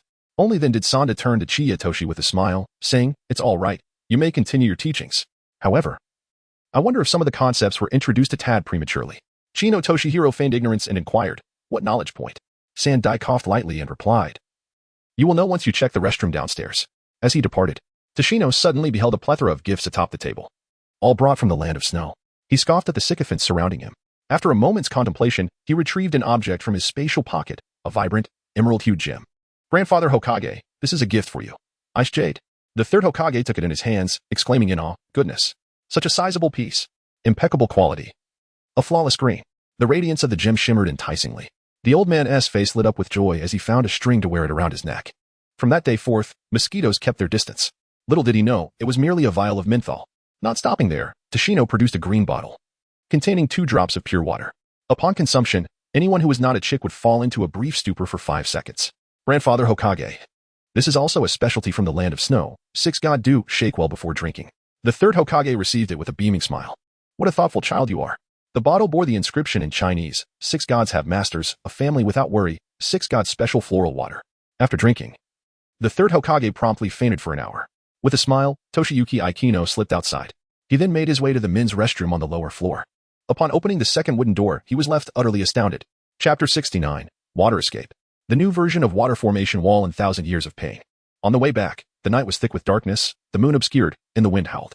The streets were silent, save for the occasional darting of a stray cat. Tashiyama takes a stroll through a dimly lit alley when he suddenly halts in his tracks. Whoosh! The sound of slicing air pierces the silence. From the shadowy flower bed, a shuriken hurtles directly towards him. Toshino Iken tilted his head to evade the attack. The shuriken grazed his cheek, mere millimeters away from piercing his skin. Chikano Toshikatsu, swift as a cunning rabbit, seized a shuriken and deftly launched it towards the flower bed. In an instant, Shadow Butterfly was summoned forth. Mothra soared towards the flower bed, emanating a brilliant radiance as it paused in the shadows. The enemy's position was revealed. With a flurry of shurikens, the shadows multiplied. A multitude of shurikens hurtled through the air, causing the flower bed to emit a rustling sound. The adversary was evading. Come forth! Chiyatoshin shouted sternly. A figure emerged. And it was none other than Ebisu, whom they had encountered not long ago. Indeed, he was the apprentice of Lord Hokage. Having been taught the techniques of shuriken and shadow clones, Chino Toshiyuki mockingly remarked, "Oh, Ebisu-sensei, are you actually following me? Could it be that you harbor some impure intentions towards me?" At this, Ebisu adjusted his small sunglasses, leaped out from behind the flower bed, and with a serious expression, replied, "Youngster, you were quite audacious just now in front of Lord Hokage." Toshino raised his arms in a nonchalant manner, exuding an air of carefree arrogance. Ebisu, on the other hand, was visibly agitated. As a special jonin, he felt a surge of indignation, wishing he could strike Toshino down with a single blow. However, he quickly composed himself, sitting upright and declaring with gravitas, "Let me remind you once more, Master Konohamaru is my student. Therefore, I implore you to keep your distance. For it is only I, as a special jonin, who am worthy of being his dedicated instructor. Everything you have imparted to him is nothing but nonsense. Just look at the drawings he has made in the restroom, such a young age, yet lacking all decorum." Toshinori Ichino despises this feigned propriety. At that moment, the system suddenly activated. Ding. A task has been issued. Please expose the false facade of Ebisu's pretentiousness. Haha, this task feels like a gift. Chiyatoshi recalled Naruto's iconic move, and the more he thought about it, the more he couldn't help but smile. Observing Chiyatoshi's mischievous grin, Hibisho felt belittled and retorted, "Hey, you little brat, do you understand what I mean?" Ignored him and directly unleashed two techniques. To his astonishment, Hibisho did not faint. Instead, he lunged forward to join the battle. "My goodness, you are indeed serious, truly earnest to the core." Moments later, Hibisho concluded his moment of joy and reverted to a solemn sage demeanor. At that instant, a notification from the system appeared. Ding. Congratulations, host, for completing the task of signing in and exposing the opponent's true identity. Reward, Water Release, Water Barrier Technique. This B-rank defensive ninjutsu offers two methods of attack. One involves spitting a stream of water to deflect assaults, while the other creates a wall of water for self-protection. This marks the third defensive ninjutsu acquired by. Subsequently, Hibisho rambled on endlessly, causing S' expression to darken and his eyes to glint with coldness. "You may be my senior, but I shall endure no longer. Do you truly believe me to be an easy target? You wish to fight, do you? Very well. I shall oblige. However, such a confrontation cannot occur here. Let us retreat to the forest and unleash our full potential." With that, he turned and dashed into the darkness. Swish, swish, swish. A few shurikens were hurled from behind as Hibisho gave chase. "Ah, are you frightened now? Where do you think you're running, you little fairy?" The pursuit continued until they reached the riverbank in the forest, where finally halted. As a devoted fan of Hokage, he was well aware of Hibisho's abilities. His primary skill lay in nurturing children. Thus, he was well versed in shadow clone technique, close combat techniques, and proficient in throwing shurikens and kunai, demonstrating a solid foundation. However, his greatest shortcoming was the absence of advanced ninjutsu. Despite hundreds of episodes, Hibisho had yet to develop a unique technique. The only one he had ever used was the Undying Fire Release, Great Fireball technique. For those who may be misinformed, it is often claimed that the Great Fireball is exclusive to the Uchiha clan. This is a misconception. Although invented by the Uchiha, it has been shared. Aside from the replicating Kakashi, Yamashiro Aoi, Mitarashi Anko, Hibisho, the Wandering Ninja Mingzone, and various characters depicted by AB, many have employed it. Let us put this debate to rest. Little one, tonight you shall pay the price for your rudeness, Hibisho declared as he began to form hand seals. Indeed, it was the Great Fireball technique. Chino Toshio chuckled, eager to test the ninjutsu he had recently mastered. Water Release, Water Barrier. Before Hibi could react, Toshio unleashed a torrent of water, which swiftly coalesced into a wall, extinguishing the fireball in an instant. Hibi stood frozen, bewildered by the turn of events. However, he quickly regained his composure, and several shurikens whizzed through the air, one of which accurately pierced Toshio's calf. Something feels amiss. With a thunderous crash, crystalline droplets exploded in the air, showering down upon Hibi. It was a water clone. He could create water clones as well. At that moment, Toshio's true self materialized behind him. While Hibi was merely a nuisance, he was not an adversary. Chiyatoshi expertly gauged the situation, refraining from employing lethal ninjutsu. Instead, he utilized the technique that Naruto had once employed against Ebisu, effortlessly concluding the battle with a swift maneuver. The 1,000 Years of Pain technique, coupled with the adhesive bonding technique, rendered Ebisu in a rather unfortunate state, as he had indulged excessively in yellow beans and consumed copious amounts of tea at the third's place. At that moment, his face turned an alarming shade of purple. Ultimately, it was Chiyatoshi who transported him to the Konoha hospital. Just then, a notification from the system unexpectedly appeared, informing Chiyatoshi that he had acquired a newly developed ninjutsu. Chapter 70, Hinata's Discontent. Toshinobu Akino has elevated the technique of the Millennium Kill to unprecedented heights. During its execution, a series of gastrointestinal reactions were triggered, leading Akino to awaken a new self-created ninjutsu, the secret art of the soaring spray. This is a C-rank ninjutsu, devised by the second Hokage of the soaring hidden village. In battle, it serves a function akin to that of a smoke bomb. and it can be reasonably surmised that it can only be activated after one has eaten to their fill. At the Konoha Hospital in the gastroenterology ward, Ebisu lay in bed. Shortly thereafter, he regained consciousness. Upon opening his eyes, he beheld the dashing figure of Toshinobu Akino entering the room. And then everything came rushing back to him. Outside the window, the world was enveloped in darkness. Toshino placed flowers and fruits upon the table, approaching with a smile. Surprised? Unexpected? Thrilling? Ebisu nodded. Then will you still put on airs in front of me? Will you continue to stalk and ambush me? No. Chino Toshiyuki smiled as he gently ruffled his hair. Such a good boy. At that moment, a young nurse entered, pushing a small cart, adorned with her own pair of sunglasses. Upon seeing Chino, she was momentarily taken aback. Wow, what a handsome young man, she exclaimed, approaching him in a flirtatious manner. Little brother, my name is Hibino. Thank you for visiting my younger brother. It turned out she was the elder sister of Ebisu. Aikno Toshikaza nodded politely. Hibino possesses a rather extroverted personality, complemented by her pleasing appearance and figure. After administering the injection to her younger brother, she engaged Toshikazu in conversation. The elder sister is particularly loquacious, contrasting sharply with her brother, displaying no pretense whatsoever. Toshiyuki Aikino found himself increasingly fond of her. Having a nurse sister at home was quite advantageous, especially for tending to ailments. Through their conversations, he learned that they had a younger brother, orphaned at a young age. The three siblings relied on one another, enduring a life of hardship. As their dialogue grew more animated, Hibino eventually confided in Toshiyuki, revealing, to support my younger brother's education, I entrusted my innocence to the financial officer of a certain organization. When I handed over 100,000 to him, I wept throughout the night. Upon hearing the news, Toshino Aikino did not harbor any prejudice against her. The pressures of life were understandable. However, what followed left him utterly astonished. Had he known that such comfort and wealth were attainable, why had they endured years of poverty? At that moment, the door swung open, and the third generation arrived, accompanied by their grandson, to pay a personal visit. Chino finally let out a sigh of relief. Ahem, is that you, Kono? He inquired. When will you administer another dose of the third generation? Hibino, blushing with modesty, nodded gently before pushing the small cart away from the hospital room with a graceful sway. Chino Toshin remained rooted to the spot. It appeared that Ebisu's success as a tutor was largely attributable to his sister's efforts. The bond between Konohamaru's team and Chino Toshin grew increasingly intimate, with the three little rascals nearly becoming his shadow. Upon hearing that Ebisu had been hospitalized, Konohamaru was more jubilant than during the festive season. As the Chunin exams drew ever closer, the atmosphere in Konohagakure was one of serenity. This was a fleeting tranquility before the impending chaos. Half a month passed, and the arrival of spring transformed Konohagakure into a vibrant tableau of life. On this particular day, Team 7 was engaged in a mundane task, repairing the roof of a bookstore. However, the atmosphere felt distinctly peculiar.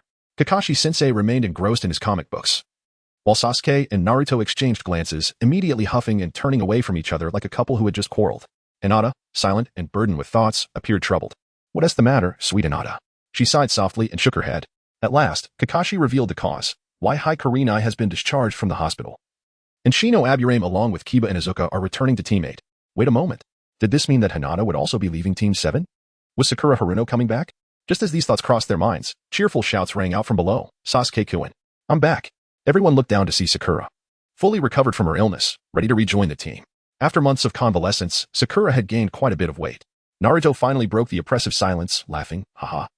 It's Sakura. You're really making your presence felt with every step you take. Everyone was momentarily taken aback.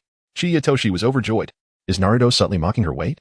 If it were in the past, Naruto's first words would undoubtedly have been, wow, welcome home, Sakura-chan.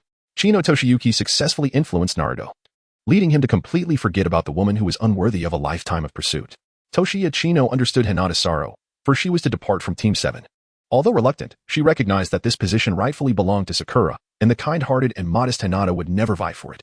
If you do not contest it, then I shall fight for you. As the sun set in the west, Chino Toshi dashed towards the Hokage building. The third Hokage, with a pipe clenched between his teeth, sat behind a mountain of documents. His head, crowned with white hair, and his face, etched with wrinkles, appeared weary and aged under the glow of the light. Chino Toshi couldn't help but exhale deeply. He had never engaged in the political strife of Konoha village. Regardless of the opinions others held about the third Hokage, he refrained from voicing his own, even if the third were indeed a cunning mastermind behind the scenes. Chino Toshi was acutely aware of one undeniable truth. The old man had treated him reasonably well, and everything else was of no concern to him. This also serves as the rationale for the absence of intricate political machinations in this narrative, as such a portrayal would contradict the light-hearted direction intended. Toshiya Kachino pondered repeatedly. After the demise of the third Hokage, should he invoke the spirit of his ancestors to rescue him? Ultimately, he relinquished this notion. For up until now, the system had not disclosed to Kachino the cooldown duration of the resurrection spell. What if he succeeded in reviving Sarutobi Hiruzen? only to find that when Jiraiya's time came, the ability was still in its cooldown phase. That would indeed become an everlasting regret. Upon noticing Kachino, the third Hokage looked up with a smile and said, "Young one, do you seek me for something?" Toshikazu Aikino smiled as he pulled out a finely knitted sweater. Chapter 71. The Tranquility Before the Chunin Exams. Sarutobi Hizashi wore a troubled expression. He had been exceedingly vexed these past few days. After all, with age comes the inevitability of retirement, which could occur at any moment. He wished to secure a few personal ventures before stepping down, ensuring himself a supplementary income for the future.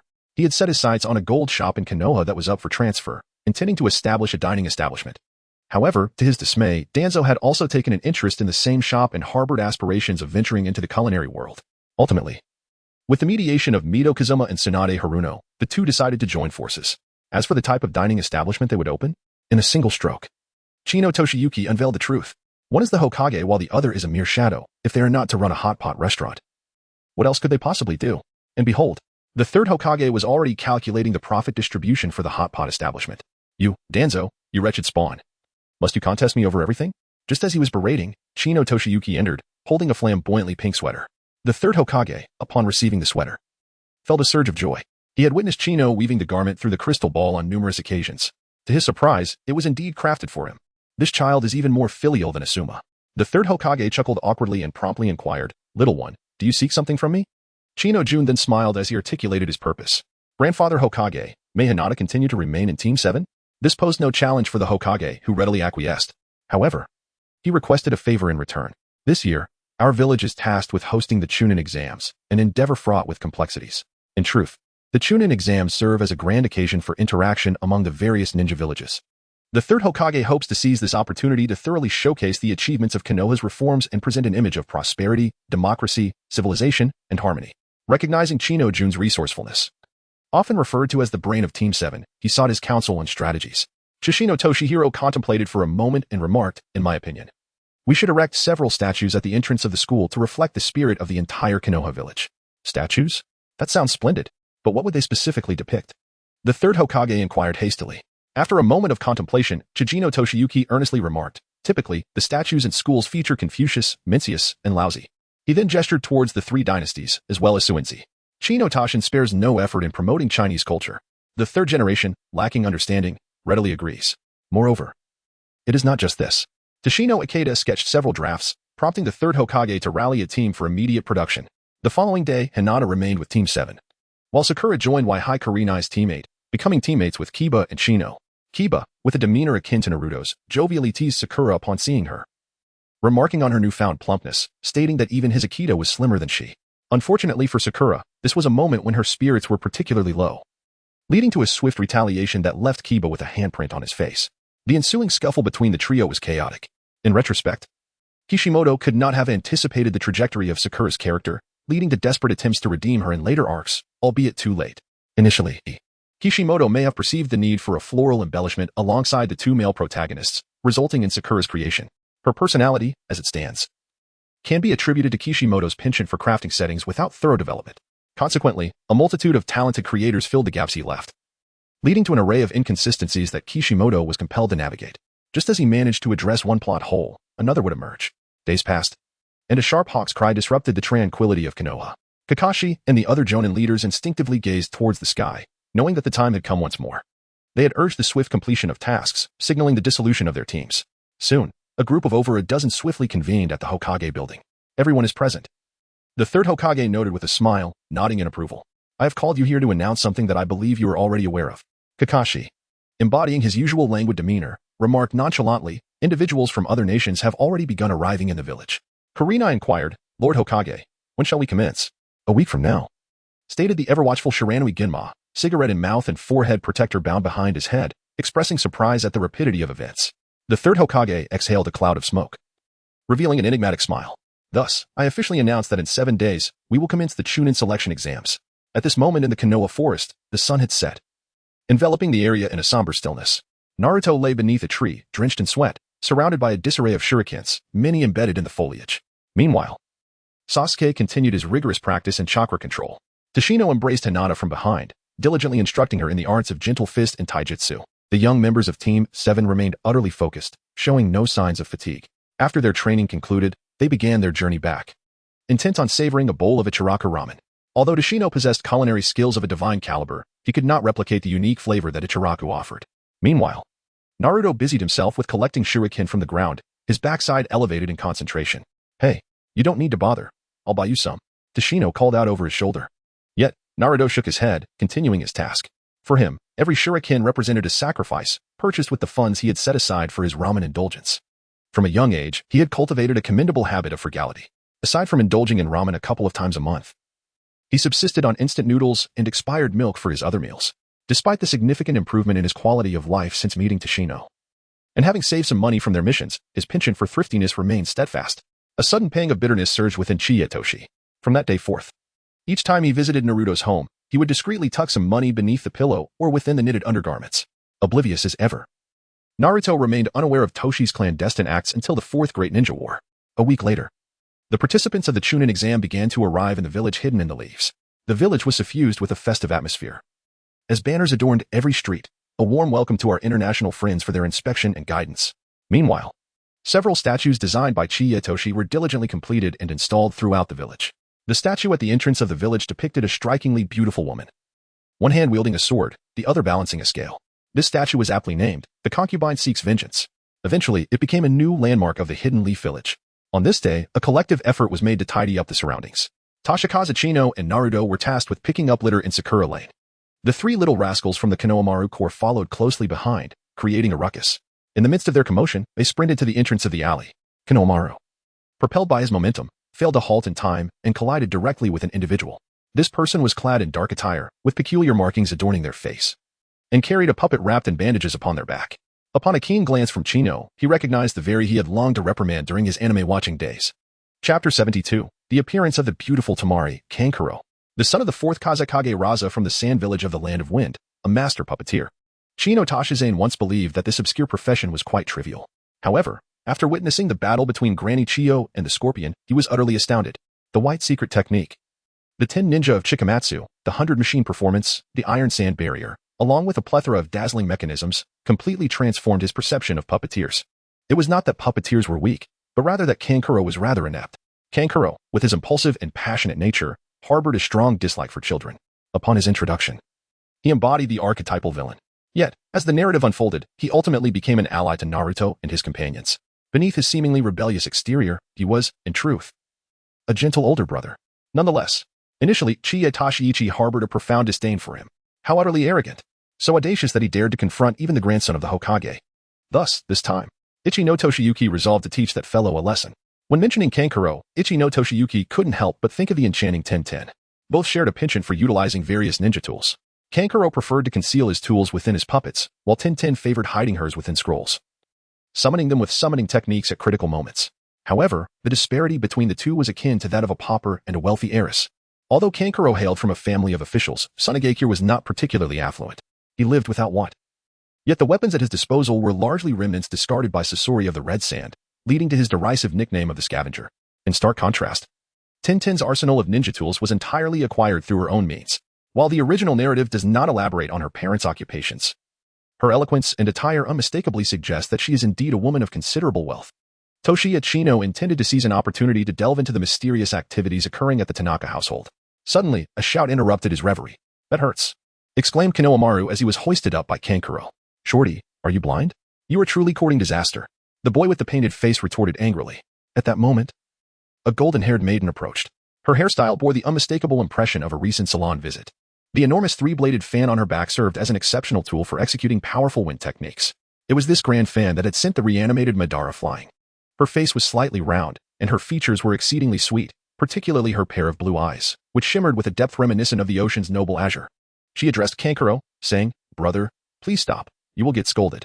Toshiya Chino recognized her. Tamari, the sister of Kankuro, one of the great beauties of the Naruto world. A gentle and refined lady. Apart from executing missions, Tamari does not harm others recklessly. Her heart is as tender and kind as that of any girl. Kankuro boasted loudly. Displaying his arrogance, Naruto stepped forward, intending to rescue Konohamaru. Kankuro cast a glance at his forehead protector, revealing a defiant expression. "Hey, you. The low-ranking ninja of the Hidden Leaf, don't overestimate yourself." Indeed, he carried the demeanor of a privileged heir. Tamari furrowed her brow and approached, saying, "Kankuro, release the little brother." Kankuro disregarded his sister's advice, replying, "It's fine. Let us have some fun before that guy arrives. Naruto could no longer endure it and stepped up to berate him. Kankuro retorted, "Blonde kid, if you wish to die, I can accommodate you." Naruto showed no fear, his azure eyes scanning Kankuro. "I'll return that remark to you, you ugly, foolish, rotund fellow." His verbal prowess was unmatched. Kankuro let out a cold laugh. With a subtle motion of his fingers, several nearly imperceptible chakra threads ensnared Naruto's ankles. Oh no. Naruto immediately fell, landing awkwardly. Kankuro laughed heartily, clutching his stomach. "Huh. I thought the low-ranking ninjas of the Leaf were formidable. Turns out, you're utterly pathetic." Kankuro's smile grew more arrogant. Naruto scrambled to his feet, pointing at him once again, shouting, "Hey, you annoying painted cat. Release your filthy hands." Kankuro not only refused to let go but tightened his grip on Konohamaru's collar. The little boy struggled, his tiny feet flailing helplessly in the air, his face turning purple. The little fellow turned to Toshiya Chino, his eyes brimming with tears. MGY and Udon pounced onto Toshiya, exclaiming, "Brother Yosuke, please save our husband." Whenever they played house, Konohamaru always took on the role of their husband. Just then, a notification from the system appeared. Ding.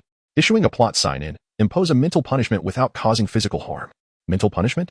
ISNT that's simply delivering a soul-shattering blow through verbal combat? This is my forte. At that moment, Kankuro continued his tirade, mocking Naruto. "I detest short people." What? How dare he call Naruto short? This was Naruto's Achilles heel. When Tazuna once remarked on his height, Naruto almost knocked the old man to the ground. However, this time Naruto was wiser. Instead of retaliating directly, he resorted to verbal combat. "So what if I'm short? I pick up money faster than you." He added, "Besides, I may be short and handsome, but you're both short and ugly, so you're a loser." Kankuro sneered. "I think a soap bar would be quicker at picking up than you." My goodness. The people of the Naruto world seem to understand everything. Chiyutoshi glared at him fiercely.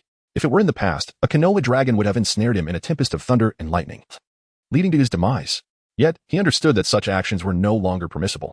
The system had clearly stated that inflicting severe harm upon the opponent was forbidden. Moreover, this fellow might eventually become his brother-in-law. Nevertheless, despite all this, Chiyutoshi still intended to teach a minor lesson. He secretly summoned the shadowy figure. How ridiculous to flaunt two flimsy chakra threads. It was laughable. A wicked smile crept upon his face. Kanjiro beckoned with his fingers, and the chakra threads manifested. The concealed shadow swiftly surged forward, and with a single swipe, severed the threads. Chino Toshihiro strode forward with an air of arrogance, not faltering in the slightest. "Humph. What a farce." He scoffed. Kanjiro's expression shifted slightly, but he soon regained his bravado. "Very well, I shall first eliminate the short, rotund fellow, and then deal with the rest of you." With that, he swung his fist towards Konohamaru. Just before closing his eyes, Konohamaru cast a glance at Chino, his tears brimming with despair. "Hey, you twisted monster." Naruto shouted as he rushed forward, yet it was evident he would arrive too late. Toshiya Chino intended to intervene. Just as the fist was about to strike Konohamaru's head, unexpectedly, a stone flew in, striking Kanjiro's left hand with precision. Ah, he let out a brief, silent cry of pain, causing him to loosen his grip, and Konohamaru fell to the ground. Seizing the moment, Naruto rushed forward to rescue Konohamaru. Tashiyama lifted his gaze and, as expected, Sasuke appeared just as in the original narrative. In Chapter 73, the one-tailed Jinchuriki, Gaara, was perched on a nearby tree trunk, where Sasuke idly toyed with a small pebble. He cast a cold smile at Kankuro, saying, "Humph. This is someone else's village. You cannot act recklessly here." Subsequently, he crushed the pebble in his hand into dust. "Why don't you hurry and leave?" Naruto chimed in, perplexed. "I just don't understand how you and that beautiful sister of yours share the same parents, yet you are so different." After speaking, he exchanged a glance with Sasuke, and they both snorted in unison, turning away from each other. The Cold War was far from over. Kankuro rubbed his arm, muttering about yet another annoying brat arriving on the scene. Chiyutoshi stepped forward, preparing to unleash a formidable mental assault to fulfill his mission. Kanjiro, known for his intense devotion to his younger brother, indulged him in every possible way. Whispers circulated within the village, suggesting that his affections were unconventional. This was one of his greatest vulnerabilities. He feared being labeled as an ally of the same sex. Tashino's mockery was unmistakable. "By the way, are you not the moderator of your village's Grand Homosexual Friendship Forum? The infrastructure group of the 5 great nations was indeed established by you, wasn't it?" "Naruto, what is your perspective on this?" Kankuro's face was a canvas of red and black in his fury. Surprisingly, Temari, upon hearing her brother being ridiculed, did not feel anger but rather stifled laughter. She had long warned him to maintain a low profile while on duty. It was only fitting that he learn this lesson. The more she observed Tashino, the more she sensed an inexplicable allure about him. Unbeknownst to her, her cheeks began to flush with an unaccountable warmth. Chiyutoshi awaited the notification of task completion, yet the anticipated sound remained elusive. It seemed that the mental punishment had not been sufficient. With this thought, a sly smile crept across his face as he beckoned the small black figure closer. In an instant, the creature's sharp claws reached toward Kankuro's dark trousers. With a sudden rip, pink strawberry-patterned underwear was revealed. Kankuro stood frozen in disbelief. What was happening? I didn't undress. Naruto doubled over in laughter, tears streaming down his cheeks. Kankuro felt utterly mortified, wishing for a fissure in the earth to swallow him whole.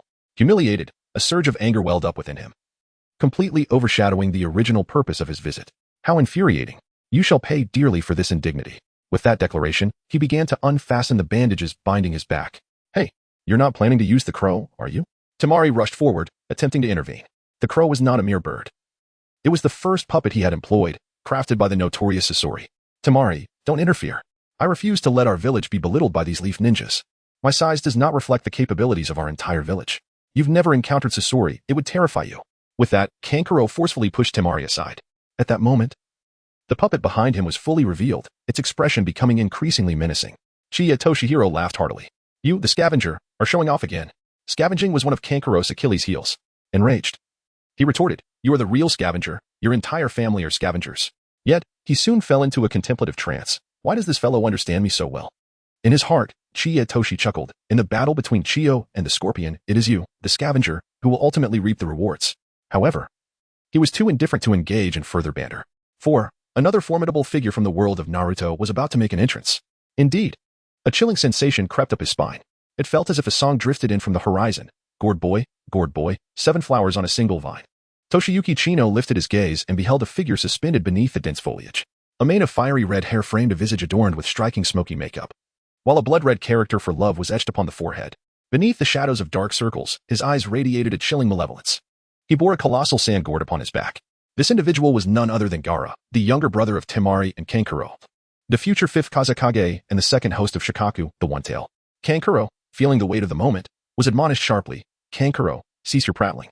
Do you not feel the embarrassment already? The voice resonated with a low intensity, startling Temari and Kankuro, who reacted as if startled rabbits, gripped by trepidation. Gaara's gaze was fixed upon Kankuro, merciless, frigid, as though the person before him was not his own brother, but rather a mere corpse. Kankuro's forehead glistened with cold sweat, manifesting the palpable fear he harbored for his sibling. Sasuke, too, was taken aback, pondering the sudden appearance of this formidable figure behind him. Like Chino, Gaara had descended with remarkable swiftness, his chakra control impeccable. He glanced at Chino, then turned his attention to Sasuke, a glimmer of amusement dancing in his eyes. Kankuro, still attempting to justify himself, protested, Gaara, they instigated us first. Gaara's retort was icy. Silence. Speak further, and I shall end you. Instantly, Kankuro donned a facade of humility, his earlier arrogance dissipating into thin air.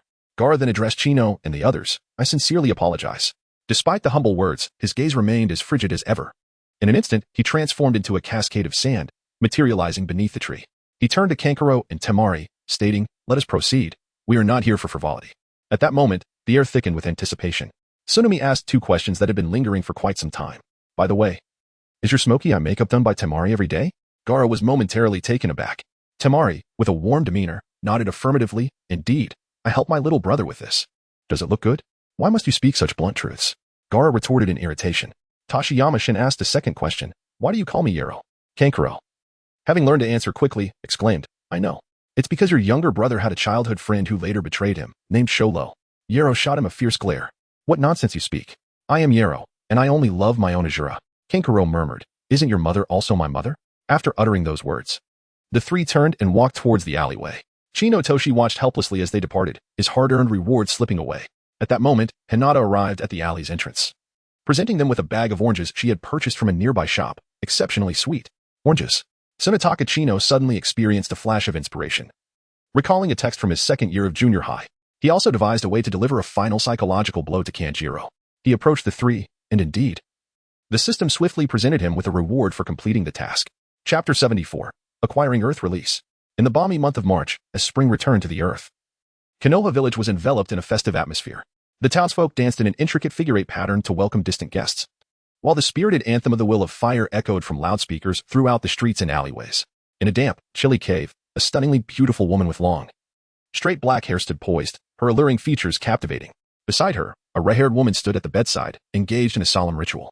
The red-haired woman softly chanted an ancient incantation, but the beauty on the bed raised a hand to interrupt her, slowly opening her yellow slit-pupiled eyes. The softness that had graced her expression vanished, replaced by a chilling solitude. AI, today's melody is rather stimulating, she remarked, her voice rich and magnetic, tinged with a hint of weariness. It was unmistakably the voice of a man, an extraordinary transformation. The charming lady smiled and nodded, and Snake, I would be immensely grateful if you could reincarnate me through the impure world reincarnation. My utmost dedication to serve you is my guiding principle. This melody is a relic from my past performances. No, rather, it is the work of a wandering bard. The figure of authority nodded, preparing the fishing net for use. How about I wear this when I visit Konoha?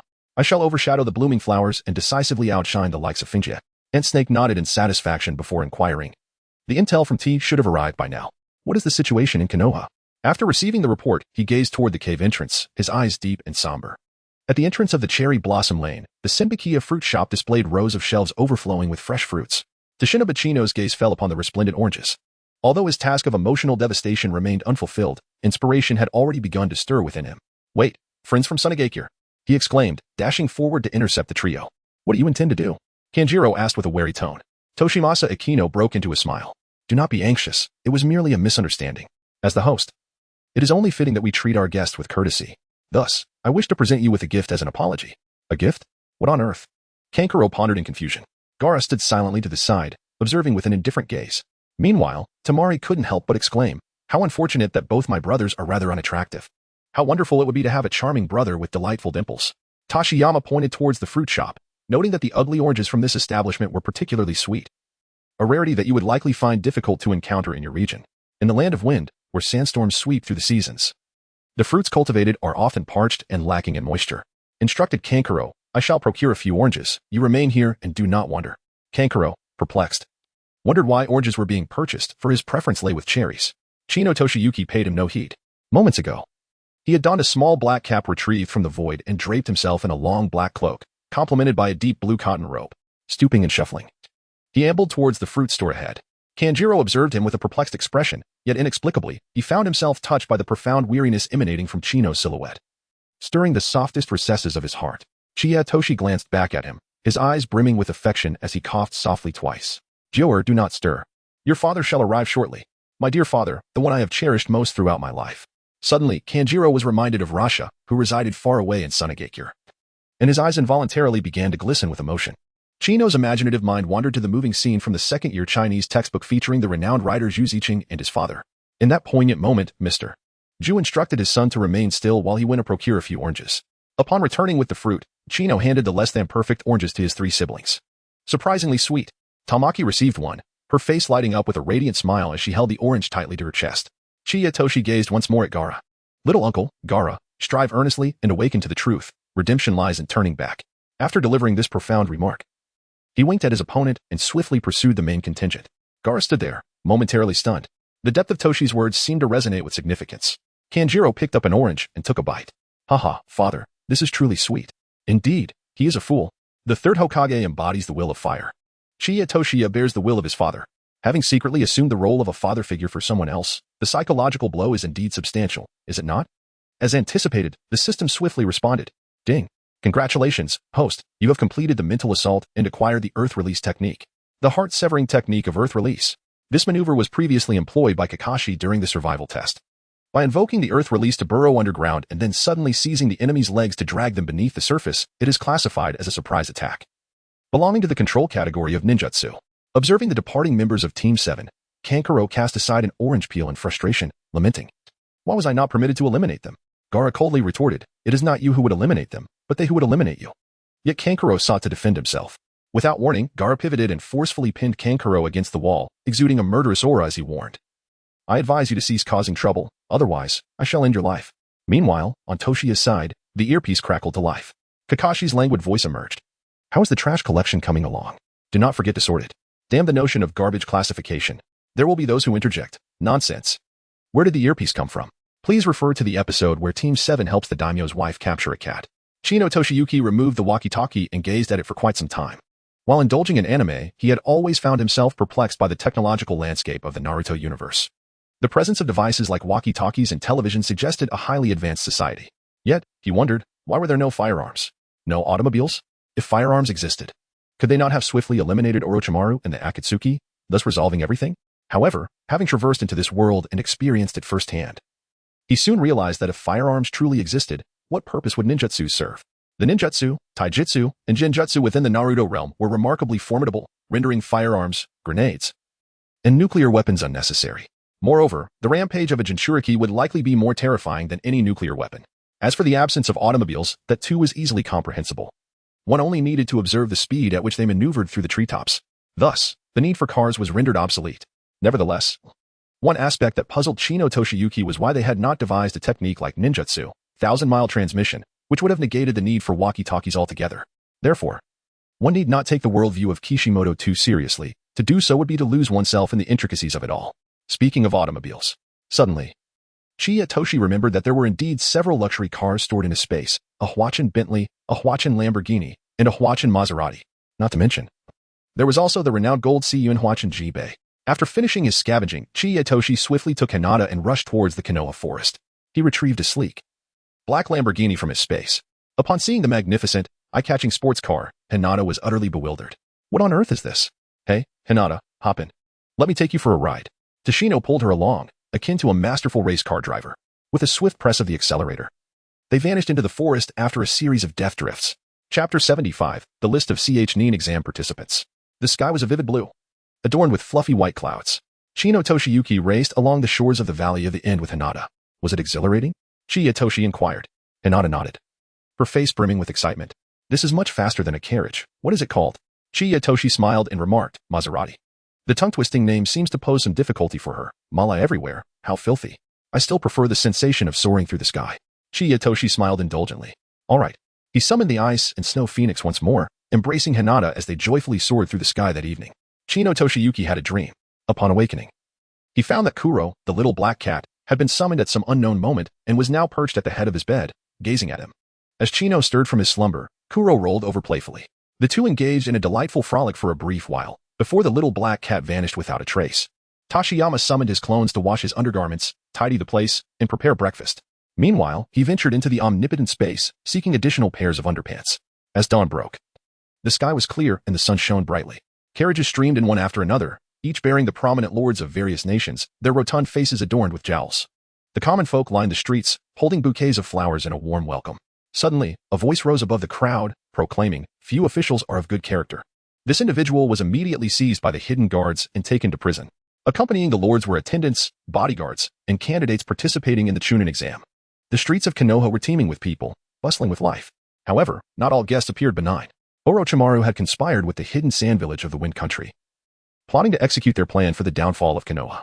Toshino Chiya stood atop the Hokage rock, gazing out over the bustling village below. With a soft sigh, he remarked, "Ah, an intriguing game is about to commence." In the afternoon, at the entrance of the Hokage building, a general mobilization meeting was held, presided over by the third Hokage himself. At the conclusion of the gathering, the list of participants for the Chunin exams was announced, featuring all 10 of the Little Strong Ones, along with Lee Rock, accompanied by Guy, Tenten, and Niji Hyuga. Meanwhile, in the Hokage's office, Kakashi and Irika were embroiled in a heated argument. Irika contended that it was premature for the new students to partake in the examination, while Kakashi confidently asserted that Team 7's prowess far surpassed Irika's concerns. Most critically, Kakashi could scarcely fathom the chaos that would ensue if those individuals were not recommended for the Chunin exams, a Jinchuriki of the Nine Tails, a wielder of the Sharingan, a user of the Byakugan, and a rather formidable wildcard. The following morning, Team 7 convened. Kakashi arrived fashionably late, lazily announcing, "I have recommended all members of Team 7 to participate in the Chunin exams, eagerly anticipating applause and gratitude." However, the response was a chorus of bewildered voices asking, "So what? Wasn't that already announced yesterday?" Kakashi awkwardly cleared his throat and continued, "While I have indeed recommended you all, participation is voluntary." The atmosphere remained uncomfortably silent. Realizing the tension, Kakashi shifted the topic, addressing Naruto. "In truth, you are my greatest concern. Among the four of you, only you might struggle to advance." Naruto erupted. "What did you say? Why me? Then why did you sign me up?" Kakashi retorted, "Perhaps I fear your propensity for verbal mischief. Besides, are you not aware of your own abilities?" Kakashi smirked, though his expression remained hidden beneath his mask. "Well then, before the Chunin exams, all missions are temporarily suspended. You may engage in free activities, but do not neglect your daily training." With that, he distributed the registration forms to everyone. After the meeting adjourned, Naruto seethed with frustration. "Humph, how dare he say I can't pass?" He then pulled out a small notebook, jotting down his thoughts. Kakashi glanced over, feeling an inexplicable twinge of anxiety. What could that child possibly be writing? Chino Toshi cast a curious glance over his shoulder, his eyes wide with astonishment. He then stuck out his tongue at Kakashi. On Naruto's little notebook, it was inscribed, "Konoha, March 21st, year 60, Sunny. Kakashi curses me, preventing my success in the Chunin exam. Dear father and mother, please send Kakashi to your realm in my dreams." Upon returning home, Naruto was also present. What was his purpose for being there? Chiyatoshi ran into the bedroom and discovered that someone was dismantling the small frog alarm clock on the wall. That is clearly mine, Naruto exclaimed, clutching the clock to his chest. Darn it. I found this in the space, you know. It was a gift from my mother. Hearing this, Chiyatoshi chose not to respond further. At that moment, in Sasuke's bedroom, Naruto's little frog alarm clock was ringing. Suddenly, there was a knock at the door. And the system emerged, issuing a new task, a reward for the first combat figurine. Chapter 76, The Beautiful Yuzuki sister during dinner. Sasuke came running to return the book How Steel is Tempered. Right on time for dinner. Naruto smirked, as if he himself was not one to be punctual.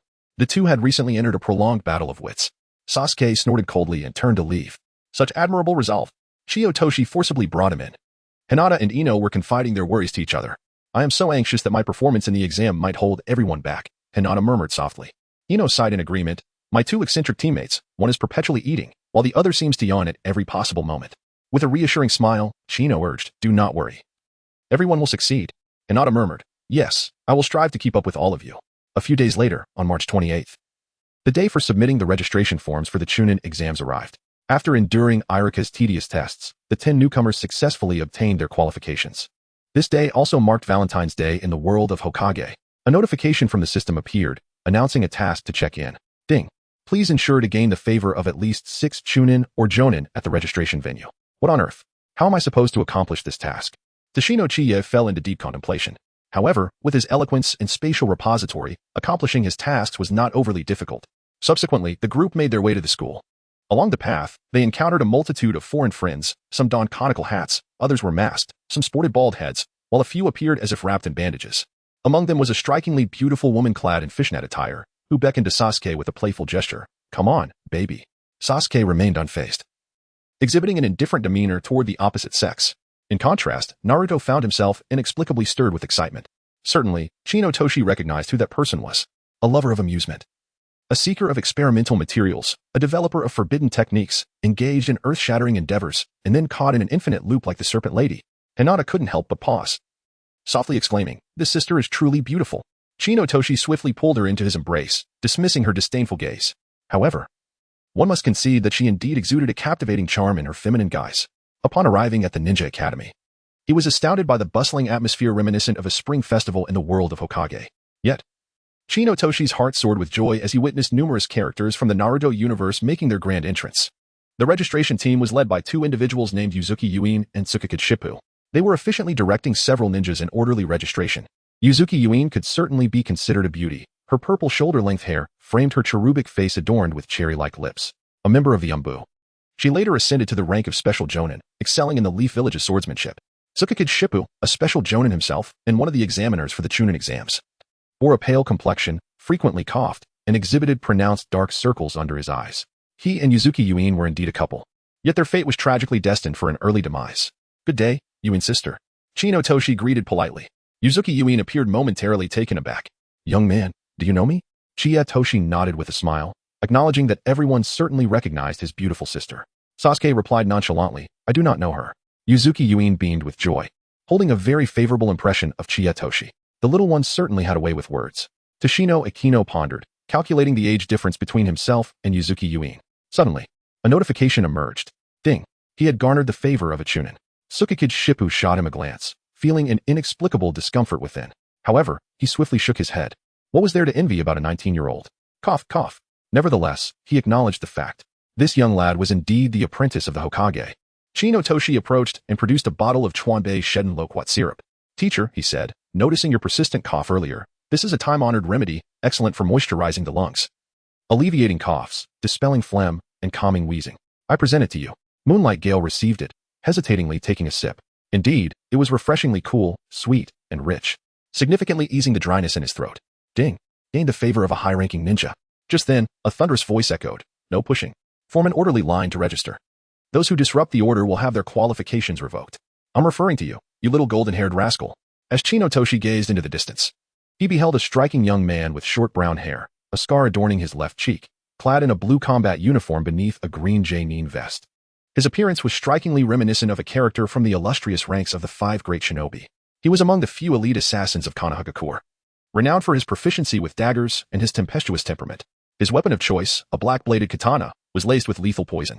Toshi pondered for a moment before producing a dagger known as the Tooth of Annihilation.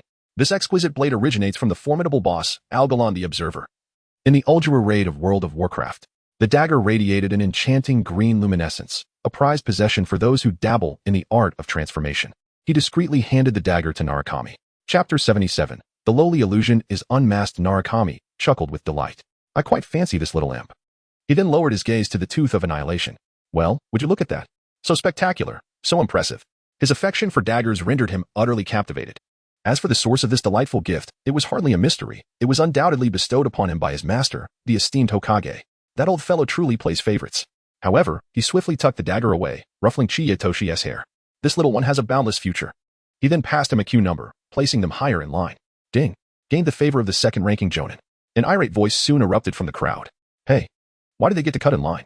Narukami's pineapple-shaped head exploded in indignation as he retorted, keep yapping, and I'll have you thrown out. The person immediately wilted under the force of his words. Truly, the elder brother is fierce as a rabid dog. In his heart, Toshi pondered, brother, should you ever perish, I shall resurrect you. The members of Class 7 clutched their registration forms, weaving through the throngs as they made their way towards the staircase. So many people. Hinata, like a delicate little rabbit, nestled protectively in Chie's embrace, let out a sigh. Naruto gazed at the surging crowd, determination igniting within him. Watch me, he declared, rolling up his sleeves and charging forward. With him leading the way, Chie and the others found their path considerably eased. Naturally, the journey was fraught with exclamations of discontent. What a mess of a crowd. Hey, who just touched me? It was that blonde guy. Hit him. After a laborious struggle, they finally broke through to the front. Naruto bore the brunt of the ordeal, sporting several painful bumps on his head. Yet, they had emerged victorious, successfully escaping the throng as they ascended to the second floor. Ha ha ha, we finally made it, Naruto exclaimed, raising his hands high in exhilaration. Heedless of the glares from the crowd behind them. In the hall, there were individuals tasked with coordination and direction, among whom was a striking figure with black hair styled in a spiky fashion, adorned with green sunglasses, Yamashiro Aoi, a formidable jonin of the Hidden Leaf. Renowned for his mastery of ninjutsu, mind-reading techniques, and crow summoning, he had co-prepared Tsunade's inauguration ceremony alongside Nara Shikamaru. Aoi harbored a peculiar penchant for collecting sunglasses, a passion that surpassed even that of the Ebisu and Yamanaka clans. Seizing upon this trait, Toshi produced a multitude of sunglasses and presented them to him. Sensei, these are all for you. We have styles from Baodao, Haichong, and even Bosch Loam contact lenses. Yamashiro Aoi stood momentarily stunned, perplexed by the gesture. Why is this genin gifting me so many sunglasses when I do not even know him? He mused inwardly, surreptitiously employing his mind-reading technique. Indeed, Chino Toshiyuki is acutely aware of his own abilities. At this moment, he silently reflects. Yamashiro Aoba is the most dashing in all of Konoha. Only these exquisite sunglasses are worthy of his charm. Yamashiro Aoba promptly adjusts his hairstyle, beaming with delight. Ding! He has garnered the favor of the third-ranked jonin. Just 2 more to go. At that instant, a cacophony of commotion and murmurs reaches their ears. They gaze ahead to witness a lad clad in green, resembling a watermelon, sprawled on the ground. Nearby, a petite beauty with a bun hairstyle, dressed in a pink cheapao, steps forward to plead for him, only to be struck down by a single punch. How outrageous.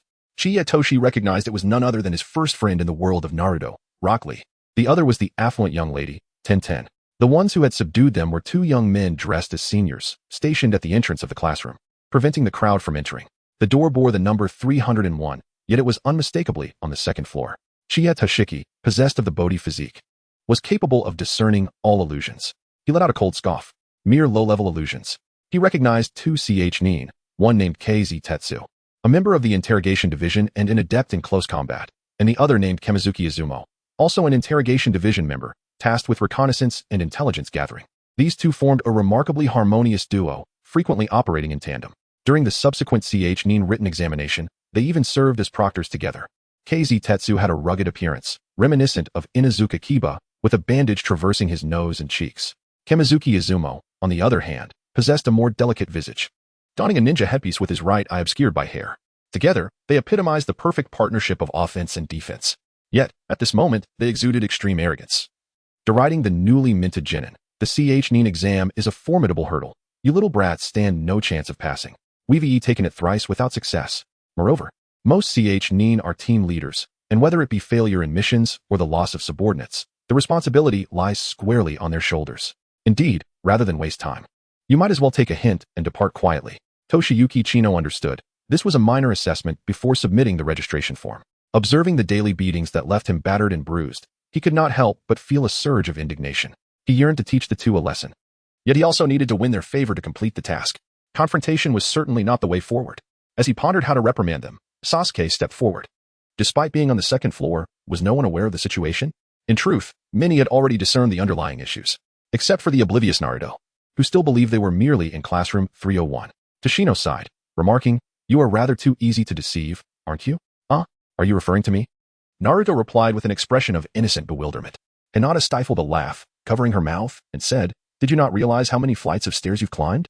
Naruto began to count on his fingers, his face lighting up with realization. I understand now. It seems we are on the second floor." Toshi shook his head helplessly. Sasuke addressed the two upperclassmen with a hint of disdain. "Hasten to dismantle this ludicrous ninjutsu barrier. We intend to ascend to the third floor." At that moment, Sakura rushed over. "Sasuke-kun, in fact, I had already discerned that this is an illusion." "Oh? It seems you have all realized it," Kamizuki Izumi said, covering her mouth with a smile. "Quite commendable, but still insufficient." Suddenly, Kanzo thrust both hands onto the ground, his thighs spreading wide, and a gust of wind surged towards Sasuke. Yet, Sasuke remained with his hands in his pockets, appearing nonchalant. Nevertheless, the muscles in his arms tightened, ready for combat. Then, just as in the original tale, Rock Lee made his entrance, dashing between the two to prevent an impending skirmish. What followed was a classic moment of confession. However, much to Toshi's astonishment, Lee produced a comic that Chino had gifted him and requested Sakura's autograph. Soon after, Chino received another mission pertaining to Tenten.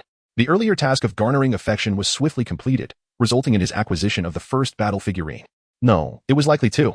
Chapter 78, Acquiring Life Skills. Her Tenten bore the marks of a recent scuffle, her hairdo in disarray. Chiya Toshimori cast a disdainful glance at the two Chunin. "I harbor an intense aversion towards those who resort to violence against women, especially when it concerns someone like Tion. Just wait and see how I will administer justice." Drawing upon his understanding of the system, he anticipated the emergence of a task. He began to count down in his mind. 3, 2, 1. Indeed. A melodious chime resonated. Ding. Task assigned. Please humiliate the two Chunin who harmed Tion, but do not affect their favorability. At that moment, the higher-ups of Konoha, accompanied by dignitaries from various nations, arrived for an inspection. Chiya Toshiaki's mind began to race, a mischievous grin revealing his small fangs. The atmosphere was vibrant with the essence of spring. Jizai Tetsu and Kamizuki Izumi shivered, rooted to the spot. A second later, Jizai Tetsu wrapped his arms around the third Hokage, while Kamizuki Izumi leaped directly onto Danzo's back. Everyone exchanged bewildered glances, wide-eyed in astonishment. What was happening? Was the third Hokage truly the beloved?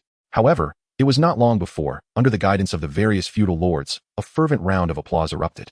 The feudal lord of the Land of Fire, adorned with an Arabian headdress, inquired of Jizai Tetsu, "Young man, would you be interested in joining the 12 Guardian Ninjas? It promises a life of luxury and indulgence." His wife was none other than the formidable woman from the previous cat-catching mission, known as the Queen of Torment. The Lord had long endured her relentless teasing. As the effects of the charm faded, Jizai Tetsu and Kamizuki Izumi found themselves blushing fiercely, utterly mortified. Sarutobi Hiruzen wiped the blood from his nose, letting out a disdainful snort. "This is too much, utterly embarrassing. Who do you think you are?" The two exchanged glances, both pointing accusatorily at Danzo. Danzo spat out a mouthful of blood, exclaiming, "I refuse to accept this blame." Chiya Toshi summoned the sign-in panel and completed the sign-in process. The system chimed. "Ding. Congratulations, host, you have acquired the life skill, Master of Painting. Deshinobu Aikino has mastered the culinary arts, tailoring, and painting 3 essential life skills." At that moment, Lee rushed over. However, he did not head towards the illusionary barrier, but instead stopped abruptly before Sakura, his face flushed with excitement. "I am Rock Lee." "And you must be Sakura," he exclaimed. Yet, there exists a slight divergence from the original tale, perhaps stemming from the adult manga that Tashinobu gifted to Lee featuring Sakura. He produced a well-worn comic and eagerly asked, "Sakura, could you grant me an autograph? I wish to pursue a relationship with you." With that, he revealed a dazzling, bright smile. "Though it seems you've gained a bit of weight? No matter, a little plumpness adds to your charm, chubby Sakura." Tashino Chiya let out a wry smile, casting a sympathetic glance at Shaoli. "You are doomed," said Naruto as he snatched the manga away. The cover prominently featured Sakura with rabbit ears. As he casually flipped through the pages, his jaw nearly dropped in astonishment. Sakura was depicted in a most revealing manner within the comic. Bewildered, she looked at Rock Lee, then seized the manga from Naruto's hands. Upon opening it, her expression soured dramatically. Her face shifted from red to pale, then to a deep shade of anger. In an instant, she erupted with fury, tearing the manga to shreds. Standing nearby, Kiba silently chanted, Five-Finger Mountain, indeed," with a resounding slap. 2 five-finger mountains appeared on Shaoli's face. Kiba leaped forth, exclaiming, "Ha! This girl truly loves the Five-Finger Mountain." Sakura then redirected her anger towards Kiba. The trio, a girl, a boy, and a dog, once again became entangled in a playful scuffle. Subsequently, Sakura interrogated Shaoli. Where did you obtain this manga? Chino Toshiyuki suddenly shivered.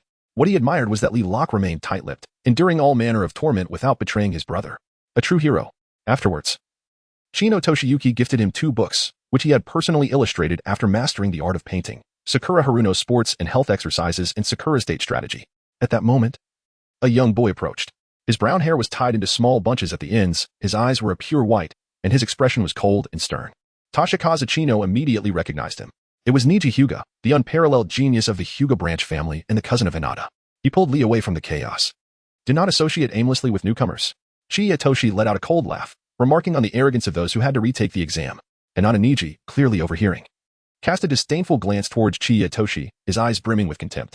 Humph, that fellow from the dilapidated courtyard next door, so glib and idle. I cannot fathom what it is about him that has captured Hinata's interest. A dilapidated courtyard? Chiya Toshi chuckled to himself. He contemplated purchasing a vast estate and whisking Hinata away. Subsequently, he envisioned transforming the dilapidated courtyard into a crematorium, confident that it would soon attract clientele. He imagined the Hyuga family becoming nothing more than a backdrop of smoke, with a layer of ashes adorning their windowsills each morning. With this thought, Chiya Toshi burst into laughter. The system even chimed in, exclaiming, "Haha, host, you are truly a delight. If you proceed with such audacity, I shall undoubtedly reward you with a grand wooden release package." Their initial encounter was far from pleasant. Hyuga Niji chose to ignore him, turning instead to Ten and stating, "Have you heard? This year's newcomers are all participating in the Chunin exams." Ten nodded in acknowledgement. Yes. It seems to include Naruto Uzumaki from Team 7, Sasuke Uchiha, Hinata Hyuga, Kiba Inuzuka from Team 8, and Shikamaru Nara from Team 10. Upon hearing this, Chiya Toshiichi was momentarily taken aback. What? Tion has not remembered me at all? My presence must be exceedingly negligible. Chapter 79, Shimara's Favorite.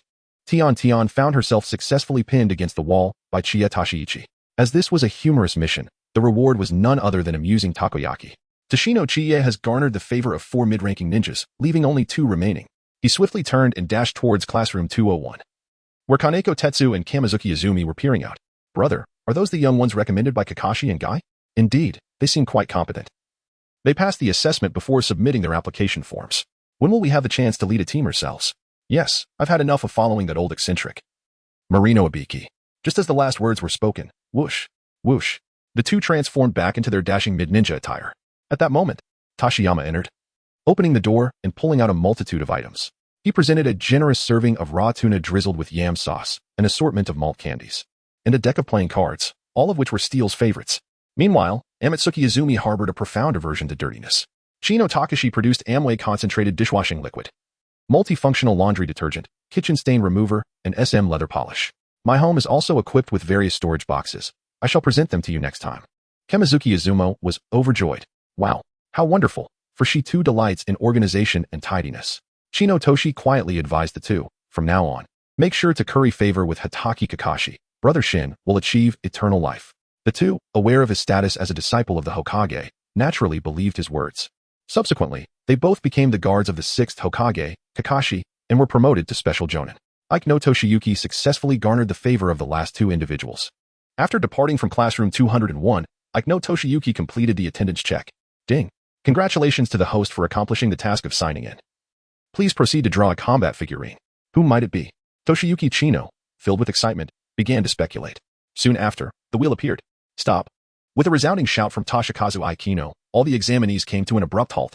Toshino Chiye awkwardly scratched his head, then gazed at the spinning wheel visible only to him. The wheel came to a halt, revealing white eyes, white hair, and a white dress.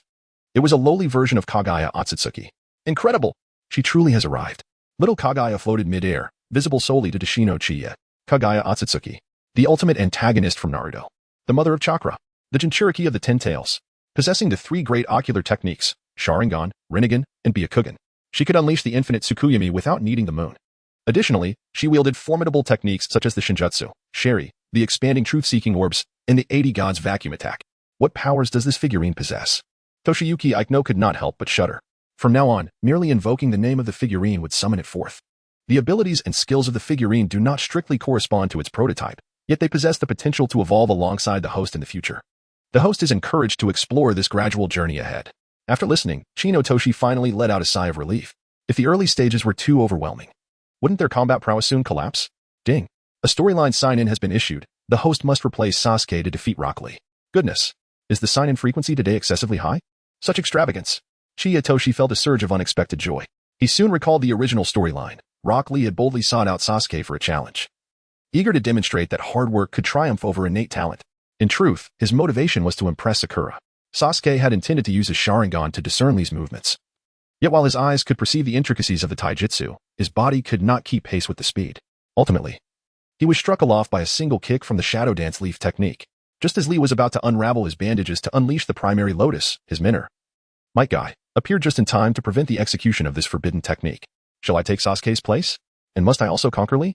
Ichi no Toshiyuki fell into a deep reverie. Hey, what are you thinking about? Hurry up and catch up. Naruto's boisterous voice interrupted Ichi no Toshiyuki's thoughts. He dashed forward to rejoin the group. Sasuke, with his hands tucked into his pockets, remarked, "This Chunin Exam is truly a gathering of monsters. Images of the Byakugan, watermelon-haired individuals, and the gourd kids swirled in his mind." Just then, Team 7 encountered the Sand siblings once more. Kankuro and Gaara wore impassive expressions, while Temari greeted them with a cheerful smile. Tashino suddenly recalled the items he had prepared in his bag, among which was something that women often adored. This particular item was also a favorite of Temari's, black stockings. Upon receiving them, Temari was overjoyed. However, Naruto, upon seeing her delight, mischievously snatched a few pairs for himself. Sasuke could not help but twitch the corners of his mouth. Did this fool truly possess such a peculiar taste? It was only later, during a visit to Naruto's home, that he discovered the black stockings were being utilized as a makeshift strainer in the kitchen sink. How ingenious! Not only did it prevent the drain from clogging, but it also served as a net for placing soap and other items. Goodness, this fellow certainly knew how to navigate life. Next time they planned a heist, he could simply don them over his head, and no one would recognize him. Tashino Akino admired Naruto profoundly, utterly in awe of his abilities. In many respects, he truly was a self-taught prodigy. After bidding farewell to Temari, the four of them proceeded towards room 301. At that moment, Rock Lee hastened to catch up, explicitly challenging Sasuke to a duel to demonstrate that perseverance outweighs innate talent. The opportunity for Chinotoshi to complete his task has arrived. He also wishes to seize this moment to discover the abilities of the lowly version of Kagaya. Simultaneously, he eagerly anticipates the rewards that may await him. In the face of Xiao Li's challenge, Sasuke exhibited little surprise. As a prodigy of Konoha, being challenged frequently has become a commonplace occurrence. However, since the emergence of Chinotoshi, such challenges have nearly ceased, and the frequency of his evasive techniques has diminished significantly. Just as he was poised to accept the challenge, Chinotoshi stepped forward. Chapter 80, Dominating Rock Lee. Chino Toshiyuki, with a flurry of eloquent persuasion, ultimately convinced Sasuke. The condition was to lend him a set of classic revenge literature, including the Count of Monte Cristo and the 10 Commandments of Sin. Initially, Lee was reluctant to agree. Yet he found it challenging to withstand the onslaught of Chino's rhetoric. Moreover, he harbored a desire to witness the extent of Chino's cultivation, which prompted him to nod in acquiescence. Observing the impassioned Lee at that moment was truly exhilarating. Chiya Toshiyuki suddenly felt a pang of desolation in his heart. The Chunin exams were the time when Rock Lee truly shone. Yet, he had only unleashed his potential for a few fleeting minutes before being relegated to obscurity for over 600 episodes. Even as the narrative approached its conclusion, he had merely unlocked the 6th gate of the 8 gates. This served to validate the utterly fallacious notion that effort outweighs lineage. As he pondered these thoughts, a whirlwind of Lee Village style, executed by none other than Lee himself, erupted, heralding the commencement of battle. Bang! Toshikazu Aikino skillfully intercepted the spinning kick and forcefully sent Xiao Li back along the same trajectory. You have indeed made significant progress, Shojun. Xiao Li executed a somersault in midair before landing steadily on his feet. Chiya Toshi just exerted about 40 to 50% of his strength, yet he remains unscathed. Truly, he's a genius of physical prowess. The robustness of his physique is indeed admirable. Chiya Toshi did not employ any ninjutsu. The two engaged in a direct contest of physical prowess, their battle intensifying with each passing moment. At last, Xiao Li declared, Xiaojun, it is time for me to unleash my ultimate technique and fully showcase the might of the Azure Beast. Chino Toshio was aware that he intended to employ the Shadow Dance Leaf combined with the Blooming Lotus. Thus, I too shall unleash my ultimate technique. Chakra Mother, Tashiano softly called out. Instantly, an image appeared before him, visible only to his eyes. The entire hall dimmed, revealing only his opponent, Rock Lee. Above, a bright moon emerged in the sky. The petite Kagaya gazed at the moon, her white pupils radiating light. Soon, her body began to emanate a silvery glow, akin to a luminous pearl beneath the moonlight. Chiya Toshi was utterly stunned. This moment was nothing short of breathtaking and sacred. As he stood in a daze, a swift kick from Lee propelled him into the air. How careless of me. The crowd outside erupted in chaos. Hinata exclaimed, Be careful, Junkoin. Naruto remarked. That watermelon head actually kicked Chiya Toshi into the sky?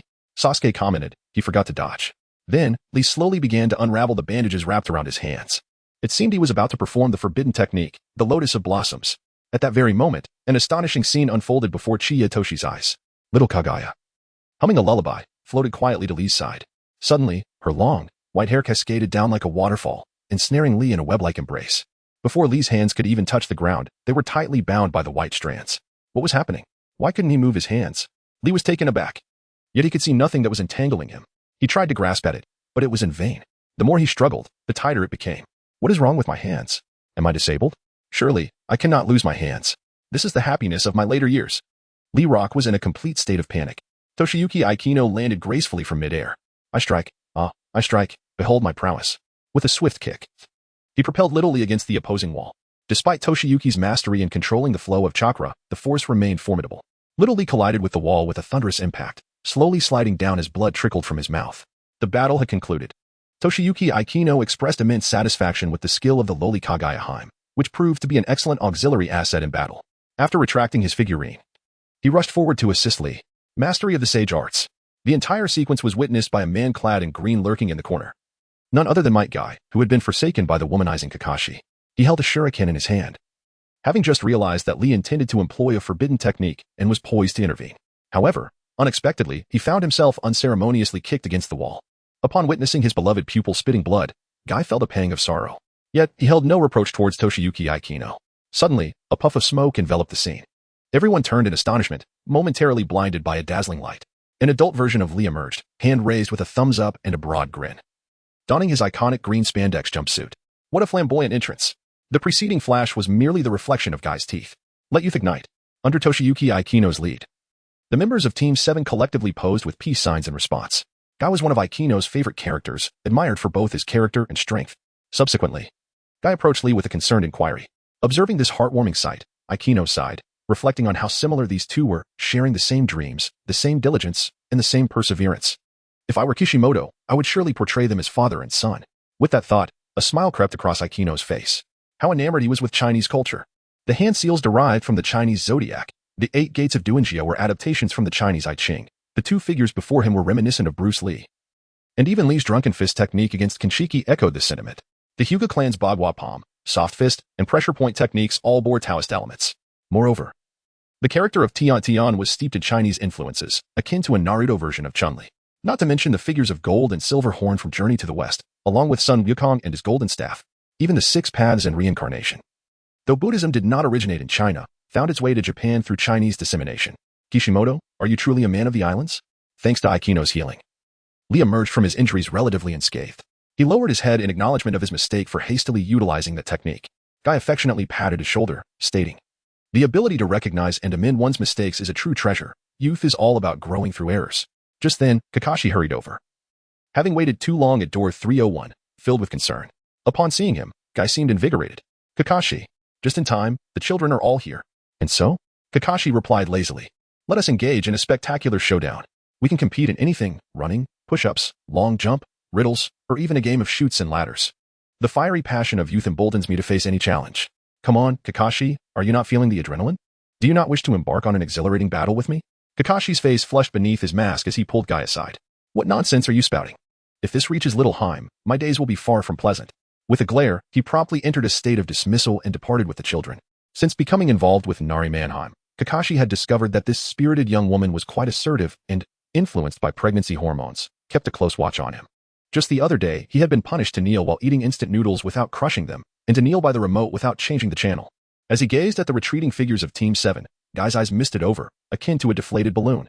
On the way to room 301, Toshiyuki Aikino completed the storyline registration, and to his delight, he was unexpectedly rewarded with yet another combat figurine. Chapter 81, The Arrival of Kabuto Yakushi and Orochimaru.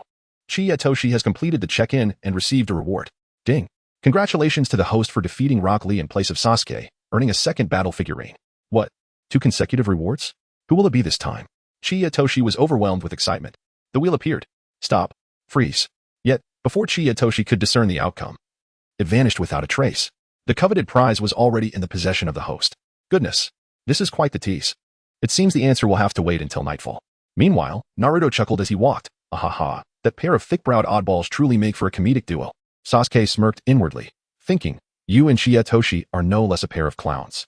Kakashi, visibly displeased, remarked, on such an important day? You two could still afford to be late. Naruto retorted, if Kakashi-sensei can be late every day, why can't we? Kakashi was taken aback. Have I ever been late? Naruto promptly produced a small notebook and began to read aloud. On a certain day, at a certain time, due to a black cat's delay. The evidence was irrefutable. Kakashi was left speechless, utterly defeated. Well, you win. Now to business. I must remind you all that if any one of you four decides to forfeit the exam, the other three shall be disqualified as well. Everyone shook their heads. No one intended to quit. Very well, remember this. You are my pride and joy. And I wish you all the best of luck. Now, push open the door to room 301, and the Chunin exams will commence. Naruto exclaimed excitedly, all right, here we go. As they opened the classroom door, they were met with a staggering sight. The room was densely packed with people, men, women, young, and old, each dressed in diverse attire. Among the various ninjas from the Leaf Village, many others from different ninja villages were present as well. They gathered in small groups, each wearing scowls as if the world owed them something. A motley crew indeed. Toshi inwardly mused.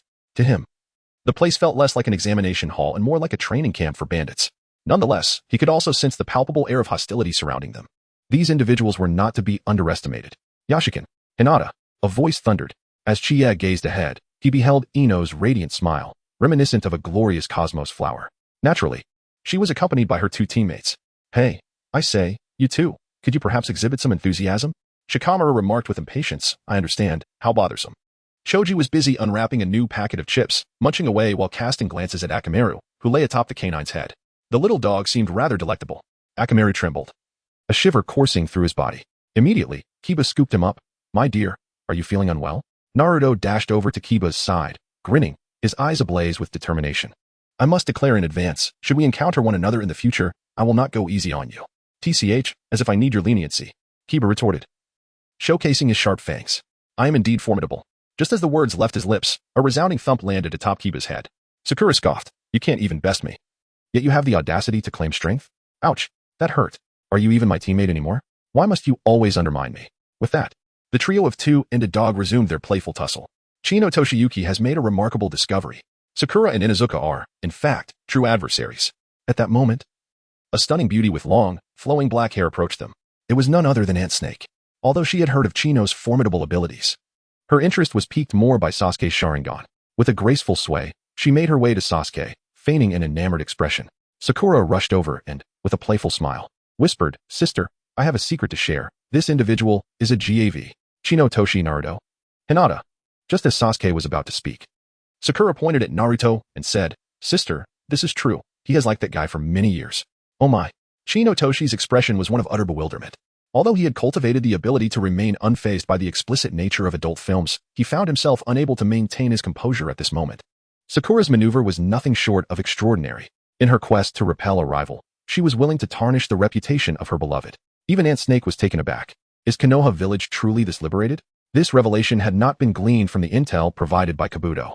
With a smile, Sakura proclaimed, Konoha is a place of freedom and democracy, where we embrace all forms of love. Simultaneously, another voice within her shouted, Dare to steal my man? I'll make you regret it. Just as Sakura was about to lose her temper, a silver-haired youth approached and said, Hey, could you all keep it down a bit? Upon observing the tall man with glasses, Chie-jun chuckled. It was Kabuto, a minor antagonist from the later arcs of Naruto, shrouded in intrigue. Had it not been for Itachi's Izanami redeeming him, one could only speculate how events might have unfolded. Initially a spy for Orochimaru, he was cast as a villain. But after his redemption, he took on the role of an orphanage director. Orochimaru glanced at Kabuto, exchanged a subtle signal, and then departed. Kabuto, with a tone laced with disdain, remarked, You must be the 10 fresh graduates, right? This is the venue for the Chunin exams, not a campsite for leisurely excursions. Naruto, irked, retorted, Hey, who do you think you are? Ino echoed his sentiment. Exactly, so arrogant. Kabuto adjusted his round glasses, a glimmer of sharpness in his eyes, and stated, I am Kabuto. I merely wish to remind you that such boisterousness will earn you ridicule from others. At his words, the group turned to glance at him. Indeed, a dismal assembly of onlookers met their gaze, each pair of eyes cold and brimming with suppressed anger. In that moment, Chie-jun smiled and addressed Kabuto, Greetings, Kabuto Yakushi. We are all doomed. It seemed as if he were cursing me. To others, Kabuto appeared as a benevolent scholar. Yet Chie-jun understood him all too well, a wolf cloaked in sheep's attire. Ahem, just call me Senior Kabuto, Little Jun, he responded, feigning humility. How pretentious. Kabuto then revealed his prized possession, over 200 cards, a treasure he had painstakingly gathered over 4 years, detailing the nations participating in the Chunin Exams, their populations, and the intelligence on various shinobi. Tashiyama Jun was eager to discover what was inscribed above. Thus, he inquired, "Is there any information about me within?" Do responded with a cheerful nod and, after a brief search, extracted a blank card. Channeling chakra through his hands, vibrant hues of information materialized before them. Chapter 82. The Proctor, Morinayabiki, makes his entrance. Everyone turned their gaze.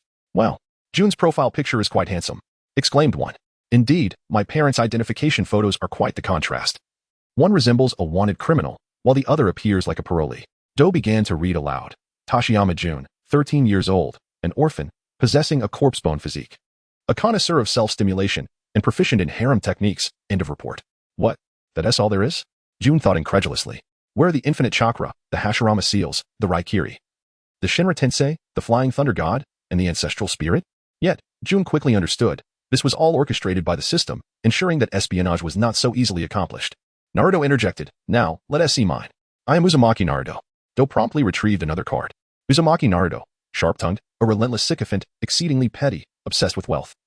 And his ultimate aspiration is to become a bathhouse technician. His love-hate relationship is with Uchiha Sasuke. Naruto? Sasuke? Suddenly, Naruto sprang up. As agitated as a cat with ruffled fur. His hands dove into his ninja pouch, but Jun and the others firmly restrained him. Do chuckled reassuringly before stowing the card away and continuing, "This year's examination not only includes ninjas from the Hidden Leaf Village, but also gathers those from the sand, grass, waterfall, rain, cloud, and other foreign villages. Oh, and there is also the Sound Ninja Village, but they are merely a newly established small village with limited intelligence." No sooner had he finished speaking than 3 individuals surged forth. "Humph! How dare you refer to our Sound Ninja Village as a small village? Prepare to meet your demise." Chino glanced over and recognized the trio from the Sound Village. Tosu, the hunchbacked mummy man, had his face wrapped in bandages and wore a grimace that suggested he had just been spurned by a lover. Kin, a girl with long black hair tied back with a purple ribbon, donned a sleeveless olive camouflage outfit, reminiscent of a mere child. Sak, with his distinctive gray-black wolfish hair, sported a tan outer garment adorned with 3 characters that likely indicated a period of mourning. All 3 were subordinates of the Snake Lady, dispatched to execute the plan for the downfall of the Hidden Leaf Village, except for Tosu, who was swiftly defeated by Gaara. The remaining 2 fell victim to the Edo Tensei, becoming living sacrifices for the first and second Hokage. Their fates were indeed tragic. Chino had long harbored disdain for this arrogant trio, and during this Chunin exam, he contemplated ending their lives prematurely, liberating them from their suffering. The 3 launched a coordinated attack against Kabuto. Sak leapt high into the air, hurling a shuriken unique to the Sound Village. Kabuto deftly evaded, narrowly escaping the projectile. Missed one. Tosa raised his sound-emitting device and struck down with a heavy fist. Kabuto quickly retreated, once again avoiding the blow. Missed 2. Kin's petite form lightly touched the ground as she attempted a kick towards Kabuto, but her foot found only air. Missed 3, shortly thereafter. The 4 became entangled in a chaotic melee. But much like an elderly woman-esque quarrel, despite the boisterous bravado and an array of profanities, neither side could claim victory. "Hey, you foolish trio, 3 against 1 is utterly unfair," Naruto exclaimed, clenching his fist in righteous indignation, only to be restrained by Chino. Sasuke tilted his head, sighing. "Their offense and defense are remarkably swift." Chiyatoshi let out a cold laugh, exclaiming, "What a joke. I am merely here to observe your theatrics in silence." If it had been any other Konoha ninja under siege, he would have undoubtedly rushed to their aid. Yet, he was acutely aware that these 4 individuals were merely putting on a performance. Though they feigned deep grievances, they were all subordinates of the Serpent Lady. In the end, Do's glasses shattered, and he fell to the ground, exclaiming, "My glasses.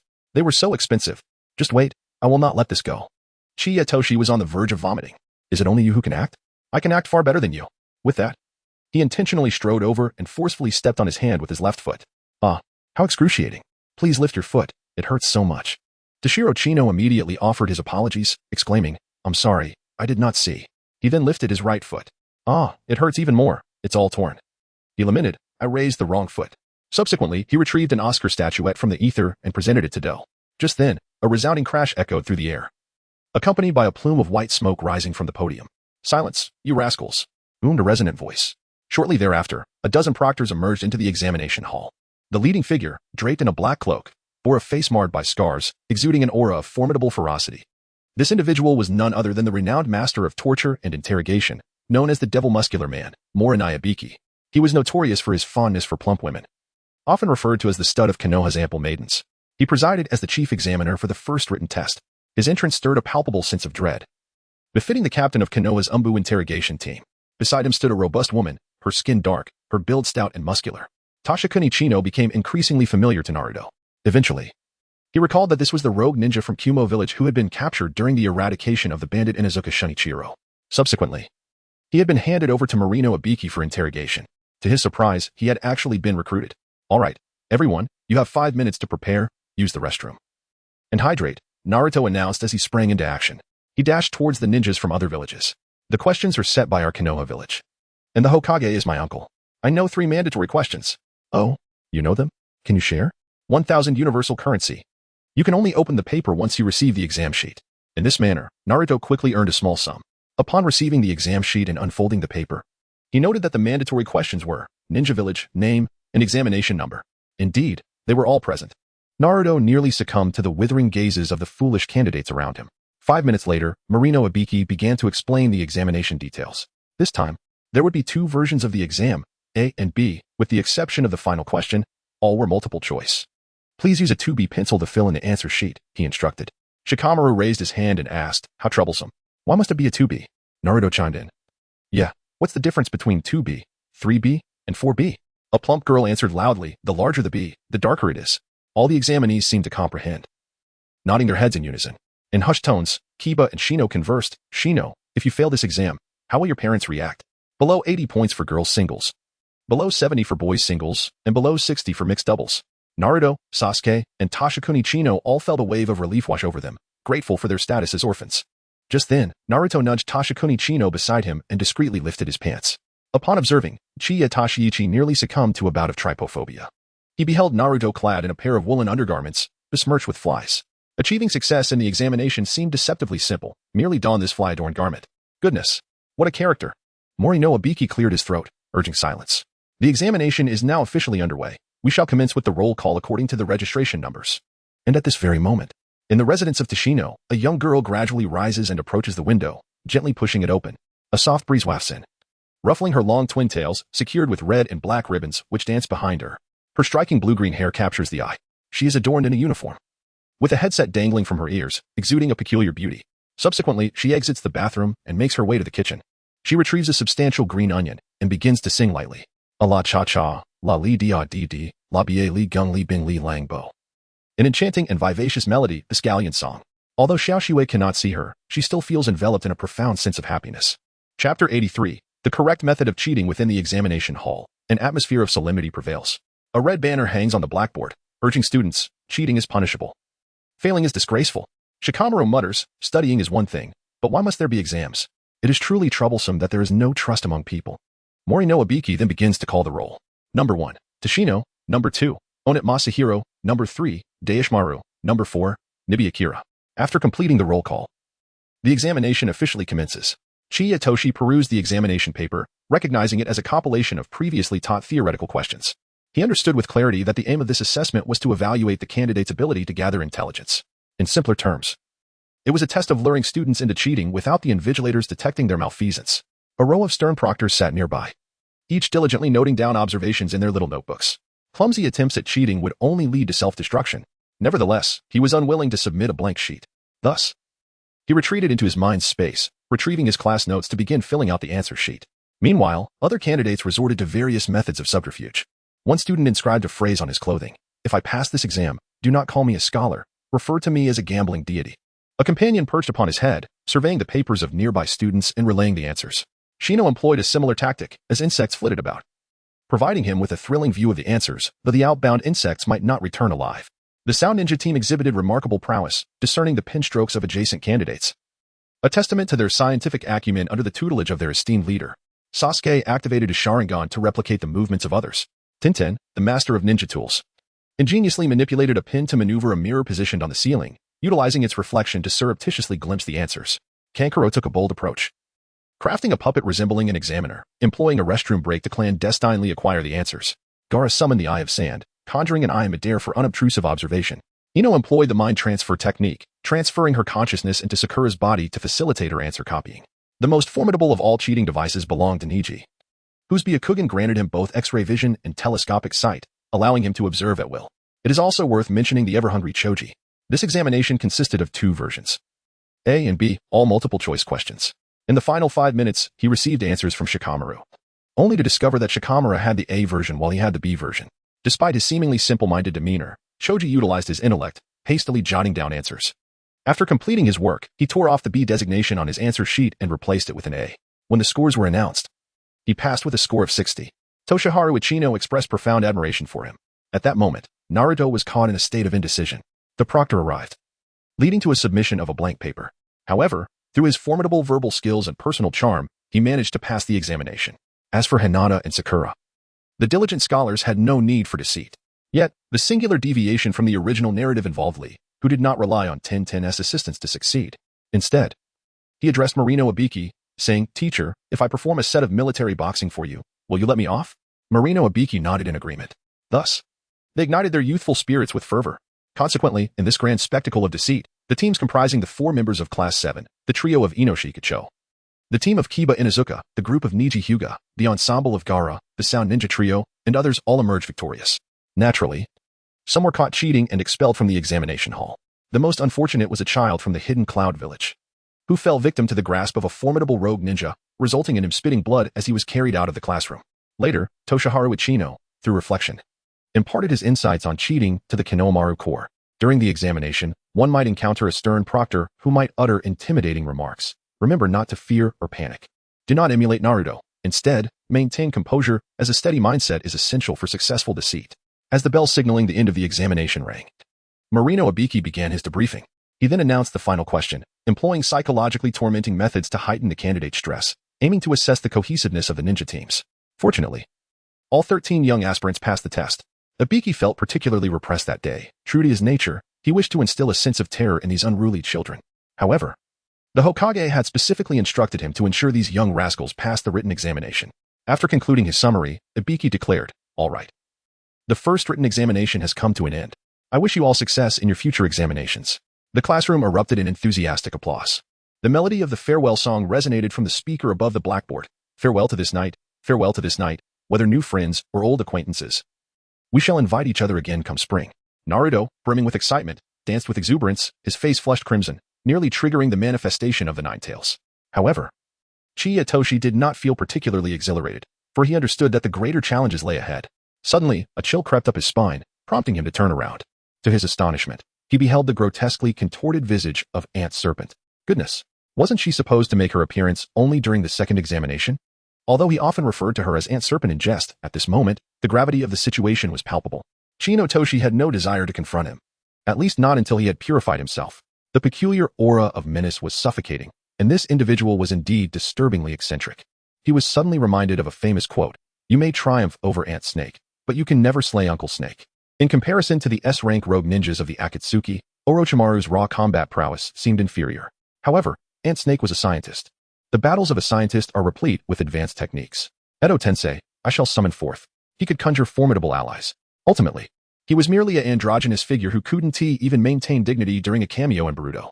Amidst the revelry of the crowd, a sharp crack echoed. The glass shattered abruptly, for kunai, accompanied by a piece of red cloth, soared through the air, embedding themselves in the blackboard. How astonishingly skilled these leaf ninjas are. The plump women, swinging their large weapons, were about to investigate when they were halted by Abiki, who had spotted the large white characters on the red cloth. The second exam begins tomorrow. A net-like female ninja appeared. Mitarashi Anko. She struck a classic pose and declared with a booming voice, "So what if you passed the first written exam? Celebrate for what reason?" Unlike the original narrative, due to it being Valentine's Day, the second exam was not held immediately. I am the chief examiner for the second exam. Listen closely. It will commence at 8 o'clock tomorrow morning, and you shall witness true terror. The candidates stood in astonishment. Not a single soul applauded her, gazing at her as if she were a giant panda. Sakura whispered to Ino, "Why is this teacher as oblivious as Naruto?" Ibiki poked his head out from behind the red cloth, chuckling, "What a pitiful entrance. No one even acknowledged you." Anko's face flushed with embarrassment. She had meticulously planned this entrance for half a month, and the red cloth had been custom-made. Toshiasa Chino cast a glance at Akadam, and a smile broke upon his lips. "Hey, what is so amusing, kid?" Chapter 84, The Medical Ninjutsu Practitioner, Akadam Yuzuki. A special jonin of Konohagakure. She is a student of Orochimaru, well-versed in his cursed seals, and a fervent enthusiast of fishnet attire. Her smile, a captivating enchantment, eclipses the beauty of the most exquisite maidens of the imperial court. Beneath her striking visage lies an aura reminiscent of both Hua Mulan and a formidable gang leader, particularly when she waves her hand with such grace, exuding confidence and vigor. Yet, how profoundly did Kishimoto harbor disdain for her? After her encounter with Chikamoto Kanu, he shockingly permitted the destruction of her character. Consequently, during the Boruto series, her persona crumbled entirely, transforming her into a figure akin to Gong Sunli from the Qin dynasty, exceedingly plump and difficult to behold. Yuzuki became Yuzuki Sweet Potato. Fortunately, she remained as spirited and carefree as ever, at least not lingering in the emotional turmoil surrounding her relationship with Orochimaru. Kishimoto, how many personas have you obliterated? Hey, what are you laughing at? Am I that amusing? Yuzuki noticed Toshinasa Chino grinning broadly. Chiya sighed deeply. Do not indulge any longer. The caloric content of sweets is excessive, and overindulgence may lead to an unsightly figure. The harsh reality reveals that once a woman relinquishes her efforts in maintaining her appearance and physique, she risks becoming a fallen angel of excess. Ibiki elucidated the nature of Hondo before departing with her exam paper. The plump girls glared at her fiercely, their eyes conveying a silent warning. Do not attempt to entice our beloved Shizi. Hondo spat dismissively as the examinees began to swarm out of the classroom. Chino Toshi grasped Hinata's hand as they departed from the school. Naruto and Sasuke gazed at their receding figures, an indescribable sensation enveloping them. Is this what it means to prioritize romance over friendship? Had they truly forgotten the wishes made during the meteor shower? Naruto mused. Humph. So he has a girlfriend now? What is the big deal? Meanwhile, Sasuke contemplated, foolishness. Before vengeance is fulfilled, I shall not indulge in romantic entanglements. Subsequently, the two walked side by side along the streets of Konoha. Toshino Chino gently guided Hinata as they made their way home. Chiya Toshi caught a whiff of the subtle fragrance emanating from the tips of her hair and retrieved a box of xylitol, offering it to her. Hinata unscrewed the lid and poured out 2 pieces. Ugh, what is this taste? She exclaimed, her expression reflecting a hint of distress. Upon examining the item, Chino Toshi exclaimed in dismay, oh no, I've picked the wrong one. Instead of strawberries, he had mistakenly acquired durians. Sweet sauce, please don't spit it out. Durians are exceedingly expensive. Upon returning home, Hinata commenced tidying up and preparing the meal. Chino rushed into the bedroom and promptly closed the door. Indeed, a petite girl with blue-green twin tails appeared before him, holding a large green onion in her hand. Hello, I am Hatsune Miku, reporting to Master. Hatsune Miku? The electronic songstress who descended from another realm. Possessing an enchanting and delightful voice, she inspires and supports her fellow adventurers through music. In the mobile game Kaminazuki, she serves as a healer. Greetings, I am Chino. Hatsune offered him the green onion. Would you like to eat this, Master? Chiya Toshi waved his hand with a smile and said, from now on, you can just call me Toshi. By the way, what skills do you possess? I can sing. No matter the song, I can perform it. Chi, with a mischievous grin, exclaimed, oh? Then sing a verse from Gong Linnestot. As soon as the words left his lips, the little girl began to sing, ah-oh-ah-oh-eh, ah-es-I-da. Chiya Toshi immediately put a stop to the conversation. Alright, haha, what combat skills do you possess? Hatsune Miku replied with a sweet smile, I am not fond of fighting, but I can provide healing during battles. Additionally, I possess an illusionary skill known as lullaby. Illusions? Since embarking on this journey, Chiya Toshi has acquired numerous physical and ninjutsu skills, yet he has never obtained any illusionary techniques. The lullaby can induce a temporary state of slumber, with the duration increasing as one progresses in their abilities. The magical song can heal a single ally during combat, while the concert of love serves as a group healing ninjutsu. However, it is currently limited to treating only minor injuries and will gradually grow stronger over time, along with a series of additional skills. Presently, Hatsune has attained the rank of sweet songstress and will eventually rise to become a more powerful soul singer and celestial diva. Although Chiya Toshi is adept in celestial arts, their application in battle is not particularly convenient. With the inclusion of a support-type combat figure, assistance will undoubtedly be forthcoming. Suddenly, Hatsune lowered her head and murmured, are you somewhat disappointed, little Toshi, that I do not possess any offensive ninjutsu? Toshiyuki Ikuno broke into a smile. How could that be? He exclaimed, before rushing to the kitchen to open the refrigerator and retrieve a few stalks of green onions to present to her. You're the best, Shokoin, Hatsune exclaimed, embracing the green onions and delightfully rubbing them against her chest. She then happily began to munch on the onions. After the meal, Toshiyuki prepared a splendid pink kimono as a Valentine's Day gift. Coincidentally, he donned a pink jacket today as well. Paired with Hinata, they resembled a couple in matching outfits. How delightful. Was this fate at play?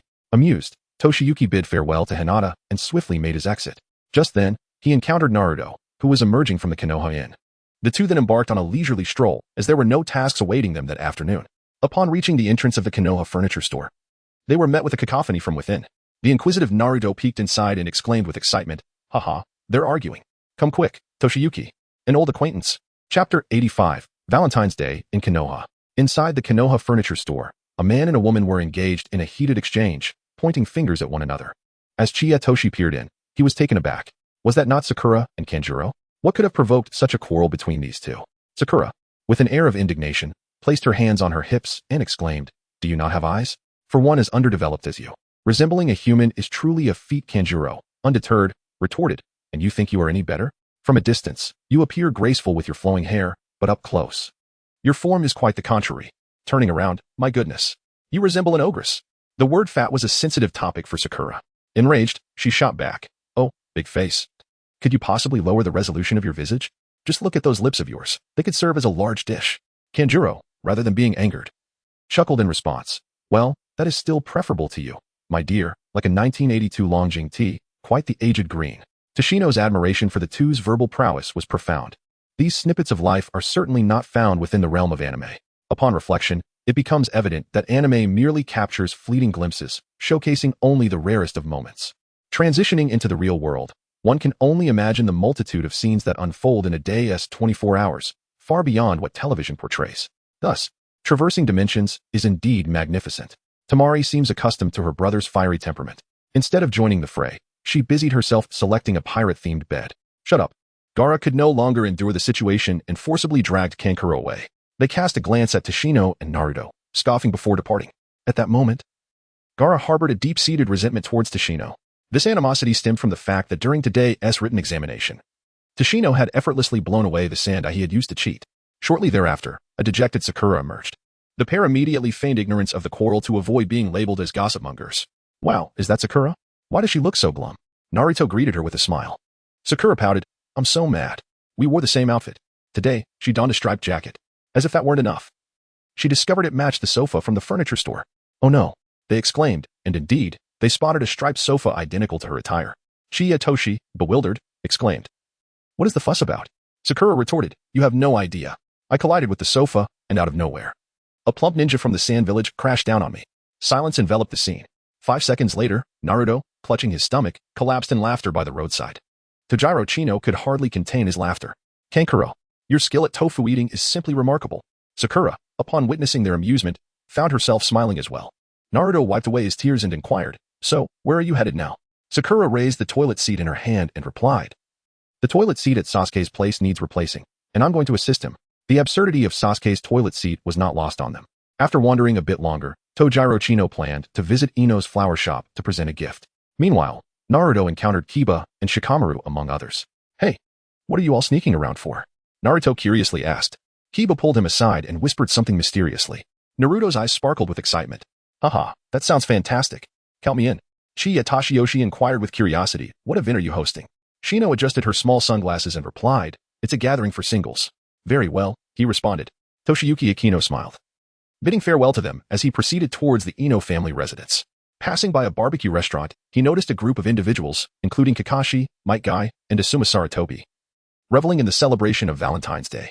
Upon spotting Toshiyuki, Kakashi waved at him. Toshino ran in and bowed 3 times. Hello, teachers. Asuma chuckled, this child. We are not dead yet, so why the need for such bows? Toshi took out a red plum and handed one to a person. Kakashi looked at him with curiosity. Aren't you still too young to smoke? Toshi laughed heartily. Haha, of course not. I'm merely showing my respect to all the esteemed teachers here. He then produced a bottle of Ashima and tossed it to Asuma. Asuma, a seasoned smoker, grinned widely, his eyes nearly closing in delight. Kai, evidently inebriated, still bore that radiant smile, his teeth gleaming, and continued to espouse the same youthful rhetoric. Toshinobuchino dramatically placed several bills on the table. Teachers, this barbecue is on me. Such extravagance. After proclaiming this, he swiftly exited the barbecue restaurant to assist at the flower shop owned by Ino. Upon seeing him, Ino's joy was palpable, radiating the exuberance of youth like a lively fairy. Ino's mother, Yawahi Yamamoto, was a gentle woman. Although she appeared somewhat aged, perhaps due to the many siblings Ino had, she remained undeniably beautiful. The flower shop thrived with business throughout the entire afternoon.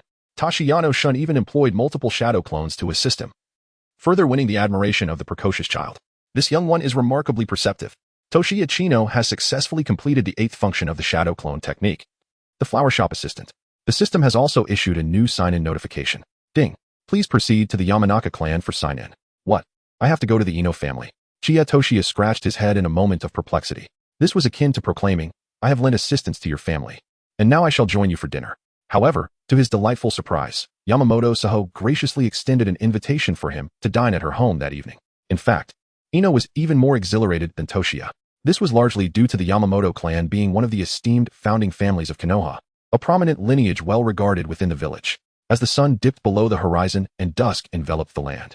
Yamamoto Saho closed her flower shop and ventured next door to procure some roasted duck, pig trotters, and an assortment of cold dishes, accompanied by the two little ones. She made her way homeward. Meanwhile, Toshiya arrived at the Ino household, where he encountered her father. Would he possess the same ominous and intimidating demeanor as Hinata's father, Hisashi? And what rewards would he receive upon signing in? Might there be an opportunity to receive a genjutsu? Chapter 86. The Art of Heart Turning. The fading sunlight cast a warm glow across the sky, painting it with fiery hues. Toshiyuki Ikino visited the Aino household. He also ventured nearby to procure some exquisite fruits and discovered a selection of flower seeds and books from his storage. Haruai had returned home early to prepare a meal. Upon arriving at the Aino residence, Toshiyuki marveled, wow, yet another grand estate. Haruai, donned in an apron and wielding a spatula, emerged to warmly greet him. Please, make yourself comfortable. The dishes will be ready shortly. Toshiyuki Ichino greeted politely as he placed the fruit basket in the living room.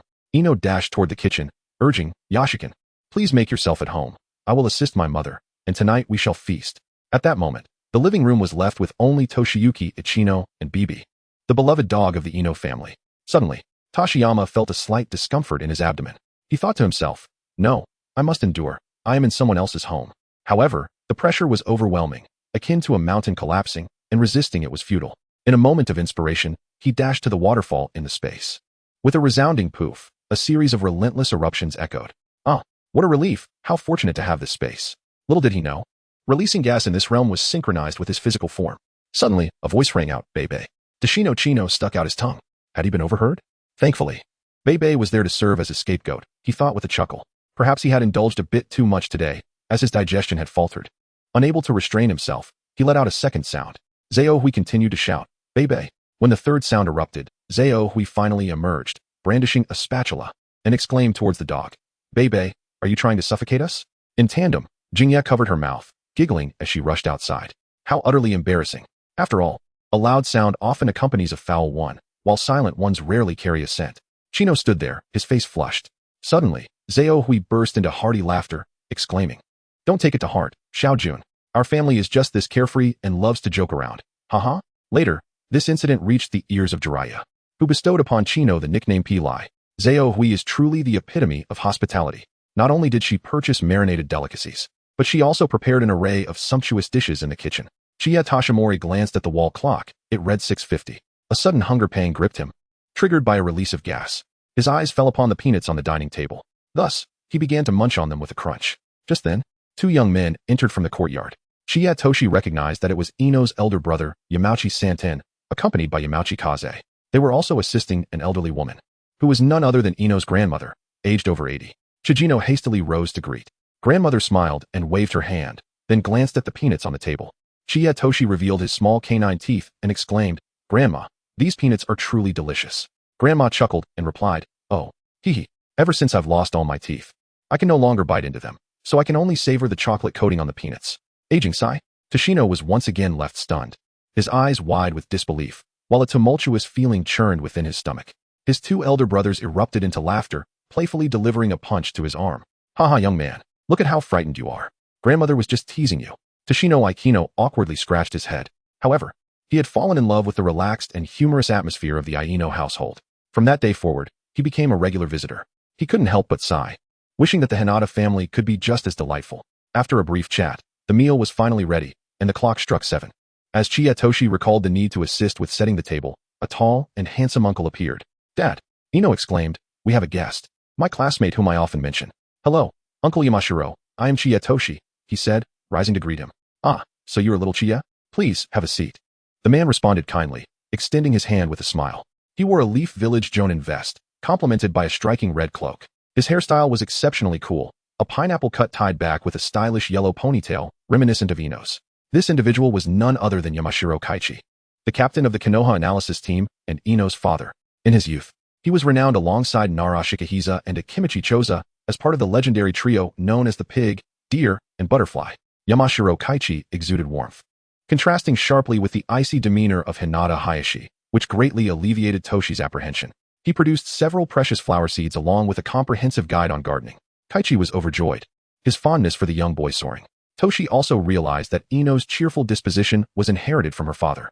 Yamashiro Kaichi was incredibly humorous and had a strong aversion to pretentiousness. His catchphrase was, "Elegance is not an act, only a fool pretends." It almost felt like a jab at the Hyuga clan. During the Fourth Shinobi War, Yamashiro Kaichi was tragically struck down by the Ten-Tails-tailed beast bomb. Chie silently added him to the resurrection list. Ino had many siblings, which contributed to her mother's aging appearance. That evening, he felt an extraordinary joy, experiencing the warmth of home for the first time. Before he departed, Ino's mother escorted him to the door. "Xiaojun, feel free to treat this place as your own home. In fact, I was quite close with your mother. She is a wonderful person." It turned out that she was acquainted with his mother. Could not help but inquire, "Auntie, are you aware of my father's situation?" Early we hesitated, shaking her head. Upon departing from the Ino family, summoned his panel to complete the check-in. Ding. Congratulations to the host for successfully checking in with the Yamashiro clan. Rewarded with the heart-turning technique. This technique is a cherished family secret of the Yamashiro clan, allowing one to exert short-term control over another using mental energy. However, its efficacy is limited against resolute ninjas.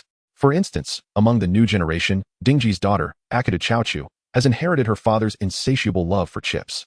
In an attempt to control Chaochu using the heart-turning technique, Ino's son, Inazan, found her willpower to be even more formidable. Nothing can deter a true gourmand. Chaochu dashed eagerly toward the chips, thus rendering the so-called secret technique of heart turning easily thwarted by a mere packet of snacks. Tashiano pondered, nevertheless, it should prove useful in the earlier stages. Furthermore, the presence of Yamano's formation will no longer be an issue. At this moment, it was already past 9 in the evening, yet the streets remained bustling with activity. Indeed, Valentine's Day was lively. Toshi suddenly noticed several furtive figures appearing ahead. They had just dashed out of the supermarket, their laughter ringing with unrestrained joy. Upon closer inspection, he recognized Naruto, Kiba, Shikamaru, and astonishingly, Sasuke. What sent a chill down Toshi's spine was the sight of that proud and aloof Sasuke, who was, against all expectations, laughing, his mirth delightfully carefree. Chie rushed over and inquired, "What brings such joy?" After some investigation, it became clear that these several single souls, in a fit of unrestrained emotion, had stormed into the supermarket and crushed every chocolate in sight. They even pierced the rubber items with needles. Shino had even summoned forth insects to devour all the roses. How amusing, this mischievous bunch. Yet, I find it delightful. The little ones strolled around for a while longer before returning home to rest. For tomorrow they must prepare for the second round of examinations. On his way home, Toshino Akino unexpectedly encountered a white-haired man. Chapter 87, Jiraiya's Valentine's Night. In the Hidden Leaf Village, Valentine's Day was bustling with voices and illuminated with lights. As he traversed the path homeward, Shino Toshiyuki suddenly spotted a solitary figure. It was Jiraiya. He appeared to have indulged in quite a bit of alcohol and embraced Shino warmly. "My dear lad, it has been far too long." Subsequently, the two friends made their way to a hot spring resort's exclusive area, where they engaged in lively conversation, exchanging cups and laughter. Tashiyama informed him that he had visited the Aino household today and recounted the disgraceful incident involving the infamous fart escape. Jiraiya erupted into hearty laughter and affectionately ruffled his hair, declaring, "From now on, you shall be known as Fart Jiraiya." He settled into a cross-legged position, retrieved a pack of red plum cigarettes from beside him, lit one, and took a deep drag. "Little one, I wish you all the success in tomorrow's examination." Toshi smiled and nodded, snatching the red plum and tossing it into the trash bin. Jiraiya was momentarily taken aback, feeling touched as he thought, "This little one truly cares for my well-being." However, to his surprise, Toshimitsu Chino dashed out bare-bottomed, and upon his return, he brought with him a box of exquisite Chinese delicacies to present to his companion. The two of them spent a delightful Valentine's night together. The following dawn arrived. Tashiyano emerged from the hot spring, rubbing his bleary eyes. Jiraiya had already departed. A pendant and a note appeared beside him. "My dear little one, this is a magatama I encountered during my travels. Wearing it may ward off malevolence and misfortune, bringing you good fortune." The magatama, a vibrant emerald green, bore an uncanny resemblance to the shape of the Sharingan's magatama. After putting on his clothes, Shino Toshiyuki left the hot spring. The second examination was set to commence at 8 o'clock sharp. The 44th training ground, ominously dubbed the Death Forest, was shrouded in an eerie atmosphere, with towering ancient trees standing sentinel, instilling a sense of foreboding. The iron fencing loomed high, yet appeared feeble against the backdrop of the foreboding forest. Candidates who passed the written test gathered, engaging in hushed whispers among themselves. "Haha, here I am," boomed a hearty laugh, belonging to Mitarashi Anko. "Soon, you shall understand why it is called the Death Forest." Naruto, twisting his hips, mimicked Anko in a high-pitched voice. Anko glared fiercely, stepping forward to deliver a lesson. Children like you could easily meet their demise. Her intense gaze finally settled on the strikingly handsome Chino Toshiyuki. She approached him, extending the red bean dumpling in her hand, teasingly suggesting, "Little one, after the exam, shall we watch a movie together?" Tashin remained calm as he picked up a red bean ball and placed it in his mouth, then smiled and said, I'm sorry, sister, I'm still young. So I must decline. Instantly, everyone around burst into laughter. Red Bean glanced at her watch. It was 7:59. She tapped the table and cleared her throat. All right. All unrelated personnel, please exit. The second round of the Chunin Exam officially begins. Toshi Achino received a new mission issued by the system. This time, the task at hand is to commit murder. The Death Forest, an expanse filled with dense woods, flowing rivers, towering mountains, and deep canyons, presents a formidable and intricate terrain. It is vast and teeming with wild beasts and venomous insects, earning its reputation as a forbidden zone of life, enclosed by barbed wire. It boasts a total of 44 entrances, each adorned with various slogans. The 12th entrance, designated for Class 7, bears the inscription, "Everywhere trees are planted." The forest resembles an ocean. In every household, trees grow to provide shade. Chino nodded in approval, recognizing that this was undoubtedly authored by Captain Yamato. Subsequently, Mitarashi Anko produced a tablet, displaying a liability waiver. It stated that once one entered the forest of death for the wilderness survival test, the outcome, whether life or death, would not concern Konohagakure. What an outrageous evasion of responsibility. The candidates proceeded to sign the tablet one by one. This batch of tablets was a cutting-edge product manufactured by the technologically advanced nation of Yuki. The two countries had established diplomatic relations and initiated trade routes. Chapter 88. The consecutive release of 2 sign-in tasks. Anko, with satisfaction, reclaimed the tablet, reiterating that this examination could indeed be fatal, followed by a peal of laughter. Hinata felt an involuntary surge of anxiety upon hearing this. Toshi reassured, "Do not worry, I shall protect you. Besides, there is also Naruto, our bulwark." Naruto replied, "Why am I the bulwark?" Toshiyuki chuckled, saying, "The Death Forest resembles a dungeon. Our 4 roles are distinct." Naruto, suddenly enlightened, responded, "Is it akin to playing Baldur's Gate at your home?" "Precisely. Hinata will serve as the scouting rogue, Sasuke as the melee warrior, I shall be the ranged artillery sorcerer, and you are the main tank," Toshiyuki elaborated, instilling in Naruto a profound sense of responsibility. Subsequently, Akane announced the examination rules. 13 teams would acquire the Celestial Scroll, while another 13 would secure the Terrestrial Scroll. Thus, 26 teams would compete for the scrolls, employing any means necessary. Within a span of 5 days, self-sufficiency was mandated. Surrender and peeking at the scrolls were strictly forbidden. Ultimately, those who possessed both scrolls in their entirety would ascend the tower to complete the examination, with at least half of the teams expected to be eliminated. Dingji hoisted a suitcase filled to the brim with assorted snacks. Toshi, undeterred, proclaimed his confidence. With a treasure trove of provisions at hand, instant noodles, ham sausages, spicy snacks, and chicken legs, he had everything one could desire. Upon completing the scroll, Hongdo announced with a booming voice, "Ladies and gentlemen, allow me to impart a final secret to successfully navigating this challenge." All the candidates leaned in with rapt attention. The secret is simple: do not perish. A chorus of laughter erupted, accompanied by an array of dialects. "You rascal. Goodness gracious, what are you doing? You scoundrel." To Chino's side, this woman was undeniably Naruto's elder sister. At 8:30, the examination commenced officially, half a day earlier than depicted in the original narrative. The 26 grand doors swung open, and at the sound of the command, everyone surged into the arena. Shinobu Aikino could not resist glancing back. There lay Azuki Mitarai, comfortably ensconced in a hammock, savoring glutinous rice balls and red bean soup with evident delight. "Sister, you truly must refrain from eating any more." Everyone exhibited remarkable agility, darting through the air with various displacement techniques. Particularly, Lee, with his eyes ablaze, soared so swiftly that smoke seemed to rise from his rear. Meanwhile, Niji trailed behind, exhaling heavily. At that moment, the trio of grass ninjas surged through the dense forest like a tempest. The leader, a slender figure adorned with a conical hat, declared, "Locate those little rascals from Team 7. The forest lay in eerie silence, a palpable tension lurking beneath the surface. Team 7. Hinata activated her Byakugan to survey the surroundings. Chino quietly summoned Xiaohei and Dingdai. The Ice Phoenix could not be summoned during battle. As for the battle figurines, only one could be summoned. In critical moments, flexibility and choices would be paramount. "Xiaojun, you should hold on to the scroll," said Naruto as he retrieved the Earth Scroll. Hinata exclaimed in surprise, "Is this the scroll?" So it was in Naruto's possession. Having originally taken it to store in his space, Chino now handed it over to Hinata. She grasped the scroll tightly. Meanwhile, Sasuke was strategizing. "Hinata and Chino will make a swift advance towards the tower. If they encounter enemies, do not engage. Instead, aim for a quick resolution to seize the scroll. If you come across Niji or Gaara's team, do not linger. Head straight for the tower. Do you understand?" "Of course. You idiot." Upon hearing this, Toshi displayed a look of exasperation. "Look at what you can do." He gestured dismissively. "No need for that. Let us engage in collective combat with confidence." For he had already received the system's mission notification, collective combat, eliminate at least 4 adversaries, and seize their scrolls. Slaughter. Bloodshed. Toshi felt an exhilarating surge of passion. He affirmed the target for his impending slaughter within his heart. Simultaneously, the system issued an auxiliary collection task. Ding. Please, host. Collect 5 varieties of venomous insects from the Forest of Death within 5 days. Given that venomous insects were rampant in the Forest of Death, the task was not particularly arduous. The notion of such collection tasks was intriguing. What other items might he be tasked to gather in the future? He chuckled to himself. Tashina could not help but indulge in his thoughts.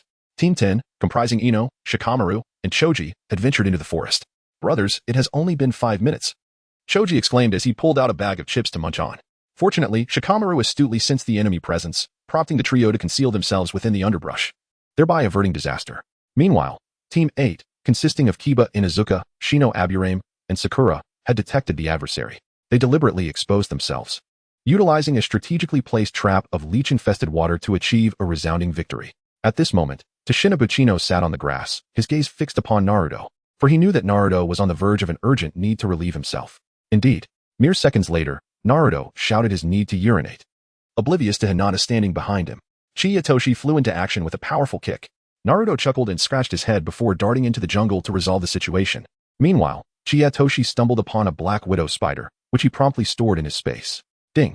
Venomous Creature 1. Upon his return, the ninja pouch that was originally strapped to his right leg had mysteriously transferred to his left leg. Chiyatoshi understood.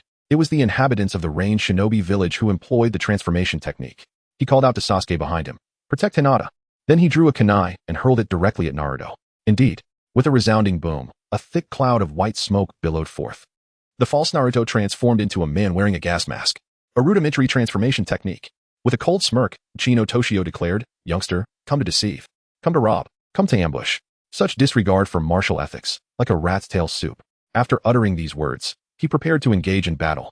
However, Sasuke, the Prodigy, had already unleashed the fire release, Phoenix Fire technique.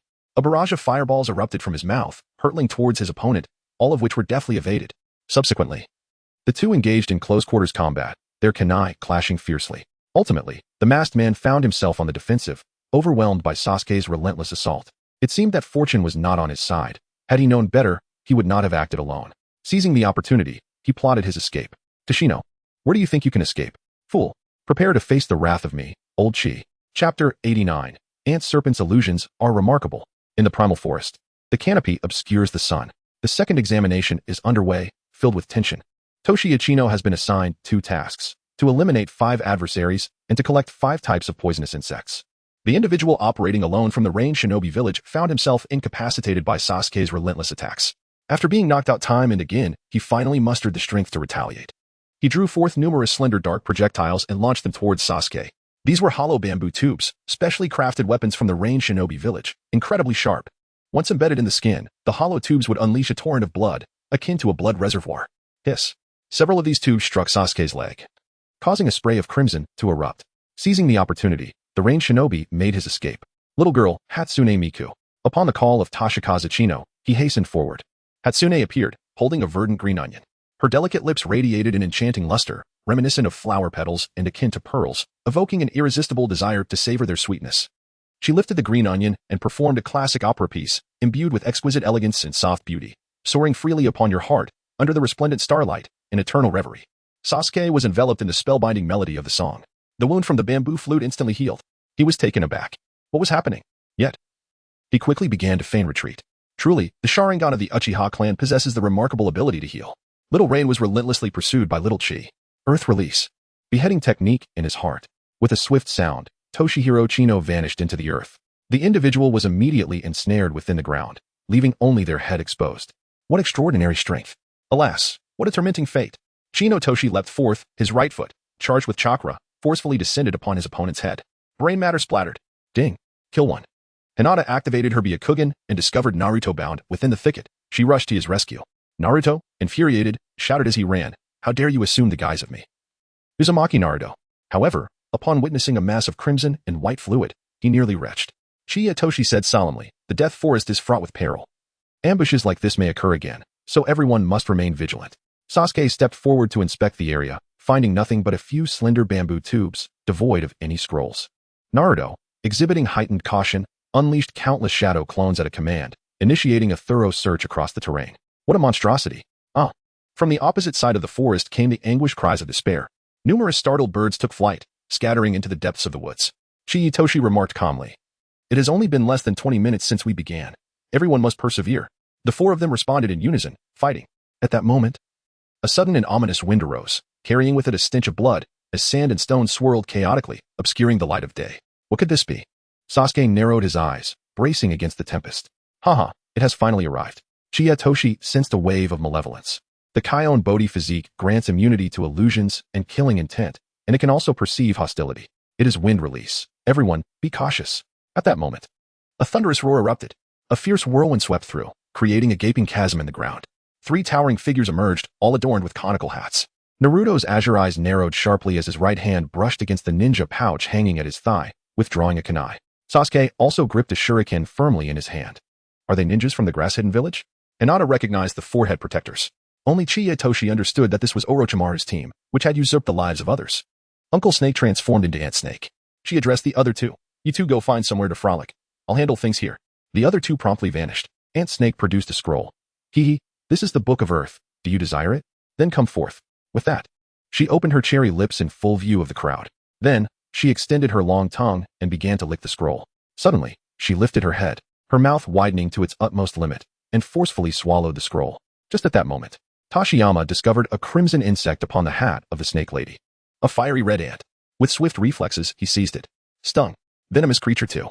Subsequently, the snake lady emerged from her climax, exuding an aura of deadly intent.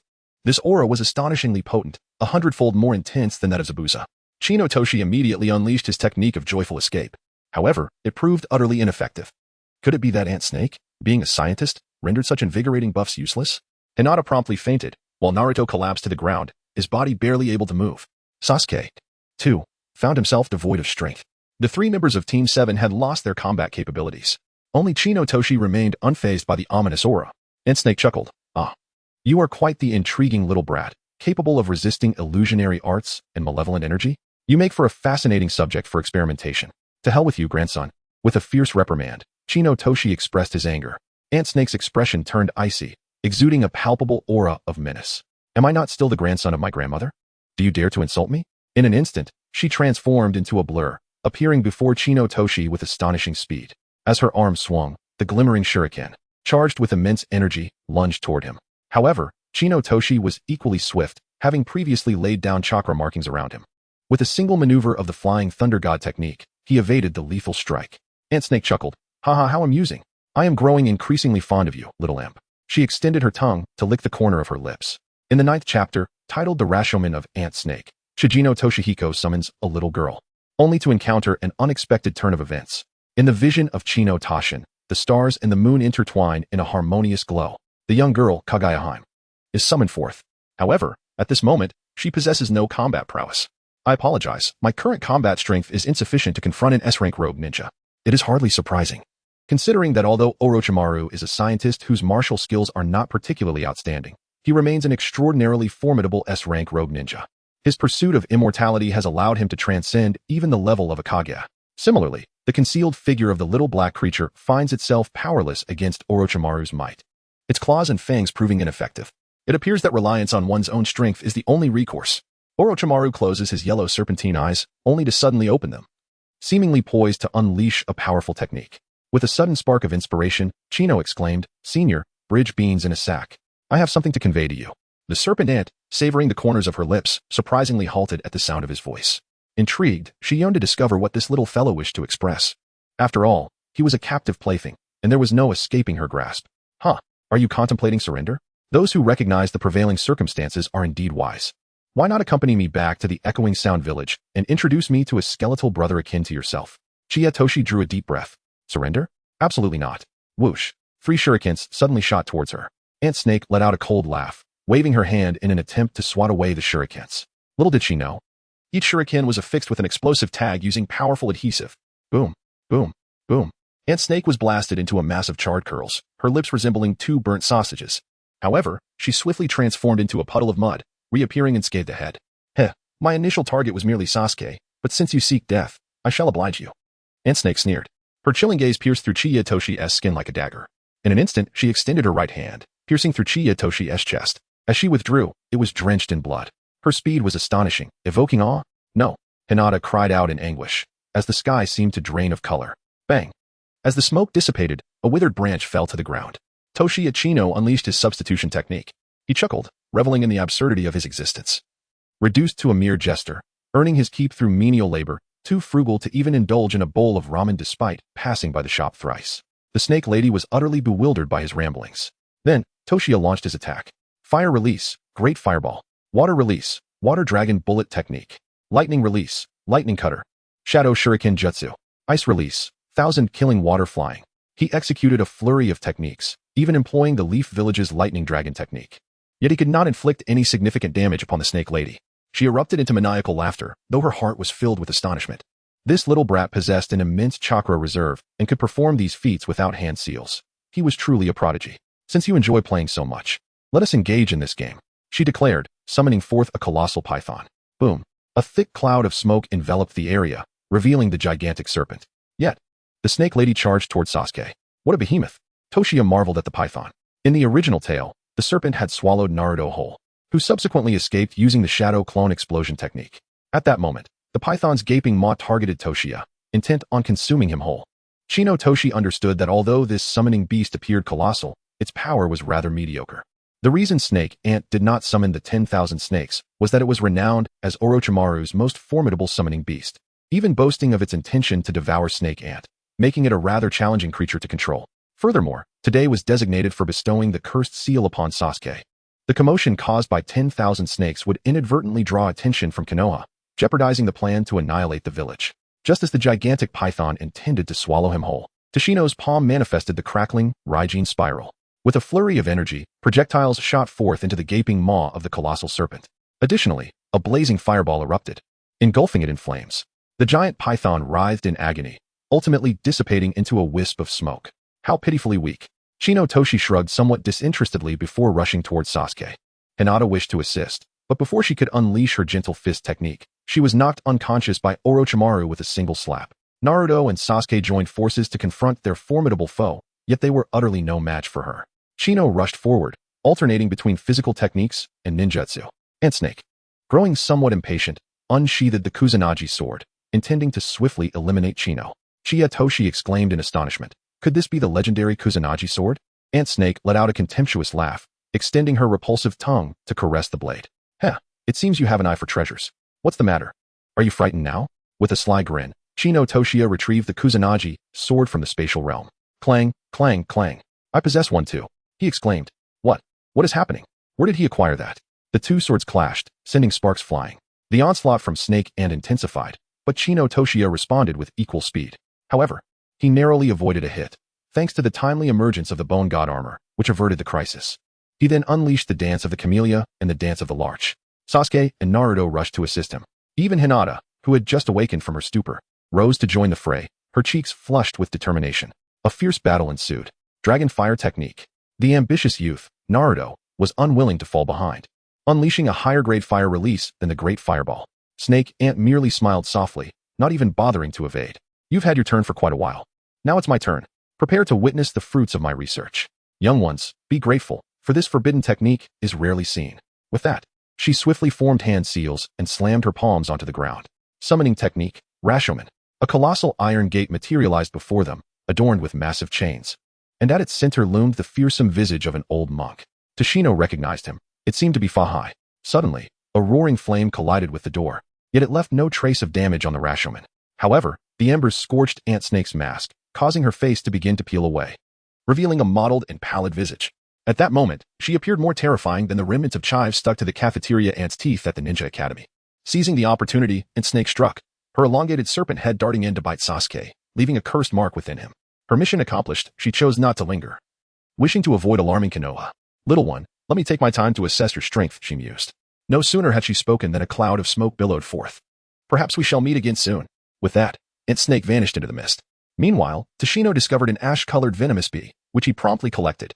Ding. Venomous insect 3.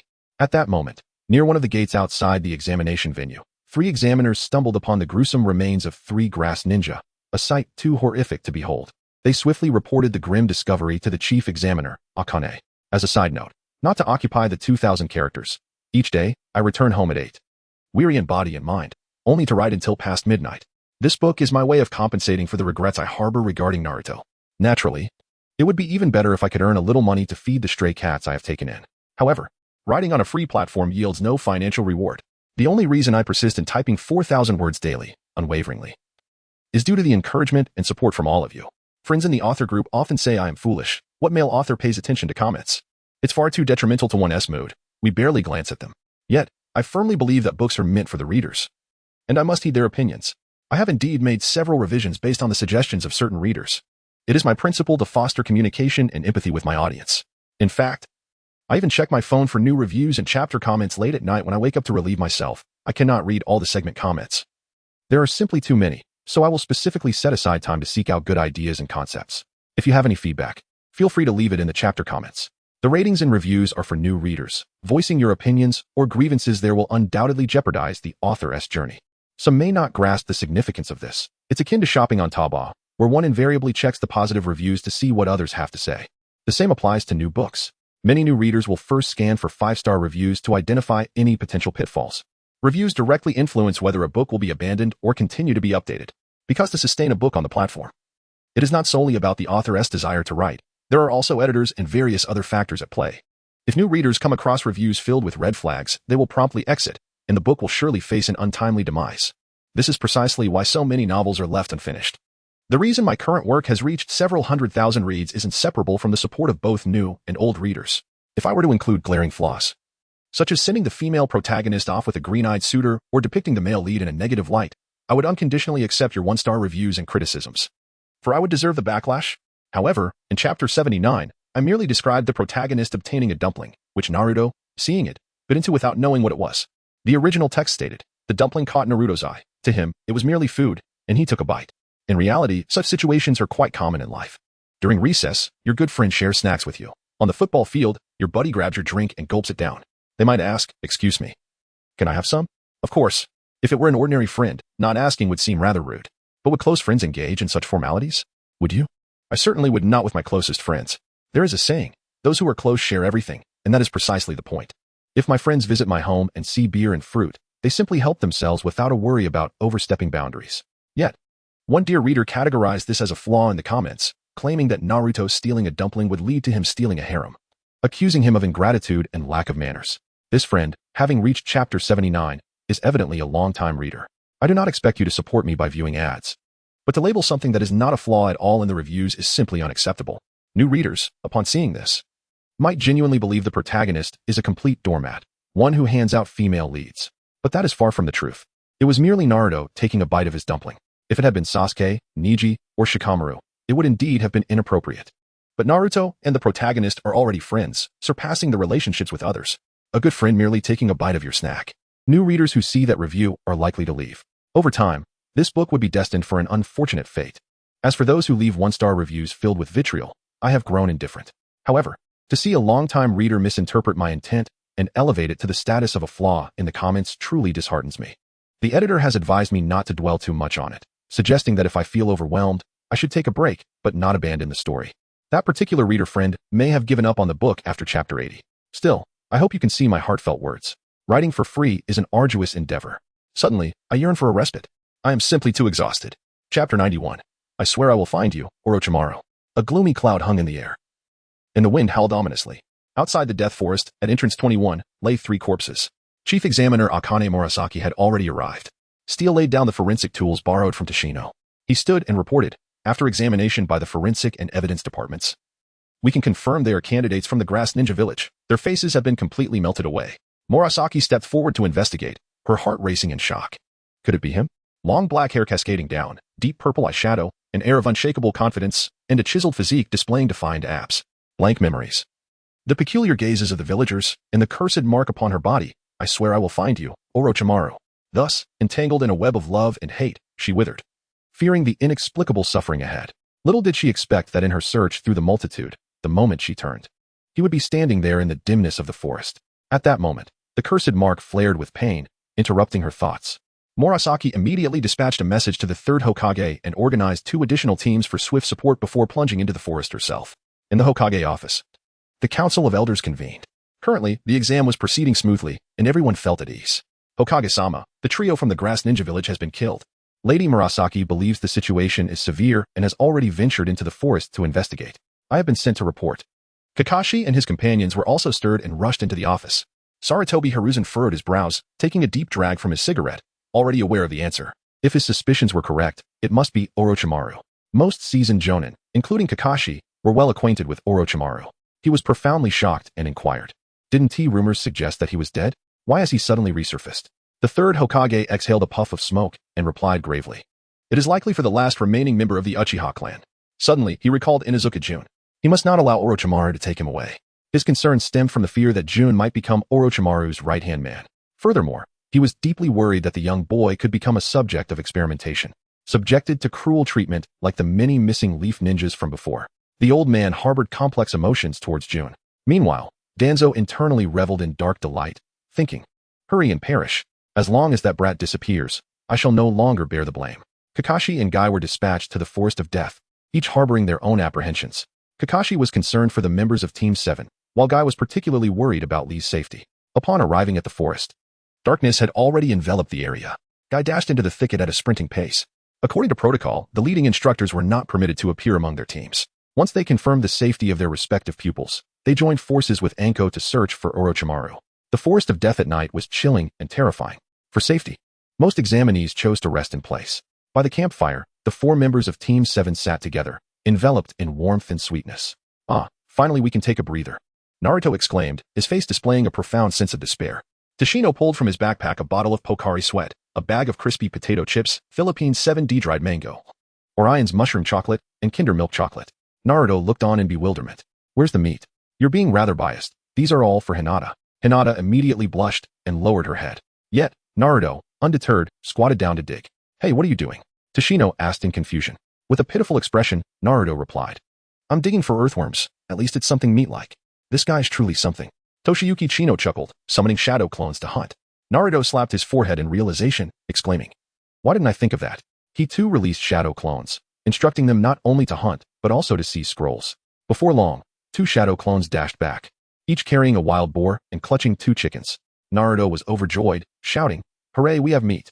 He then joined Toshiyuki in plucking feathers and preparing the catch. Hinata exerted immense effort, constructing a splendid roasting rack from branches. I'll start the fire, declared the flamboyant Sasuke, who unleashed a grand fireball, incinerating the entire rack to charred remains. Hinata lowered her head, feeling a profound sadness. If you dislike me and choose to ignore me, you could just tell me, she thought. Once the meat was finally roasted, Naruto indulged, savoring the flavors with grease dripping from his chin. Sasuke kept it simple. Chicken thighs paired with garlic. A straightforward, yet delightful meal. Hinata, holding dried mango, gazed longingly at the roasted meat. Chi-Itoshi lovingly remarked, if you wish to indulge in barbecued meat, do so. It is the perfect time for your growth. After speaking, he sliced a piece of pork belly and offered it to her. Eat what you need. Hinata set aside her snacks, shedding her previous restraint. She nearly devoured the whole pig. In the end, the 4 of them sat, their bellies round and full. However, after a day of arduous travel and combat, they felt sticky and uncomfortable all over. If only we could take a bath, Naruto mused dreamily. Chi-Itoshi asked Hinata. Would you like to wash as well? Hinata, her face flushed with embarrassment, nodded slightly before shaking her head. What if someone sees us? That's easily resolved. Just follow me. Tashino pulled Hinata to a nearby spot. Ice release. Crystal mirror. Ice crystals erupted from the ground, enclosing a confined space around Hinata. At that moment, he retrieved a bottle of Pantene shampoo from his bag. However, upon seeing this, Sasuke was taken aback, his body trembling. A fleeting softness flickered in his eyes, only to swiftly transform into anger as he unleashed a powerful punch against a nearby tree trunk. What could have caused such a reaction upon the sight of shampoo? Chi-Itoshi gazed in astonishment at the delicate flow. However, he swiftly regained his composure.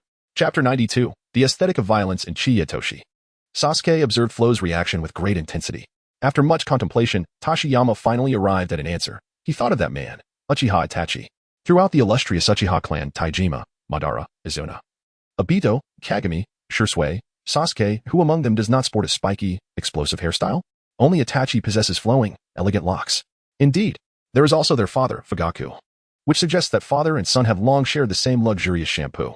At this moment, upon seeing the shampoo, Sasuke was flooded with memories. Chi-Itoshi felt an immediate sense of embarrassment as he hastily concealed his silky hair and opted for a bottle of Sassoon instead. Sweet sauce, wash it away. As it cannot be seen from the outside, he mused. However, there was no water available. He chuckled softly, regulating his chakra, and executed the water release, small waterfall technique. Subsequently, Naruto requested him to perform the ice mirror technique for concealment. Toshi smiled and remarked, "Oh, who would be interested in spying on you?" Naruto pointed at Sasuke. Thus, the four took turns bathing. In the forest of death, the night was thick with darkness, and the scent of blood gradually dissipated with the night breeze. The four prepared to lie down and rest. To guard against nighttime ambushes, various traps surrounded their camp. Just as Naruto was about to undress, he was immediately halted by Toshi. "I don't mind you undressing at home, but here, you absolutely cannot," he insisted. "Because in the world of Hokage, to undress is to invite death." Scorpion, Haiden, Kakuzu, Deidara, Itachi, Nagato, Kisame, and Obito, each of them met their demise after shedding their garments. Naruto was bewildered but complied and lay down obediently. Soon, he and Sasuke embraced and drifted off to sleep. Toshiki Ichino gently wrapped them in a blanket. Soon, the sounds of snoring filled the air as everyone succumbed to slumber. Toshiyuki Ichino found himself unable to sleep as he gazed at the night sky. Suddenly, a total lunar eclipse appeared, resembling a ruby suspended in the heavens. A shiver ran down his spine, and he nearly exclaimed, "This is bad. The infinite moon reading has been activated." The last time he spotted a raven, he almost shouted, "Run. The deities are upon us." He then shook his head in self-mockery, realizing he was far too immersed in his thoughts. Rising to relieve himself, he discovered a nocturnal centipede beneath his foot. Ding. Poisonous insect 4. At that moment, he heard a disturbance from a distance. A trap was triggered. Something was amiss. With a sudden shout, Toshi aroused the other three from their slumber. They swiftly brandished their kunai and shuriken. "Who goes there?" Sasuke exclaimed, the glint of his kunai reflecting the moonlight as he prepared to launch it. Beneath the moonlit sky, within the shadows, a figure clad in green emerged. It was none other than Rock Lee, accompanied by his teammates Tintin and Neji. "Neji," Hinata called out softly. Yet, Neji remained indifferent, offering no response. Tintin smiled politely, explaining, "We were drawn here by the aroma of grilled meat." Sasuke scoffed, "Who knows? At that moment, anyone could potentially be an adversary vying for the scrolls." Neji rolled his eyes and said, "Forget it, let us move on." Just then, Hinata abruptly noticed a surge of chakra in the distance and instinctively tugged at Toshiya, gesturing ahead. Suddenly, a piercing sound wave imbued with chakra shot towards them. With Tintin caught directly in its path, Toshiyuki Chino stepped forward forcefully, pushing Tintin aside, yet his left arm suffered from the onslaught of sound waves, blood gushing forth. Swish. Swish, swish. The others swiftly drew their kunai and shuriken, launching them with precision. Before long, three figures emerged from the shadows. They were none other than the subordinates of Orochimaru, the Sound Ninja Trio, Tsu, Zuna, and Saku. In his previous life as a physician, Toshiyuki had conducted extensive research on their names, each surname representing a component of the auditory bones, the malleus, incus, and stapes. Truly, Kishimoto's brilliance was remarkable. Arriving at such an opportune moment, Toshiyuki sneered coldly. He had long desired to eliminate these three to complete his mission. The battle was about to erupt. Tsu raised the specialized device on his arm, emitting a deafening sound wave in an attempt to incapacitate his adversary's auditory nerves. Clad in garments inscribed with the word death, Saku unleashed a vacuum wave, sending ultrasonic vibrations from the chakra point in his hand. Meanwhile, Kodo unfurled a scroll. Upon opening it, a cloud of smoke materialized into a saxophone. Kodo played the saxophone, which unexpectedly spewed forth a torrent of yellow liquid from its bell. Fortunately, Toshiyuki, with quick reflexes, summoned an earth barrier to thwart the attack. Sasuke activated his Sharingan, while Naruto employed the Shadow Clone Jutsu. Tintin retrieved her ninja tools, and Lee prepared to unleash his taijutsu techniques. Neji and Hinata readied their gentle fist attacks, poised to advance. Toshi shrugged off the remarks. "Leave it to me. Just 30 seconds. How audacious. How commanding." While confronting someone as formidable as Snake Ant, an S-Class traitor, might prove challenging, dealing with these three was utterly effortless. Neji snorted derisively, mocking a deluded dreamer. How fanciful. Unaware of one's own limitations, little did he know that soon his face would be soundly struck. Regarding the direction of this narrative, those who have followed the story thus far should discern that it unfolds on the original timeline as foundation, venturing into a light-hearted path to mend past regrets. Adhering strictly to the original text in terms of combat or plot would merely lead one to the anime. As a fanfiction, it inherently requires alterations and innovations, revealing a realm unexplored by the original work. As for the third Hokage, I wish to conduct a survey. Please press 1 if you wish for his demise, and 0 if you prefer him to be revived and retire. Chapter 93. Acquiring a new bloodline limit. In response to Neji's derision, Toshi merely smiled. He cast a cold glance towards the Sound Ninja Trio. Goodness. These individuals truly fancied themselves as scientists. Waves of light and sound incessantly bombarded them, a veritable scene reminiscent of a galactic battle. Toshi sneered and advanced forward, facing three opponents with unparalleled ferocity. He epitomized the aesthetics of violence. His left hand crackled with surging lightning, while his right hand swirled with fierce flames. His left foot unleashed a devastating strike, and his right executed a profound technique. Surrounding trees were snapped like twigs, and the earth trembled beneath his might, sending countless fragments soaring into the air. This was a one-sided massacre that transpired in a mere 30 seconds. with a resounding crack. 6 arms and 6 legs were cast aside. Another crack echoed as 6 eyeballs flew forth. The splatter of brain matter painted the ground, while the blood of 3 individuals soared skyward before crashing back down, forming a grotesque character of tragedy. A barrage of long-range attacks filled the skies with chaos. The dramatic skirmish reached its conclusion. Ding. Slaughter 4. Class 7 had long since grown accustomed to his displays of carnage, yet they remained stunned, particularly Inada, who gasped in awe, frozen like a statue. Just moments ago, he had mocked Toshi as a dreamer, but now he was left reeling from the harsh reality. In the depths of his heart, Tintin was in turmoil. Initially believing Toshi to be a frivolous and inept rogue, he was taken aback to discover that he was, in fact, a formidable and relentless force. Witnessing the blood streaming from Toshi's arms, Tintin rushed forward and produced a handkerchief. Thank you. Jun smiled faintly, gracefully demonstrating his palm technique. Tian was utterly astonished. He could even perform medical ninjutsu. Her perception of Jun underwent a complete transformation. The earnest and passionate Li, profoundly grateful for his assistance, directly exclaimed, Jun, we truly did not come here to seize the scroll. After speaking, he pointed towards the jumpsuit, where the scroll was hidden. He conveyed to Jun through lip reading. Ground. Li rock. Ningxi deciphered the lip movements and let out a furious roar. Toshi candidly shared with Li. Both teams possessed the same scroll of earth. Naruto was the epitome of an extrovert. He became especially animated and endearing in the presence of a crowd. This exuberance perhaps stemmed from his solitary upbringing, often playing alone in the mud. With both scrolls being identical, Naruto lowered his guard and greeted them with enthusiasm. Consequently, Li and his companions decided to stay. Meanwhile, Toshi discovered the last firefly beetle, successfully completing their insect-catching mission. Naruto, brimming with excitement, found it impossible to sleep and imparted all his knowledge to Rock Lee. Toshiyuki summoned the panel with his thoughts and completed the check-in. Before him appeared a couplet, with serpents and scorpions as companions and spiders as neighbors. 1,000 butterflies dance around an invisible flute. The world fears the heart-wrenching things, yet the most venomous reside within the human heart. Pondering its meaning, the system chimed in. Ding. Congratulations, host, on successfully completing the check-in for collection. Reward, a new bloodline limit. Insect escape. Insect escape. Toshino Chie contemplated the mystical art of Gu from the Miao region, recalling also the Thai film Art of the Devil. His thoughts drifted to the Oil Woman clan and their peculiar insects, which they nurture with their own chakra, allowing the creatures to inhabit their bodies. In contrast, Gu Dun amalgamates the arts of Gu, poison, and insect control, enabling one to summon and command Gu insects directly without the need for parasitism. Unlike summoning beasts, there is no requirement for a binding contract, and the insects possess the remarkable ability to regenerate after death. Moreover, those endowed with this bloodline are impervious to toxins. Ding. Congratulations, host, on acquiring the following ninjutsu. C rank, Gu Dun. 10,000 Calamity Scorpion. Capable of summoning a scorpion that unleashes its venom to inflict toxic damage and induce temporary paralysis upon the adversary. B rank, Gu Dun. Withered Bee Swarm. Summons 2 beehives that release swarms of bees to ensnare the opponent, siphoning their chakra and life essence during the onslaught. Additional techniques such as Bewitching the Masses, Deathly Holy Toad, Serpent S Shadow, and the 10,000 Gu Heart Devouring Array shall be acquired or awakened in due course. Keep up the good work, host. Toshino has mastered 2 bloodline abilities not mentioned in the original works. In truth, these are not of his own invention, rather. The limitations of the original text prevented a full depiction of the vast and intricate world of Naruto. However, in the authentic Naruto universe, there exist far more bloodlines and techniques than those previously introduced. Ding. A collection task has been issued, instructing the host to master 5 bloodline abilities not referenced in the original, including bloodline limits and elimination. The duration of the task is unrestricted.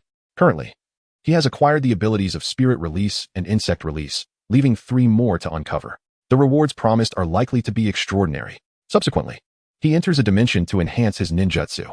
At this very moment, Sasuke remains unable to find solace in slumber. He has abandoned his attempts at riddles, yet cannot resist the urge to touch his neck, where Orochimaru has inscribed the curse mark of heaven. Suddenly, a searing pain engulfs him. Before his eyes, the eerie, pallid visage appears. This is a gift I bestow upon you. Do you not wish to grow stronger? Do you not seek vengeance? I await your arrival. For only I can grant you power. Strive to survive. You have a mere 1 in 10 chance of doing so. Once you endure, you shall experience the power bestowed by the curse mark. Unbeknownst to him, the slumbering Naruto rolls over, inadvertently draping his legs over Sasuke. It is only then that the pain subsides and weariness overtakes him. The following dawn, a blood-curdling scream disrupts the tranquility of their dreams, startling everyone awake at such an early hour. Naruto rubs his drowsy eyes, beginning the day. Chino rose to his feet, only to discover that Shaoli had already awoken to engage in his morning exercises. In truth, throughout the night, everyone remained on edge, apprehensive of any unforeseen occurrences. Despite Niji's insistence, the two teams ultimately chose to part ways. The events of the previous night lingered in their minds. Toshikazu Chino and Naruto unleashed hundreds of shadow clones. A remarkable display of chakra. Although the majority were swiftly vanquished by their adversaries, two managed to return. Team 7 successfully acquired the complete scrolls of heaven and earth. They proceeded towards the Tower of Sealing. The Ice Phoenix could only carry 2 additional passengers besides its host, compounded by the fact that a task remained unfulfilled. After some contemplation, Chino relinquished the idea of summoning a mount. Subsequently, they encountered several waves of opponents, all of whom were dispatched with ease. However, Chino refrained from delivering lethal blows until they came across a solitary youth from the village hidden in the clouds. The Land of Lightning is a nation that venerates martial prowess, with both men and women adept in physical combat, characterized by their dark skin and robust physiques. The boy encountered by Chino was particularly mischievous, audaciously laying hands on Hinata. Who would perish? Who indeed? Chapter 94. The reward package. The youth from the hidden cloud village was named Jun-chun. From a tender age, he possessed a penchant for reading, proudly dubbing himself a seasoned bibliophile with 30 years of experience. His appetite was insatiable, indulging in savory delicacies from morning till night, steamed delicacies for breakfast, hearty stews for lunch, and sashimi for dinner, accompanied by an array of snacks throughout the day.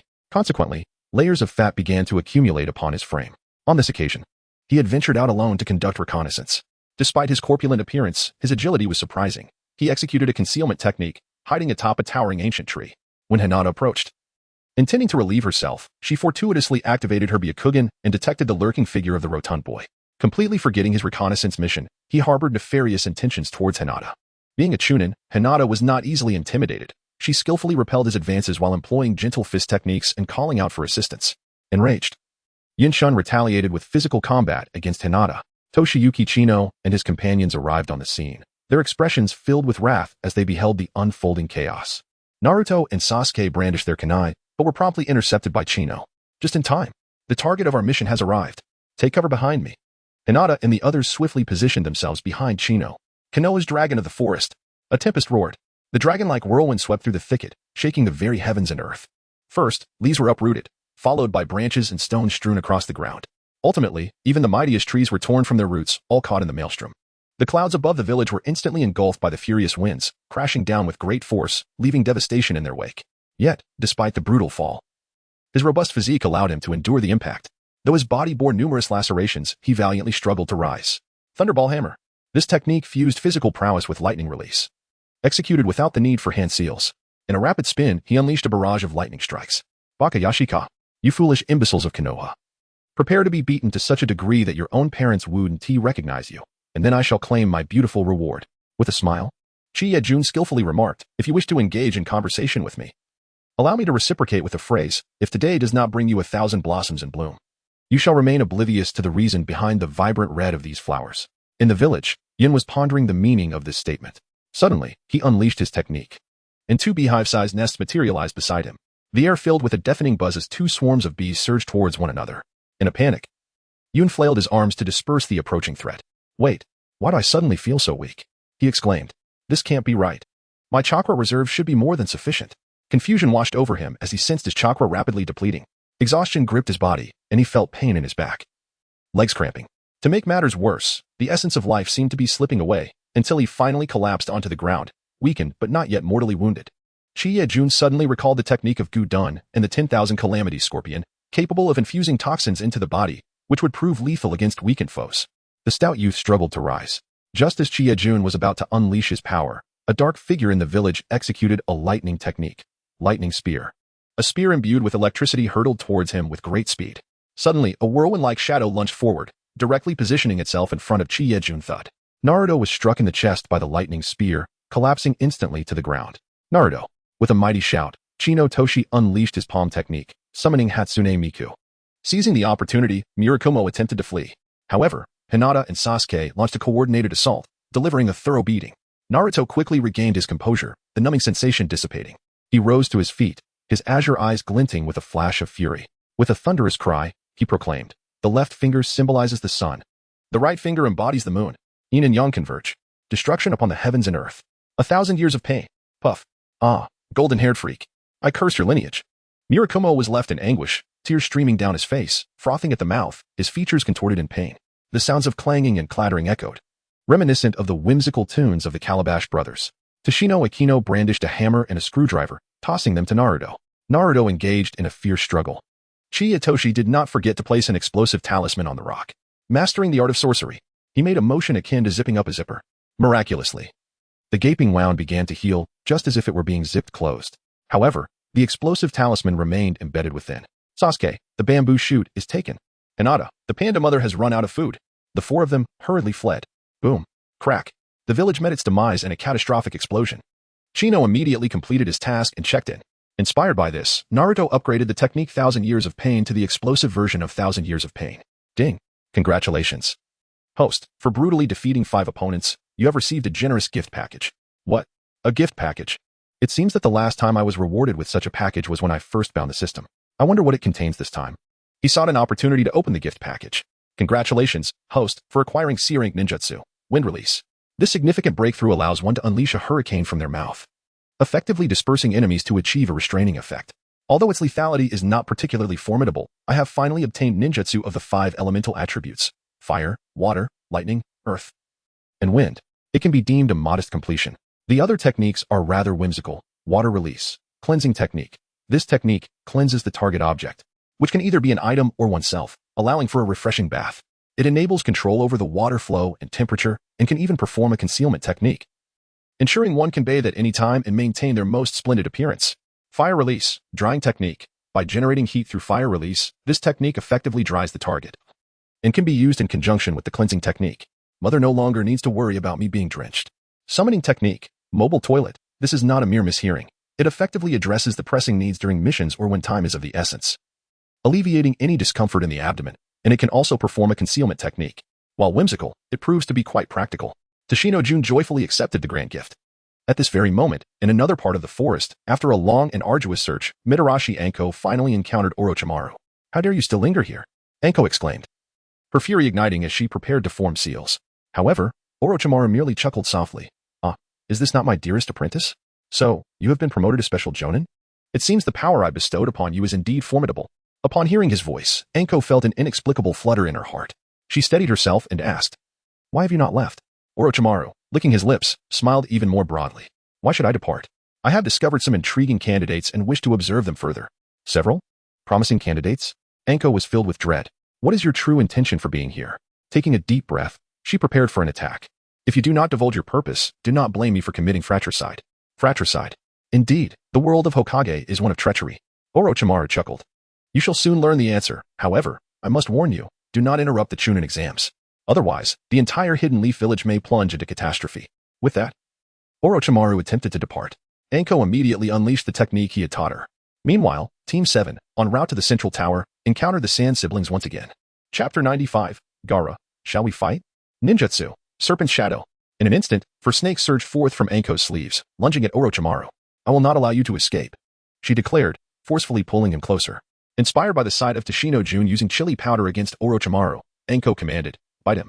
The 4 serpents revealed their sharp fangs and fiercely sank them into Orochimaru's long tongue. "They are venomous, ha ha ha." Orochimaru was left dumbfounded by this display. "After 10 years, how has my student become so unorthodox? Who taught you this? Ninjutsu is not meant to be utilized in such a manner. This is far too crude." Anko replied with a smile. "I have come to realize that regardless of finesse or propriety, defeating an enemy is the essence of true ninjutsu."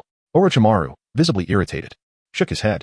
Transforming into a mass of clay, he vanished from sight. In an instant, he reappeared behind Anko. "Let me remind you once more.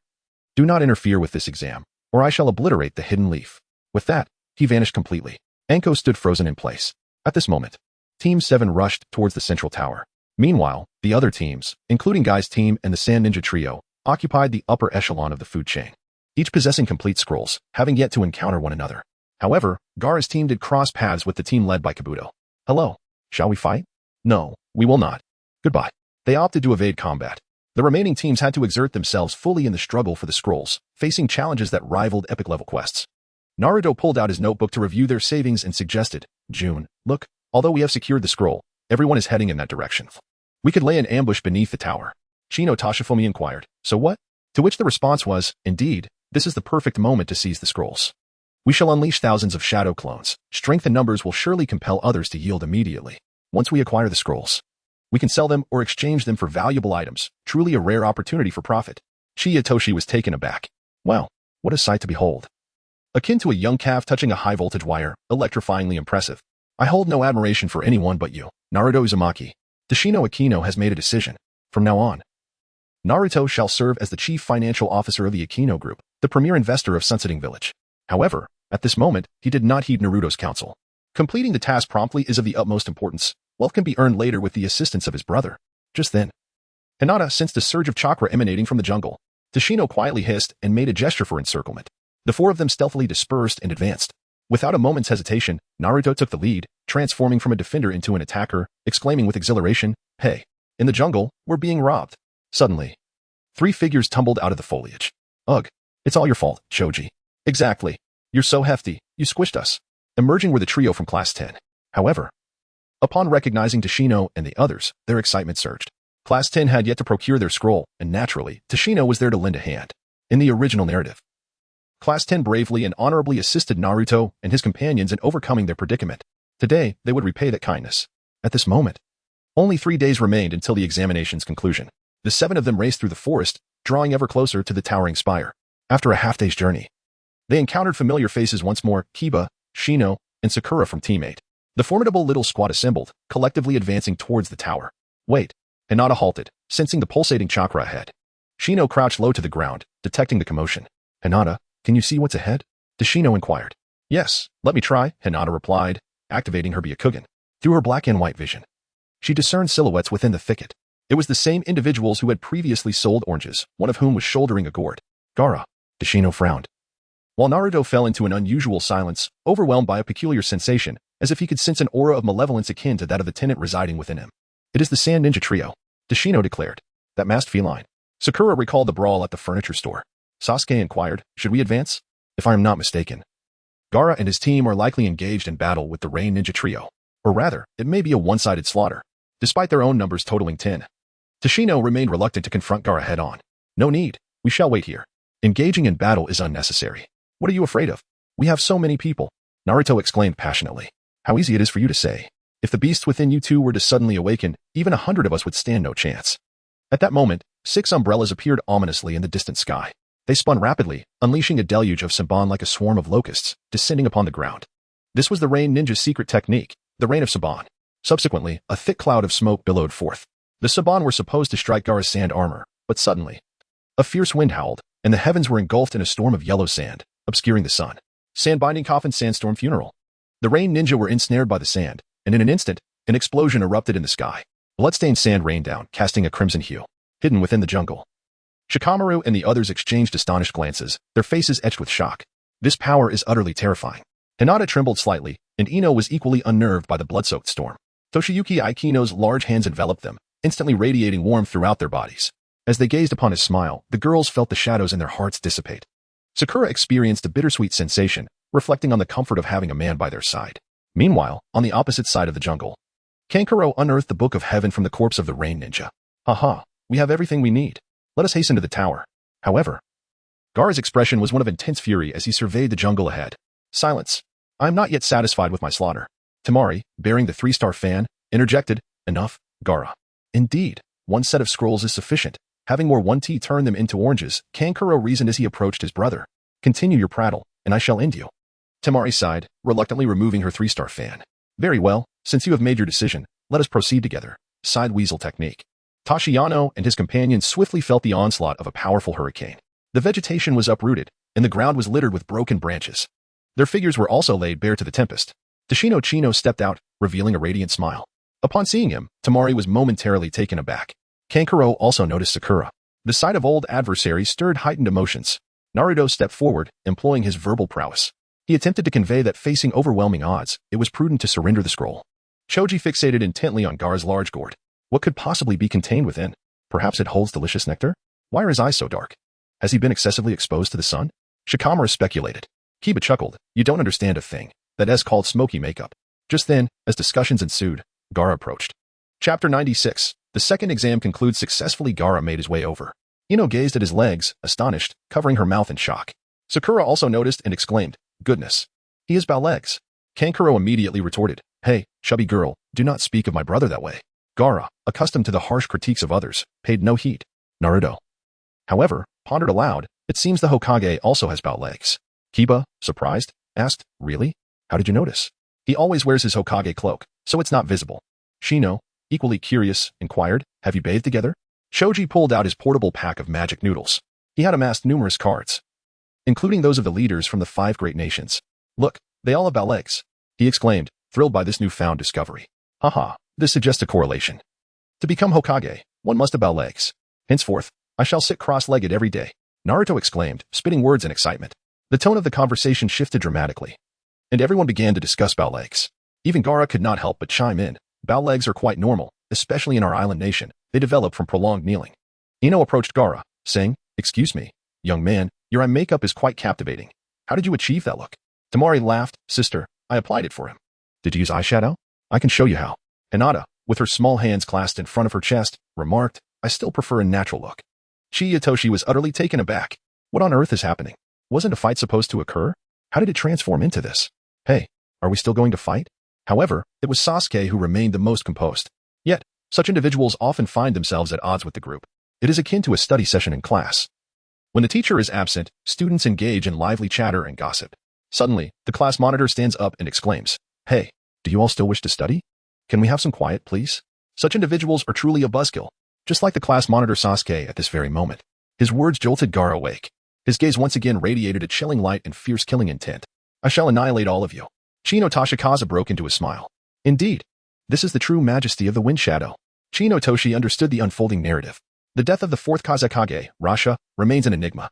Although the perpetrator, Orochimaru, has confessed, the particulars of how he dispatched Rasha have yet to be elucidated by Kishimoto.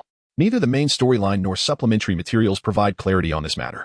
Only in the anime arc featuring Kimimaro is there a reenactment of Rasha being pierced by Orochimaru's blade, yet the intricacies of the battle remain elusive. It appears that Iroh's father met his untimely demise in such an ambiguous manner. However, through Toshi's research, it seems that both Kabuto and Kimimaro were complicit in this affair. He cast a glance towards the trio of siblings, a wave of melancholy washing over him. They remain unwitting pawns in this treacherous game, and their father is no longer with them. Of course, he would not disclose this information to them. Firstly, they might not believe him. Secondly, even if they did, it would be too late. Most importantly, the entire narrative could unravel. Alas, poor child, bereft of his father. What did you say? Iroh inquired. Nothing of consequence. At that moment, a surge of murderous intent surged within Iroh. Previously, there was no justification for violence among villagers. However, the circumstances had shifted. In the Forest of Death's examination, killing was permissible. Moreover, following the incident with the oranges, Kankuro had been incessantly calling out for his father in his dreams. The more Iroh pondered, the more unsettling it became. Although the intricacies eluded him, one thing was certain, this individual had taken advantage of them. Just as he was about to take action, Temari's large fan interposed itself between the two. Iroh, there's no need for hostility. Can you not calculate that 3 against 10 is a futile endeavor? Toshimori Chikano gazed at Temari, his face radiating a brilliant smile. However, he found it peculiar that Temari appeared to be rather frosty towards him this time. Humph. She was still irked that he had kept her waiting the entire evening at the Rukia Hotel on Valentine's Day without showing up. After a series of entreaties from her brother and sister, coupled with Toshimori presenting a set of comics as a gift, Gaara eventually relinquished his murderous intent and began to peruse the comics. The Gourd Babies versus the Snake Spirit in a battle of 300 rounds, a video you may wish to search for. It ruined my childhood. The Gourd was his utmost favorite. Thus, a potential clash of titans was averted. The two factions ultimately sidestepped confrontation and parted ways. This 10-member squad was unstoppable. Rather than an examination, it resembled a delightful excursion. They encountered foes and vanquished them, faced demons and dispatched the fiends. By evening, they successfully arrived at the central tower of the forest. Sarutobi Hiruzen had already gathered the others there. In truth, Toshimori had sensed long before that the old man had likely dispatched covert ninja to protect the 7th squad. After leaving Orochimaru, Enko promptly reported back and suggested a pause in the examination.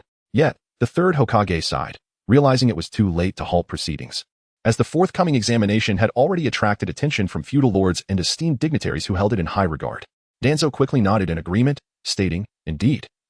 Halting it would greatly tarnish the reputation of Konoha, and even the Land of Fire would be implicated. The 3rd Hokage cast a cold glance at him. By the way, are you genuinely planning to demolish Little Jun's home? Danzo, still serving as the head of the demolition office in Konoha, had no choice but to admit, well, you know that plot was originally designated for commercial use, intended for a beauty salon. It later transformed into his residential land. I need not elaborate further. The 3rd Hokage cleared his throat. Suit yourself. Internally, he was overjoyed. Do you dare to raise his house? Just wait until my apprentice hears of this. Once Toshimori and the others arrived, the 3rd Hokage seized the opportunity to inform him of the matter. Toshiyano Chiya exhibited little reaction. The current residence had indeed been provided without charge for 3 generations, and there was no argument against its reclamation. Moreover, although the house spanned 2 stories, its total area barely exceeded 80 square meters. He had long set his sights on a plot of land at the village entrance, intending to construct an expansive mansion to serve as the base for Konohagakure, aiming for at least 1,000 square meters. After all, financial concerns were not an issue. However, before embarking on the construction, he first decided to purchase the Sunshine Apartments in Konohagakure. Unlike the high-rise apartments of his previous life, the Sunshine Apartments comprised only 5 stories. With 8 units per floor, each unit measuring 40 square meters, he combined 6 units on the 5th floor, transforming them into an abode exceeding 200 square meters. Surely, Danzo would find it difficult to gather any incriminating evidence now. Chapter 97. Arrival of the 7 teams at the Central Tower. The Central Tower stood ancient and majestic, solemn and imposing, like a pillar reaching toward the heavens. Wisps of mist swirled at its base, evoking a scene from a celestial realm. The elite team had already arrived. Naruto, donning a mask to impersonate a mountain bandit, stealthily concealed himself amidst the fog to rob, only to be unceremoniously yanked out by Toshiyano Chiya. Upon entering the tower, they unfurled a scroll. After a puff of smoke, Irika-sensei materialized. Naruto embraced him tightly, exclaiming, "Irika-sensei, I've missed you. When will you treat me to ramen?" "I've missed you too. I'll treat you once I receive my salary," replied the teacher. Their embrace was tender, entwined in affection, basking in a moment of intimacy, while the others displayed expressions of disdain. "Congratulations to everyone for successfully passing the 2nd exam," Irika announced, sharing insights about the examination before leading them to the hall. The 3rd Hokage, pipe in mouth, observed the children entering one after another, taking a deep, satisfying puff. He yearned to embrace Toshiyano Chiya, yet he restrained himself. Chiya Toshi naturally discovered the emotions he was expressing, with the softest corners of his heart being stirred. It was simply that the old man would soon depart from this world. In his final days, he should be treated with utmost filial piety.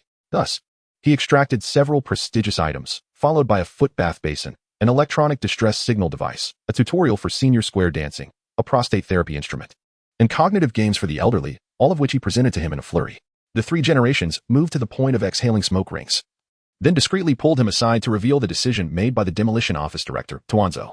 "Grandma Kosun and I, along with everyone else, firmly oppose this. Rest assured, the house will not be demolished." In his heart, Chino Toshi cursed, "Damn you, Danzo.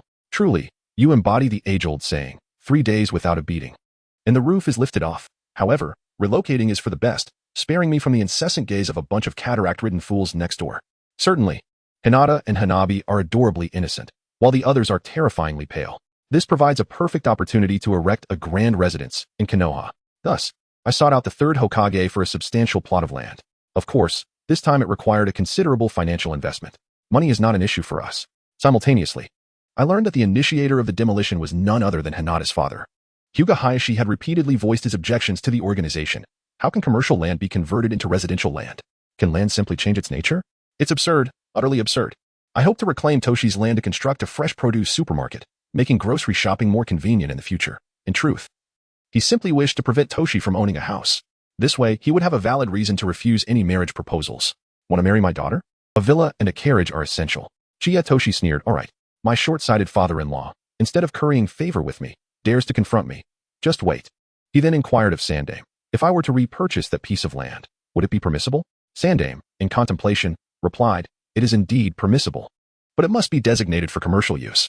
"Very well, I shall purchase it." He intended to construct a crematorium. Yet Sandame informed him that obtaining environmental approval would be quite challenging. "If the crematorium cannot be established, then we shall erect something else that will surely vex you.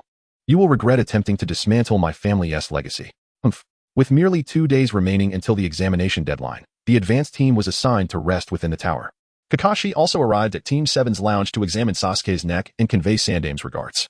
As night fell, Naruto, still fixated on thievery, clandestinely descended the tower with Kiba, Shino, and Shikamaru to execute their plan. The reason for not including Choji was that their film club had commenced rehearsals for a new production. The play was Journey to the West, with Naruto portraying Pigsy and Sakura embodying the White Dragon Horse. In the blink of an eye, the final 2 days elapsed. All 22 members of the 7 teams entered the high tower, including the trio from Team Guy and Gaara's team. Sandame delivered a lengthy discourse on the brutal realities of the examination, elucidating the bloody competition among allied nations, where distinguished ninja villages would garner additional mission orders. The children listened, their eyes growing heavy, yet Chiyatoshi found himself introspective, pondering deeply. The outbreak of war among ninja villages ultimately boils down to the acquisition of survival resources. Sunagakure and the Land of Waves are not vast in size and have yet to attract the covetous gaze of others. However, with increased financial investment and development, it is only a matter of time before they become targets. If only there existed a protective shield akin to that depicted in the American series Under the Dome to safeguard our village. Should conflict arise in the future, transportation issues will inevitably become a significant concern. This mirrors the rationale behind the extensive construction of high-speed rail in the past, while convenience is one aspect. The primary motive was to enable rapid troop movement in times of war.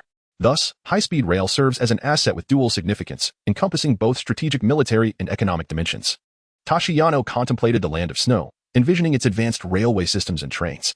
Indeed, he resolved to take Kazuhana and Koyuki on a journey to the Land of Snow, reaching out to the esteemed Matefa to enlist experts for the exploration and construction of a railway connecting Kanahagakure to Sunset Village. With this thought, he diligently recorded his plans in a notebook. Subsequently, the third Hokage introduced the ailing Tsukiyakari ship to the assembly, stating, "This esteemed teacher is the chief examiner for the third round of tests." A smattering of applause echoed throughout the room. Tsukiyakari's ship, after a fit of coughing, gasped. Before the third examination, there is yet another announcement to make. The audience quietly donned their masks. Naruto, with concern, whispered, "I hope he doesn't have tuberculosis. We can't afford any infections." After 5 long minutes, Tsukiyakari's ship finally ceased coughing and revealed an unexpected twist. Before the third examination, we will conduct a preliminary round. The rationale being that the previous 2 tests were overly simplistic, resulting in an excessive number of participants. It was akin to suddenly adding a mock exam before finals or, worse yet, announcing mandatory overtime on a Saturday when one expected a break. Such an imposition was utterly maddening. In that moment, while watching the anime, Tashiyano and Nurse Sho felt it was an absurdly unnecessary measure, akin to the saying pulling down one's pants to fart. The narrative felt stretched, indeed. As anticipated, the children began to voice their grievances. Have they lost their minds? Surely, the first written test should have eliminated more candidates. They speculated that perhaps the examiners were simply bored. With injuries still unhealed and no respite in sight, they were to plunge directly into a preliminary round? Tsukiyakari's ship suddenly broke into another coughing fit, nearly gasping for breath. Chiyatoshi couldn't help but think of Yuzuki Yuin. "Oh, dear sister, what shall you do in the days to come?" Unlike the original tale, the Elders' Council, after deliberation, introduced a leisurely activity, a sky tour of the Death Forest. This not only provided a reprieve but also allowed everyone to reflect on the events of the competition. Between the tower and the outer entrance, there exist several cables. Though lacking the modernity of a cable car as in a previous life, there are similar mechanical gondolas. These gondolas are employed for patrolling, ensuring safety against unforeseen incidents. The candidates gazed towards them but failed to spot the gondolas. The gondolas were cloaked in invisibility, rendering them unseen in ordinary circumstances. Tsukikage led everyone to the boarding platform. The ensuing scene transported Chiyatoshi to a world reminiscent of a battle royale. Chapter 98, Naruto's flatulence determines victory instantly. The square erupted into a cacophony of excitement. The atmosphere was electric as everyone climbed and descended, engaging in playful banter between teams. Individuals from various nations practiced their colorful slang, while a group of testosterone-fueled young men surrounded the ladies, eagerly shedding their garments in a bid for camaraderie. There were also those dancing exuberantly, shouting into their walkie-talkies. In short, there was no shortage of activities. Among the loudest were Naruto and Kiba, who were exchanging heated insults with the candidates from the Cloud Village. "Second Lieutenant, where the hell is your Italian cannon? Bring it up." Only Sasuke remained composed amidst the chaos. No matter how he was taunted, teased, or even embraced, he stood steadfastly at attention, resembling an emotionless assassin. He silently observed the bizarre antics of others, letting out a scoff. "A bunch of uncouth fools." Tsukikage promptly intervened to restore order. "Class, mind your manners, ahem." Chiyatoshi suddenly recalled the Rubenwai Square. After the aerial tour, everyone engaged in pre-competition preparations. The pharmacist though voluntarily withdrew, leaving Naruto and the others perplexed as they surrounded him to inquire about the reason. Chino understood perfectly well that Do's participation in the exam was not for the sake of victory, but rather to gather intelligence for Orochimaru. With his objective achieved, he naturally withdrew from the examination to preserve his strength. After a cold smirk, he pretended to join the fray. Do passionately delivered a speech, exuding an undeniable presence. Meanwhile, in the teacher's lounge, Might Guy, Kakashi, Asuma, Yuhi Kurinai, and Moonlight Breeze were engaged in casual conversation. Their topic of discussion was the sudden emergence of Orochimaru. In a hushed tone, Asuma remarked, "I heard a rumor that Orochimaru was once the master of dissections in Konoha, and according to my father, he was involved in organ transplantation, making a fortune." Guy added, "I also heard that the Hokage wanted him to donate to an orphanage, but he refused." Asuma continued, "Indeed. That miser even claimed that if he were to donate, he would need someone to serve as a test subject." Kakashi, maintaining his usual stoic demeanor, flipped through a magazine seemingly disinterested in the gossip, although his ears were tuned in more sharply than anyone else's. Kurinai pondered aloud. No wonder the Hokage expelled him from Konoha. Asuma quickly interjected, "Sho, These pieces of information are not for the public. You must not speak of this outside. Unable to contain himself, he divulged an even juicier tidbit. Do you know about the beauty salon that was shut down by Konoha's business and health departments a few years ago? Moonlight Breeze nodded. I know. I had just started dating Yuka then, and she had gone there for beauty treatments. I believe it was called White Snake Beauty Salon. Exactly. That was run by Orochimaru's remnants. Actually serving as a means to surveil and gather intelligence on Konoha, Asuma explained. Kurenai exclaimed in astonishment. No way. I've been there for beauty treatments too. And they opened several chain stores. In the examination hall, Moonlight Breeze announced the rules for the preliminary rounds as the electronic display screen lit up, a product of a poorly conceived technological advancement. Though the mundane preliminaries were not particularly enjoyable to recount, they formed the core narrative of the Chunin exams. In the first match, Sasuke faced off against Akadu. Although Akadu was ostensibly a former student of Konoha, he was, in fact, a spy from the Sound Village. From the outset, Sasuke found himself relentlessly pressured. Due to the cursed seal, he was unable to utilize his Sharingan and was further hindered as Akadu absorbed his chakra through a unique skill. Fortunately, Sasuke ultimately triumphed using his self-created technique, the Lion's Barrage, before being taken away by Kakashi to undergo a sealing ritual. In the second match, Shino Aburame confronted a bespectacled shinobi from the Cloud Village. The glasses-wearing competitor, clearly a scholar, had meticulously prepared for the battle, possessing comprehensive knowledge of each participant's profile. He produced a bottle of potent insecticide, declaring, "This contains roach killer, strong rodent poison, anti-extermination fluid, and mosquito repellent, truly a household necessity for eliminating both humans and insects." However, Shino calmly replied, "The commercial insecticides are so familiar to my bugs that they hardly make an impact. Bring it on." Ultimately, Shino's insects infiltrated the opponent's body, resulting in a spectacular explosion. In the third match, Kankuro faced off against Ken Misumi. Ken initiated the battle by dislocating Kankuro's joints and capturing him. Yet, the figure he held was merely a puppet. The tide turned, and Kankuro emerged victorious in the end. In the fourth match, Ino battled Sakura. Ino successfully utilized her mind-body switch technique to compel Sakura to forfeit. However, Sakura, being formidable in her own right, resisted and broke free from Ino's control. Exhausted, both competitors delivered final blows, resulting in a draw as they collapsed to the ground. In the fifth match, Tenten faced off against Temari. Chiyatoshi was utterly conflicted. Alas, both the palm and the back of his hand bore the weight of his dilemma. Despite employing an array of ninja tools in combat daily, all were effortlessly deflected by Shikamaru's 3-star fan. He found himself thoroughly outmatched. Shikamaru emerged victorious with ease and delight, leaving no room for further explanation. In the end, she cast a glance towards the stands at Chiyatoshi, radiating an air of haughty confidence. In the sixth match, Nara Shikamaru versus the dark-skinned Kunoichi from the Cloud Village. Shikamaru successfully executed the shadow imitation technique, leveraging the distance between his opponents and the wall to claim victory. In the seventh match, Naruto versus Inuzuka Kiba, accompanied by Akamaru. Kiba unleashed the beast mimicry technique, employing the four-legged technique to assault Naruto. Gradually, Naruto began to regain his footing, utilizing the transformation technique to morph into another Kiba, inadvertently causing Kiba to harm Akamaru.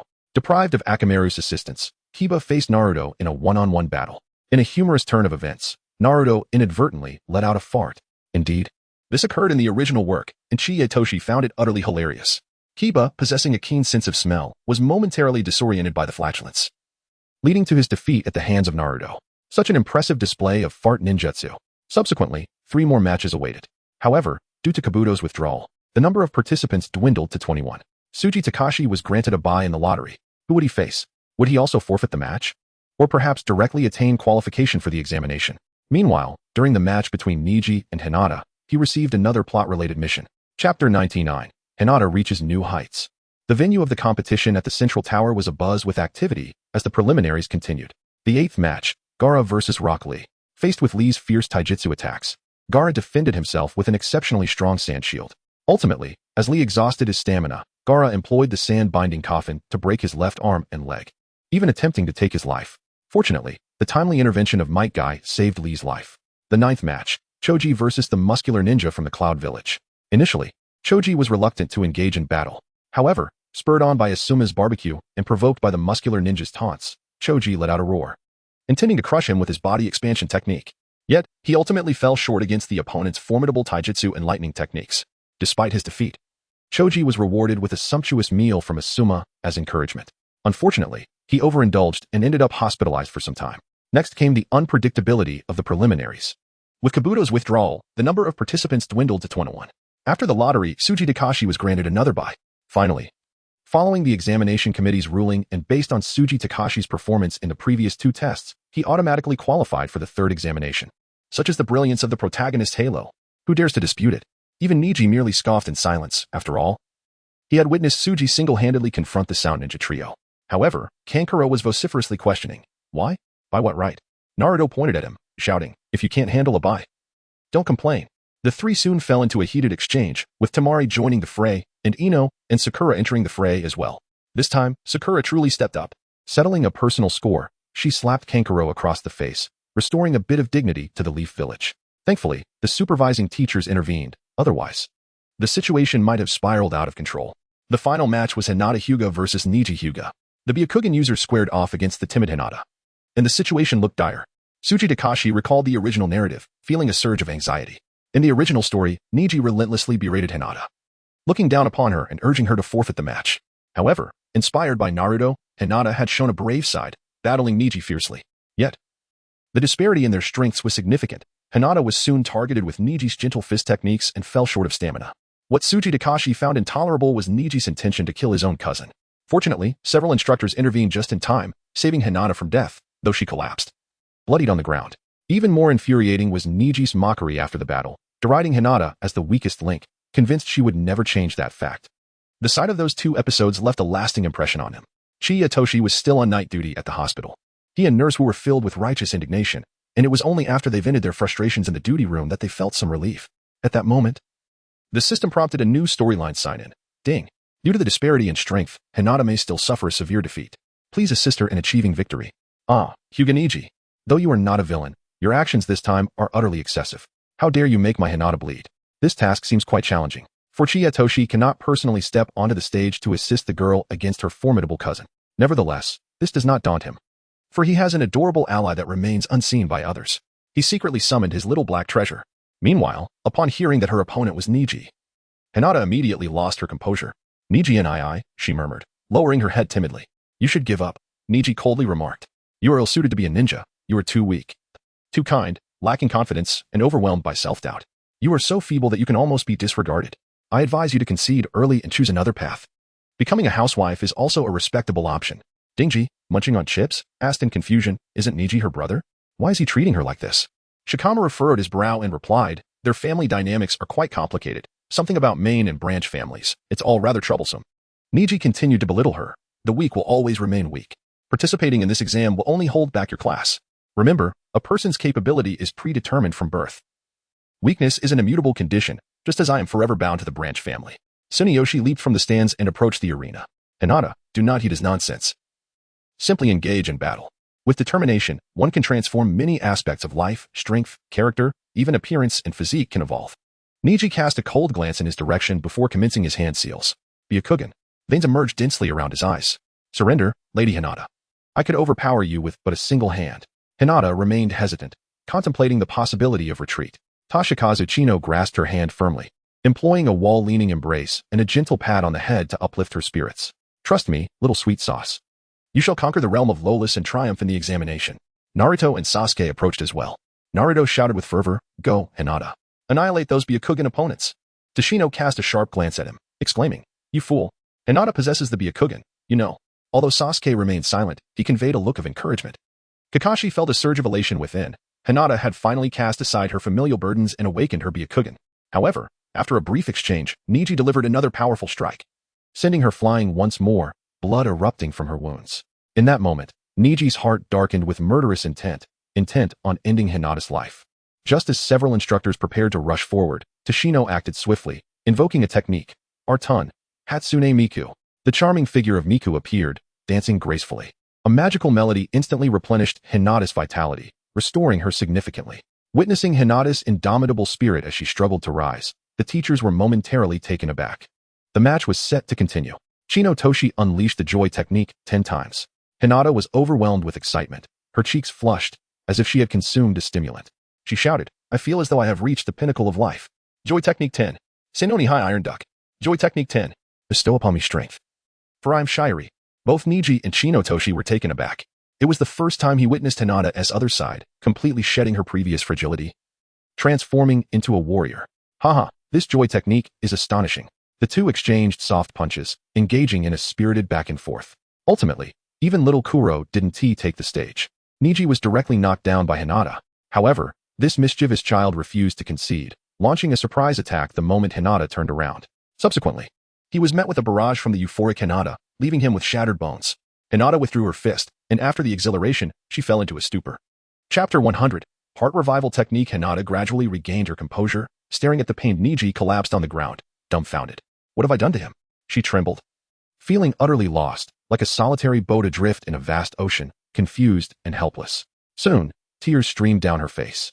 I've broken Niji's bones. Hinata felt as if 1,000 steel needles pierced her heart, her voice choked. Niji, I truly wish I were not the eldest daughter of the Hyuga clan, bearing the weight of everyone's expectations, scorn, and disappointment. I do not want to live cautiously every day. Perhaps, as you said, I will always be a trailing end. Never becoming a true ninja. As she spoke, tears cascaded down her cheeks. Sakura attempted to approach and pull her back, but Ino held her back. Let her speak. She has held these words in for over a decade. Releasing them will bring her some relief. Hinata continued, in my eyes, Niji, you are the one who suffers the most in this fate struggle between the main house and the branch house. Live on with a smile. After speaking, her complexion turned pale, her body suddenly weakened, and she collapsed. Hinata. Chiyatoshi dashed onto the field, placing his hands upon her chest, his expression shifting dramatically. Kakashi also rushed forward, calling out to the stands, where is the medical team? Chiyatoshi immediately employed the palm sage technique, exerting all his strength to mend Hinata's damaged heart. However, to his bewilderment, it proved ineffective. It was supposed that the joy technique bore no side effects. I had directly inquired with the system about it. Previously, I had performed it on Naruto hundreds of times, and even the Nine Tails emerged, yet he merely exclaimed, what a thrill, and remained perfectly fine. Toshino's heart raced in turmoil as the medical team rushed onto the competition grounds. A girl caught his eye, striking in her appearance. With cascading violet hair, large expressive eyes, an elegant oval face, and luscious cherry lips, she exuded an ethereal beauty, as pure and unassuming as a chrysanthemum. He had never encountered someone like her before, yet she bore an uncanny resemblance to the esteemed teacher, Yuzuki Yuin. However, the chaotic scene left little room for Toshino to linger on such thoughts. He swiftly redirected his attention to Hinata, as several individuals worked to administer aid to her. Meanwhile, others carefully lifted the injured Niji onto a stretcher, transporting him to the hospital. The atmosphere was rife with confusion. Enough of this. Allow me to take charge. Toshino pushed through the crowd, administering cardiopulmonary resuscitation. Fortunately, Hinata soon regained consciousness. I'm so sorry, Junkuen. I startled you. I have a tendency to faint. And I don't know what happened just now. I was particularly exhilarated. Chino gently enveloped her in his embrace. My dear, you have triumphed. Inoue produced a delicate flower and adorned Hinata's head with it. Although Niji was undoubtedly talented, he was merely at the level of a Chunin at best. As he journeyed from the examination venue to the hospital, his mind was consumed with exclamations of disbelief. How could this world be so bewildering? His entire worldview had been turned upside down. How could I, of all people, be injured by the seemingly ineffectual Hinata? It was utterly humiliating. I have no face left to show anyone. How could I possibly navigate life in the Hyuga household after this? At that moment, he lay on the hospital bed, deeply wounded, both physically and emotionally, overwhelmed by endless agony. He muttered to himself, how many flights must one carry a bag of rice? How many flights must one carry a bag of rice? A bag of rice is so burdensome. A bag of rice is so burdensome. Afterward, he was often questioned by Lee, Captain, what truly transpired? Niji, with an air of nonchalance, replied, she is my sister. It is only natural to yield to her. Truly. The elder brother's composure was as steadfast as a rock. His heartfelt words were strikingly sincere. While Niji feigned modesty, internally he reveled in his triumph. At last, he had salvaged the captain's dignity, reflecting on the bravado he had displayed during the competition.